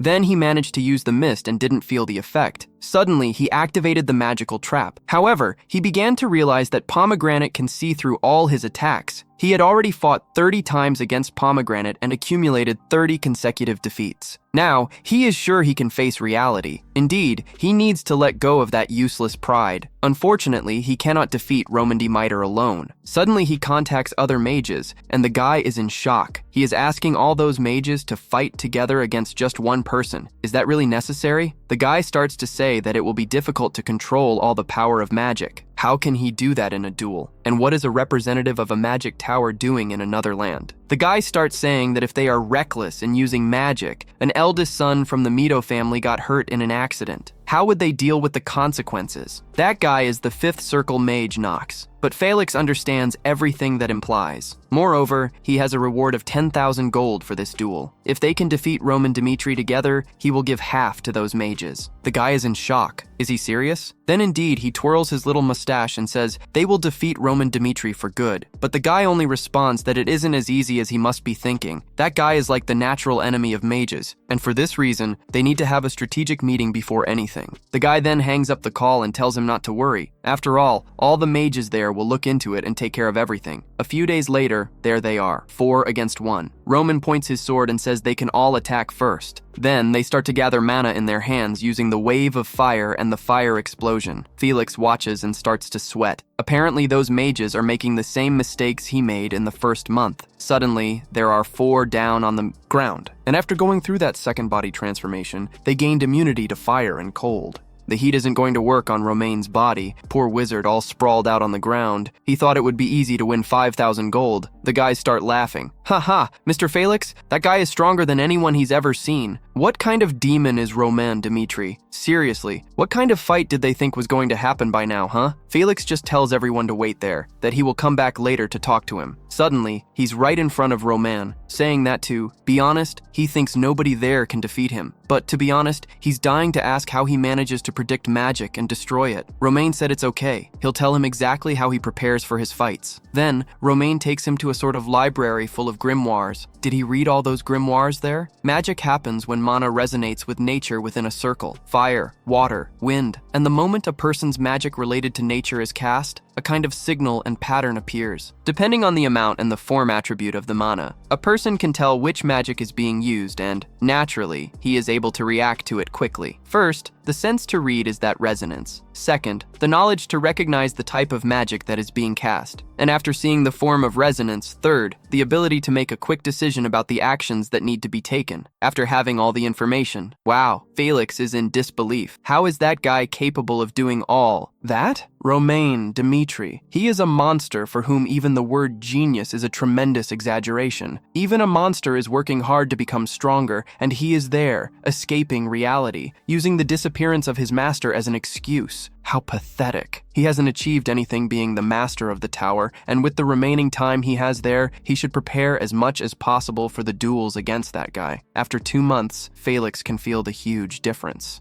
Although the Dimmits were a family of barons near the borders, their soldiers were extremely strong and much more loyal compared to normal noble families. He became more curious about a man known as Roman Dmitri, so he went to the forge to seek more information about Roman from Millie. He goes there from time to time, but he forges his swords at his own forge. And how he learned about this was nothing less than from the master blacksmith Henderson. And look, when Roman Dmitri is forging his own swords, the flames from the forge cover his entire body. It is such an incredible sight that one must think that guy is the god of fire standing in front of him. Oh, so that means the flames from the forge cover his body? Felix remembers when he was younger, when his master told him to become closer to the flames and find his own way to fully embrace fire. The magic of flames requires him to have an incredible affinity with fire, and it is not something he can learn just because he wants to. If he feels no pain when the great flame covers his body, he can be reborn as an incarnation of fire. That Roman Dmitri does not fear fire at all and does not even react to extreme heat. A family that has been close to the flames of the forge for generations would probably know a way to embrace the flames, right? He suddenly calls Mr. Roman and asks if, when he is forging, there is any way capable of smothering all the flames from the forge. Roman said yes, he could do that. Now he understood. He knew he needed more information about Roman. He then clenches his fists and decides to get straight to the point. He bows and says that the Tower Felix needs his help and his technique, and asks, please, for Roman to teach him. The past 3 years have been like a nightmare, as they go through those moments of suffering. He finally discovered the last ray of hope in Roman Dmitri. Then Roman looks at him bowed and asks, "Ah, and why should I do that? Come on, he didn't think it would be for free, did he?" No, Roman keeps saying he thinks he has been immensely compensated in terms of payment for his work there. What can he offer in return? What could they possibly offer to Roman Dmitri? Then, a few moments later, there's Felix gathered with the other wizards. He requested that meeting because they would like to hear what he thinks about it. The guy now naturally says that Homodamite is a natural enemy of wizards, and there's a saying that if they find someone they cannot defeat, it's better to join him. Now, they are objects of contempt within the Franco Empire. He thinks it wouldn't be a bad idea to give the Felix Tower to him. Damn, Felix said that was true. They are also aware of what has been happening around there. Among the 13 magical towers, none have been affiliated with a family, but rather a country, but they must break that mold. From that moment, the future of the Felix Tower will be entrusted to him. And after that, the migration of the Felix Tower progressed smoothly. However, a few days later, a person enters the room calling for the master of the magical tower, and he just asks what the problem is. Damn, paperwork. The guy just says that was the budget that Roman settled for everyone. He starts looking at the paper, thinking that the budget that Roman admits to have settled would be reduced because they needed to migrate over there. But damn, they are receiving 24,000 gold per year. How can this happen? The people always referred to wizards as monsters that devour money, because for wizards, achieving higher magical circles means they need to buy things like grimoires or mana crystals, which are extremely expensive. One guy also doubted, but they actually said that if this wasn't enough money, they would provide more for them to be able to operate that magical tower. The guy then proposes to Felix to step out and take a look around, and suddenly there it is, the magical tower being built to house all the wizards.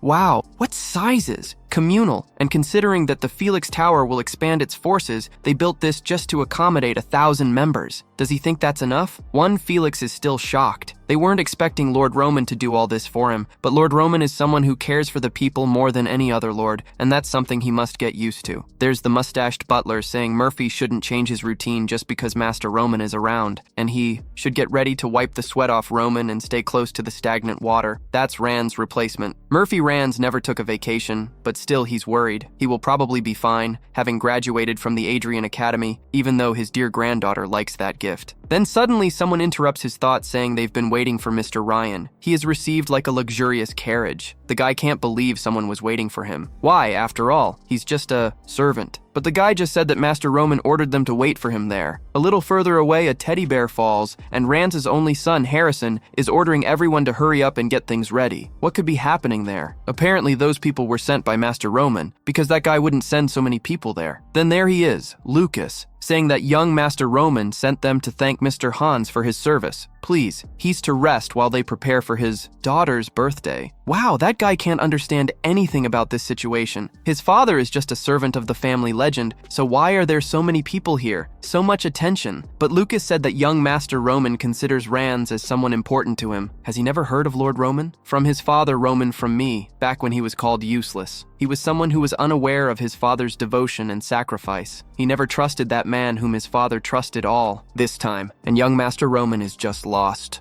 Because he is going through a tough time, that was all Hans talked about. He always said that he was actually romantic and had a kind heart. He is now convinced that the thoughts he had about his father's work, which he believed to be completely useless, were not in vain. He starts to cry and thank his father. Everyone there is still confused about what is happening. Are they in the right place? Suddenly, a bunch of guards comes in, telling everyone to clear the way, and now they form two lines. On a red carpet, there he is, Hans. Why are there so many soldiers there listening to a single person? And suddenly he realizes that it is his father and he runs to embrace him. And look, it's already time to open the presents. The first gift is from his father, a beautiful doll. She always kept asking her father to buy a doll like that, but he couldn't afford it. She is very grateful and loved the gift. Now, here comes the next gift. A ruby ring from Viscount Conrad. What? They received a gift from a noble for the daughter of a playboy? There are also gifts from Count Adrian and Viscount Lawrence. Why did all these nobles send gifts to him? It is now clear that those nobles sent gifts so they could win favors from Hans, as he was the one who kept the pomegranate when he was called the family idiot by Mitre, and basically raised it since he was young. Hans became someone important to the nobles, someone who could become a connection to Mitre's pomegranate. These gifts are too much for her, but it's not like she would reject them. And lastly, they should open the gift from Mr. Pomegranate, a present from the young master. The guy opens it and looks. A letter of recommendation to the Academy of Glory. Mr. Pomegranate wrote a letter of recommendation. Wow, to one of the best academies his daughter could dream of entering.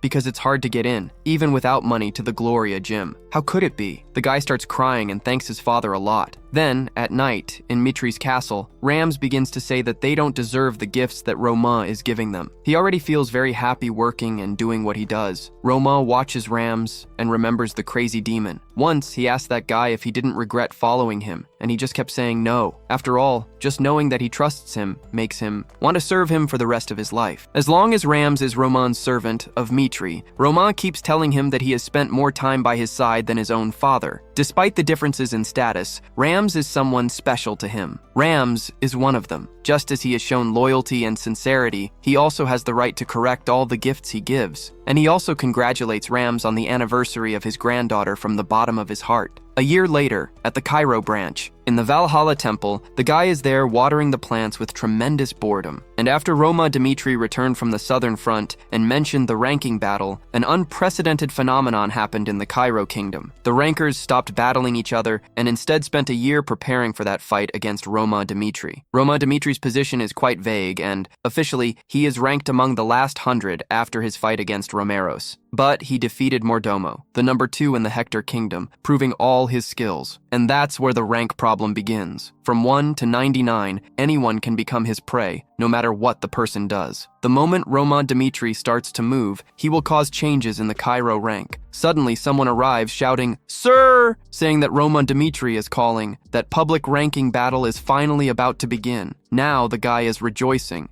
He begins to read that letter and says he is finally making his move. The political situation around Cairo hasn't looked very good lately, starting with the Tower Master Felix from the Frank Kingdom. Several Tower Masters who were in Kronos have also disappeared, and the Kronos Empire has suffered the greatest loss. She is sure that the other countries were behind those disappearances. They began to talk about the conquest of the continent. In times like this, even the small countries grew, restless, and Kronos, Cairo especially, because the fact that the Kingdom of Cairo, which borders Kronos, would not be able to avoid a war with them. A solid thing and a hierarchy of power are necessary to face them. We will not be able to survive such a chaotic time with such a weak king. And if the electocratic faction was able to recruit Roman Dimitri, those currently in power will no longer just sit back and watch. However, if the man from Mitre does not give us the answer we want, hell will break loose. The guy, who is so filled with rage that he breaks that glass with his hand, now asks where the capital Roman Dimitri is located.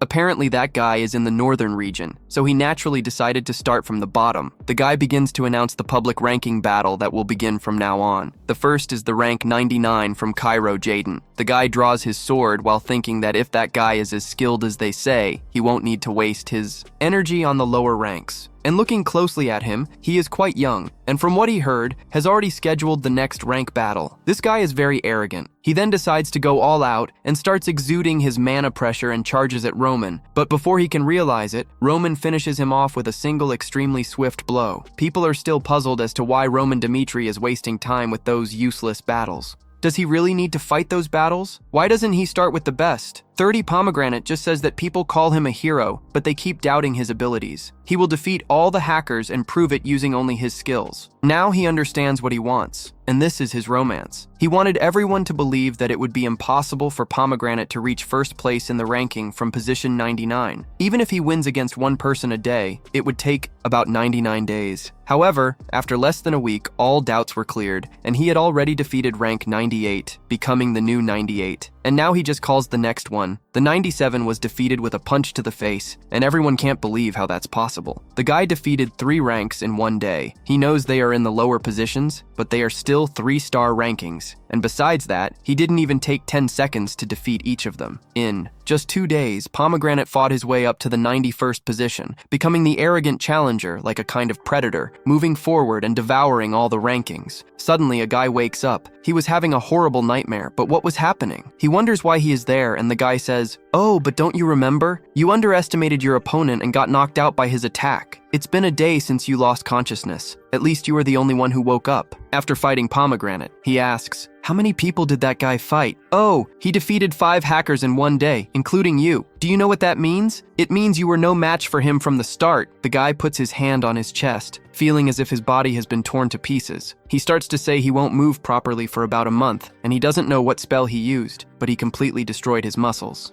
Is that even possible? Then that guy issued a warning to all the other participants. He was saying he experienced firsthand what romanticism was like. He is unimaginably strong, and he wasn't even able to withstand a single second against him. With a single attack, all of his muscles were pulverized, and he was informed he wouldn't be able to move for a month. And look, at the very end, he added a phrase, "A duel against that monster will not be a lesson, but rather a trauma." And Roman I continues to massacre everyone, jumping to 85, 84, 83, 82, 72, several consecutively. After a week, all rumors and doubts about Roman Dmitri completely vanished. Everyone from rank 39 to 31 surrendered. While everyone was accepting their defeats, the rank number 30 accepted Roman's challenge. The guy starts to doubt. "Fernando, did he hear that news? This guy is ranked 28. Why is he being so reckless? Roman Dmitri is at least 5 stars. Only those ranked 10th or higher could fight him on equal terms." That guy just says it's his choice and keeps fastening his armor. This guy is nicknamed Watchman Fernando. The rank 30 guy starts calling him an idiot. Does he really think about fighting, knowing that it will ruin his entire image? But Fernando just told him to understand one thing. It wasn't him who ruined our image. It was all those who surrendered out of fear. He might as well try to convince someone to surrender. The guy leaves the room calling him an idiot. He then clenches his fist and thinks that, as a lower rank, image doesn't matter to him at all. What he needs is a combat experience with someone stronger than him to make up for the lack of talent he has. I don't know about you, but I liked his perspective, even knowing he will be defeated. He wondered if he would be able to last at least a minute. Fernando is known for having a basic skill, truly dominated, but he struggles against anything 4 stars and above. Only with effort, his Hank is 30. That's his limit. He holds his sword while thinking that Roman Dmitri will use him as a sacrifice, but in return, he will show him what world he lives in. Then, at least he'll be able to take a step forward. The fight begins now, and he charges at Roman with a strike, but Roman dodges to the side, as always. He strikes again, and astonishingly, Roman evades once more. The shockwave from the blow is very strong, and he continues to attack several times in succession. The strikes come close, very close. The guy disappears and reappears behind Roman while thinking he's just dodging. He thinks he can't match him. He's stepping on that guy's ego, but he threw his ego away a long time ago, Fernando. He remembers his master telling him to move his mana in a completely correct way, and recalls the guy saying he's weak because he can't use magic and that his mana output is completely unstable. If he keeps fighting like this, he'll never be able to improve. Basically, a normal way of emitting aura is to absorb mana and explode it through the path being emitted. All the swordsmen of the Kingdom of Cairo and the Salamander continent use a standardized system of mana paths. However, there's more than one mana path, and Roman knows that. The guy is in shock. How can there be more mana paths than this guy is talking about? An aura attack to explode mana, using the mana path? The circulation method each one uses can be completely different, but to build the paths following the same steps is the only known way. It's the common form. So that guy is saying there's more than one mana path? Yes, although it's difficult to cultivate a new path when one already exists. Isn't it worth trying? He doesn't know what's going through his mind, but that's okay. He will try since he doesn't care what others think, and he doesn't honor others either. He will trust himself. If his words were those of a lying demon, then they would start the fight again. He tries to suppress the mana energy inside him. If he does that, the mana will open a new path on its own. When he feels a new path, he will release everything and push everything through that path. Suddenly, he begins to feel the mana, not believing that this could actually be possible. A knight without mana is now using mana, and they decide to end it there. Now, they advance upward, and he takes that hit head on. Another defeat. This guy was supposedly supposed to be the watchman of rank 30 and above, but he only served to prove how strong Roman Demeter is. Well, that's how superior his class is. That guy gets back up thinking about Roman Demeter and calls out to him, asking him to wait a moment. The audience doesn't understand what he wants. He asks Roman what was wrong with him. He thought that here he would never have talent for aura, and never thought that his exit would be a problem with mana. Roman said that the fact he was using only the 4-star aura means that the quality of his mana had reached that level, but the attack was abnormally weak, even for a 4-star, and in that case, there was a chance that the path of his aura was the problem. The guy clenches his fist and says that from now on, he will be completely honest with him. That is just a small thread of the problem he has. He thinks it would be difficult for him to evolve with his own strength. So, if he is willing to teach and open his eyes to the paths of aura, but suddenly Roman says that teaching him is not a problem, but he doesn't like making deals that won't benefit him in some way. The guy asks what he wants, and he tells Fernando to follow him and live for him. Fernando has a serious dilemma, thinking that this guy is someone worth following.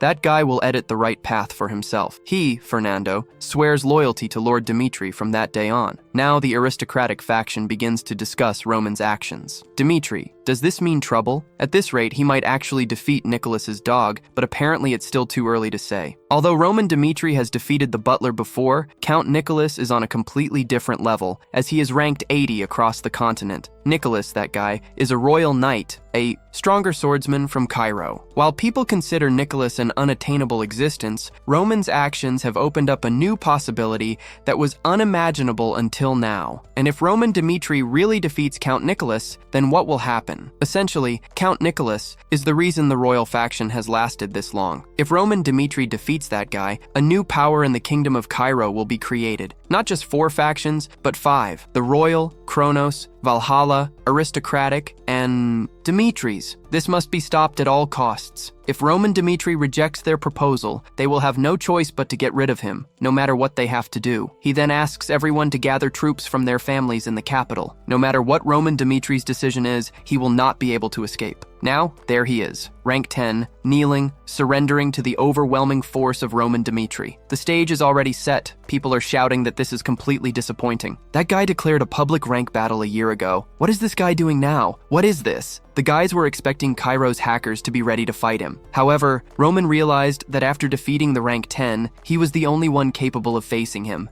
It's Count Nicholas. She and he then decide to skip all the meaningless procedures, and from there, in 3 days, he will fight ranks 9 through 2 in that same place, and he will defeat all of them. That's what he tells the entire audience, and then he challenges the strongest swordsman of Cairo. That declaration of war from Roman caused a tremendous uproar in Cairo, and one of the ranks, Ali, intends to give up. After all, his skills are similar to Geron's. Roman would not only crush him, but also, that is rank 9, Bruno, from the Valhalla faction. The guy just says that, even so, they do not need to back down. This guy is rank 2, Oscar, from the aristocratic Roman faction. Dimitri underestimated rank 10, Mr. Geron's skills, in front of the entire audience and declared war against everyone there who wishes to fight him on the same day. If they decide, now the audience will mock everyone, calling them cowards. The guy slams his hand on the table in shock and says that is why they gathered all the ranks there in Cairo. From then on, they will help him hunt Roman Dimitri. But this is a small strategy from Marquis Benedict, whom he serves. This guy will be responsible for rewarding all those guys, and he will also put his life at risk and promises to defeat Roman Dimitri. After all, he must protect the pride of being a swordsman in front of all of them. So, they have the plan laid out and will follow that guy's plan, Oscar. They will show that arrogant kid what reality really looks like. Then, they decide to gather and join forces with the hackers of Cairo. Now that guy is smiling, thinking he will be able to defeat Mr. Roman.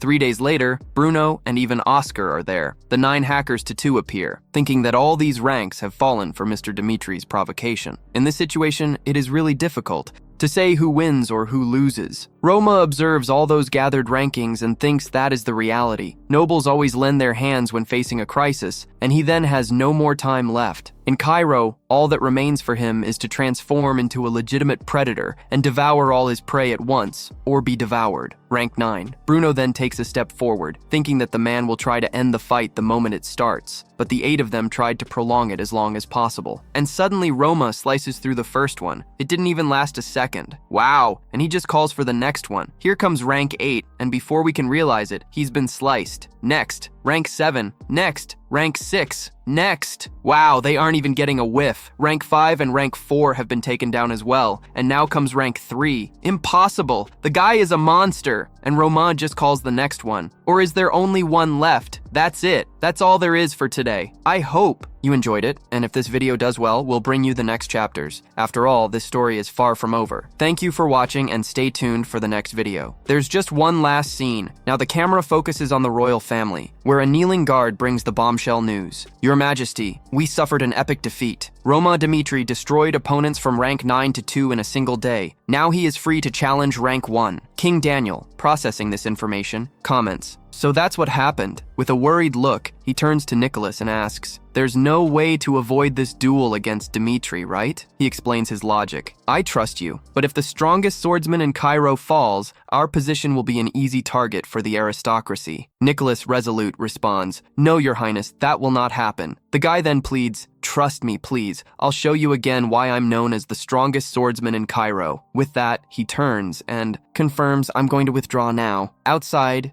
a buddy asks, "Are you really okay, Nicholas?" And Nicholas replies, staring at Bento, "Yeah, I'm good. It's all good." Then Nicholas inquires, "Seriously, what kind of man is Roman Dmitri?" Bento clarifies, "He's the type of guy who was born to be a predator. Even before he was known, he already charted his path." He looks at Nicholas with concern and says, "So take it easy, man. If you fall, the royal family of Cairo is going down." But Nicholas, confidently, assures him, "Relax, I'll protect the royal family of Cairo. You can count on it." Roman strides toward the battlefield, and the crowd whispers, "Look who's here!" Another murmurs, "You can feel how imposing he is just by the way he moves." Roman reaches the center of the field, and Nicola, fire in his eyes, shouts, "Roman Dmitri, bring it on!" He adds, "I'm the strongest swordsman in Cairo, and I'm going to show you the harsh reality." Roman raises his sword and replies, "I'm counting the minutes for this." A guy shouts loudly, "Let the fight begin!" Nicholas unleashes an intense aura that intimidates both of them. They move, and their swords clash with a thunderous sound. A wave of energy spreads out, and the crowd in the stands feels overwhelmed. Priest Willis, watching the scene, exclaims, "This is incredible." He continues, "The very air vibrates every time they clash." With a cheeky smile, he adds, "This kind of fight is what I expected." Nicholas, all excited, says, "Oh, this is really interesting." Roman, with a killer look, acknowledges, "You really are making a case for the title of strongest swordsman in Cairo." Nicholas delivers a brutal strike towards Roman, who intends to block it. Surprised, Nicholas asks, "So this is how the strongest swordsman in Cairo behaves?" Roman, feeling the pressure, realizes, this is surreal, man, but he knows he's losing strength. Roman advances with a series of attacks, while Nicholas, under pressure, reflects, "I can't let this continue." He thinks, this guy is way too pragmatic. If he wins, there's no reason for him to stay with the royal family. Roman dodges, jumping back.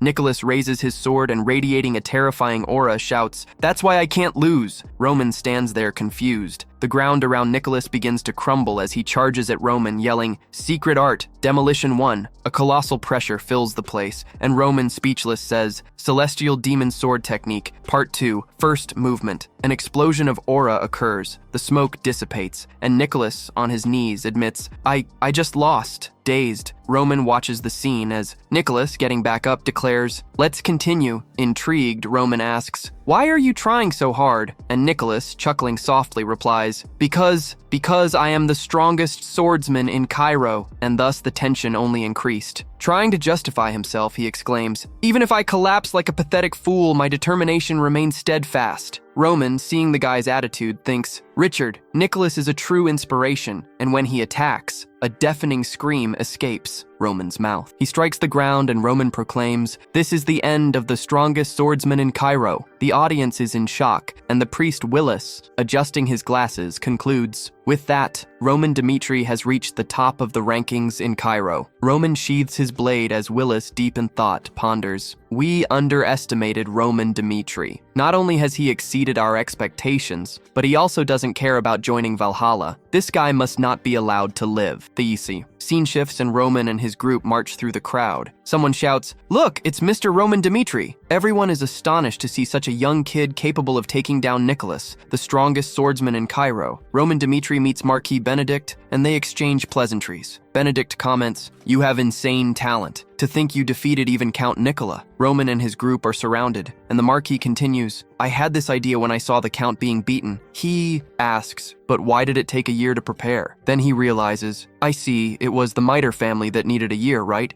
To strengthen his forces, now you must make your choice." With an intimidating look, he threatens, "Will you follow the aristocracy or choose something different?" He, reaching out, suggests it would be mischievous to select the first, but if it's for the second, the price will be high. Curious, he asks, "What will your choice be?" Now Roman lowers his head and recalls a saying from the past, "What you decide will determine our bond." Now, will you join us for fame and wealth, or will you position yourself as the successor of the demonic cult of the celestial demon? Roman, listening to all this, contemplates, to submit or to fight. What's better for me? What do I really want? He steps closer and says, "Brother, I'm sorry." But then he draws his sword and shouts, "I cannot live life for others." The Marquis Benedict, confronted, shouts, "Foolish decision." He asserts, "I have power and reason. No matter how strong you are, you will not be able to do anything." And determined, he orders, "From now on, in the name of Benedict, the Dmitri family will be considered responsible for the balance." And furious, he concludes, "Roman Dmitri, do not resist arrest." The Marquis is shocked by the scene, with his face all bloodied. He goes there and eliminates a guard in a brutality that is terrifying. Marquis Benedict, demanding in dissatisfaction, says, "You are going against the government orders, you madman. You are revolting." Roman, facing him, explains, "Let's be clear, I'm not against the king, but against you, Marquis." And with a mischievous grin, he provokes, "Do you see a rebellion?" Marquis Benedict, furious, screams, "You've gone crazy, man. The government represents the kingdom and the will of the king. This arrogant decision will lead the Dmitri family to ruin." And Roman, with a threatening look, says, "The king will decide who is right here." And he commands, "Crazy Kevin, make way." The two charge at the guards. "Yes, my lord." Guards Chris and Kevin start taking down the henchmen. The Marquis, in trouble, curses, "You have all gone mad." Reflecting, he never imagined they would take down the troops so openly. "I will step forward," and, with the demonic sword, he cleaves the guard.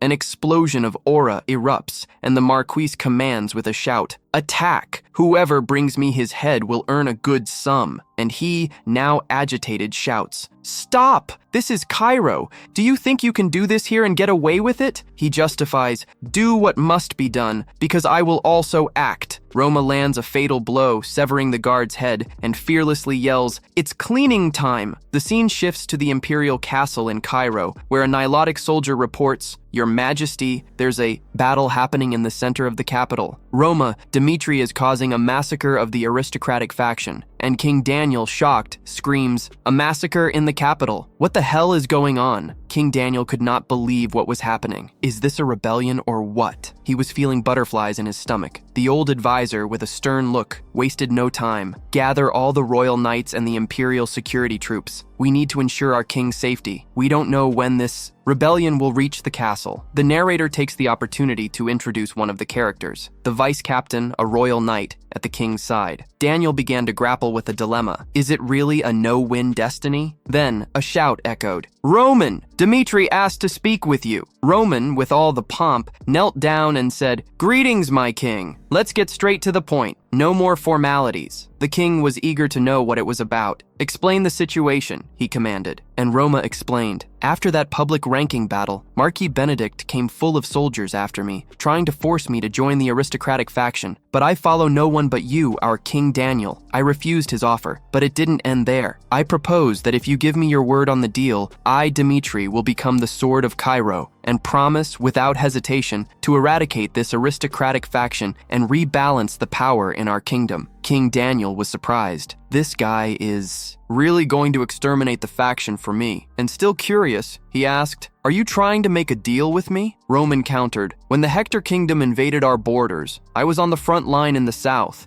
And even though we had time to defend ourselves, our line of defense fell like a house of cards. The The main problem in Cairo is that there are 4 factions within the kingdom, and if the hierarchy of power had worked properly, we wouldn't have suffered that attack in the south. Challenging, he asked. Cairo, has there been any change in the last year? The political climate on the Salamander continent is tense, and how long are you going to just stand there watching things happen? Look, the person who can unite Cairo is not Marquis Benedict, who fancies himself the king, but you, my king. Then, the vice captain, listening to all this, began to think. The guy wasn't actually rebelling, and Roman, with his hand on his chest, said, "My king, you might think this is strange, but hey, Dmitri put our lives at stake," and with a firm look asked, "Will you seize the opportunity that Dmitri has given us?" King Daniel, after hearing this, decided, "First of all, I need to ask you a question. What does Dmitri want in return for creating this chance?" Roma shot straight. "I want the independence of the eastern region. If the eastern region becomes a duchy, we will never forget where we came from and will always help Cairo." Daniel, shocked, kept mulling over the question of independence that Roma wanted. Confidently, he explained, "My king, sometimes you have to let go of certain things to do good for Cairo." And Daniel, with his head down, was in deep thought. Making the best choice for Cairo is essential. He then lifted his head and asked if the conduits Denver and Gregory were together. "What do you think the empire should do?" Roma humbly replied, "The chances of the empire acting right now are practically zero." Quickly explaining, he stated that Valhalla had many restrictions due to the distance of the borders, and in the mess of Kronos, which is clashing with the Southern Alliance, their priority will not be Cairo, but rather fixing the chaos in the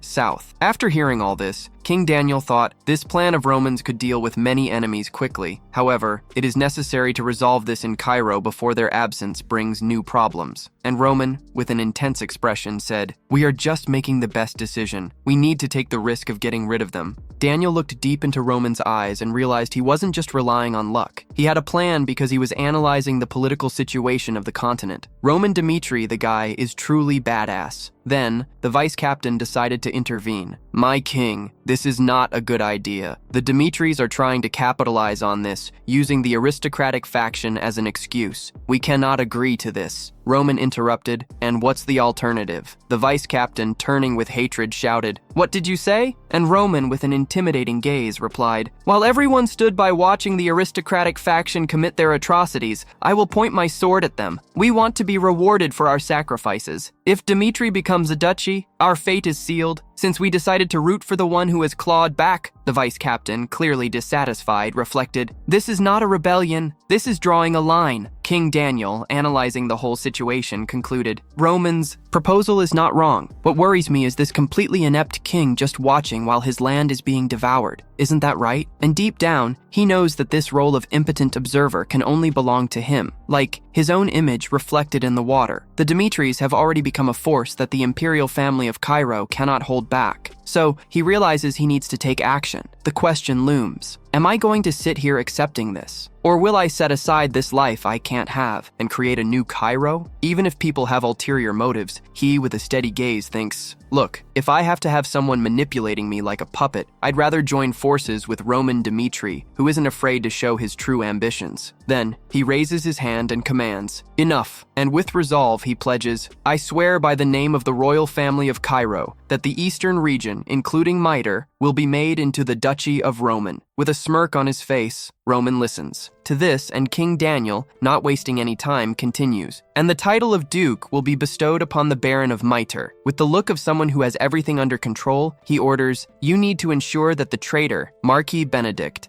who put our country in this crazy samba, pays for what he did. And now the scene shifts to the Prova Aurala faction, where Count Denver, almost laughing, comments, Roman Dmitri is sinister, partner. And, in a quick analysis, adds, look, now that he has risen up against Marquis Benedict here in our beloved capital, Cairo, the Dmitris and the aristocratic faction won't stop until they take down one side, that's for sure. He adjusts himself in the chair and draws. The pomegranate is already aiming at the imperial palace. He probably wants to leverage the king's power in this struggle with the aristocratic faction. It's a fierce contest between those with the crown and the Dmitris against the aristocratic faction. And laughing, he concludes, if these two groups settle their differences, I'll take advantage of the gap to turn this into a win for Valhalla. A soldier comes running in and warns, My lord, there's trouble brewing, and Count Denver, incredulous, asks, "And is it serious?" The soldier, panting, explains, "Roman Dmitri is leading his army and has invaded the mansion. You need to evacuate the area now." Roman, in his unbeatable style, grabs the soldier by the collar and shoves him to the ground. Looking full of himself, he gives a warning to Count Denver. "Obey the imperial orders." Count Denver, shocked, reflects, "Roman Dmitri? Here? Instead of where the aristocratic faction is? I need to calm down." He jumps up in a hurry, sweating profusely and stammering imperial orders. "What's going on here?" And Roman, making a direct accusation, shoots back. "You allied with Valhalla and stole secrets from Cairo. That's why our king ordered your arrest." And with a psychotic look, adds, "If you try anything, you will be considered an accomplice of the rebellion, and I'll make sure to execute you on the spot." Count Denver, filled with fury, roars, "Rebellion," and in his thoughts equates, "Everyone knows I'm with the Prova Aurala faction." He stretches his arm and shouts, "Do you think you can get away with this? Malhadina won't let it slide." Roman, unsheathing his sword, warns, "You better watch your tongue from now on." Count Denver, losing patience, shouts, "Bastard!" Roman steps closer, points the sword at his neck and whispers, "Lower your tone, buddy.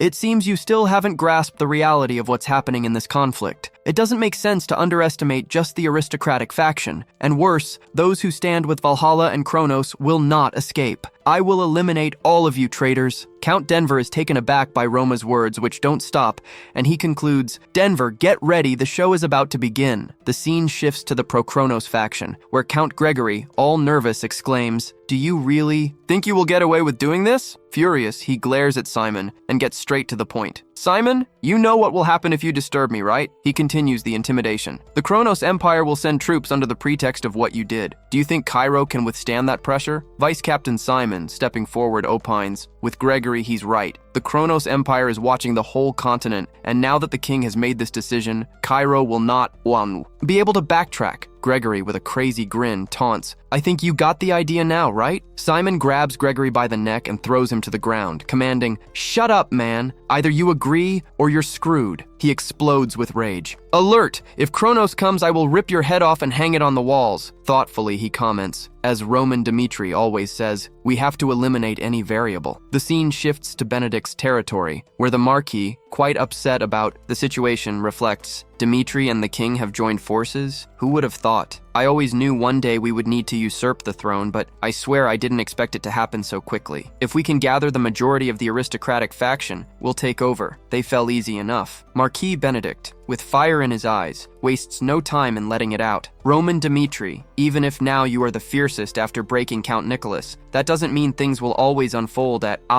your pace." He immediately commands, "Gather the people from the aristocratic faction and tell them to send their troops to the capital." The soldier, looking a bit uneasy, agrees and says, "Yes, my lord." After a few minutes, the soldier, seeming a bit out of sorts, delivers the bombshell. "Well, Marquis, Count Fabios responded that he will not show up." Marquis Benedict, furious with the situation, begins to question himself. He pulls out his phone and, with an urgent tone, communicates, "Fabios, are you crazy or what?" Nervous in the conversation, he continues, "Not only are you not going to send your troops, but you also won't show up for the meeting." Enraged, he retorts, "Is this your final decision?" Count Fabios, staring down Benedict, says, "Marquis, let's be honest here. I'm betting that Roma will win this fight. I'm no longer your puppet that does everything you say." Benedict, trembling with rage, retorts, "Are you sure you won't regret this?" Fabios laughs mockingly and replies, "Regret? Come on. If I mess up, then I'll face the consequences." He continues confidently, "Look, I started as a traitor, but I want to do everything I can to support him. Haven't you heard the rumors about how he takes care of the people?" Benedict is shocked by what is happening, and Fabios adds, "Meanwhile, you, leader of the aristocratic faction, don't realize that your faction is on the ropes?" Benedict begins to think about the fall of the aristocracy, and at that very moment, Marquis Valentino raises his hand fearlessly. "I, Valentino, declare my support for Dmitri." The narrator gives us the overview. The neutral forces have started to take action. The Valentinos who supported the Dmitris hired a bunch of mercenaries from Cairo because of Valentino's movements. And among this neutral group, the aristocratic faction failed to act quickly. The scene cuts to the royal palace in the meeting room, where Roma, all strategic, explains the plan. A few days ago, Count Fabios, who was previously with the aristocratic faction, and a few other families decided to join us. King Daniel, shocked by the new situation, thinks, Those guys from the aristocratic faction. If I hadn't accepted Dimitri's proposal, the Dimitris could have overthrown the aristocracy on their own. Roma, Dimitri is leading this war with full force. He points to the map and adds, if the aristocratic faction had managed to organize, they would have already sent armies to the capital. But now, in the situation they're in, they have decided to protect themselves. And with a firm look, he concludes, with their forces dwindling, this is our opportunity to put an end to all the traitors at once. King Daniel agrees and says, the royal family will ensure everything you need. The orders you give now are valid as mine. Roman Dimitri, you now have full command in this war. Roman, brave, places his hand on his chest and confirms, yes, my king. Cut to the scene at Castle Benedict, where a guy questions if the royal troops, if they are quick, will arrive here in a week. Another replies, first, let's close the gates, defend the castle, and wait for a chance to counterattack. Another, excited, lifts his head and says, Marquis Valentino has maintained neutrality for so long that now that he has declared support for Roman, we can win this. Benedict, already thinking about what to do, reflects. The aristocratic faction is in a tight spot. We can't gather even half of our troops. And he suggests, how about reaching out to other nobles who are following Kronos? And Valrala argues, since their leader has been captured, they might come to our side if we make a good proposal. Benedict, with a serious expression, agrees. That is a good plan and, curious, asks how much time we need to move forward with this. The guy next to him estimates, to change their minds and gather the forces, we'll need at least 15 days. Benedict, hearing this, agrees. All right, you will be in charge of this. The subject confirms, yes, sir. And he concludes, confidently, despite the war having really started, we have been ready for this, with the royal family for a long time, and declares, we of the aristocratic faction hold Cairo's authority in our hands. The scene changes again, and we see the swordsman Nicholas lying on a bed, murmuring, wow, I'm still alive. He gets up, feeling an absurd pain, and realizes that, apparently, the external wounds are just ugly. I guess Roman Dimitri wasn't keen on giving me a passport to the other life. He recalls a scene where Roman, with a brutal blow, says, relax about what will happen. Next, I have no intention of betraying Cairo. After remembering this, Nicholas decides, I need to find out what's going on around here. At that moment, Vice Captain Simon enters the room and shouts, Captain! Vice Captain Simon, with a sparkle in his eyes. Almost unbelieving, he said, I thought you had kicked the bucket. Man, he was so relieved he even smiled. I'm so happy to see you all banged up but alive. And Captain Nicholas, somewhat embarrassed, confessed, Simon, man, I'm so sorry for making you worry. Without wasting any time, Nicholas asked, tell me everything that happened since I passed out. Simon, catching the tone of the situation, responded quickly. The troops are almost ready to leave with Roman Dimitri in command, and they're, thinking of launching a precise attack on the aristocratic faction of Marquis Benedict. All in a rush. Breathless, Captain Nicholas requested, take me to where the war ceremony is happening right now. And he, with a determined look, insisted, I need to be part of this. Hours later, Roma was among the soldiers and approached Captain Nicholas thinking, to think that the guy who represents the whole army was going to hand me the sword personally. The King of Cairo and now Count Nicholas, two guys, who didn't lose their innocence in this insane power system. Get it? He took the sword and, turning to the crowd, declared, chaos is going through a period of chaos and today we're moving forward and will punish the traitors. Confidently, Roma held on tight. We're going to feel a memorable pain, killing our compatriots, but peace and stability will return to this land after the war. With the sword pointed, he shouted, I will always be at the forefront of this war. With the calm of someone who knows what they want, he asked, trust me and let's ensure our victory. And the crowd began to cheer, Roma, Roma, Roma. The narrator, with that tone of someone who knows trouble is coming, announced, the battle, with the future of the kingdom at stake, began. A few hours later, Roma, facing Marquis Benedict's castle, exclaimed, we need to end this war quickly. The longer the aristocratic faction has, the more chances they'll have to defend themselves. With a grim look, he commanded, pay attention. Instead of camping, prepare to launch an attack immediately. The captain of the guard, raising his gaze, realized, wow, they chose to use flares. Huh? Confidently, he concluded that a powerful defensive magic. It had been launched upon the castle. Marquis Benedict was not only strong enough to endure the pressure of dozens of signal flares, but could also restore his durability with a good mana crystal. At that moment, with a discontented expression, he spotted some wizards and wondered, but what is their deal? The personnel were organizing, Group 1 ready, Group 2 ready, and Roman, full of confidence, revealed, I was the one who financed the magic tower for this circus war. Since this mission belongs to the Phoenix Tower, it's time to take them down. Wizard Felix, with everything set, commanded the members of the Phoenix. Our chance to show our loyalty to our Lord has arrived. and furiously he shouted, "Let's show why the Phoenix is the 13th tower of the continent." Commanding, he demanded, "Let's use amplification magic to breach the limits of the signal flares and attack." The catapults were reinforced and the wizard yelled, "Activate the amplifying fire magic." A huge fireball flew towards Benedict's castle. A colossal explosion occurred, and the soldiers let out cries of despair, while one of them informed, "Captain, the durability of the defensive magic circle number 1 is crumbling. If this continues, it won't last much longer." The captain, very displeased, commented, "The wizards belonging to the magic tower should be neutral, but where are they? They're in the war." Analyzing the situation, he concluded in his mind, "How are these guys so powerful?" Powerfully, he asserted, "Activate the emergency defense system. Even if we have to use all the mana crystals in the magic circle, we need to prevent the durability from dropping." The vice captain, yes, observing the movements, asked, "Where did this many wizards come from?" And the guard Chris, with an air of someone in the know, explained, "Recently, the Phoenix Magic Tower has established itself in the territory of Mitre." Surprised, Simon was left speechless. A magic tower that defends neutrality is now in the territory of Mitre, and guard Chris, all happy, declared, "They all pledged loyalty to Dimitri. If Dimitri is becoming Cairo's sword, it's natural that the Phoenix Tower shows the same loyalty, right?" The wizard Felix Resolute ordered the second round of amplifying magic to be prepared. Simon, gazing at Rome, thought, "A bunch of guys who are welcome anywhere on the continent are now following a simple noble family. The territory of Mitre is already at a kingdom-level power. Man," he recalled the king's decisions and said, "the king's choice was on the right path. This war will end with the victory of the royal faction." Roman, with a look heavy with rage, declared, "Burn everything." The vice captain looked up at the sky and, utterly shocked by what he saw, shouted, "The heavens have not abandoned Cairo." The narrator explained that after sunset, the battle took a pause and soldiers on each side took the time to catch their breath. Then, the scene shifted to the meeting room of Castle Benedict, where one of the guys questioned, "How long can we hold out if the attacks continue like this?" "I don't know, but it looks like it will be pretty hard to last another 10 days. And the other, quite surprised, asked, "10 days? Is that all we can last?" And the Marquis Benedict, looking imposing, inquired, "Viscount Owen, what's going on with Baron Winston?" That said, the informant wasted no time. The troops from the aristocrat gang have arrived at the entrance of the northeast zone. With that look that makes anyone tremble, Marquis Benedict shot back,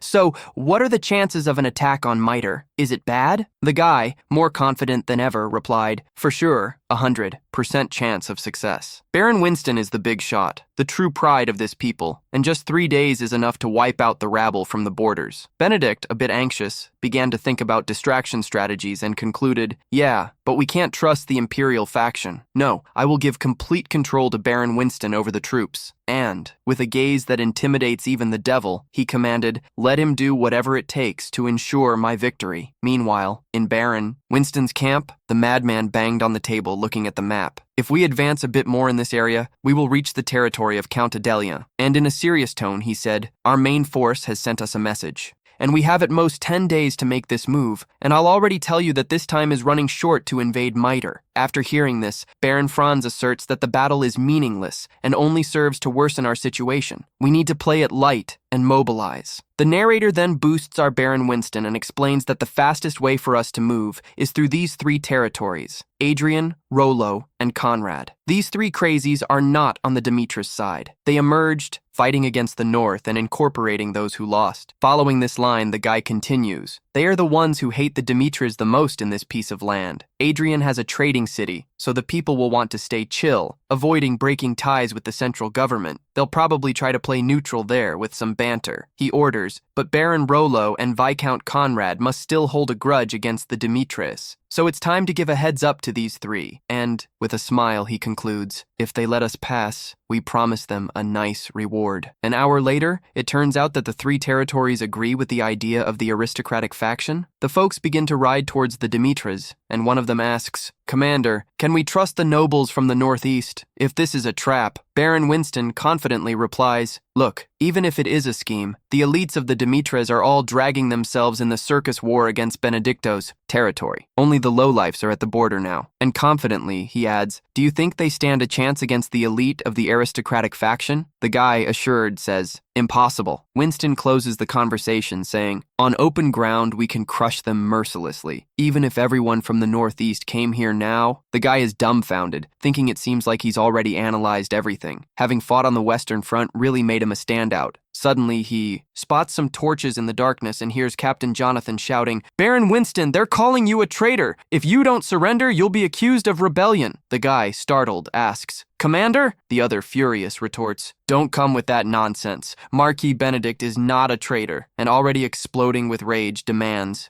"Let's make a deal. If you let us pass, we will offer a warm welcome, thanks to the great generosity of the Marquis, and with a powerful aura, already threatening to complete. But if you continue with this hostility, we will be forced to take you down." Captain Jonathan, determined, declares, "Mr. Knox cast the spell," and he, with calmness, confirms, "Captain, invoking your fire magic." The creature shoots a fireball that goes straight for Marquis Benedict's soldiers, and then the explosion happens. The men burst into flames, screaming in despair. Jonathan, with his sword raised, orders, "Go, attack now!" The Marquis soldiers were already under pressure, and Baron Winston, wary of the scene, wondered how this could be possible. "I've never seen such powerful troops, not even on the Western Front." Captain Jonathan charges fiercely toward him, shouting, "Winston!" The Baron is stunned by the sight as Jonathan unleashes a supreme strike and shouts, "Azure sword technique!" And the Baron thinks, "This can't be happening. I'm going to lose to a border soldier." A deafening noise echoed in the week following the defensive siege of the Benedicts. A colossal explosion occurs. Marquis Benedict, completely terrified, realizes that the castle walls have collapsed. "Begin the restoration!" he shouts anxiously. "If this continues, we won't hold out much longer." He questions, "Where is Baron Winston? Why hasn't there been any news from him?" A soldier, already hopeless, replies, "Look, Baron Winston's aide contacted us, but weighing the situation, he says that the attacking Demetrius troops were completely destroyed and that Baron Winston did not survive the battle, and thus the realization sinks in." Marquis Benedict is extremely terrified upon learning this. A new meeting takes place, and the crazy guy, without any hope, spills the truth. "It's over, man. It's done. Baron Winston's troops were completely annihilated and Castle Benedict is on the verge of falling at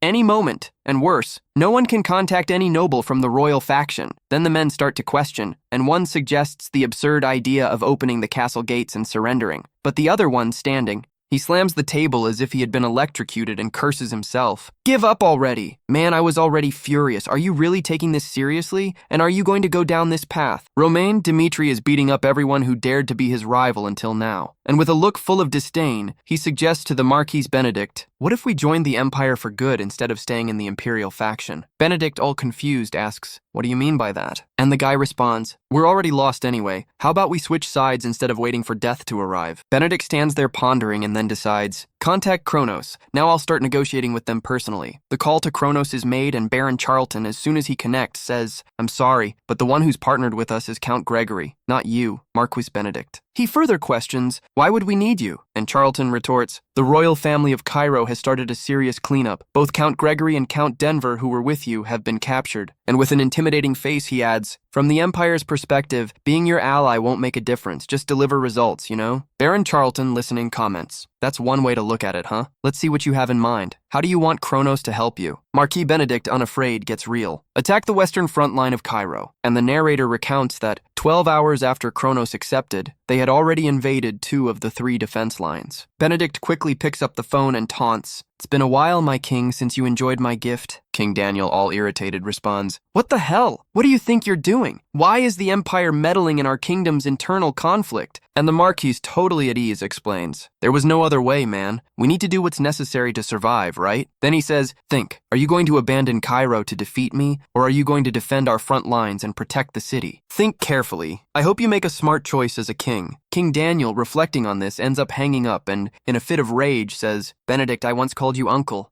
but now we are risking our lives against each other." He clenches his fist and yells, "No! It's him against the kingdom! If I stop our attack on that Marquis and the aristocrat faction and defend the western line, Cairo can still stand. But the aristocratic faction will likely find a way to be even more audacious now that they have the protection of Kronos." He then turns and calls Simon and Vis. Captain Simon, responding, says, "Yes, my king." And King Daniel, incredulous, thinks, "I will not let them remember me as a weak king, let alone a traitor to my own country." Determined, he orders, "Contact Roman." The call to Roman is made, and King Daniel warns, Marquis Benedict has allied with the Kronos Empire. The second line of defense has fallen. It's only a matter of time before the third line falls as well. Worried, he adds, although we have to wipe out the aristocratic faction, we must not forget about the Kronos army. And Roman, upon hearing this, agrees, if we don't crush this rebellion now, it will come back to haunt us. And Daniel says, I know, but the chaos that begins at the western line will likely spread throughout Cairo, and Roman will go straight for the jugular. My king, we need a plan. As soon as the purge begins, the target must be Count Fabios or Marquis Benedict. Either one will do. Then he asks, what is your plan? If we let the conspirators escape like this, King Daniel is left speechless, and Roman continues, if you take a step back now, you will have to sacrifice a lot of people to move forward later. And he explains, if Daniel Cairo had been born in an era of peace, he could have been a great king, but in turbulent times, he still does not see reality as it is. And he concludes dramatically, the third line of defense on the western line is different from the other two. There are many more troops protecting it, and meanwhile, the Kronos Empire troops, who hastily gathered to attack, are unable to mobilize everything they have. And finally he pleads, please trust the commanders of Cairo. If they can buy some time, I will head to the western front and deal with that empire.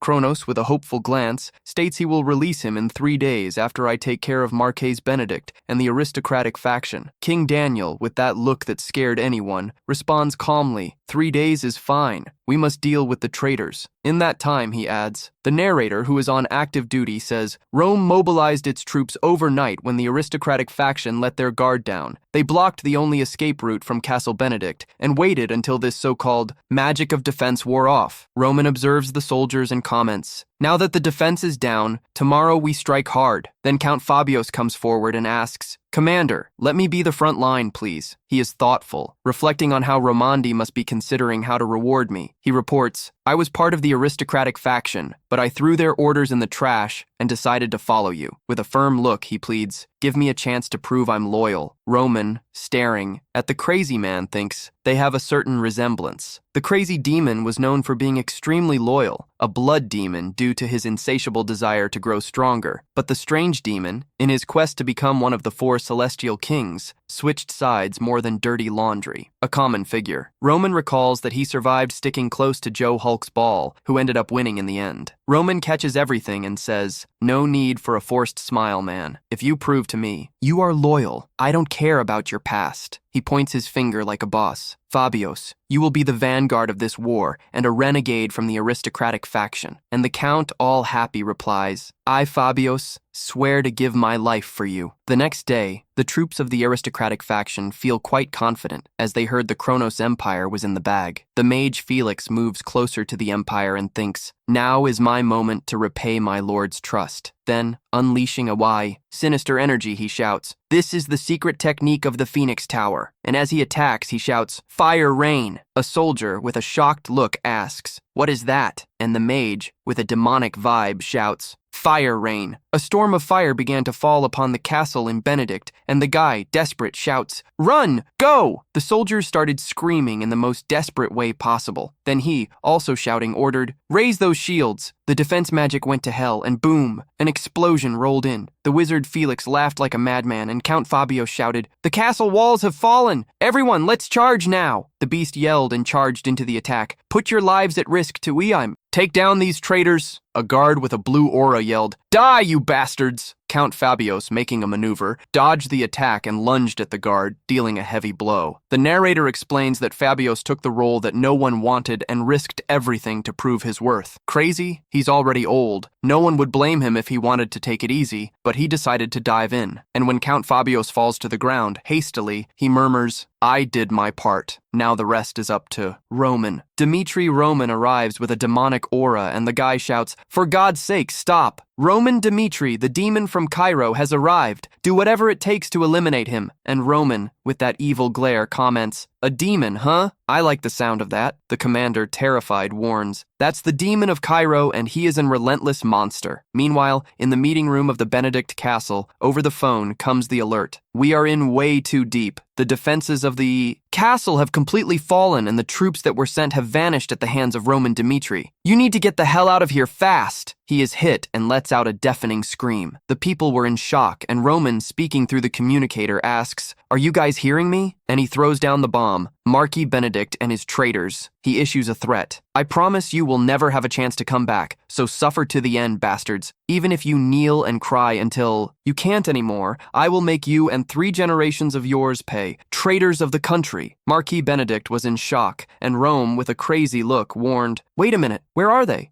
We'll see each other soon." This scene feels like it happened decades ago. A king, sitting on his throne, declares, "We cannot put civilians at risk because of our war with the empire." And Marquis Benedict, kneeling, asks, "But your majesty?" The majestic king, cutting off the conversation, warns, "You can leave, old man." The narrator unfolds the story. In the past, the king of Cairo was always indecisive and lacking firmness, saw his authority crumble with the rise of the imperial faction, forces following Kronos and Valhalla. Then came the funeral of the former queen, who was the king's sister, and there was Marquis Benedict, right in front of the coffin, commenting, "I heard that this disease is hereditary in the Benedict family." The guy even questioned, wouldn't she have survived if she had gone through the empire's pharmacy? The narrator then reveals that Marquis Benedict began to ponder the real direction the kingdom of Cairo was taking. The Marquis, with fury burning, inside him shouted, "I can no longer trust the imperial family of Cairo," and with courage announced, "To get Cairo back on track, I will form an independent group." And he raised his arm, calling the nobles of Cairo, "Come with me." Thus, the aristocratic faction was born. But over time, the group's intentions weakened, and Marquis Benedict began to warn the throne. Returning to the present, the Marquis, in shock, wondered where everything had gone wrong. He remembered that it was Dimitri who ruined his plans to dominate Cairo, leaving everything in shambles. He gritted his teeth in irritation. "At this rate, only death awaits me." Then he stood up with arms wide open, suggesting, "We need to retreat." He explained that they needed to borrow the power of the Kronos Empire to turn things around. The people started to flee, shouting, "Get out of the way! If we get caught now, the aristocratic faction is done for." The Marquis, terrified, found himself facing a brutal scene. A guy, sitting on a pile of bodies, taunted him. "You're late, huh?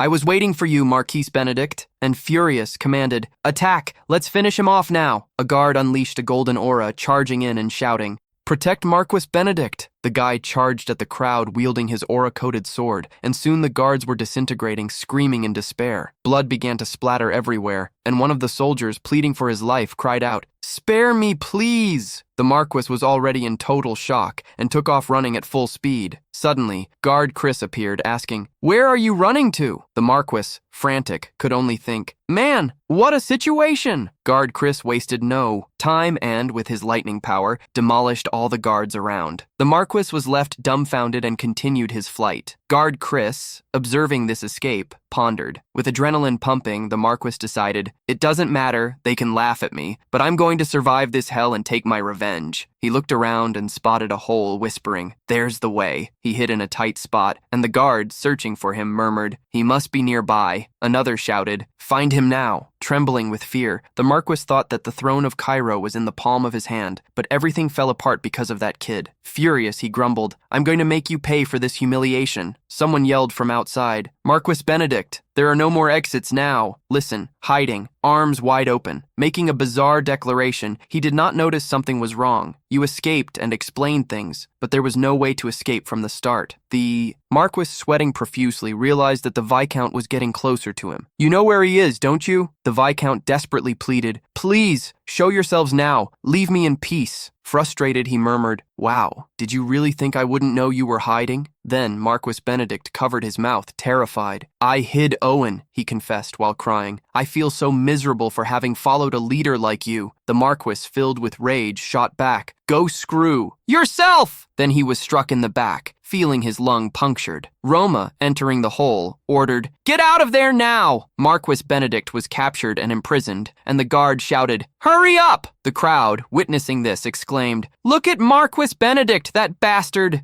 One of them, brave, shouted, "You deserve this, and to think you ran away on your own. You're going straight to hell." Finally, kneeling before Roma, the Marquis, in fury, questioned, "This is not fair. You know how much I dedicated myself to this country. How can you kill me?" Then, with a firm voice, the guy shot back, "While this weak king, so useless, let our country fall apart. I was here holding the fort to save our whole deal. Tell me, do you really think you can serve a king like that?" Librata, clearly frustrated, chimed in, "Look, the crazies from the Kronos Empire invaded our lands repeatedly, and here in Cairo there are only traitors. Tell me, am I crazy or is it true?" Then, Roman, facing the situation, replied, I won't criticize your decisions, but there could have been a chance for us to break free from the Empire's rule. But look at what happened, man. He adds, what have you really achieved, partner? And continues, you created this so-called aristocratic faction, but you didn't change anything for real here in Cairo. The guy then fired back, and you never cared about the safety and stability of our kingdom, did you? And Marquis Benedict, in shock, stammered, Then Roman, lifting a weight with the sword resting on his shoulder, issued a warning. Yeah, there's no shame in bowing your head to protect the defenseless commoners. Just be careful. Think about what you left behind. First of all, the Marquis,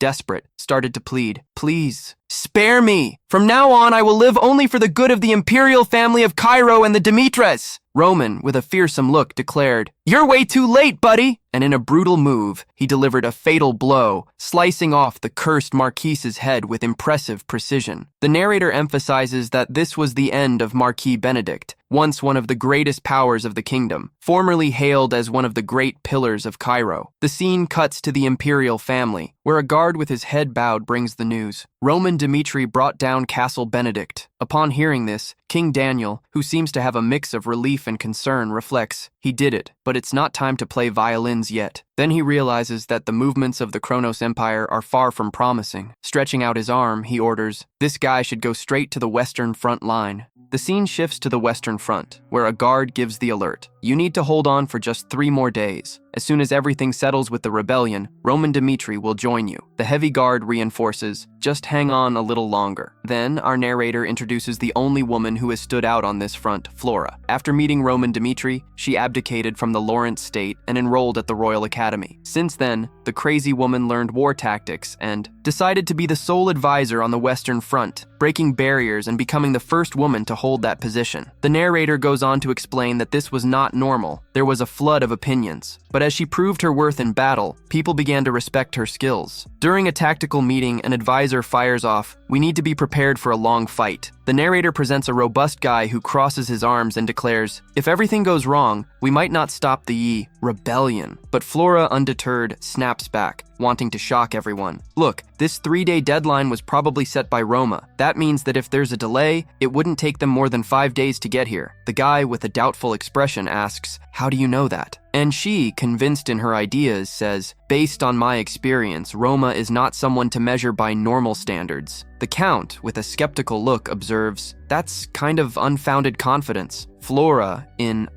response says, Kronos is also in a rush because they need to invade the capital before Marquis Benedict falls. They only have one method left. She stands up, banging the table, and adds, this has been Kronos' attack style so far. When they try to send a warning, they follow a war pattern, but when they need a guaranteed result, like now, they send their mages to war. Hearing this, the Count finally agrees. We know that too. And Flora, continuing her analysis, explains, Kronos has 7 magical towers in their territory, and it's very likely that they will try to find ways to amplify the power of their mages. With a serious expression, she concludes, we need to get rid of the mages. The crazy one explained that wizards have weak defenses when they are casting spells, so they have to attack from a distance. This gave an idea. Let's anticipate where they're going to be, and place magical traps in the right spots. But the Count, who wasn't liking the proposal, exclaimed, that's an impossible trip. He continued complaining that there was no way to know where the wizards would be, and that they could even use mana to locate the traps. But Flora, all confident, came up with a crazy suggestion. How about we challenge them to a duel? The Count was surprised and asked why, and she, affirming with complete certainty, said, exactly. If we do this, they won't have a way to escape. They'll need to move their troops. She explained further, when that happens, we'll find out where they are. Curious, the Count asked about mana detection, and Flora provided the answer. The swordsmen who fight need to create a super aura to make the mana dense around them. This will make it so that even the wizards can't detect the traps. After hearing all this, the Count simply said, I understand. Then Flora bowed her head and vented, now the problem is who we're going to choose for this duel. Then the guy who was there, Rodwell, jumped in. Seriously, I'll take that challenge, he volunteered. Challenger like, someone has to be brave. Count me in. The Count, who still wasn't 100% on board, nodded and said, oh, fine. And the Count said bluntly, Dmitri, you will be our gladiator. A few hours went by, and Miss Flora threw a fit. Why do you always want to get into these messes? She got really close and added, your service here should have ended a long time ago. "What's your deal?" He, with a very serious look, replied, "I need this, Flora. What do you think of Roman?" Flora asked, taken by surprise. She was like, "Huh? The duelist making a confession? Man, I couldn't accept the new Roman. I was in denial, but now I recognize the changes he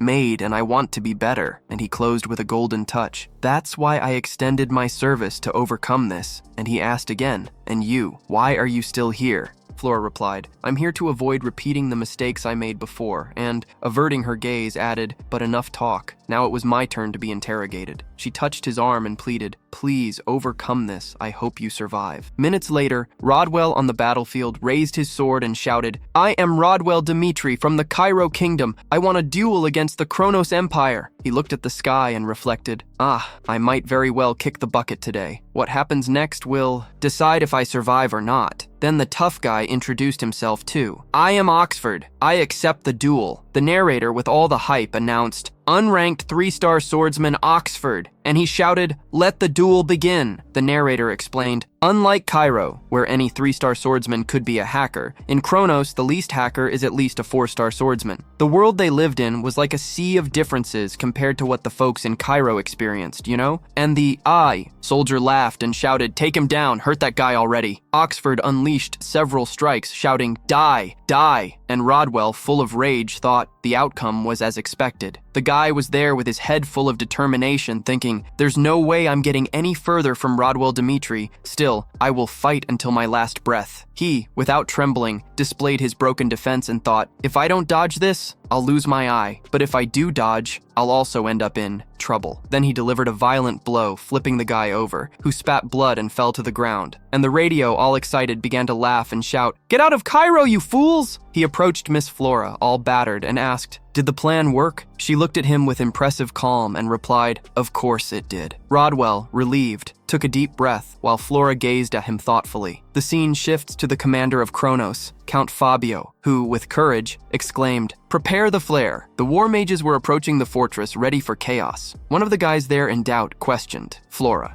"Flora, when you think about activating the magical traps," she, with a firm look, replied, "If we don't hurry, they might use this against us." And, explaining further, she added, "If they are 300 meters from the magical trap, we won't be able to take them all down at once. We have to keep the board at 100 meters. She was serious in stating, "They are weaker when their magic is at its maximum usage." And lastly, she explained, "If we activate the magical traps now, the wizards will be stuck by the counterflow mana." The crazy one, with an intimidating look, agreed, "All right, then call us when it's time to activate." The wizards began to feel the magic flowing. Flora herself, full of confidence, shouted, "Now activate the damn thing." And the commander, all furious, yelled, "Activate those traps now." The wizards' magic, out of nowhere, went wrong. They were hit and electrocuted. Count Fabio, surprised, stood up and observed, "These insects are fighting with all their might," and, attracting attention, he began, "Soldiers of Kronos, listen to me." He raised his arm, commanding the enemies who think they can hold against Kronos, "Show what Kronos is capable of. Attack! Attack now!" The soldiers launched themselves against the Empire, and the commander, in defense mode, shouted, "Stop!" They stopped. "Now, push everything up." But, in a crazy moment, a massive arrow pierced his head. Blood sprayed everywhere. Kronos' soldiers were being slaughtered, and Flora, furious, shouted, "Don't lose focus. Now that the enemy wizards are gone, we have the advantage." And, confidently, she declared, "Don't let them regain their mana." She detailed, "If the front line has problems, our families in Cairo will be in the mouth of the wolf." The narrator gets straight to the point. The battle, so intense, only ended the following day. The Kronos Empire, which seemed to have victory in hand, began to slowly retreat. On the third day, the Roman Dimitri army reached the Western Front. When Kronos saw the Roman Dimitri at the front line, they simply retreated. Hours later, a meeting took place. The real commander let out, "Man, you really are a monster, huh?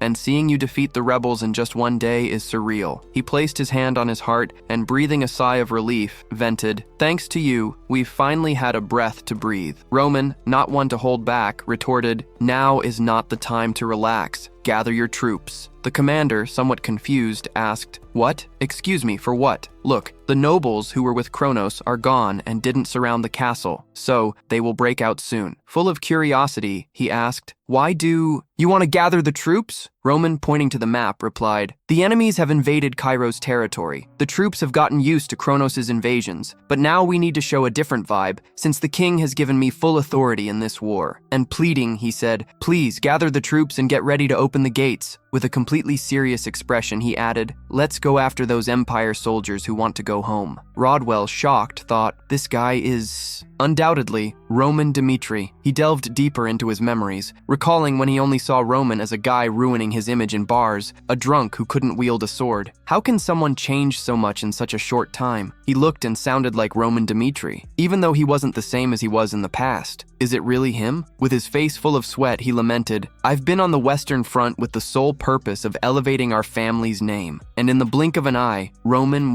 Dmitri manages to turn everything I did into pure waste of time. He keeps lamenting for being called the future of Mitre, while actually feeling like nothing. What has he been fighting for all this time? Wondering what he has done with his life. It wasn't easy for him. With his head down, he reflects, until the guy, trying to compose himself, says, "Even if we pursued the Kronos Empire soldiers, what would be the benefit for Cairo?" Miss Flora, attentive, answers that the soldiers on the Das Western Front have been dedicating themselves a lot to the defense of the castle in recent days. Opening the gates now would be pure madness, a true suicide. The commander, observing Flora, claims, "The Western Front is a strategic point. We are not here to eliminate the soldiers of the Kronos Empire, but to ensure the safety of Cairo." He then turns and says, "We shouldn't poke the beehive." The defiant protagonist challenges, "Is that the best you can do?" To explain, he reveals, "Everyone knows that Kronos is at war with the Southern Kingdom Alliance. Our enemy friends have no way of mobilizing their troops right now." And with a crazy look, he declares, "Cairo won't just stand by and watch Kronos do these atrocities. That's already reason enough." The commander, feeling the weight of the statement, asks, "So what should we do?" Some hours pass, and Flora, reminiscing about her past, concludes, "Roman Dmitri is the same as always. When I thought I had changed a bit from my immature side, I realize I can't be like him." And surprised, she murmurs, as the protagonist approaches his brother and says, "Jodwell, I heard you injured your eye in the last battle." He replies, "It's nothing to worry about." And the protagonist retorts, "I found out it was you who took down the Kronos mages. If it weren't for you, the Western Front might not have held until I arrived." He reflects to himself, Rodwell Dmitri, blood brother. Rodwell awkwardly asks, "What are you talking about?" The protagonist says, "Actually, I'm here to form bonds with the people around me in this life and with the new people I've met. I'm here to connect with you, Rodwell." And filled with courage, he says, "You may not be in the mood to see me yet, but pay attention. If you go with me tomorrow, I'll show everyone what price they will pay for messing with the Dmitris." And looking with a dark expression, he adds, "The price for taking your eye will be many lives from the Kronos Empire." He turns and emphasizes, "So don't forget that you are my brother." The scene cuts to the diplomatic office, and Baron Shelton, during a call, informs that the rebellion of Marquis Benedict has been completely annihilated. And on top of that, he mentions that now the royal army has reached the Western Front. "I think it would be better to retreat then." And Count Fabio, clearly displeased, complains, "Benedict, that worm." And he explains,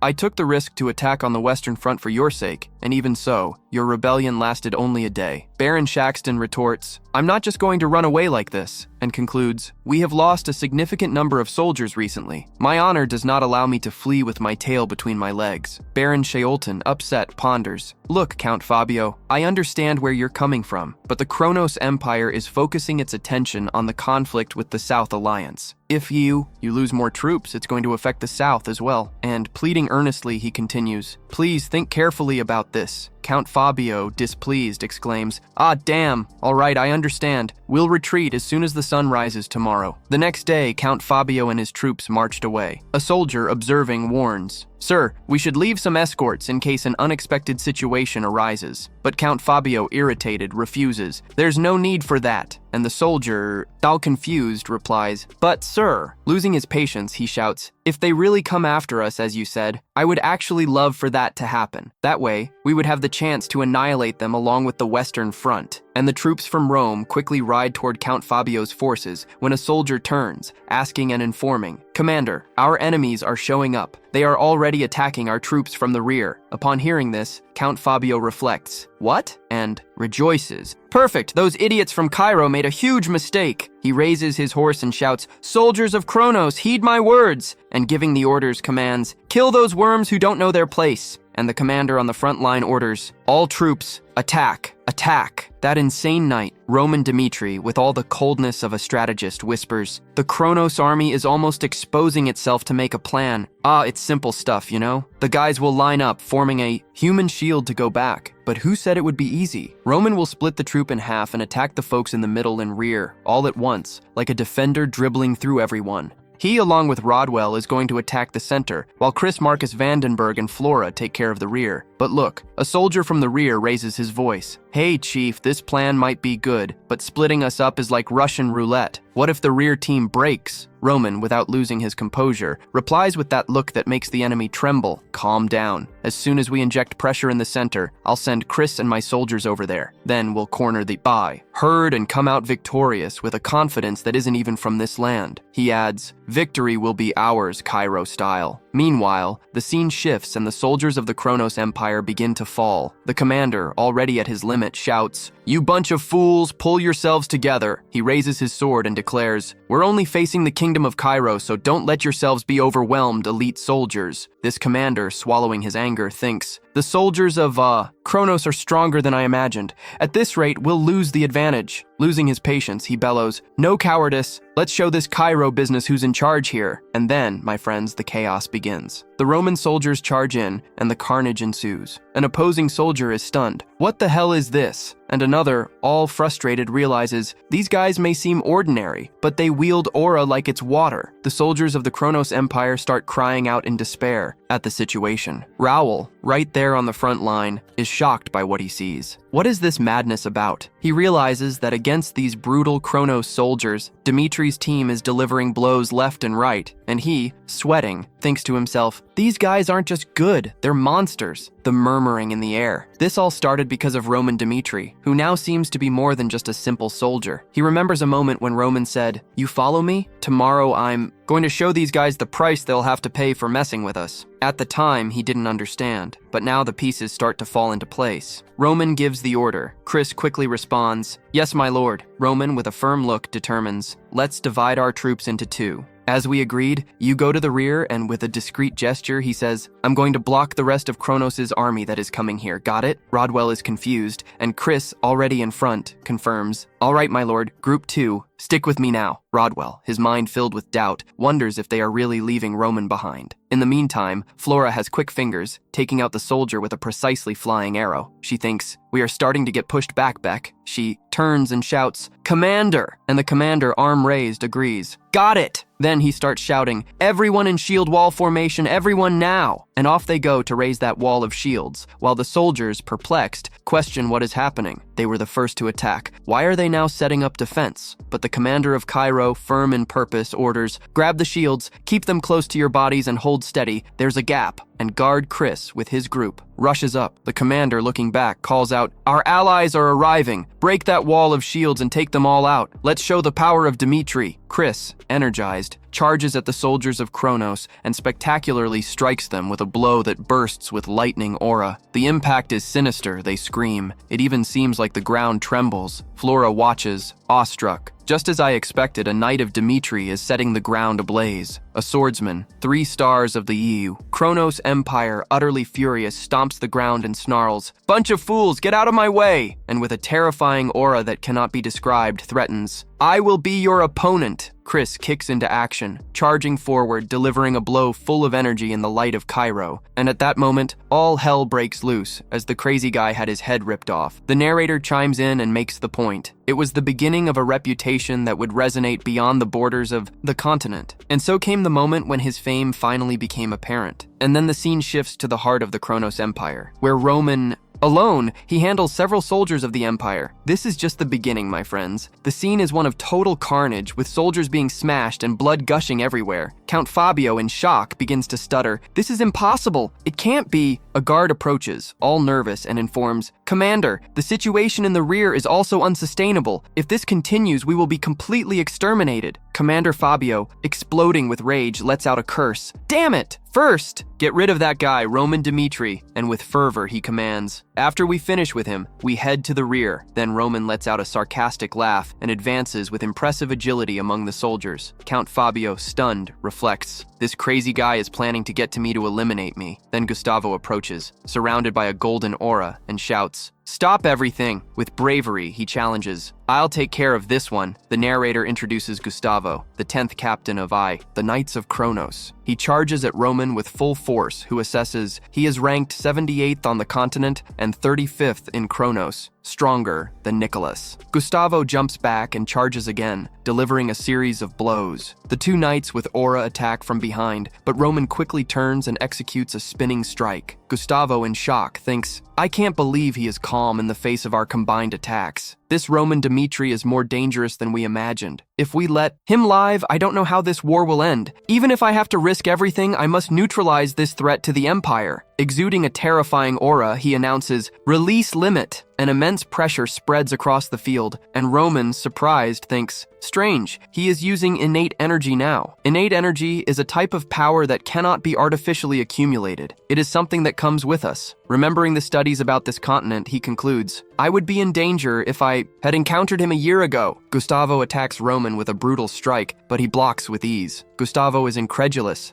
He blocked that, and Roman, ready to finish the fight, utters his technique. Celestial Demon Sword, 3rd form. Gustavo, overwhelmed by the force of the technique, pleads, "Wait, wait!" A thick cloud of smoke rises, and one of the soldiers who was watching, all sweaty, informs the captain, "Gustavo has been defeated." Roman quickly advances and, with a kick, knocks the Count Fabio off his horse. The Count falls to the ground with a moan of pain. Fabio, enraged by the situation, complains, "How dare you do this? I am a noble of the Kronos Empire." Overflowing with anger, he threatens, "Do you think you can bear the consequences of killing a noble, even in the midst of war? You will spend the rest of your life trembling in fear of the Empire's assassins." Roman, intimidating, says, "I already know the consequences of my decisions." Count Fabio, terrified, surrenders. Okay, I give up." But Roman gives him no chance. With a look that makes the man tremble, he decrees, "This ends here." Fabio, incredulous, murmurs, "Oh no, he really is thinking of killing me." And with a precise strike, Roman beheads the Count. Meanwhile, in the rear, the commander asks, "What was that explosion?" And guard Chris, overjoyed, responds, "Don't worry, Commander." He turns around and the commander, confused, reflects, how can he be so certain? Upon spotting a flare, he exclaims, "That flare means Roman Dmitri succeeded." The scene then cuts to the kingdom of Cairo, inside the main palace. A soldier enters King Daniel's chamber and recounts everything that happened. Daniel, radiant, celebrates, "My God!" He heads to the communication room, while the commander says, "A great battle took place in the west. We killed Count Fabio, a commander of Kronos. After that, we captured all of Kronos' remaining troops." King Daniel asks, "And what about our losses?" The commander confirms, "Thanks to Roman Dmitri's work, our losses were minimal." King Daniel, aware of what Roman did, thinks he did much more than his part. Then he turns and decrees, "Now, we need to finalize the talks with the Kronos Empire the right way and wrap it up by ordering, ensure the safety of the prisoners from the Kronos Empire. We need to settle this mess without any further entanglements, and the crew is already getting set on the ground. Don't worry, my king." Cut to the scene in the Western Plains, where the bodies of the soldiers are on fire. Roman gives the order, "Please make sure the whole area is well organized." The soldier responds firmly, "Yes, sir." Then, the guy steps in boldly, "Sir, a moment of your attention, please." The guy bows down and humbly says, "I apologize for always having disagreed with your ideas," and begins to shower praises on Lord Roman. "Just so you know, the security at the Western Front is your responsibility, and that's thanks to you." Roman, with a thoughtful look, says, "Baron Noel, you are a man of worth and courage. Security, of course, is no joke, and trust goes hand in hand in battle. That's pure poison." And continues, "Differing opinions are essential, my friend. You did what you had to do." Baron Noel, breathing easy, thanks him. "Thanks, man. Now that we have the prisoners of war, we'll have the upper hand in negotiations with the Empire." But Roman cuts the vibe. No, he argues. "These talks won't lead to anything, mark my words." Baron Noel is taken aback. "What do you mean?" And Roman, with that look that doesn't lie, leans in and replies, "The Empire will never allow a negotiation to happen," and goes on explaining, They always attack first and use military might. Roman continues, not letting it slide. And now they'll demand a bunch of absurd things because they got beaten back. He adds, in nation fights, the reason is important, but when power speaks, the rest is just chatter. Making a point to emphasize that the Kingdom of Cairo, a smaller country, defeated them, that's the only thing that matters. With that, Baron Noel, in shock, asks, so, what do we do, really? Roman responds, the advance of the Kingdom of Cairo is a delicate matter that we will have to face at some point, and concludes, whoever takes a step back must face all the consequences. He finishes, we will have to fight the real war, which is the negotiation. The scene then shifts to the Kingdom of Cairo, the diplomacy office. Where Baron Shelton is on the line as the representative of the Empire, I will present the position of Kronos. He continues, the reason why the Kronos Empire attacked Cairo was by order of Marcus Benedict, but we thought we had made everything clear by retreating our troops, as the Marquis, the requester, was defeated. Questioning, he asks what Cairo did in response and unfolds the mess. They not only attacked our retreating troops, but also brutally killed one of our most talented knights. Count Fabio, King Daniel is in shock. Well, we were at war. It was wrong to kill the enemy. Baron Shelton agrees. It was indeed a mistake, which is why the Empire expects fair compensation. King Daniel, facing the madman, retorts, Kronos attacked us first, and in great anger he threatens, if you are thinking of doing this, we will formalize the problem in the international society. Disdainfully, Baron Shelton replies, do whatever you want, but keep in mind, Kronos may have prisoners, but they will not accept any negotiations. Then, boldly, he suggests, let's give you a choice. King Daniel, expectantly, asks, a choice? And Baron Shelton proposes, give us the arm of Roman Dmitri. If the guy kneels and offers his own arm, the Empire will ignore this issue. With an intimidating look, he warns, if you reject, your war against Kronos will be huge. King Daniel is shocked by the proposal, and Baron Shelton continues, you have 10 days, let us know what you decide by then. King Daniel, trembling with anger, thinks, the weakness of our nation exposes us to such humiliation. And after they hang up the call, a guy says, Your Majesty, the Kronos Empire wants to eliminate Roman Dmitri because he will be a problem later. King Daniel, firm and confident, says, Roman Dmitri is the hero of Cairo. Everyone knows that. And he explains, if we decide to sacrifice him to survive, there won't be a single citizen who will pledge allegiance to our kingdom. He turns around with a look that is scary and orders, call Roman Dmitri. We need to discuss this. 2 days later, King Daniel, already informing Roman, asks, is this the current situation? And questioning, he inquires, what should we do? Roman, kneeling, states, if we accept Kronos' proposal, Cairo will end up becoming a vassal state of Kronos. And with a furious look, he says, I will personally go to the Empire to sort this out. The tense moment arrives and he blurts out, please, send me to the Empire as an envoy. King Daniel, who wasn't expecting this, freezes and responds, visibly irritated, I forbid it. Kronos is trying to screw you over, man. And worrying, he continues, going to Kronos right now, under the conditions we're in, could be a matter of life or death for you. The crowd falls into a heavy silence, and Count Fabio, witnessing all this unfold, jokes and suggests, what if I make a suggestion? King Daniel, not in the mood for games, but gives a nod for him to speak. Go ahead. He approaches and states, the Roma of Mitre knows how to handle this situation, my friend. And catching on to the trouble, he adds, do you think it's too risky for him to go to the Empire? And, with courage, Fabio argues, if we're going to send someone, better it be someone who knows how to represent Cairo well, right? King Daniel, hearing all this, gives a serious look and asks, so, Count Fabio, are you saying you want to be the envoy too? With a sly smile, he confirms, that's right, I'm going to represent Cairo and show what we want from the barbaric empire of Kronos. King Daniel analyzes the idea for a second, thinking, this raccoon is offering a new path. Maybe he is the, right guy for this? Fabio is a figure who understands the intricacies of Cairo's politics. He knows how to read the situation and make quick decisions as if changing shirts. And no matter that he was part of the aristocratic faction, it's the courage to raise his own voice along with Roman that shows he's for real. But then comes the warning, be careful, my friend, because entering the Kronos Empire could be a risky game. And looking Fabio in the eyes, he asks, are you ready to risk your life? All right? Fabio, with his hand on his chest, responds firmly, I'm here to give my all and fulfill this mission. King Daniel delays the question and says, so Roman Dmitri, what do you think of all this? A few minutes pass and Roman, standing in the castle corridor, calls out to Fabio.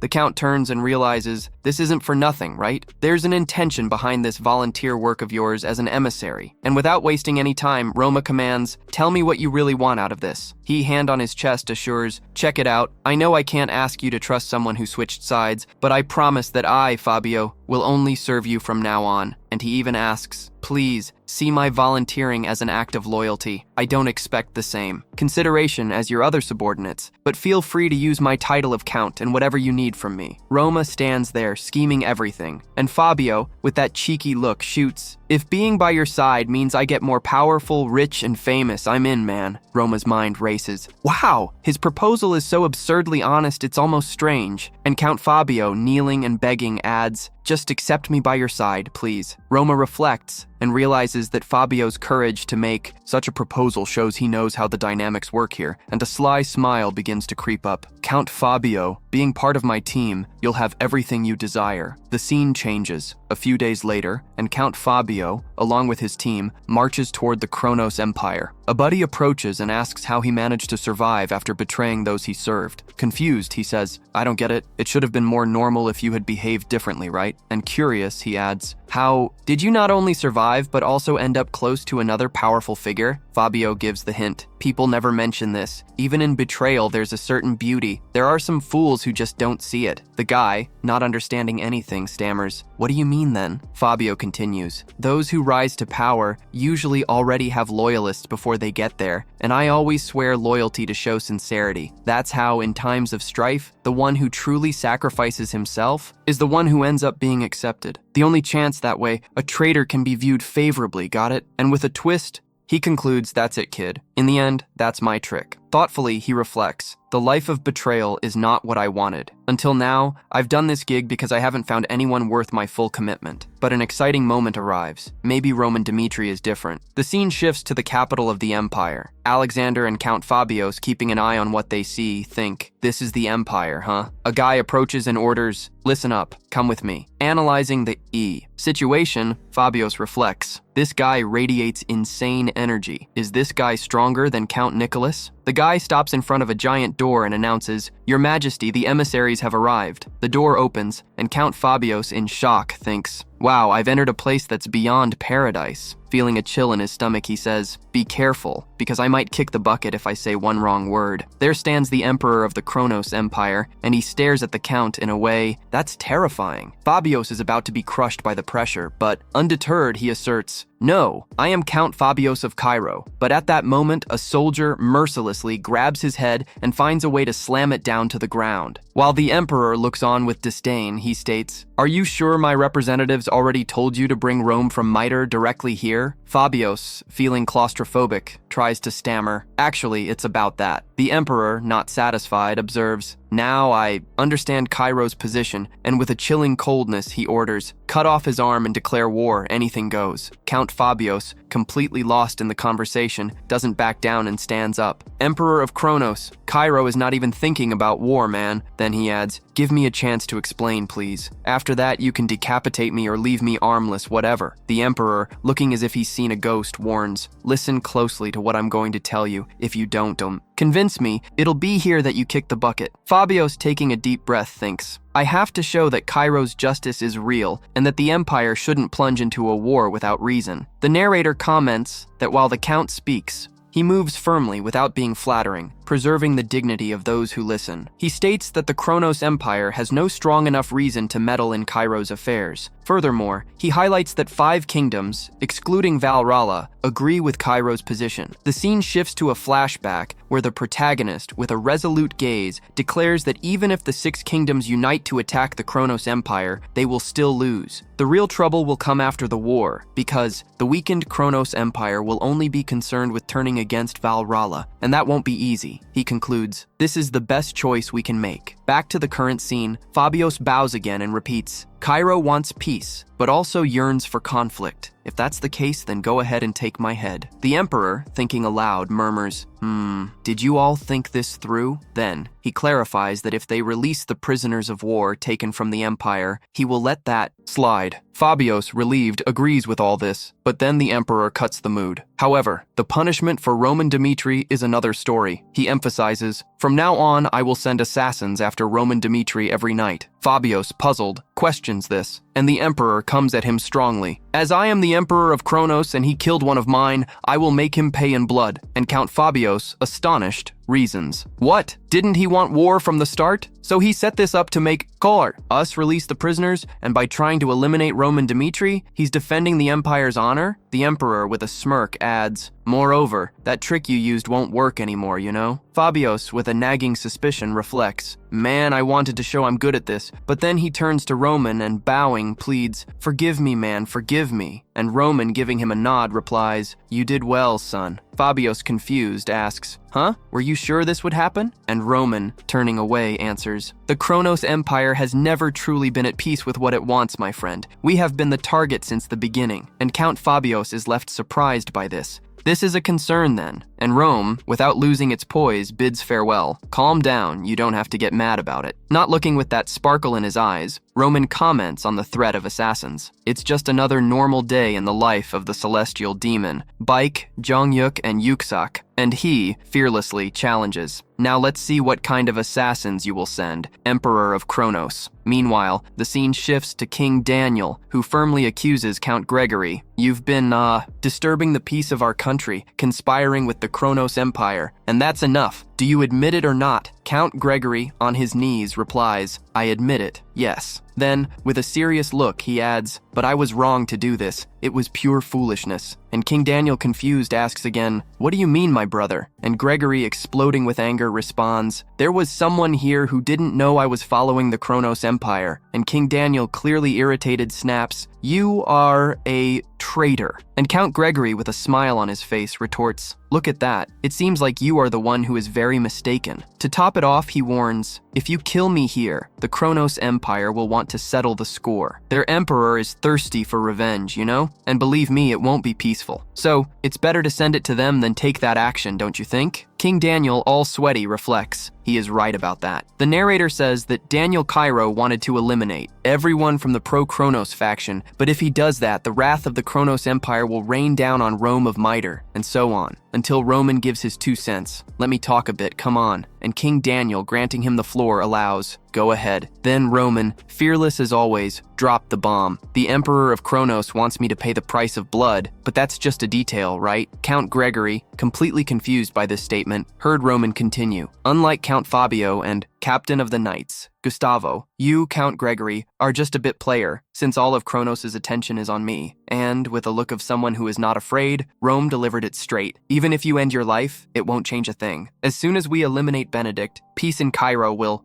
Now it's your turn to decide the future of Cairo. King Daniel, absorbing all this, reflected, Roman, I owe you again. Rising and stepping forward, he declared, the royal family of Cairo will forever cherish Dimitri's loyalty. Stopping in front of Count Gregory, he added, not only did you conspire against the Kronos Empire, but you also sullied the honor of Cairo. Furious, Count Gregory protested, Your Majesty, but King Daniel was direct. Shut up, traitor, who put our country at risk. I decree your execution. The scene shifts to the square of Cairo, where Count Denver, in shock, realized, I was a complete fool. Instead of trying to get rid of him, I should have seen Rome as a threat to the empire. Turning, he attempts to convince Roma, Dimitri, there's still time for you to swear loyalty to the empire. Compared to the empire, you are just one. No one. Gustavo intervenes. He's only ranked 78th in the continent's tier. In Valhalla, there are plenty of people stronger than you. You couldn't even challenge them. Enraged, he warns, even if you ended your conversation with the Kronos Empire, you haven't finished with Valhalla. Think carefully about this. If I get screwed here, your relationship with Valhalla is going straight to hell. Roman, with a mischievous smile, replies, I'm looking forward to that. Count Denver was irritated to hear this, and tied up, shouted that Roman was a fool. Look at how you made the 2 greatest powers of the continent your enemies. They were hanged because the narrator told. And so the 3 factions of Cairo were sent to hell. The scene shifts to King Daniel, who asserted, Count Vandenberg, commander of the Western Front Line, you drove the Kronos Empire back during the attack and brought honor to Cairo. For this, I grant you the title of Marquis,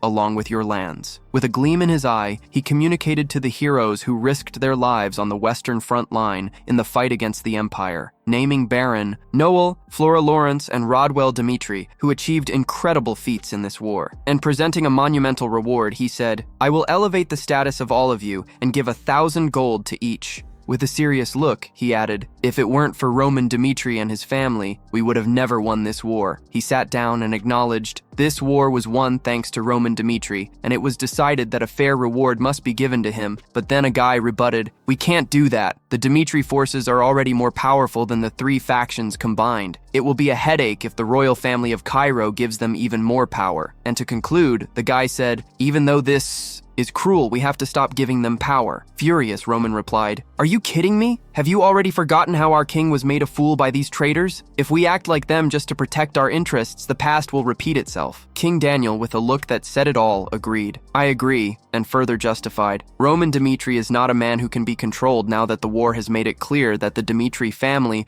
holds more power in Cairo. Instead of seeing Dmitri as a polite opponent, it is more just to treat them as an allied nation with the same status. Joining hands, he expressed, I really want to seize this long-awaited opportunity, which was so hard to achieve. I want to show the world a new Cairo. Thus, on the day the Dmitris officially announced their duchy, I, Daniel Cairo, will congratulate the Dmitris. Hours passed, and Daniel, arms wide open as the king of Cairo, announced that the Dmitri family would receive the title of Duke. He declared the eastern region, including the Dmitris, as a duchy. And Roman, with a big smile on his face, thought, after all, on this day, the territory of Dmitri, which was once just a patch of land, has become the first territory of the Duchy of Dmitri. The crowd, chatting, marveled. He is simply amazing. He not only got rid of the faction mess that has been tormenting Cairo for a long time, but he also expelled the Kronos Empire. A curious person asked, who could oppose the Dmitris? Even the Rio. King saw what Roman Dmitri is capable of, and a confused guy asked, but after all, how strong is Roman Dmitri now? No one on the continent reached 5 stars at this age. Confidently, a fan shouted, perhaps a swordsman from our kingdom is finally among the 50 greatest in history. And then, maybe, because what happened has no precedent, everyone across the continent, regardless of which nation they belonged to, spoke about Roman Dmitri, and even the bards sang of his achievements. The more Roman Dmitri was spoken of, the higher the status of the Dmitri name rose to the heavens. Then, the plot begins to unfold in a mansion in Cairo, where rumors began to sprout from nowhere, like weeds. The butler, with a sinister look, realizes that the entire continent is reacting. Even places that are not Cairo now know the name of Lord Roman Dmitri. He turns and, with a mischievous grin, says, my lord, your plan has succeeded. But the other casually responds, no, it is still far from enough. Look, it took 2 years for a family of barons to be catapulted to the Duchy of Mitre. The goal is to honor Roman of Mitre in every corner of the continent. He wants everyone to see him as the true hero. The mission now is to spread his achievements everywhere, and the smile persists as he confesses, Roman, finding you was that once-in-a-lifetime chance, and I need you to reach even greater heights. The narrator then comes into the scene, introducing Henry Albert, a guy who throughout his life gathered a crowd of people who adore what Roman does, and his reputation is soaring. Now he gives lectures at the Royal Academy of Cairo, a place where he never would have dreamed of stepping foot before. The crowd loves his content. He even started teaching kids from influential families. The audience's reactions are insane, and his family, filled with pride, no longer worries about money because the guy is now rich and famous. Then an old man appears with his hand on his chest, all emotional. Mr. Henry, while listening to your lectures, my heart leaped with joy. Now I see reality. The chubby guy next to him, looking clueless, just stands still. The old man, remembering the heroism of the guys from Cairo, complains, how can we not be grateful for this? Meanwhile, Henry had his epiphany. It's simple. People really want to see Roman Dmitri. Through me, he touches himself. They don't truly know me. They know I contacted the royal family for Dmitri and think I'm incredible for it. It's not about being dumb, but about awakening a primitive instinct, you know? He reflects. Names of heroes in history gained fame because there were others like me shining a light on their legendary deeds. Since then, his life's purpose has been clear, to spread the name Roma Dimitra around the world, raising a glass of wine and saying, Roma, we may not know each other deeply, but because of my comfort, I need to make everyone know who you are. That will be my mission. The scene shifts to Mitre Rodwell, all pensive. He wonders how many years have passed since I got here. He shows his credentials to the guards and enters the Mitre territory. In the middle of the conversation, a guy recalls, because of a rookie mistake, I almost kicked the bucket. The dude listening cracks a joke. It really happened, the guy confirms. After Mr. Roman, Dmitri cast a cool spell to protect the well. No one got hurt anymore, and the crowd starts shouting with joy. Long live Mr. Roman Dmitri, who saved my life. Rodwell, taking a sip of beer, thinks, Everyone is here praising Roma, and I no longer have my place with the Dimitris. Anguish takes over him. I've lost my way. What do I do now? Do I stay here or head back west again? Then, the scene cuts to Baron Romero's office, who, with a focused look, calls Rodwell and another in front of him. Gentlemen, welcome, he invites. Come in. The reason for our conversation is about the succession of the Romero family. He continues. As everyone knows, in a few days, the Mitre family will become a duchy, a new beginning for us. He emphasizes, this means that responsibilities will weigh heavier on our shoulders. Rodwell bows his head, deep in thought. Then the Baron concludes, that's why I want to decide who will succeed the Dimitris. Now Rodwell, hearing this, steps forward. Father, may I comment on something first? He decides, I want to renounce my succession rights. I think Roma is more suited for it. Baron Romero is shocked by his son's response.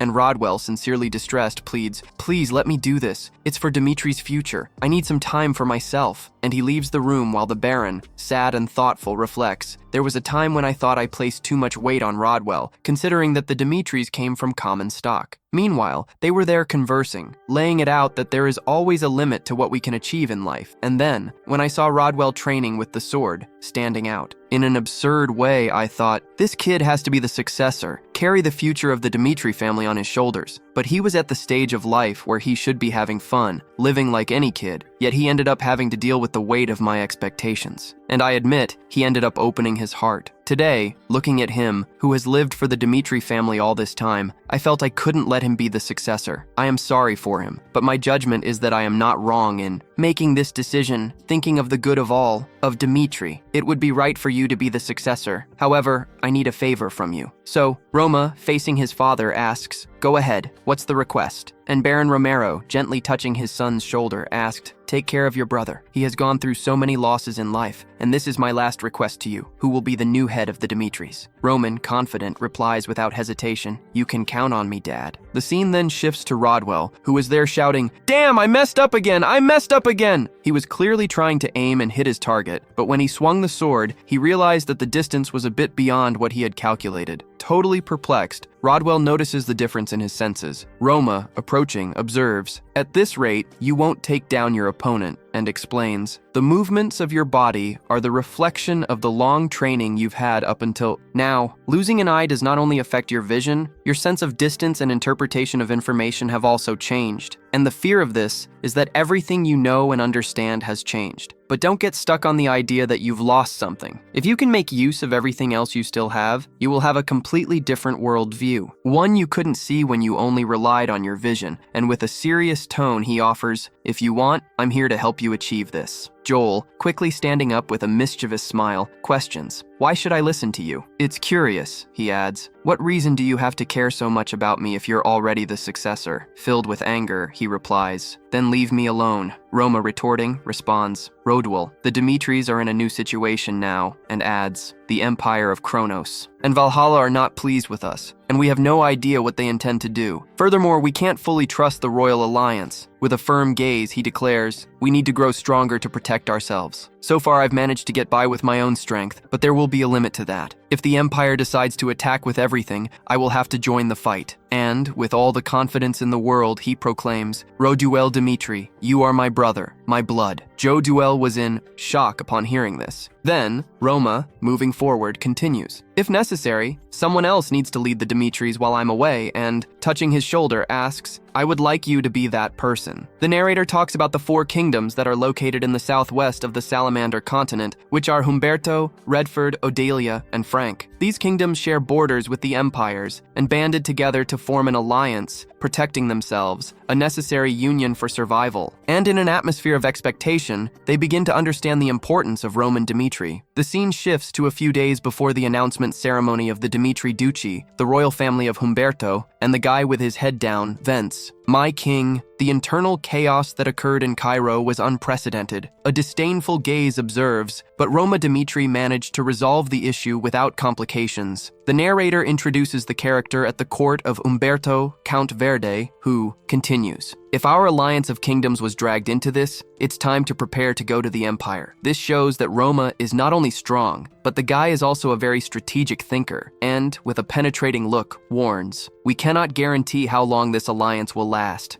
Raising his hand, he suggests, I believe that the key to our kingdom's survival lies in the hands of Roman Dmitri. And to make things easier, how about arranging a marriage with the princess? The king, somewhat reluctant, questions, doesn't the princess already have someone in mind? And the guy, banging hard on the table, insists, now is not the time to worry about emotions. This is our only chance. The king, after hearing this, replies, fine, I give full authority on this matter. Make this marriage between the princess and Roman Dmitri happen. After a few days, the narrator says that as time passed, the Dmitri Duchy was announced, bringing several parties and celebrations. The old man even comments, Duke Dmitri, Mr. Pomegranate is almost 30. It's time to think about getting married, right? He, trying to be modest, says, but the Princess of Humberto is the real treasure here, and he justifies himself. She graduated from a great place, with top grades. She has beauty and intelligence in equal measure, and with all the confidence in the world, she shines. A marriage between the best woman of Humberto and the best guy of Dmitri would simply be insane. No doubt, I'm sure this pair would be extraordinary for our kingdoms. But then, the guy who was listening jumped in. But isn't the princess already interested in another guy? And according to rumors, she has a connection with someone from a family of barons. Once in a while, the narrator gives a hint and lays out the whole scenario with the kingdom of Redford involved. And then, Viscount Ringo, realizing that the conversation was nonsense, started turning away and muttering, what are you talking about? He then bluntly asks, who is this moron spreading such rumors? And Ringo, not holding back, replies,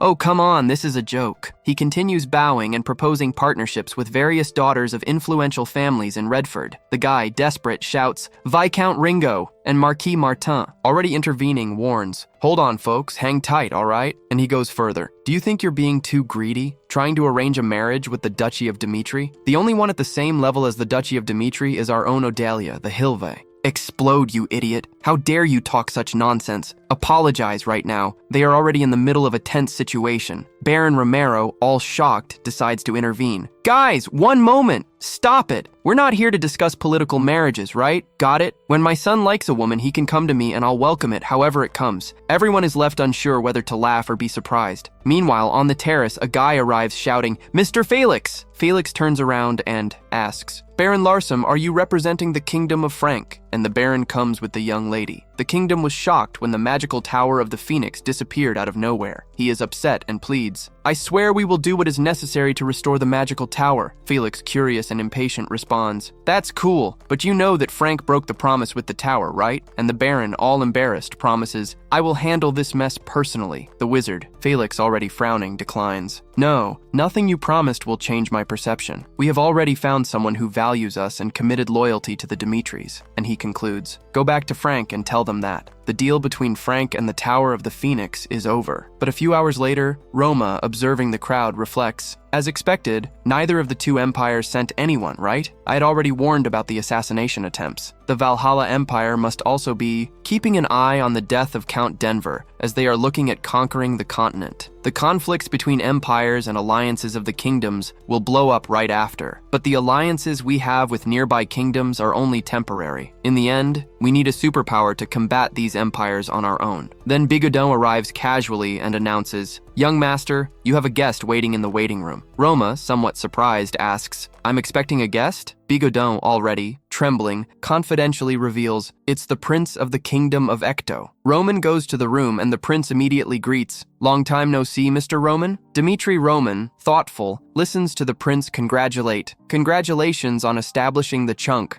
Dmitri the prince continues, you really are brave. Who would have thought you would resolve the rebellion in Cairo so quickly and still drive Kronos' empire away? Roman, already uncomfortable with the atmosphere. Cut it out, man. I'm not here to exchange compliments. Let's get straight to the point. Prince Edwin settles in and with his head down says, yeah, you're right. Since I don't believe we are going to see each other again unless it's on a battlefield, I'll be direct. The war between Cairo and Hector is being driven by someone who's plotting everything in the shadows. Hector started the war because of a famine that didn't relent for years. I know it's not an excuse to start a war, but after everything ended, we discovered that the famine was artificially induced. The land turned black and animal corpses appeared all over the ground. These phenomena are the result of a curse from a necromancer. Black magic is one area we shouldn't mess with, you know? know? Furthermore, during our investigation, we found out that 10 years ago, the Kronos Empire also suffered the same drought that Hector did. They kept it under wraps, but it was clear it was due to some black magic experiments. After asking around, it turns out they dominated the entire southern region of the continent, and they're going to want to conquer things quickly. This isn't just a problem for Hector, it's going to be a big problem for Dmitri in the future. Now, to put a stop to Kronos' empire ambitions, Hector's royalty wants to join with Dmitri. Roman, hearing this, can only think, I was expecting this. Prince Edwin, completely shocked, thinks, damn, our espionage barely managed to get this information and he already knew. And Roman, explaining to the others, continues, I had information from my intelligence, and it became clear who would benefit from this bloodbath between us and them. But seriously, why would I accept this proposal coming from Hector? Prince Edwin, somewhat confused, retorts, are you really rejecting our proposal? Roman counters, questioning, the question is Hector really in a position to make such a proposal? He's cornered. He needs to buy some time to fix the situation in his land. These messes are only getting worse because of the Celestial Palace. Hector, man, if you can barely handle your own problems, why should I take this alliance with you? Meanwhile, at the party, the crowd was there, strong and lively, chatting casually while Edwin was shaking with rage. Come on, you can't deny that Hector is in deep trouble, but I don't get how you plan to get involved in a fight like this. It's just going to drag us down in the Dimitri's schemes to form an alliance. Roman cuts to the chase, saying that you're right in front of the great enemy, the Empire. These kingdoms have banded together to try to survive. Prince Edwin has a look of shock as Roman continues. This alliance is just an attempt to stay alive. But tell me one thing, are you sure that this relationship will last until the end? And then, standing up, he says, I'm going to tell you how I'm going to destroy this alliance that looks like a sandcastle. If I were the Empire, I'd keep an eye on human relations, which are always complicated. While we trust our own, there's always a lingering doubt about those on the outside. The kingdom of Humberto is on the front line, clashing with Kronos with the defeats. His relationship is in tatters, and the first step should be to take Humberto out of the game. Now Redford, who is just sinking deeper into gambling, has all his money tied up. The vassals are trying to sort it out, but this has led to getting involved with the Golden Bank. Redford's salvation, mired in debt, may be betrayal. And you think Frank and Odelia are different? They're also having old problems with Cairo. Cairo, after getting rid of the aristocracy and the Empire's faction, has stabilized, but don't count on the other kingdoms resolving their issues in the same way. Roman goes to the window and concludes, the alliance of the kingdoms is there, ready to be exploited by Kronos, and Hector is in the same situation. Edwin, hearing this, reflects. He's right. This alliance is indeed a sandcastle, not knowing when it's going to fall. And Roman, turning around, concludes, I know that Hector's proposal is sincere and different from the other kingdoms. He has reasons to want revenge on Kronos. Now, the doubt is whether Hector has value, since he's weakened. Let me repeat, is there any justification for the Dmitri to unite with Hector? Edwin then lifts his head and declares, that hurt, didn't it? I also know that in this way Hector will end up succumbing from the inside out. As you well said, Hector doesn't deserve to lead this plan, but that doesn't mean we are going to give up on getting our revenge. You questioned if there was a proper reason. Hector stands up, takes a step forward, and states, wars are about attrition. Even the Dimitris will need to sacrifice a bit to make way for you. I swear, Hector will always be at the forefront of this war, compared to you, the alliance that seems beautiful only in appearance. The best thing is to join Hector, since we have a defined objective. And Roma, with a big smile, gives a thumbs up. Don't forget that oath you made to me, Prince Edwin. Hector opens the door and, as he walks away, says, Mandamite. When I first met you on the battlefield, I knew I had found an unexpected variable that I could never control. In my life, I spent so much time in the heavenly palace and worked to the bone to become an unexpected variable just like you. And, with a chilling gaze, he promises, Hector will surely become stronger than he is now. And Roman, observing, captures the explosive energy that emanates from him. He thought, Hector is becoming a valuable piece to include in my plans. A week ago, Miss Flora, while playing chess, remarked, after the battle in Cairo, Roman, Dmitri went to Benedict's castle to deal with the rebel army. He managed to end the rebellion quickly, but there were many risky factors in that move. And she, with her head down and restless, fears, if the battle had dragged on, the Empire's faction would surely have joined the rebellion. The old man, after overhearing the conversation, begins to think, see, the real reason for that move was the magical Phoenix Tower. If we let the rebellion stretch out, we will only give advantages to our enemies. And then comes the question, boom, folks, what do you think about opening the castle gates, huh? Run, with a sharp mind, retorts, is there really any reason to put the front lines at risk? There were so many troubles. Then the old man agrees, savoring the words. I completely agree. It was a risky move, but he was absolutely sure he was going to beat Captain Gustavo. Then Flora, full of confidence, calls for war. The team gains experience that no book can teach. Sometimes even the most dangerous decisions make a difference, you know? There's a fine line between bravery and foolishness. In this message, she shows that Roma's experience in war was worth every challenge. The old man is perplexed, but with a sly smile he declares, "Checkmate," taking a turn in the scene. Viscount Lawrence recognizes genuinely Flora's eagerness to learn the tactics of war. "I think I already know why you're in this vibe. I've been rooting for you with all my heart, you know? I was terrified of any trouble that might come your way." He grimaces and, letting out a scolding, says, "You can't just go back, girl." But of course she, all determined, fires back. "Dad, I've been through every hardship on the Western Front. Every time the Kronos Empire crossed our borders, it turned into a bonfire full of people and fire, and all I could do was watch this war completely doing nothing. Now this is our reality, and I need to live intensely every experience to prepare for when the right moment comes." Viscount Lawrence, at a loss for words, can only stammer, "Flora," but the girl cuts him off and says bluntly, "Dad, my plan is to join the Dimitris." Guard Chris, just in time, asks, "And what are you going to do with her?" Roman gives that killer reply, "Flora Lauren is an important piece, but letting her into my army is another story. Talk to her next week. If she commits to training and proves she has what it takes for our army, I might accept her officially." Guard Chris is aware and confirms, "All right, sir," but already thinking, this is actually just freezing her out. Fast forward to the next day, and the scene is a total marathon in the dense forest. Flora is there, super tired, thinking, "I can't believe this run has been going on for, an hour. It's too heavy. Is it coming to an end or what?" The team is running frantically. She snaps to reality. "Never!" And Guard Chris, at the front line, shouts, "You will be ranked by the order of arrival, so run." The people leave like a bunch on the run. Flora pauses and concludes, if that's how it is, there's nothing left to do but run, right? The run ends, and Guard Chris, standing tall with all authority, says, "Not even the idea that you will fight when you're ready, because that's not going to happen.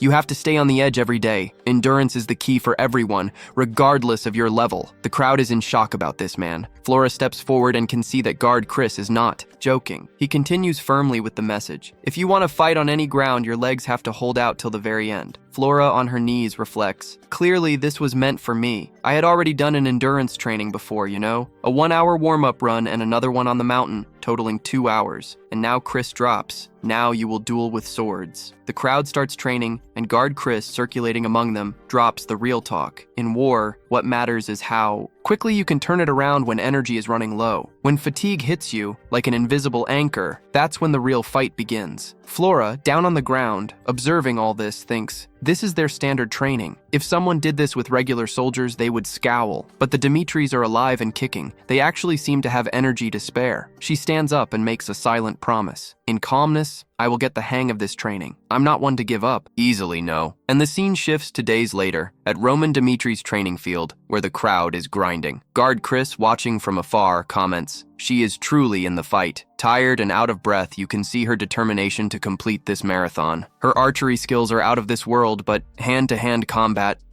needs a boost. I can't deny that. Roma is tired just watching this. Cherry on top, she needs to improve. By the way, what about the detail in the combat tactics? Training we did on the 3rd day? Her team won 9 out of 10 times." And showing a scroll, he adds, "She closed on victory with unpredictable strategies every time." Roma, staring intently at the scroll, wonders if, from his perspective, Flora is the piece that the Dimitris desperately need. Guard Chris confirming this for sure. Let's get to work. Lauren is the missing key for the Dimitris. Roma, wearing a red smile of happiness, gets all excited about it, and the narrator announces, "End of the rebellion." The Duchy of Dimitri emerges, which has been established. Half a month has passed since that outing. Now the scene shifts to the Dimitri castle, in a dark alley, where a guy running desperately mutters, "There must still be food around here." He collides with an unknown woman who, turning angrily, exclaims, "Watch where you're going!" The narrator adds the identification. She is the commander of Kronos, the deputy lord of Scotland. Immediately, he apologizes, all frightened. The woman turns around saying, "Let's set the plan in motion tonight. Until then, it's better to keep a low profile and gather as much information as possible about the Dimitri's security. The scene cuts to Dimitri Square, where she observes, thinking, the security here is tough. Who would have thought that regular soldiers would put in so much energy like knights? If things go wrong, there's no guarantee we'll make it out alive. A hooded figure, leaning against a tree, warns after observing her. If anything goes down, the Dimitri guards will be here in 5 minutes. The atmosphere is the same before dawn. There are some skilled people in the territory. We need to be smarter than usual. The woman chuckles, thinking, they've put an insane defense because Kronos' empire knows about our assassination plan. Oh, how interesting. If we can get past those defenses and stab a dagger in the heart, it'll be an indescribable thrill. She tells the rest of the guild that the plan is on, and there can't be any changes. A few hours later, at night, the commander arrives and says, explaining, we have to get into the castle in 15 minutes, and without fear. Lead the way, I'll go first. The team nods in agreement, and she, with a mischievous smile, declares, Roman Dimitri, you may,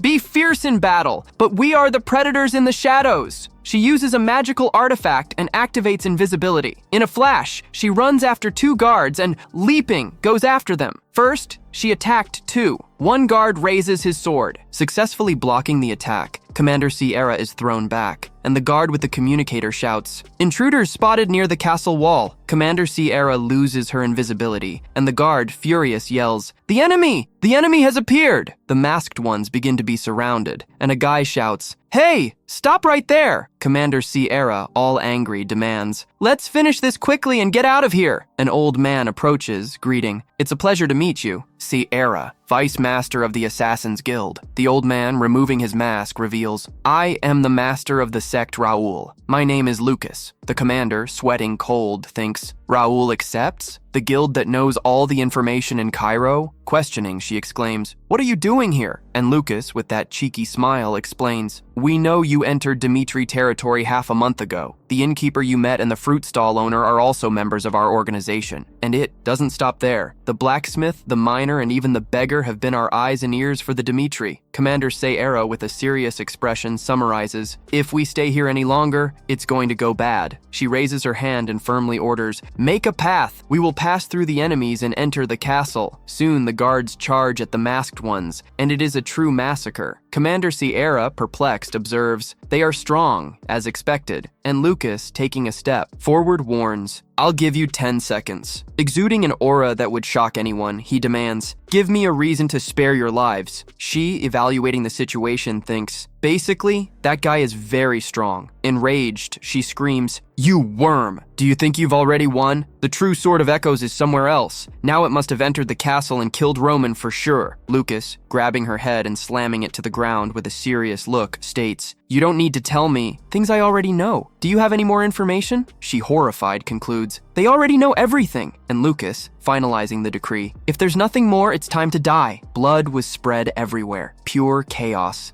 The creature, cleaning its sword, started giving orders. Team 2, do a sweep here. Team 1, surround the inner part of the castle. The guard, confused, asks, is it right for us not to enter the castle? Filho and Lucas, with that grin of those who couldn't care less, reply, let him enjoy the scene, man. The scene shifts to the inside of Mitre castle. The girl enters through the window, and then our narrator talks about the Assassin Guild's sword and Kashe, the unique assassin. She is fierce, taking out significant targets, not only completing her 9 assassination missions, but the targets were found dead with their skins stripped off. Now she was on her 10th mission, and the girl was all excited, thinking about Roma, the guy who was booming on the continent. There's no better prey than this. And casting a spell on the poor little mouse, she conjures a familiar. The mouse begins to be controlled and heads straight for Roma's room. Observing the situation, she says, looks like he's been sleeping for an hour. What a fool. He has no idea what's going to happen. I can't believe he's so calm. She approaches Roma's room and, using another spell, whispers, hold everything. It's going to be fatal now. She reasoned that, with this, the mission was accomplished. But Roman, surprised, asks, were you controlling the rat? She, not understanding anything, thinks, too late for me. Failing is unthinkable. Roman flicks her dagger, sending it flying, and she realizes, shocked, that it was just her little finger. Roman begins to emanate a demonic aura. The girl, in shock, has a hallucination where she is cut into pieces. She crashes to the ground and screams in despair while putting a hand to her neck and mumbling an illusion. Roma approaches and observes, you're too noisy to be an assassin with just your hands. He delivers a brutal blow, making her scream as if there were no tomorrow. With the ball in her hand, she thinks, "No way, I need to run." The mission is over. A blue light engulfs the area, and the girl, desperate, reflects, "Damn, this mission is doomed to fail." With all the guild members outside, the priority was to survive. She hides behind a wall and, spotting the guard, Chris makes the connection. This guy we want to avoid in Roman's mission. The lightning from Cairo was in the area.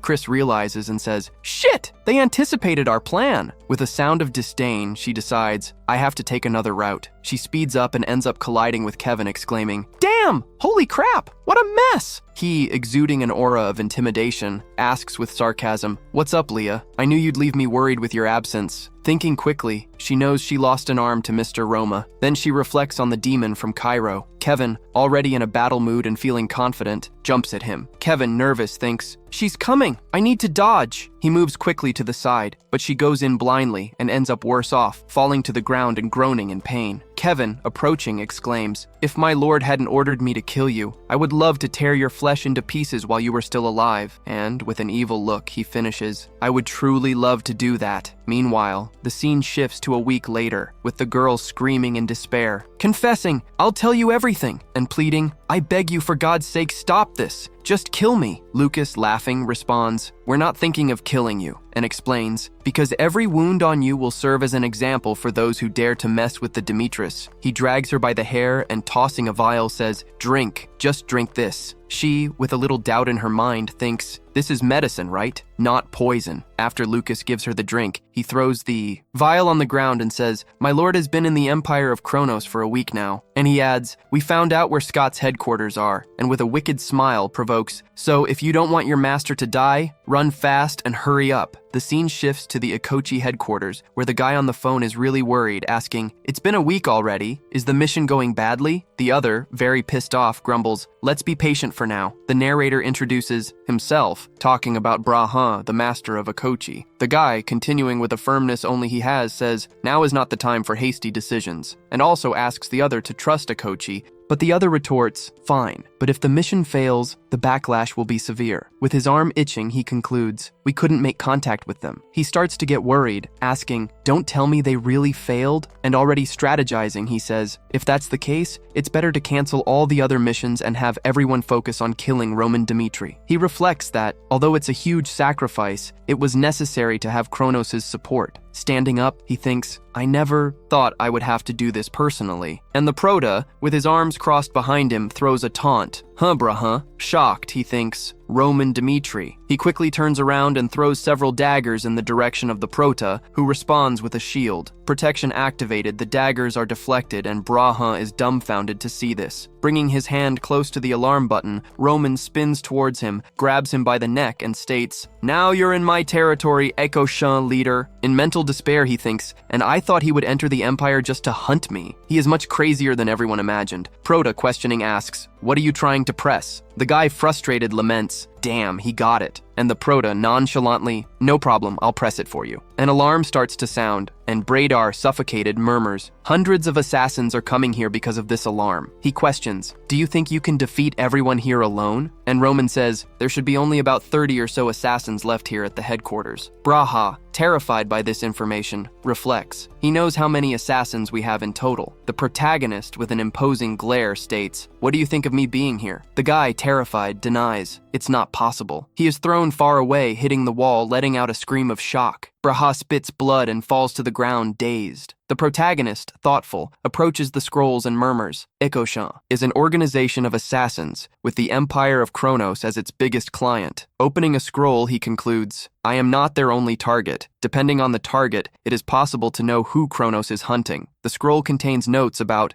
Category 1 Assassination Calderon, Drake, Category 1 Assassination Count Holden, and Roman bursts out laughing, saying, "Son of the military leader Humberto and one of the richest men in Redford. Now I'm realizing who Kronos' target is." Meanwhile, at Dante Cairo's Assassin Guild, a widespread confusion takes hold. The girl is there screaming, angry, with magical equipment already in full fury. There's time for explanations about what's going on. They try several times, but a member reports the line isn't connecting. The girl beside herself yells, "Damn, what hell?" With quick thinking, she assumes, the situation isn't good since Ecos isn't responding. Then, speaking fast, she orders, I need to talk to the client now. Baron Shelton answers and immediately says, seeing her situation, you must have failed, right? She responds without hesitation. Roman Dmitri anticipated our plans and set a trap for us, and starts explaining that everyone on the mission has been taken down, and Roman Dmitri went to Kronos to attack our headquarters. The Baron, knowing this, asks, is that all? Nervously, the girl doesn't understand the situation and thinks, it can't be possible. The Baron, curious, questions, I asked you if that was really it. And the girl, coming to terms with it, realizes, you used us as bait. Baron Charlton, pretending not to understand, says, winking in a disappointing tone, if you had done well on the mission, the payment would have been as agreed. And he adds, the assassination of Roman Dmitri has been announced by His Majesty. He explains, the whole continent knows they are after him. If the public discovered that the assassination attempt of the Empire failed, that would be a stain on our reputation. The girl, stopping everything, feels overwhelmed, and the Baron, continuing, concludes, we only made a logical decision. So crazy girl, get this and say, actually, we are really grateful for your guild. And with that look that makes anyone weak, at the knees he completes, you drew him out of Mitre territory. That was only thanks to you. The weight of those words hung in the air. But then the girl, filled with rage, explodes with her damnation and begins to spit blood, recalling what she drank and thought, damn it, this is because of what he made me take. That bastard used a slow effect potion and set up this whole mess for me to call Kronos. Roman, Dmitri is much more dangerous than you think, she concludes, looking at his arrogant smile, thinking, I'm not in the mood to explain this now. She collapses to the ground, and Baron Shelton, watching everything, murmurs, man, this is not good at all. And the narrator, in a sour tone, highlights, that was the pathetic downfall of an assassin who was once powerful in her time. The scene shifts focus, showing Roma. He sets fire to the Empire and the corpses, turns around and, stopping in the forest, orders, get out! Come out! Some sinister guys were hiding among the trees. He moves towards Roman, who asks, are you the three shadows that grew by feeding off Kronos' darkness? And thinking to himself, imagines, that's what I thought. The Emperor of Kronos sent the most dangerous guys to take me down. Then one of them, furious, shouts, when did you notice our presence? And Roma, laughing, replies, since the beginning. The guys attack and he draws his sword, beginning his retaliation. But then he gets confused seeing one of the masked men intact and realizes, damn, my attacks aren't hitting them. With a dark look, he then decides, I just need to move faster. Striking a powerful blow, he shouts, lightning storm! The crazy guy is hit, and Roma, sliding, thinks, this isn't common magic. Looking at himself, he reflects, that strange power. I've felt something like this in my past life. Remembering ancient times, he concludes that a group used forbidden force, absorbing energy from others. I guess they call that black magic in this world. The masked men begin exchanging blows with Roma, who then deduces the Chrono Empire allied with evil. With the expression of one ready for combat and freed, in this case, I will be the celestial demon, stepping on evil to grow. He emanates a terrifying aura, and the masked men start to tremble. Roman moves swiftly, causing several casualties.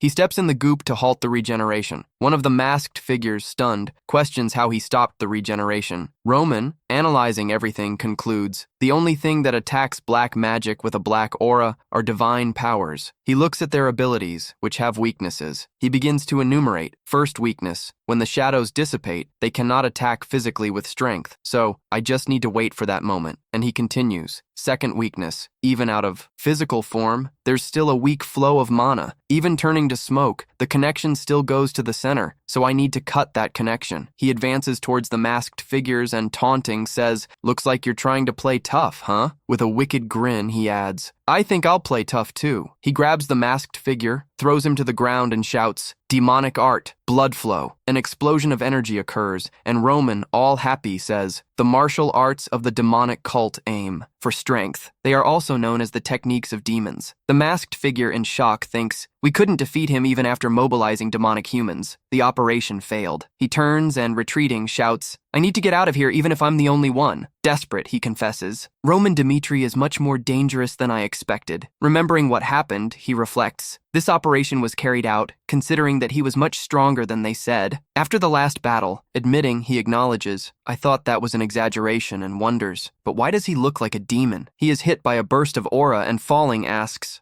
why can't my legs move? He sees Roman and is terrified. Roman, questioning himself, thinks, I've already defeated all his shadows, and with a gaze that intimidates even the bravest, orders, contact the Empire and tell them what happened here. The masked figure picks up the phone and dials Baron Shalton. The Baron, as soon as he answers questions, "Did you handle Roman Dmitri?" The masked figure, somewhat trembling, replies, We couldn't complete the mission, sir." Baron Sharpton, who was already nervous, explodes, "You couldn't do it." What nonsense is this? The masked man tries to explain to Baron Shalton that our analysis of him was completely wrong. He, visibly scared, reveals, "We mobilized 18 demonic humans and couldn't make a scratch on him." And, adding on, he continues, "None of our shadow abilities had any effect." Suddenly, Baron Shalton, furious, deduces, "Roma Dmitri, are you there?" He, somewhat acknowledging the opponent's strength, admits, "You are truly incredible. You not only took over the Ikoche headquarters, but also destroyed all the shadows." Roman, for his part, becomes all cheerful upon hearing this, while the Baron, upset, says, "I will be honest, our plans have faltered." He slams his hand on the table and gives a warning. That does not mean Kronos will forget you, and in a defiant manner warns, "If we fail now, we will try again. If we fail once, there will be a third attempt. We will keep sending assassins after you until you kick the bucket," and provoking challenges. Let's see how long a simple guy can withstand the pressure of our empire. Oma, listening to all this, murmurs,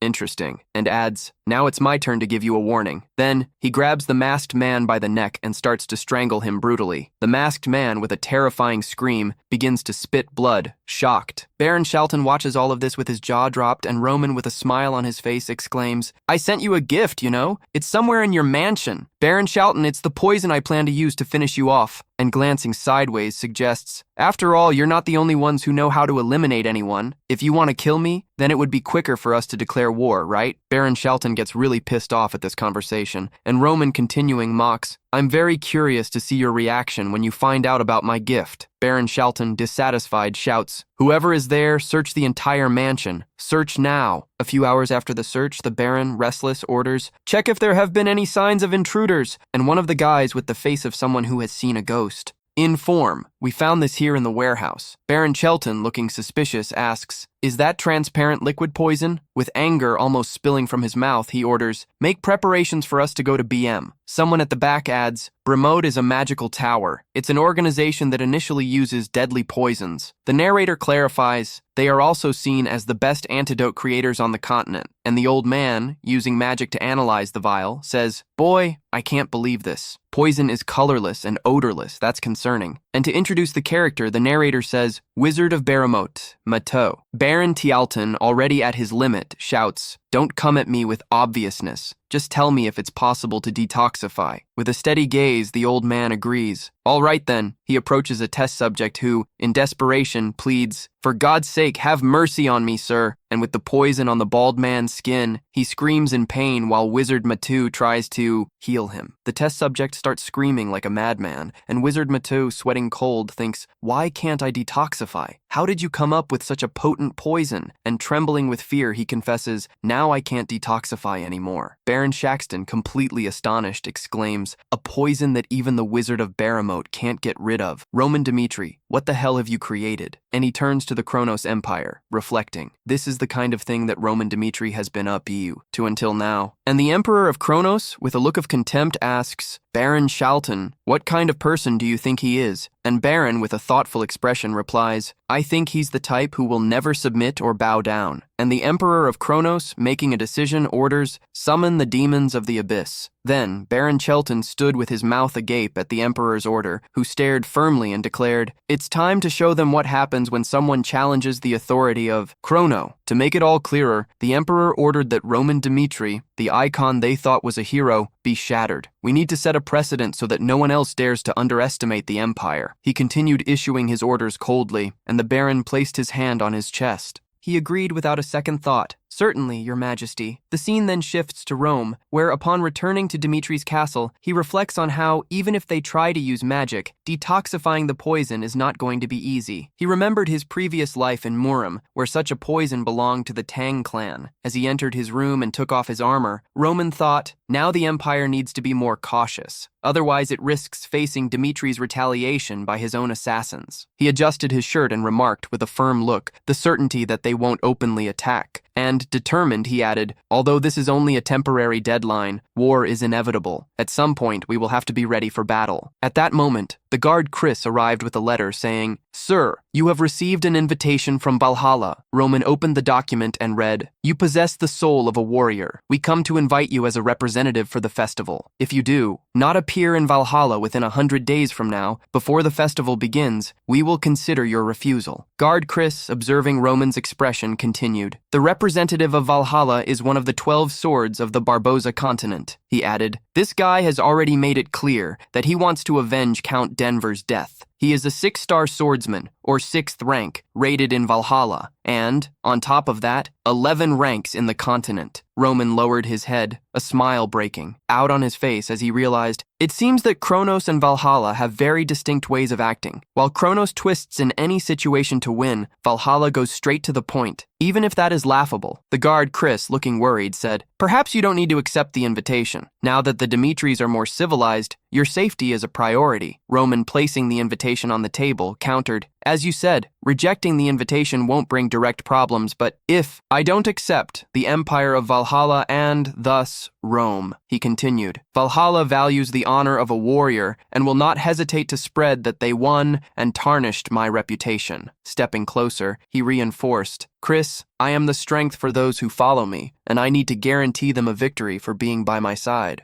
Guard Chris was astonished by Roman's steadfastness, who then continued, "Although rejection seems like the safest alternative, the single station destroys my people's trust in me. With that in mind, I have made my decision. In 100 days, I will be at the festival." And finishing with a resolute gaze, he asserted, "That is my destiny.